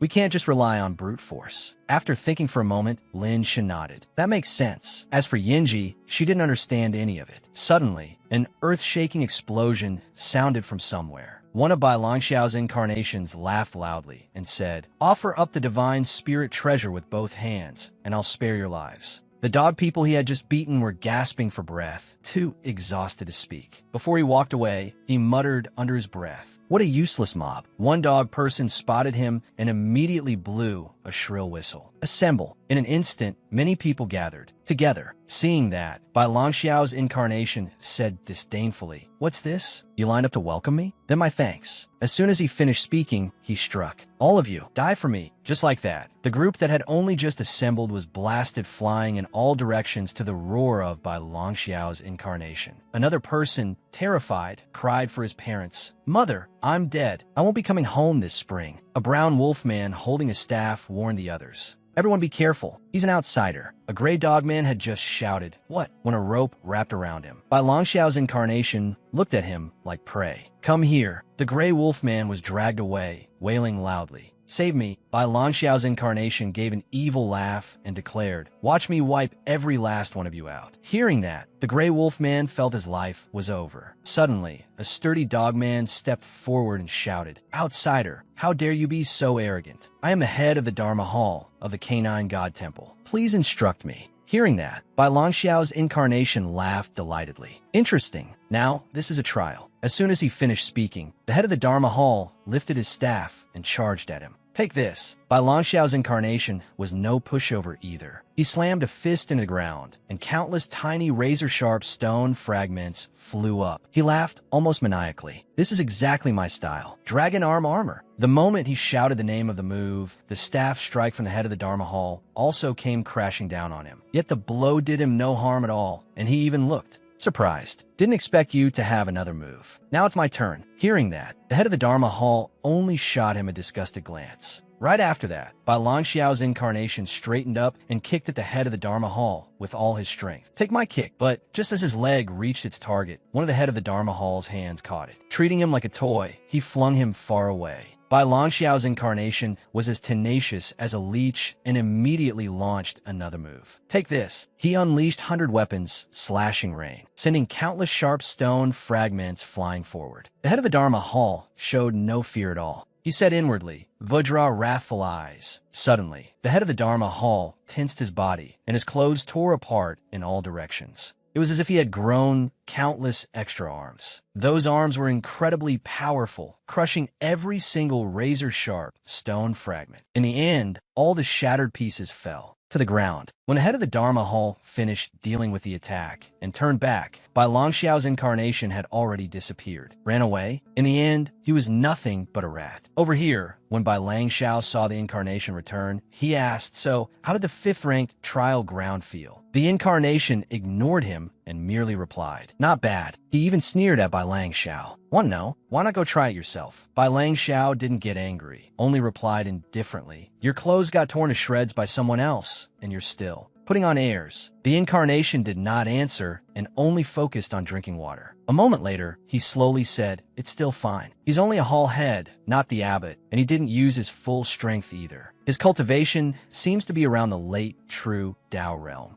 After hearing that, Bai Longxiao thought to himself, "Looks like if I want a good evaluation, I'll really have to put in some effort." Meanwhile, Lingyun was going on and on. "For lower C grade, we need 500 tailbridge grasses. For middle C grade, we need 20 greenleaf python venom fangs. For middle A grade, we have to steal the Canine God Temple's Black Divine Spirit Pill. For upper A grade, we have to seize the original copy of the Supreme Art, the Hong Tam, the Min Vong Scripture." As for Yinji, needless to say, she was only staring at the pot of soup in front of her. "This looks really delicious." Seeing that, Lin Shun could only smile bitterly. What a glutton. Suddenly, a dogman entered the inn and shouted loudly, "Make way, make way. More strangers have come to cause trouble, and they even injured the temple guards. Everyone be careful. Shueling Yun was also puzzled. Who would be bold enough to come to the canine god temple and stir up trouble? Could it be? Lin Shen had the same thought as her. I feel like this person can only be, as Lin Shun said, by Lang Xiao. A portrait was also put up. The remarkable thing was that it was especially ugly. The person who drew it had made by Lang Xiao's lips look like two slabs of beef, no more and no less. Even Lin Shun felt sympathetic when he looked at the portrait. This drawing, there's really nothing to say. He could not help imagining what Bai Lang Xiao would look like if he actually resembled the portrait. Acting it out in his head, Lin Shun laughed like a madman. I'm dying of laughter. So that brat has a day like this too. His laughter drew the attention of everyone in the inn. Lin Shun immediately felt, this is bad. One of them suddenly screamed, monkeys! It's monkeys! Everyone run! The monkeys are here! Lin Shun instantly felt insulted. Monkeys? Have you ever seen a monkey this handsome? But in the eyes of the people in the inn, he was nothing more than a furry monkey. An entire erupted into chaos. Help! Monkeys are eating dogs now too. Seeing that, Yanji was speechless. Lin Shun, this guy really is something. Suddenly, some dog people dressed like officers rushed over. Where did that monkey come from? Hurry, hurry, tie that monkey up. Shueling Yun didn't know what to do. Just then a voice called out, Ling Yun, Yinji. Looking up, they saw Lin Shun pushing open a window. This way, after calling to the two of them, he jumped out of the inn. Without hesitation, Yinji jumped after him. Suddenly, she sensed something. This smell. It seems very familiar.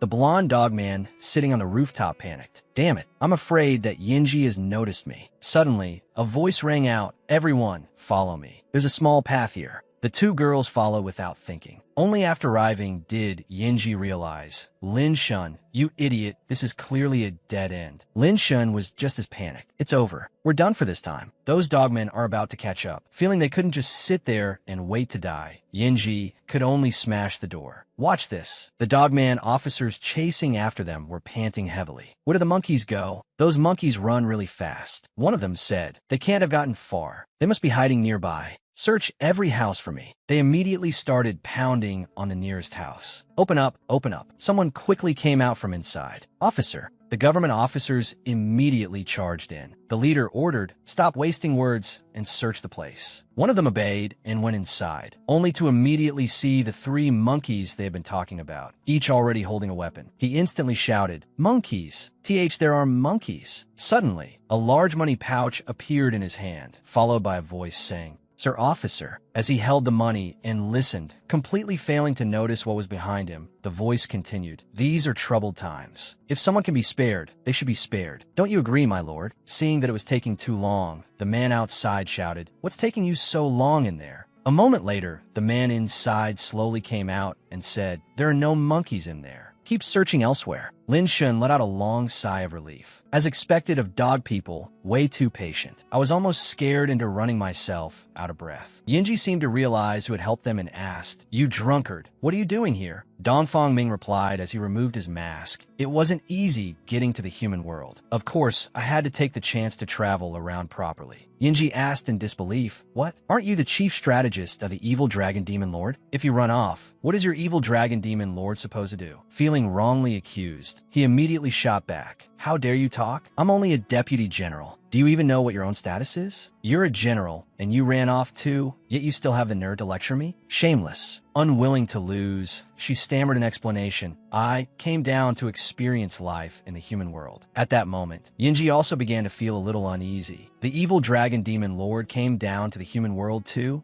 And not just the evil dragon demon lord. He brought a whole messy crowd with him, plus his 3 wives. Even that fox squirrel he keeps came down too. I heard they even charged it all to public funds. The moment Yinji heard that, she lost her composure. Damn it, then why do I have to pay out of my own pocket? If they all came down here, what happens to the battlefield? Who's handling Chengdi's side? Dongfang Ming produced a letter. Here, Yinji grabbed it and read it over. From Qingma Holy Body to Ziqing Wudi. Recently, the seasonal winds have returned, the temperature has dropped, and my old joints are acting up a little. How about we suspend the war? Signed, Chengdi. And the Chengdi she was talking about at this moment was leisurely, resting in an extremely luxurious place. The patrol envoy stared into the distance and thought to herself, why does this trial feel more and more wrong? Half suspicious, she murmured, could it be? She took out a round mirror and saw the canine god temple. She saw Lin Shun, full of determination. I absolutely have to get an A-grade evaluation. And by Lang Xiao too. First, I'll set myself a small goal, get the evaluation. The patrol envoy suddenly thought, no way could those two be at a heavily guarded place. Everyone in Lin Shun's group stood on a tree, looking in and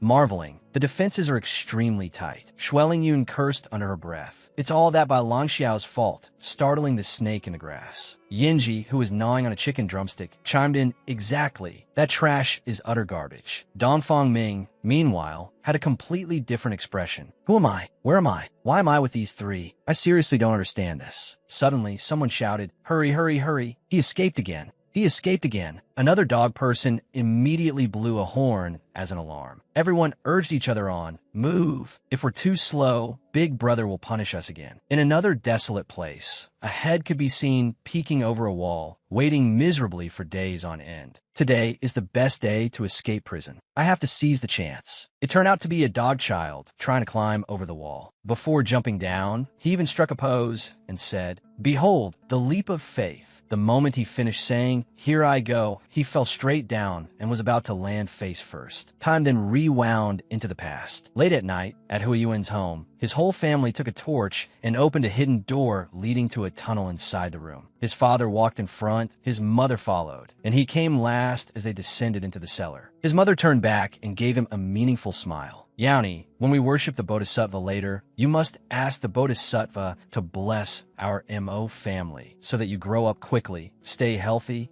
and study well. Walking behind them, he listened carefully to his mother's instructions, then obediently ran over and hugged her, innocently saying, okay, mother. The three of them then went down into the cellar. They remained silent the entire way, no one saying a word. It was so quiet that all that could be heard were their footsteps and the crackling of the flame. After a while, the three of them arrived at a room at the end of the tunnel. The room was cluttered, dark, and gave off a sinister, terrifying aura. Hui Yuan was still young, and when he saw such a scene, he was so frightened that he started crying. With tears in his eyes, he turned to his mother and said, Mother, I'm scared. His parents paid no attention to that and led him over to a horrifying painting hanging there, its body covered all over with dense stitches. His mother lit 3 sticks of incense there and called him over. Gulme, bow to the deity, and then there won't be anything to be afraid of. As she spoke, both his father and mother knelt down and kowtowed, chanting something that sounded like scripture but looked terrifying. He was so scared that his legs would not move. He stood there stiffly, not knowing how he could possibly run out of this dreadful place. Trembling, he stammered,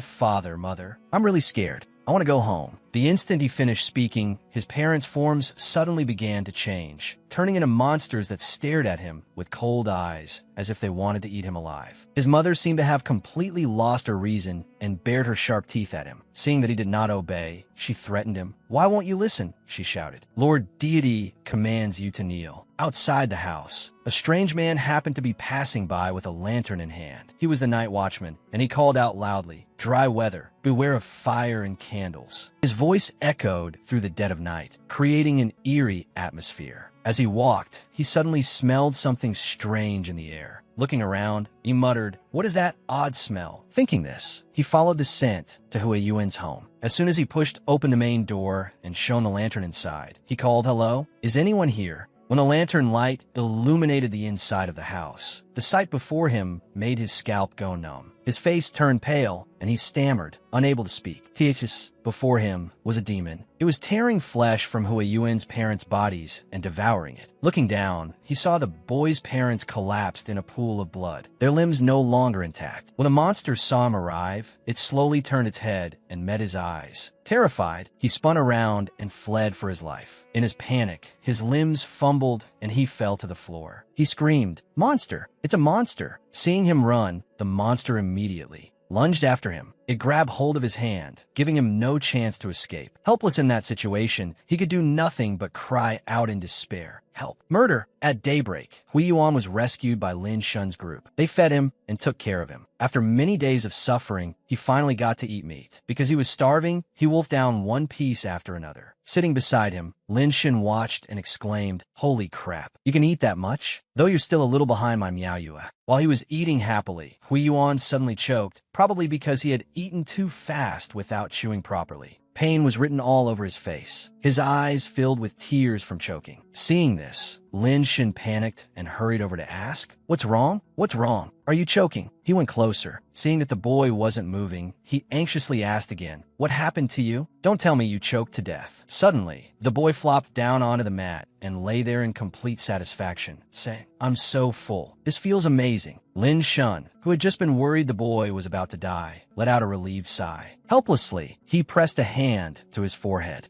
This brat, just as he was lying there enjoying himself, Hui Yuan sat up at once, his body freezing for a moment. He felt that something was wrong. He asked, "Huh? What's going on?" Suddenly, the scene shifted again. It was still night, under the bright moonlight that illuminated every corner of the village. Many soldiers had gathered in front of Hu Yuan's house, surrounding the entire home and sealing it off so that no unrelated person could enter. Looking out through the window, Ling Yun saw the scene outside and asked, "What's going on?" Even if Bai Lang Xiao made a mess of the Canine God Temple, there weren't this many officers patrolling the past few days. At this rate, our mission just became many times harder. Yinji, however, didn't care much about that issue. She was sitting in a corner fighting over a piece of meat with the two children. Frowning, she used all her strength to try to snatch the meat from their hands. "No way, this is the last piece of meat. Don't you two understand what it means to cherish the fairer sex?" None of the three would yield, all stubbornly determined to get the meat. Suddenly, a man's hand pushed the door open. Dong Fongming had returned from gathering information and said to everyone, "I'm back." An estate then came into view, littered with corpses. The sound of discussion rose again. It turned out that a few days ago, there had been a mass murder in the city, an entire household wiped out. The authorities were hunting the culprit.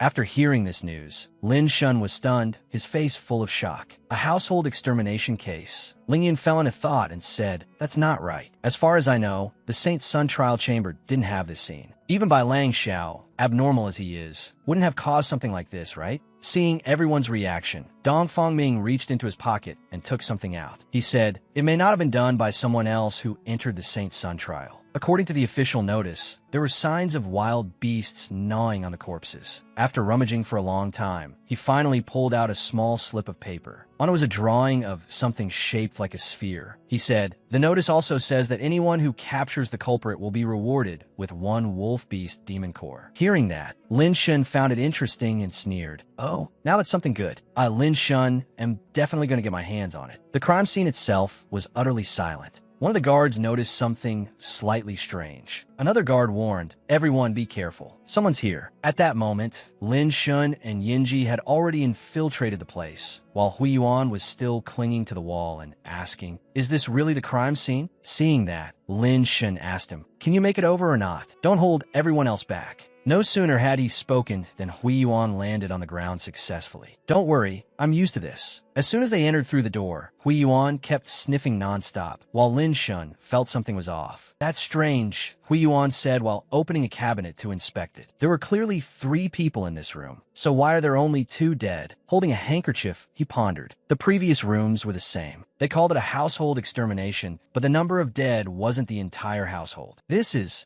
Seeing Hui Yuan holding something, Dong Fongming suggested, "Quick, let me see." As Hui Yuan handed it to him, he voiced his analysis. The Zhu family couple, the Li family couple plus Old Li, that makes 3. The Huang family couple, and the servant Uncle Zhong, the Lin family. A guard hiding elsewhere also found the analysis strange and muttered, "Where did the Hai family's child go?" Hui Yuan suddenly felt uneasy. "Why is that? Why do I have such a bad feeling?" Yinji also sensed that something was strange and asked with concern, "What? Did you notice something?" Hui Yuan thought of something. "Follow me." Everyone went to an old-looking place from which black qi was emanating. Lin Shin gently lifted a small section of the roof and looked inside. The sight within made him freeze.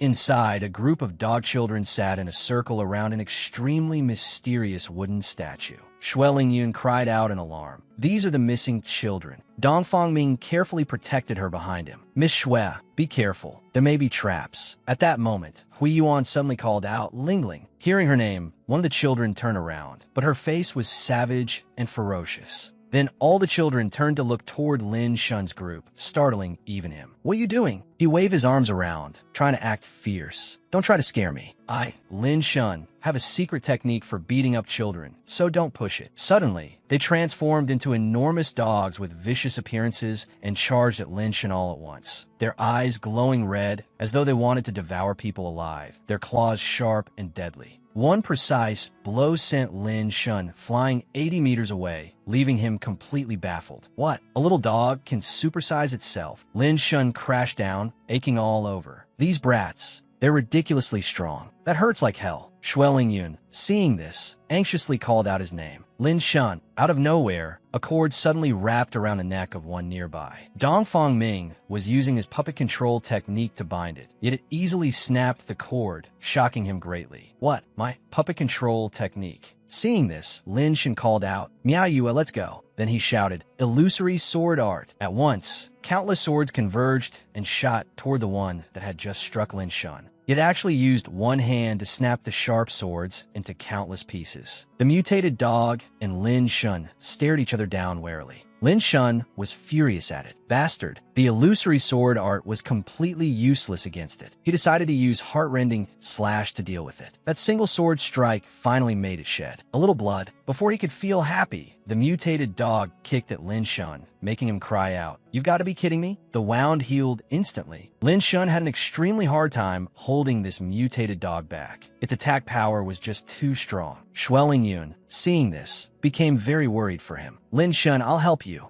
She immediately used blazing fire, dancing bamboo. A flame quickly appeared and engulfed the mutated dog. It seemed furious, struggling within the sea of fire, leaving Shuai Lingyun bewildered as well. What? Even fire can't do anything to it. How can that be? Seeing the disadvantageous situation, Dongfang Ming attacked again. Shadow binding technique. The mutated dog was restrained for a moment. Seizing the chance, Dongfang Ming called out, "Lin Shun, take the opportunity." With one decisive stroke, Lin Shun severed the upper half of its body. Half believing, half doubting, he said, "Did we finally succeed?" But behind the wall where Lin Shun stood, two dogmen exchanged a knowing glance. Our chance has come. At once, one of them rushed toward the wooden statue. "Let's go." At that same moment, something shot over. The man who had just run out was knocked flat to the ground. "Ow, that hurts!" Furious, he shouted, "Who was that?" The one who appeared was an armored dogman with an extremely cold expression. The armored dogman cursed in a low voice. "You damn monkey getting in the way, scram." The dogman who had charged out earlier had no choice but to remove his mask, finally revealing his true face. "Then let's see whether you've got the ability to make me." Lin Shun was utterly surprised to see it. Wasn't that person over there by Lang Xiao? He came too. On that side, by Lang Xiao and his clone charged forward together. "Take this." The armored dogman didn't take the two of them seriously at all and simply kicked Bai Lang Xiao aside. Pathetic tricks. With his other hand, he clamped down on the throat of Bai Lang Xiao's clone.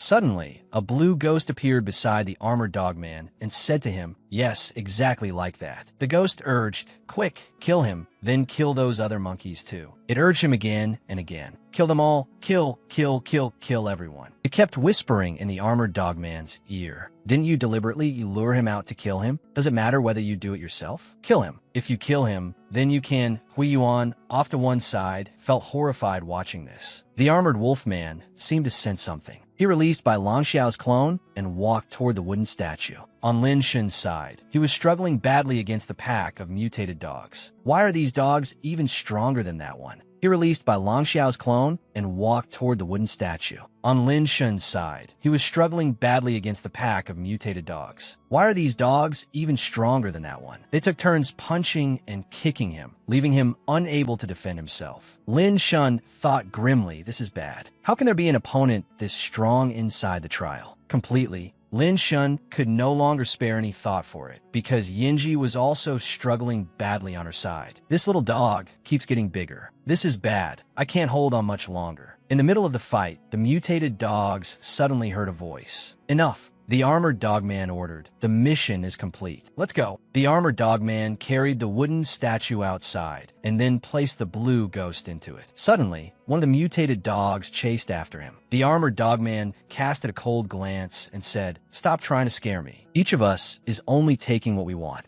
After saying that, he waved his hand, and the wooden statue flew upward. The ghost within it also changed into a strange shape, one that looked even more dangerous than before. A streak of blue light, like a drifting scent, flew into a house and toward a sleeping dogman. At once, this person's eyes turned scarlet, as if something were controlling him. The dogman walked out of the house, constantly calling Master, and muttering, Master is summoning me. Elsewhere, Lin Shun thought gloomily. How are we supposed to do this? An A-rank mission is already this difficult. Are we really only fit for material gathering missions? I refuse to accept that. At the side, Hui Yuan suddenly clutched his head and cried out, "It hurts, it hurts." An image suddenly appeared in his mind. What is this? Is it my memory? Hui Yuan thought in confusion. Who am I? Who is he? Bai Langxiao came back from outside by climbing through the window. I'm back. Lin Shun walked over and mocked him. There was a door, yet you climbed through the window? Are you just used to sneaking around? How did the investigation outside go? Bai Langxiao immediately sulked. Don't think you can scold me just because you saved me once. A moment later, he stopped sulking and called to everyone, "Time to eat." Seeing the food, Yinji said unhappily, "This stuff isn't good at all. I'm already sick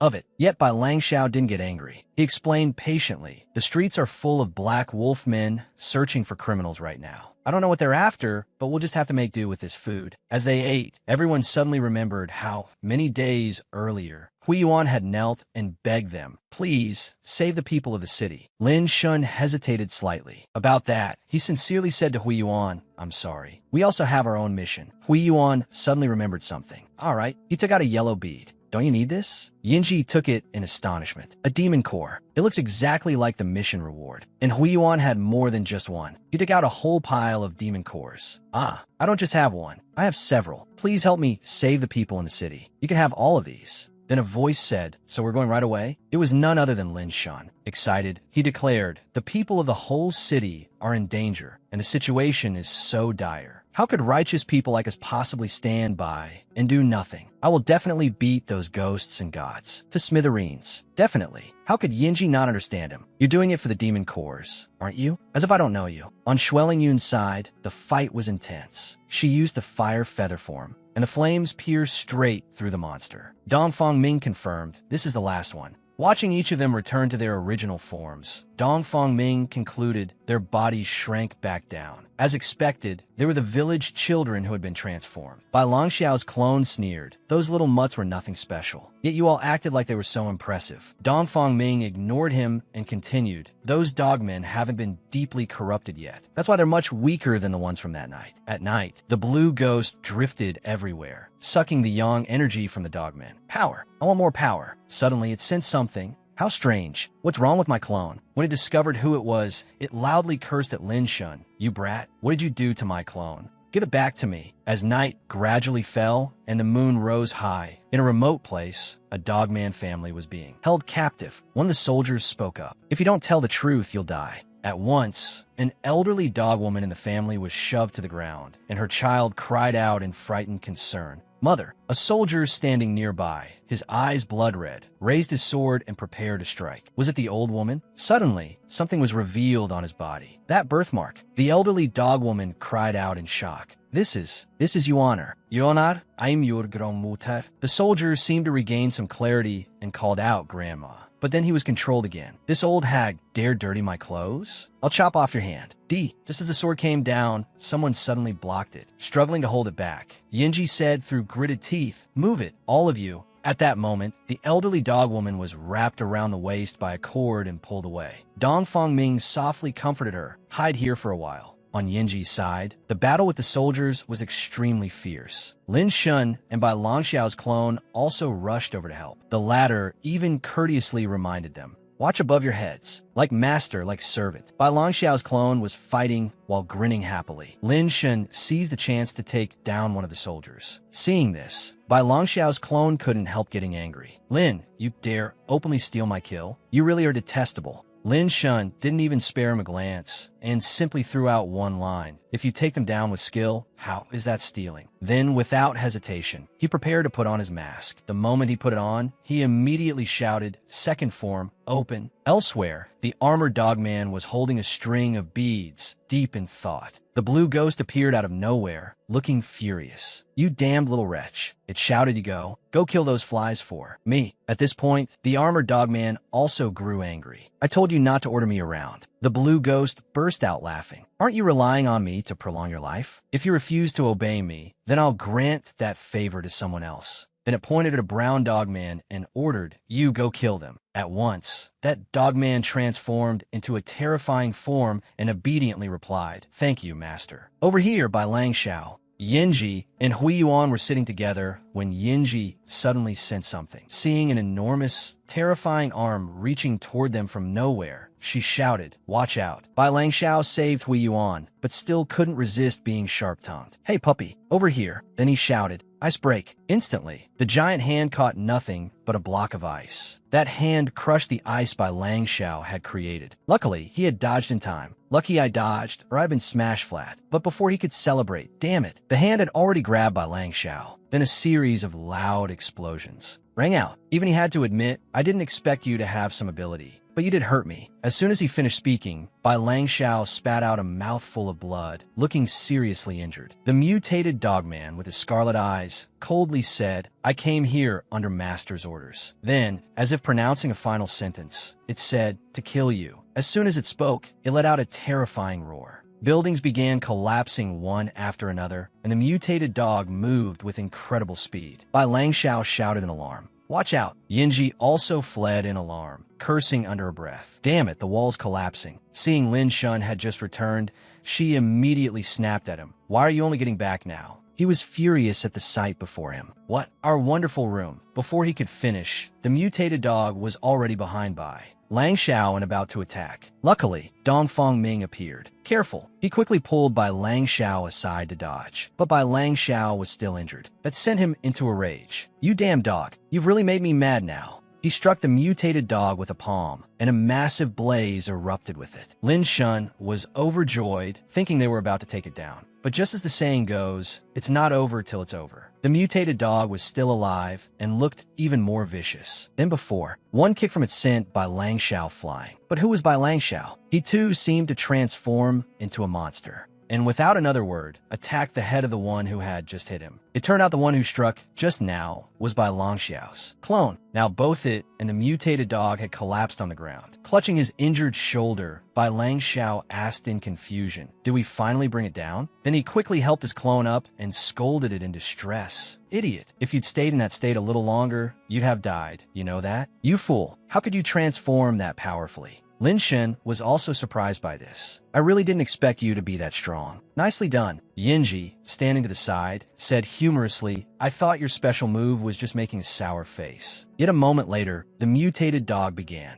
slowly sitting back up. It rubbed the place where it had just been hit and glared at the group with fury. Dumnumans. It silently crept closer to them. "Die, all of you." Because Bai Langxiao's clone was facing behind everyone, it saw the creature. Gritting its teeth, it warned, "Stay away from them, you damn dog." Immediately, it was blasted away by a strike from the mutated dog and slammed hard into a nearby wall. By then, his face was covered in blood. Lin Shun was furious beyond measure. He could only secretly. "Unforgivable. I'm furious to death." He gripped his sword, determined. "Looks like today, I'll have to let you taste real pain." As soon as he said that, Lin Shun shouted and hacked down with all his strength. Godi. But Lin Shun had never expected this. What? His sword couldn't do anything to it? He couldn't understand it. How could this be? I can't cut it. Worse yet, its body kept growing larger. Seeing this, the mutated dog burst into laughter. With one hand, it grabbed Lin Shun. Seeing how critical the situation was, Yinji thought, "What do I do? Is it the only thing that can defeat it?" The dogman roared furiously, gritting his teeth and squeezing Lin Shun tighter as he snarled in rage. "You think you're something special?" Under that crushing grip, Lin Shun cried out in agony. His face contorted, and large beads of sweat ran down his forehead. At that moment, Yinji felt deeply unsettled. She thought, to save little Shinsi, the only way is to cross the boundary between heaven and earth. She bit down and seized her massive axe, lifting it high overhead. The axe burst with dazzling light as thick black smoke spread out. Power of the demon realm. Return to your original source. Immediately afterward, the axe evolved to a new level, looking incomparably solid and formidable. It also made Yinji's aura grow even more imposing and awe-inspiring. The dogman still had no idea what he was about to face. He kept up that arrogant attitude of his, mocking and insulting Lin Shun as he laughed wildly. "You're laughably weak. Don't you think you look like a piece of trash?"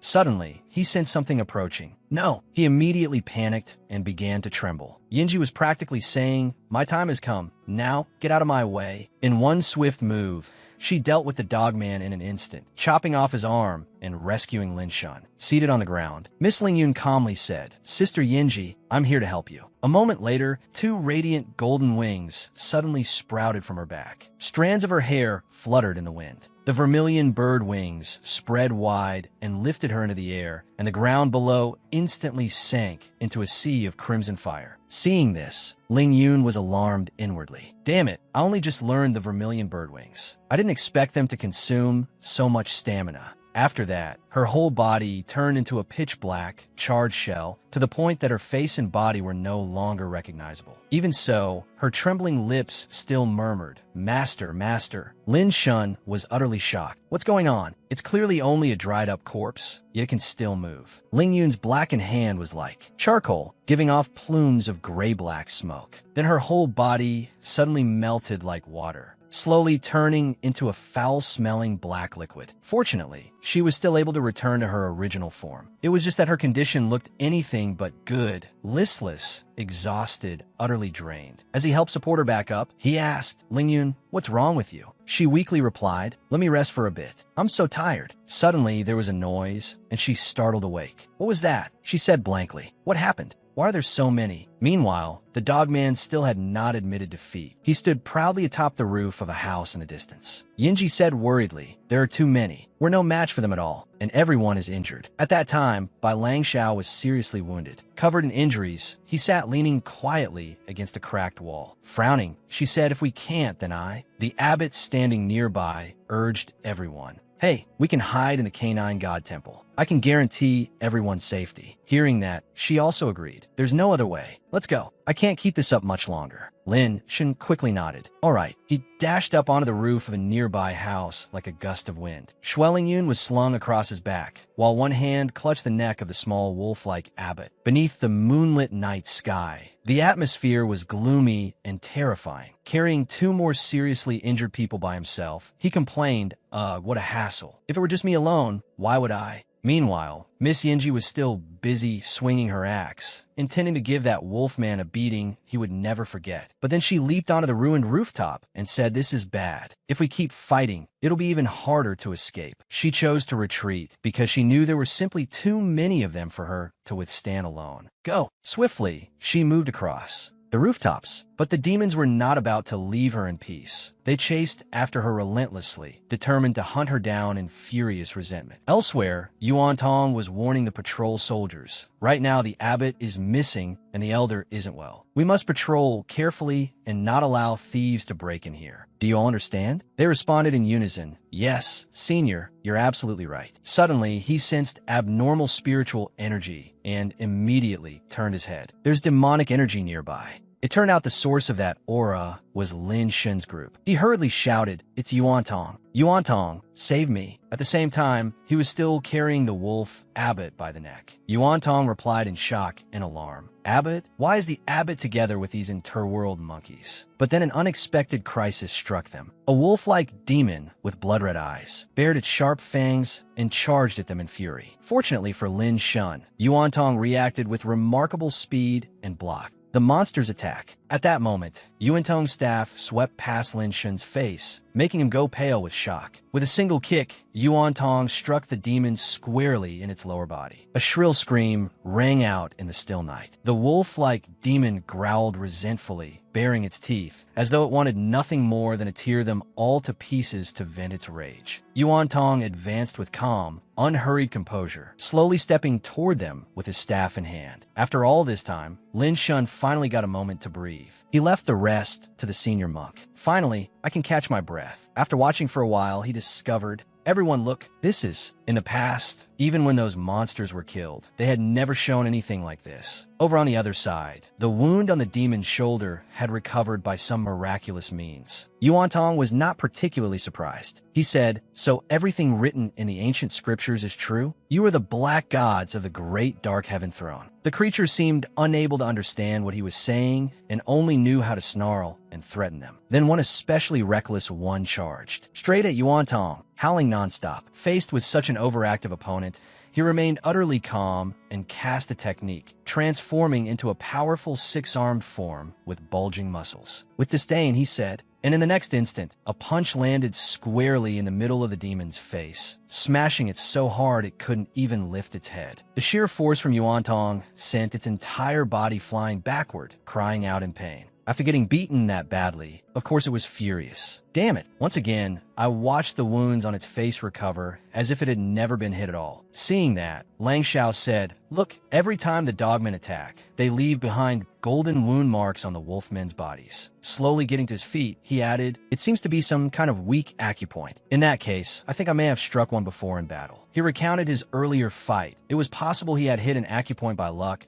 but the effect hadn't been very obvious. Back to this intense battle, the senior monk shouted furiously, "You were once of the same race as us too." But he showed the demon no mercy, using his magic power to suspend it in midair. "Now let me help you return to your original form." His eyes suddenly blazed like a pair of car headlights. With a scream of agony, the creature wailed, and at last the battle ended in an overwhelming victory for senior monk Yuantong. The dogman was beaten to a pulp and lay sprawled on the ground, no longer moving at all. Seeing this, the remaining dogmen tucked their tails in fear. They no longer had that arrogant, belligerent look. "Retreat quickly." Time passed, and the scene shifted to a room. Yuantong was discussing matters with Lin Shun. In just a few short days, the city had already. He let out a sigh and replied softly, "Yes, at the place where everything began. We also saw a strange statue." Hearing this, he immediately realized the problem. This is the black heavenly tribulation described in the scriptures. If we don't stop it, it will spread through the entire canine god realm. Suddenly, a guard rushed in to report, "Senior monk, let's head into the city." He thought for a moment, then said firmly, "No, we return to the temple first. We must ensure the abbot's safety." The black heavenly tribulation is exactly as described in the ancient texts. If anything happens to the abbot now, then we truly will be doomed beyond redemption. But the soldiers still stubbornly insisted on staying behind. "Then what about the people in the city, senior monk?" Yuantong answered decisively, "Go. We'll return to the temple first and consult the elders before deciding anything else." After walking some distance, the wound on the left side of his abdomen flared up again, forcing him to suddenly crouch down on the floor. It was the injury from the battle just now. He spoke with an unhappy expression. Then another voice rang out, "The abbot has returned. The abbot has returned." The abbot slowly stepped into the room with calm composure, while Yuantong bowed respectfully. "Abbot." Seeing this, Lin Shin couldn't help but chuckle. To himself, well, this kid actually looks the part. The guard standing nearby, escorting the abbot, snapped irritably, "Shut your filthy mouths. Who are you calling a kid? The abbot has already lived through 8 full cycles. One cycle was 60 years. Lin Shun was utterly stunned. Who would have thought this tiny wolf kid had lived for that long already? He might even be older than my ancestors. The guard explained, "The secret art of the Canine God Temple, the 3 Lives Bright King Sutra. If mastered fully, it allows one to escape the wheel of reincarnation and retain memories from past lives." Suddenly, the abbot's face darkened, and he said, "This is..." A suspicious black mist abruptly appeared around the abbot's feet. The moment he stepped through the doorway, he suddenly felt an ominous wind rushing toward him. Several strands of black smoke hovered around Lin Shun and the abbot. Stammering in fear, he said, "How can this be? How can this be? Why is this thing in the temple too?" The abbot's words left Lin Shun full of confusion. "Huh? Just what exactly did you see?" From afar, Yuantong strode powerfully to the temple gate. "Abbot!" Then he pressed his palms together and said, "My master requests your presence." After that, the group followed Yuantong and the abbot to a desolate place. The atmosphere was oppressive and thick with sinister energy. He opened the door for the abbot, and at once those wisps of black smoke surged out again. "Please go in." The moment he stepped into that room, the abbot cried out in shock. Standing before him was what appeared to be a dogman wearing a military cap, with an extremely long beard, completely white and old, tattered clothes. The old man stood up and raised his face, revealing a pair of blood-red pupils. "Senior brother, why make things so hard on yourself? I clearly already let you go." Hearing this, the abbot was instantly covered in goosebumps and trembling all over. You are." Then the old man stared straight at him with a piercing, murderous gaze. Suddenly, a voice called out, "Senior brother, senior brother, senior brother." The abbot was so frightened that tears streamed down his face. In a shaking voice, he said, "Impossible, impossible. Junior brother, you're lying to me, aren't you? You wouldn't betray the Canine God Temple, would you?" After hearing his senior brother's question, the old man replied harshly, "Enough. What do you understand?" The atmosphere was now truly tense, and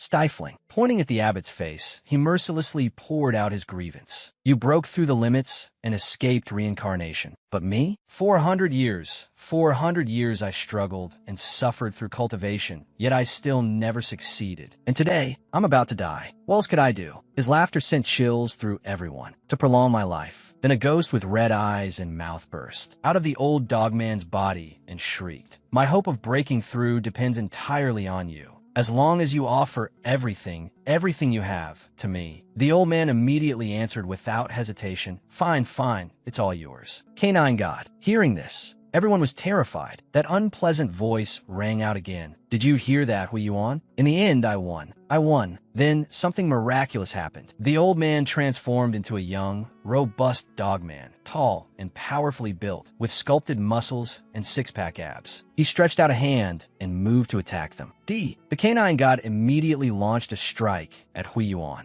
and Lin Shun anxiously rushed over to block it. Stop! But he was too late. A huge explosion resounded everywhere, knocking everyone down, and the canine god grew even more savage. Seeing his junior brother like this, Huiyuan broke into sobs and cried, "Junior brother, junior brother." But the canine god showed no pity at all and continued launching attacks at the abbot, sneering, "Goodbye, senior brother." Everything turned scarlet in an instant, but suddenly the canine god revealed a look of surprise. It turned out the dogman had blocked him and said, "Master." The dogman also unleashed a strike and shouted, "Master, don't do anything wrong anymore." The canine god screamed in pain. A world-shaking explosion erupted, and the canine god, together with Huiyuan, was blasted away from the place. Hearing the thunderous blast, everyone else rushed over to check what had happened and asked in confusion, "What happened?" Then they were shocked to see Lin Shun. That is, everyone cried out in alarm. Could he be an outsider? But the dogman spoke up to stop them. "Stop." Then in extreme pain, he continued, "It's not them. Take them away and treat their injuries." In the midst of that agony, the dogman also remembered scenes from his childhood with the canine god. That stream of memories was interrupted by subordinate's voice. "Senior monk, we've brought the person here." Seeing this, the dogman pleaded, "Everyone, I have something I want to ask of you." Hearing that, Lin Shun readily agreed. "Sure, helping friends is the right thing to do.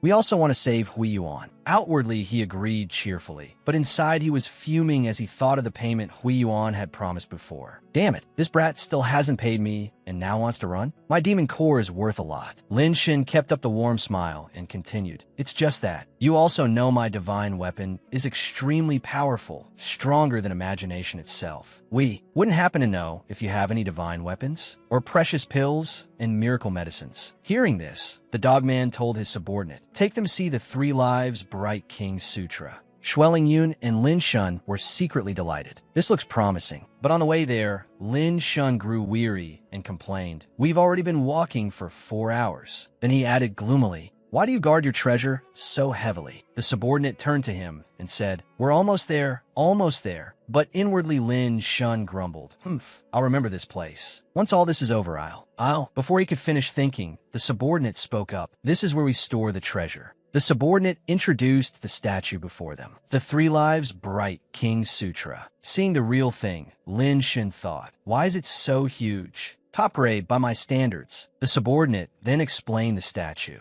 It said this is the relic of the canine god. Everyone may come here once in their lifetime, but the outcome is different for each person. Please wait a moment. Hearing this, Lin Shun put his hands on his hips and thought, "Why does this look kind of familiar?" He turned around and thought, there's something else behind it. Then he was startled by the huge statue behind it and shouted, "This is..." Right after shouting, he quickly drew his sword at the subordinate and demanded, "What is going on here? What relation do you have with the evil god? Isn't that the great dark heaven?" But the subordinate calmly answered Lin Shun's question. That is the great dark heaven. After creating the world, the canine god died of exhaustion. His corpse became the bright king in the dark heaven. Isn't that perfectly normal? Xueling Yun replied, "That's right." "How is that normal?" Yinji added, "You really don't know anything." But Lin Shun sank even deeper into thought, vaguely feeling that the bright king seemed. Yinji continued, "Focus your mind. Focus on the relic." And Xueling Yun added, "Sit steady." Lin Shun obediently sat down in meditation, but suddenly he looked up in alarm.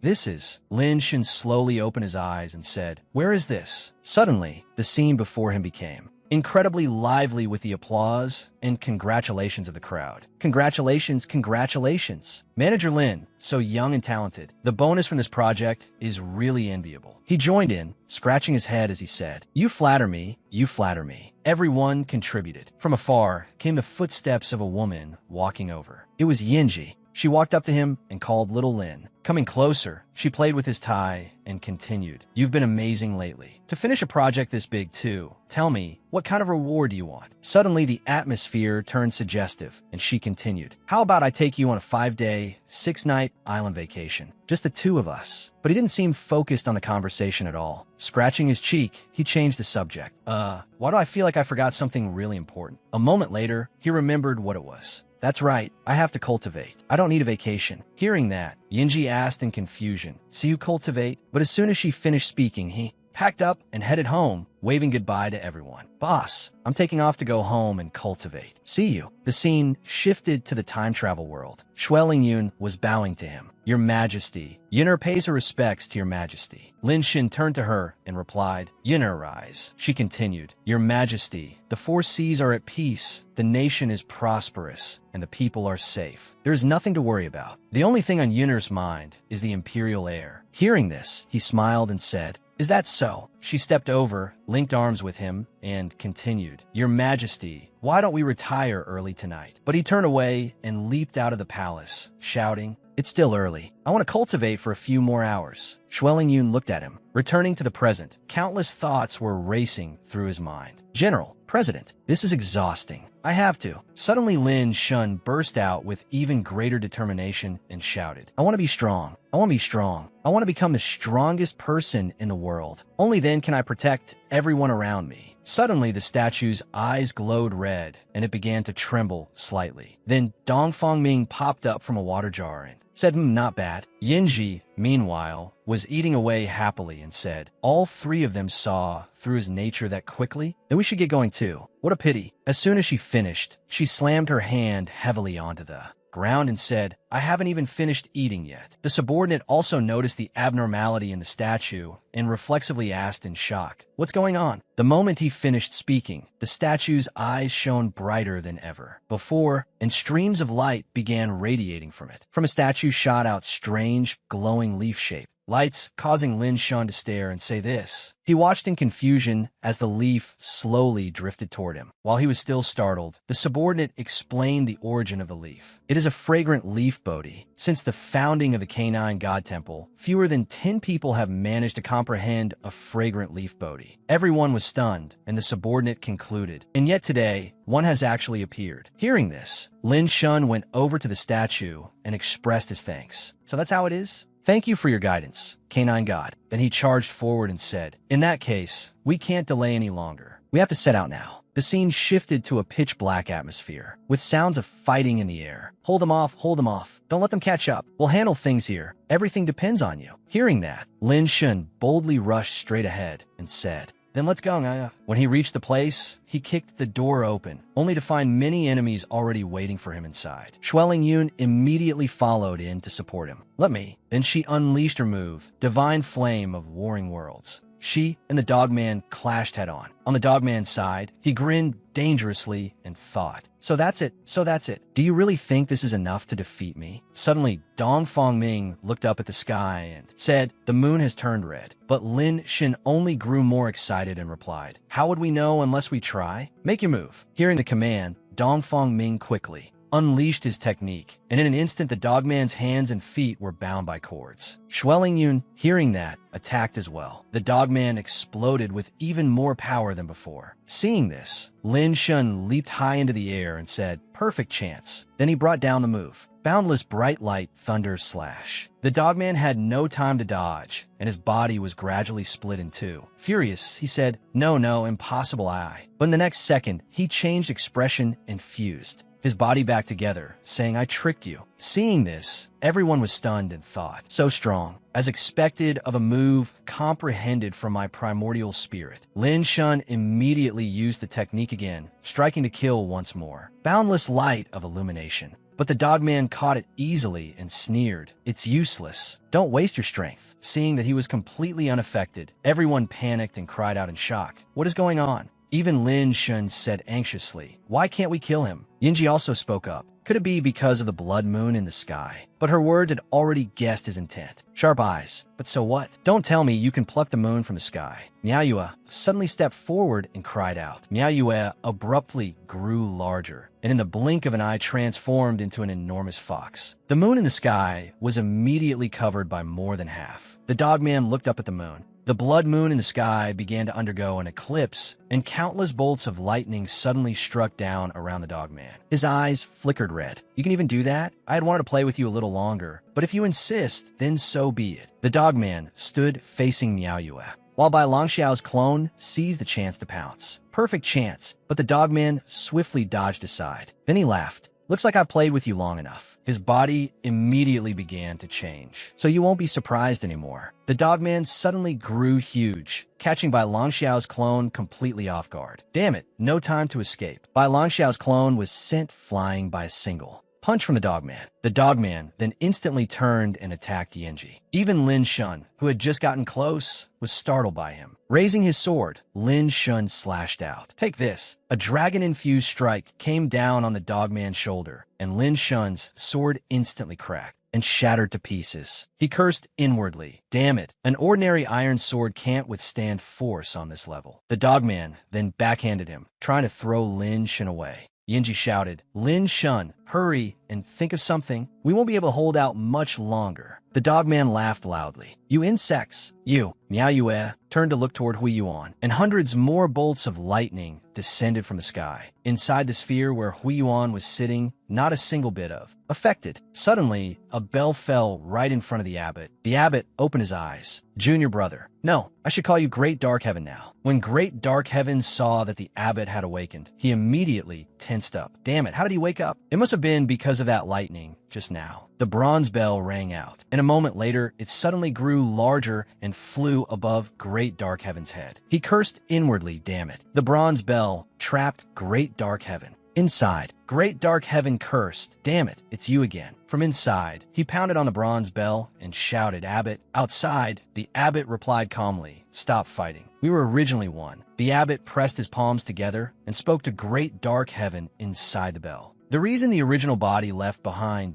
both the divine artifact and me when it split apart was because it did not want the living beings of the canine god realm to suffer. The abbot called out to Lin Shun and the others, "Outsiders, lend me your strength." Lin Shun immediately struck the bronze bell with a palm full of spiritual power. Dongfang Ming and Xueling Yun followed right after him. Yinji shouted and also immediately struck the bronze bell. Great Dark Heaven inside the bell was attacked again and again. The abbot began chanting. The bronze bell looked as though it were about to crack, and black chi spread out from it everywhere. Great Dark Heaven shouted, "I can't lose. How many times can it still be used? Next time, next time." The abbot coldly picked up the bronze bell. Lin Shun let out a long breath. "Looks like it's finally over." The abbot raised his hand to the sky, opened a passageway, and said, "Thank you, outsiders, for your help. But after all, you're not residents of our canine god realm. Let me send you back." Lin Shun and the others were sucked into the passageway. Lin Sen's shouted, "No, where's my reward?" "The reward. You promised." In the sky, the gate to the other world shone brilliantly. The patrol envoy sighed. "The gate to the other world has been open for quite a while. Why haven't Lin Shun and the others arrived yet?" The others are almost done exchanging their rewards. Suddenly, some voices drew the patrol envoy's attention. "Damn it, I'm so pissed off." Lin Shun was cursing furiously. "That bastard actually dared to trick me." He shouted at Xueling Yun and Yinji, who were pulling him back. "Don't drag me. I'm going back to beat him to death." Bai Langxiao, standing nearby, mocked Lin Shun, "So childish, making such a huge fuss over such a small matter." Lin Shun yelled, "Another day I'll kill him. I'll kill him."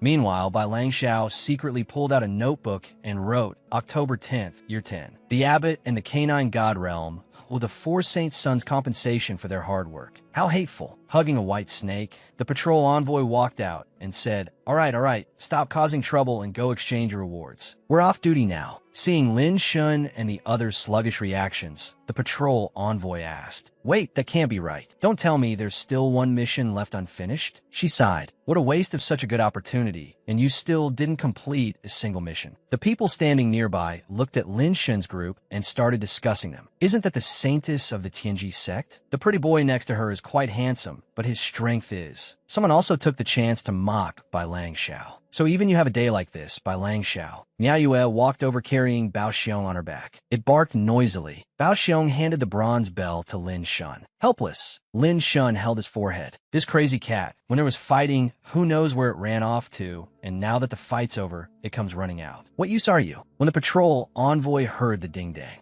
of the bell, she was startled. This is. Bao Xiong held the bronze bell and, recalling that he had casually picked it up when he fell into the gate to the other world, said, I thought this toy looked pretty fun, so I took it. The patrol envoy's expression turned grave. It looked exactly like the one in the illustrated manual. So it really is the Black God Spirit Pill. She frowned at Bao Xiong. Oh no, how did it break? I need to deal with it first. In the heavenly realm, someone saw the bronze bell appear on a lotus platform. What is this? The newcomer asked in confusion. Nothing has been sent up from the human realm for years. Great dark heaven, trapped inside the bronze bell, immediately began creeping out. Why is there so much spiritual energy here? I've never seen this much spiritual energy in my life. If I cultivate here, I can surpass my original body in a short time and reach an even higher realm. Just wait, Abbot. Just you wait. Suddenly, great dark heaven sensed something. What's this? He stared at Captain Xiao. Such a powerful aura. He must be a realm king. He floated behind Captain Xiao and calculated to himself. But in terms of strength, he's still a bit below me. Just as he was about to act while the man wasn't paying attention, someone suddenly spoke up and startled Great Dark Heaven. Captain Xiao, is that thing behind your back a new pet you caught? Asked the old man, accompanying Fairy Peony. Great Dark Heaven looked toward the two newcomers and began trembling. Their cultivation. I don't even know how high it is. In any case, it's dozens of times higher than mine. Monsters. Great Dark Heaven immediately put on a pitiful expression and barked twice like a dog. Inside the forest, Lin Shun said, I really didn't expect this to be the Black God Spirit Pill. Bao Xiong showed off the card in his hand. Wasn't it all thanks to me? Lin Shun ignored Bao Xiong and turned to Shui Lingyun. Turns out getting a 5-star evaluation isn't all that hard after all. Bao Xiong tried hard to attract attention. Look at me. Look at me. After a moment, Lin Shun turned and asked Yinji, where did Dongfang Ming go? Bao Xiong was still knocking on Lin Shun's head. Look at me. Yinji replied, ignore him. He's always appearing and disappearing like that. On a cliff, someone stood watching. He has the scent of an ancestral spirit type. Interesting kid. Holding a wine gourd, Dongfang Ming said, and he's not weak at all. Maybe he can even improve the situation between the human and demon races.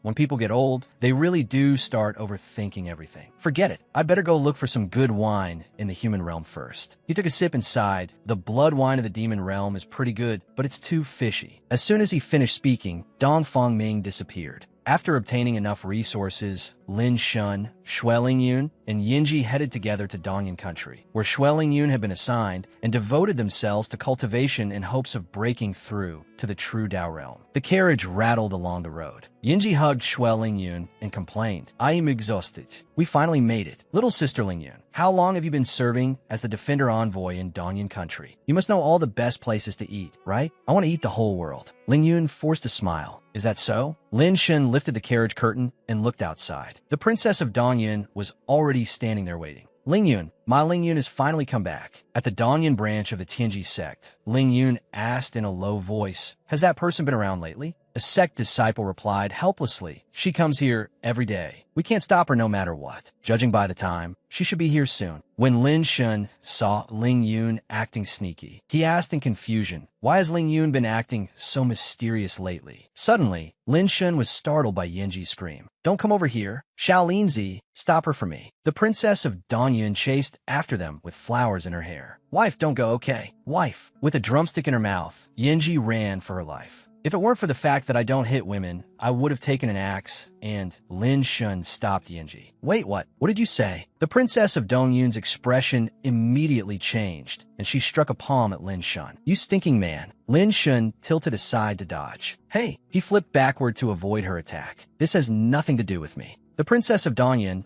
turned back to look at Lin Shun. You still dare dodge? Take my supreme 6 desolations and 8 directions technique. Lin Shun was startled. You gotta be kidding me. You're serious? Her attack was too fast, and Lin Shun had no time to counter. This is bad. With a bang, the princess of Dongyun watched Lin Shun fall to the ground, while the servants behind her danced and cheered. Young master, your palm art is peerless. Invincible in battle, unstoppable in conquest. Lin Shun was speechless. What was that? He touched his chest in confusion. He had clearly taken a hit just now. Why didn't he feel anything? Could it be some kind of after effect? At that moment, Xueling Yun walked over and said helplessly, "Stop overthinking it. Her martial art, that move only has a visual effect." The princess of Dongyun immediately pounced over Ling Yun. Miao Yue clung to Xueling Yun's chest. The princess of Dongyun thought of Xueling Yun and mused inwardly. Ling Yun is gentle and virtuous. Then she thought of Yinji, an innocent and adorable wife. The princess of Dongyun was entranced. What should I do? There's Ling Yun, and there's also my wife. How am I supposed to choose? Tears fell from her eyes. Who should I choose? Lin Shun asked Xueling Yun, "Is this person crazy?" Suddenly, the princess of Dongyun clenched her fists. "I've decided." She raised 2 fingers. "I want both of them." Lin Shun was annoyed. "You want the women of me, Lin Shun? Did you ask me first?" Xueling Yun, standing beside him, was both angry and embarrassed. "Huh? Since when did I become your woman?" The princess of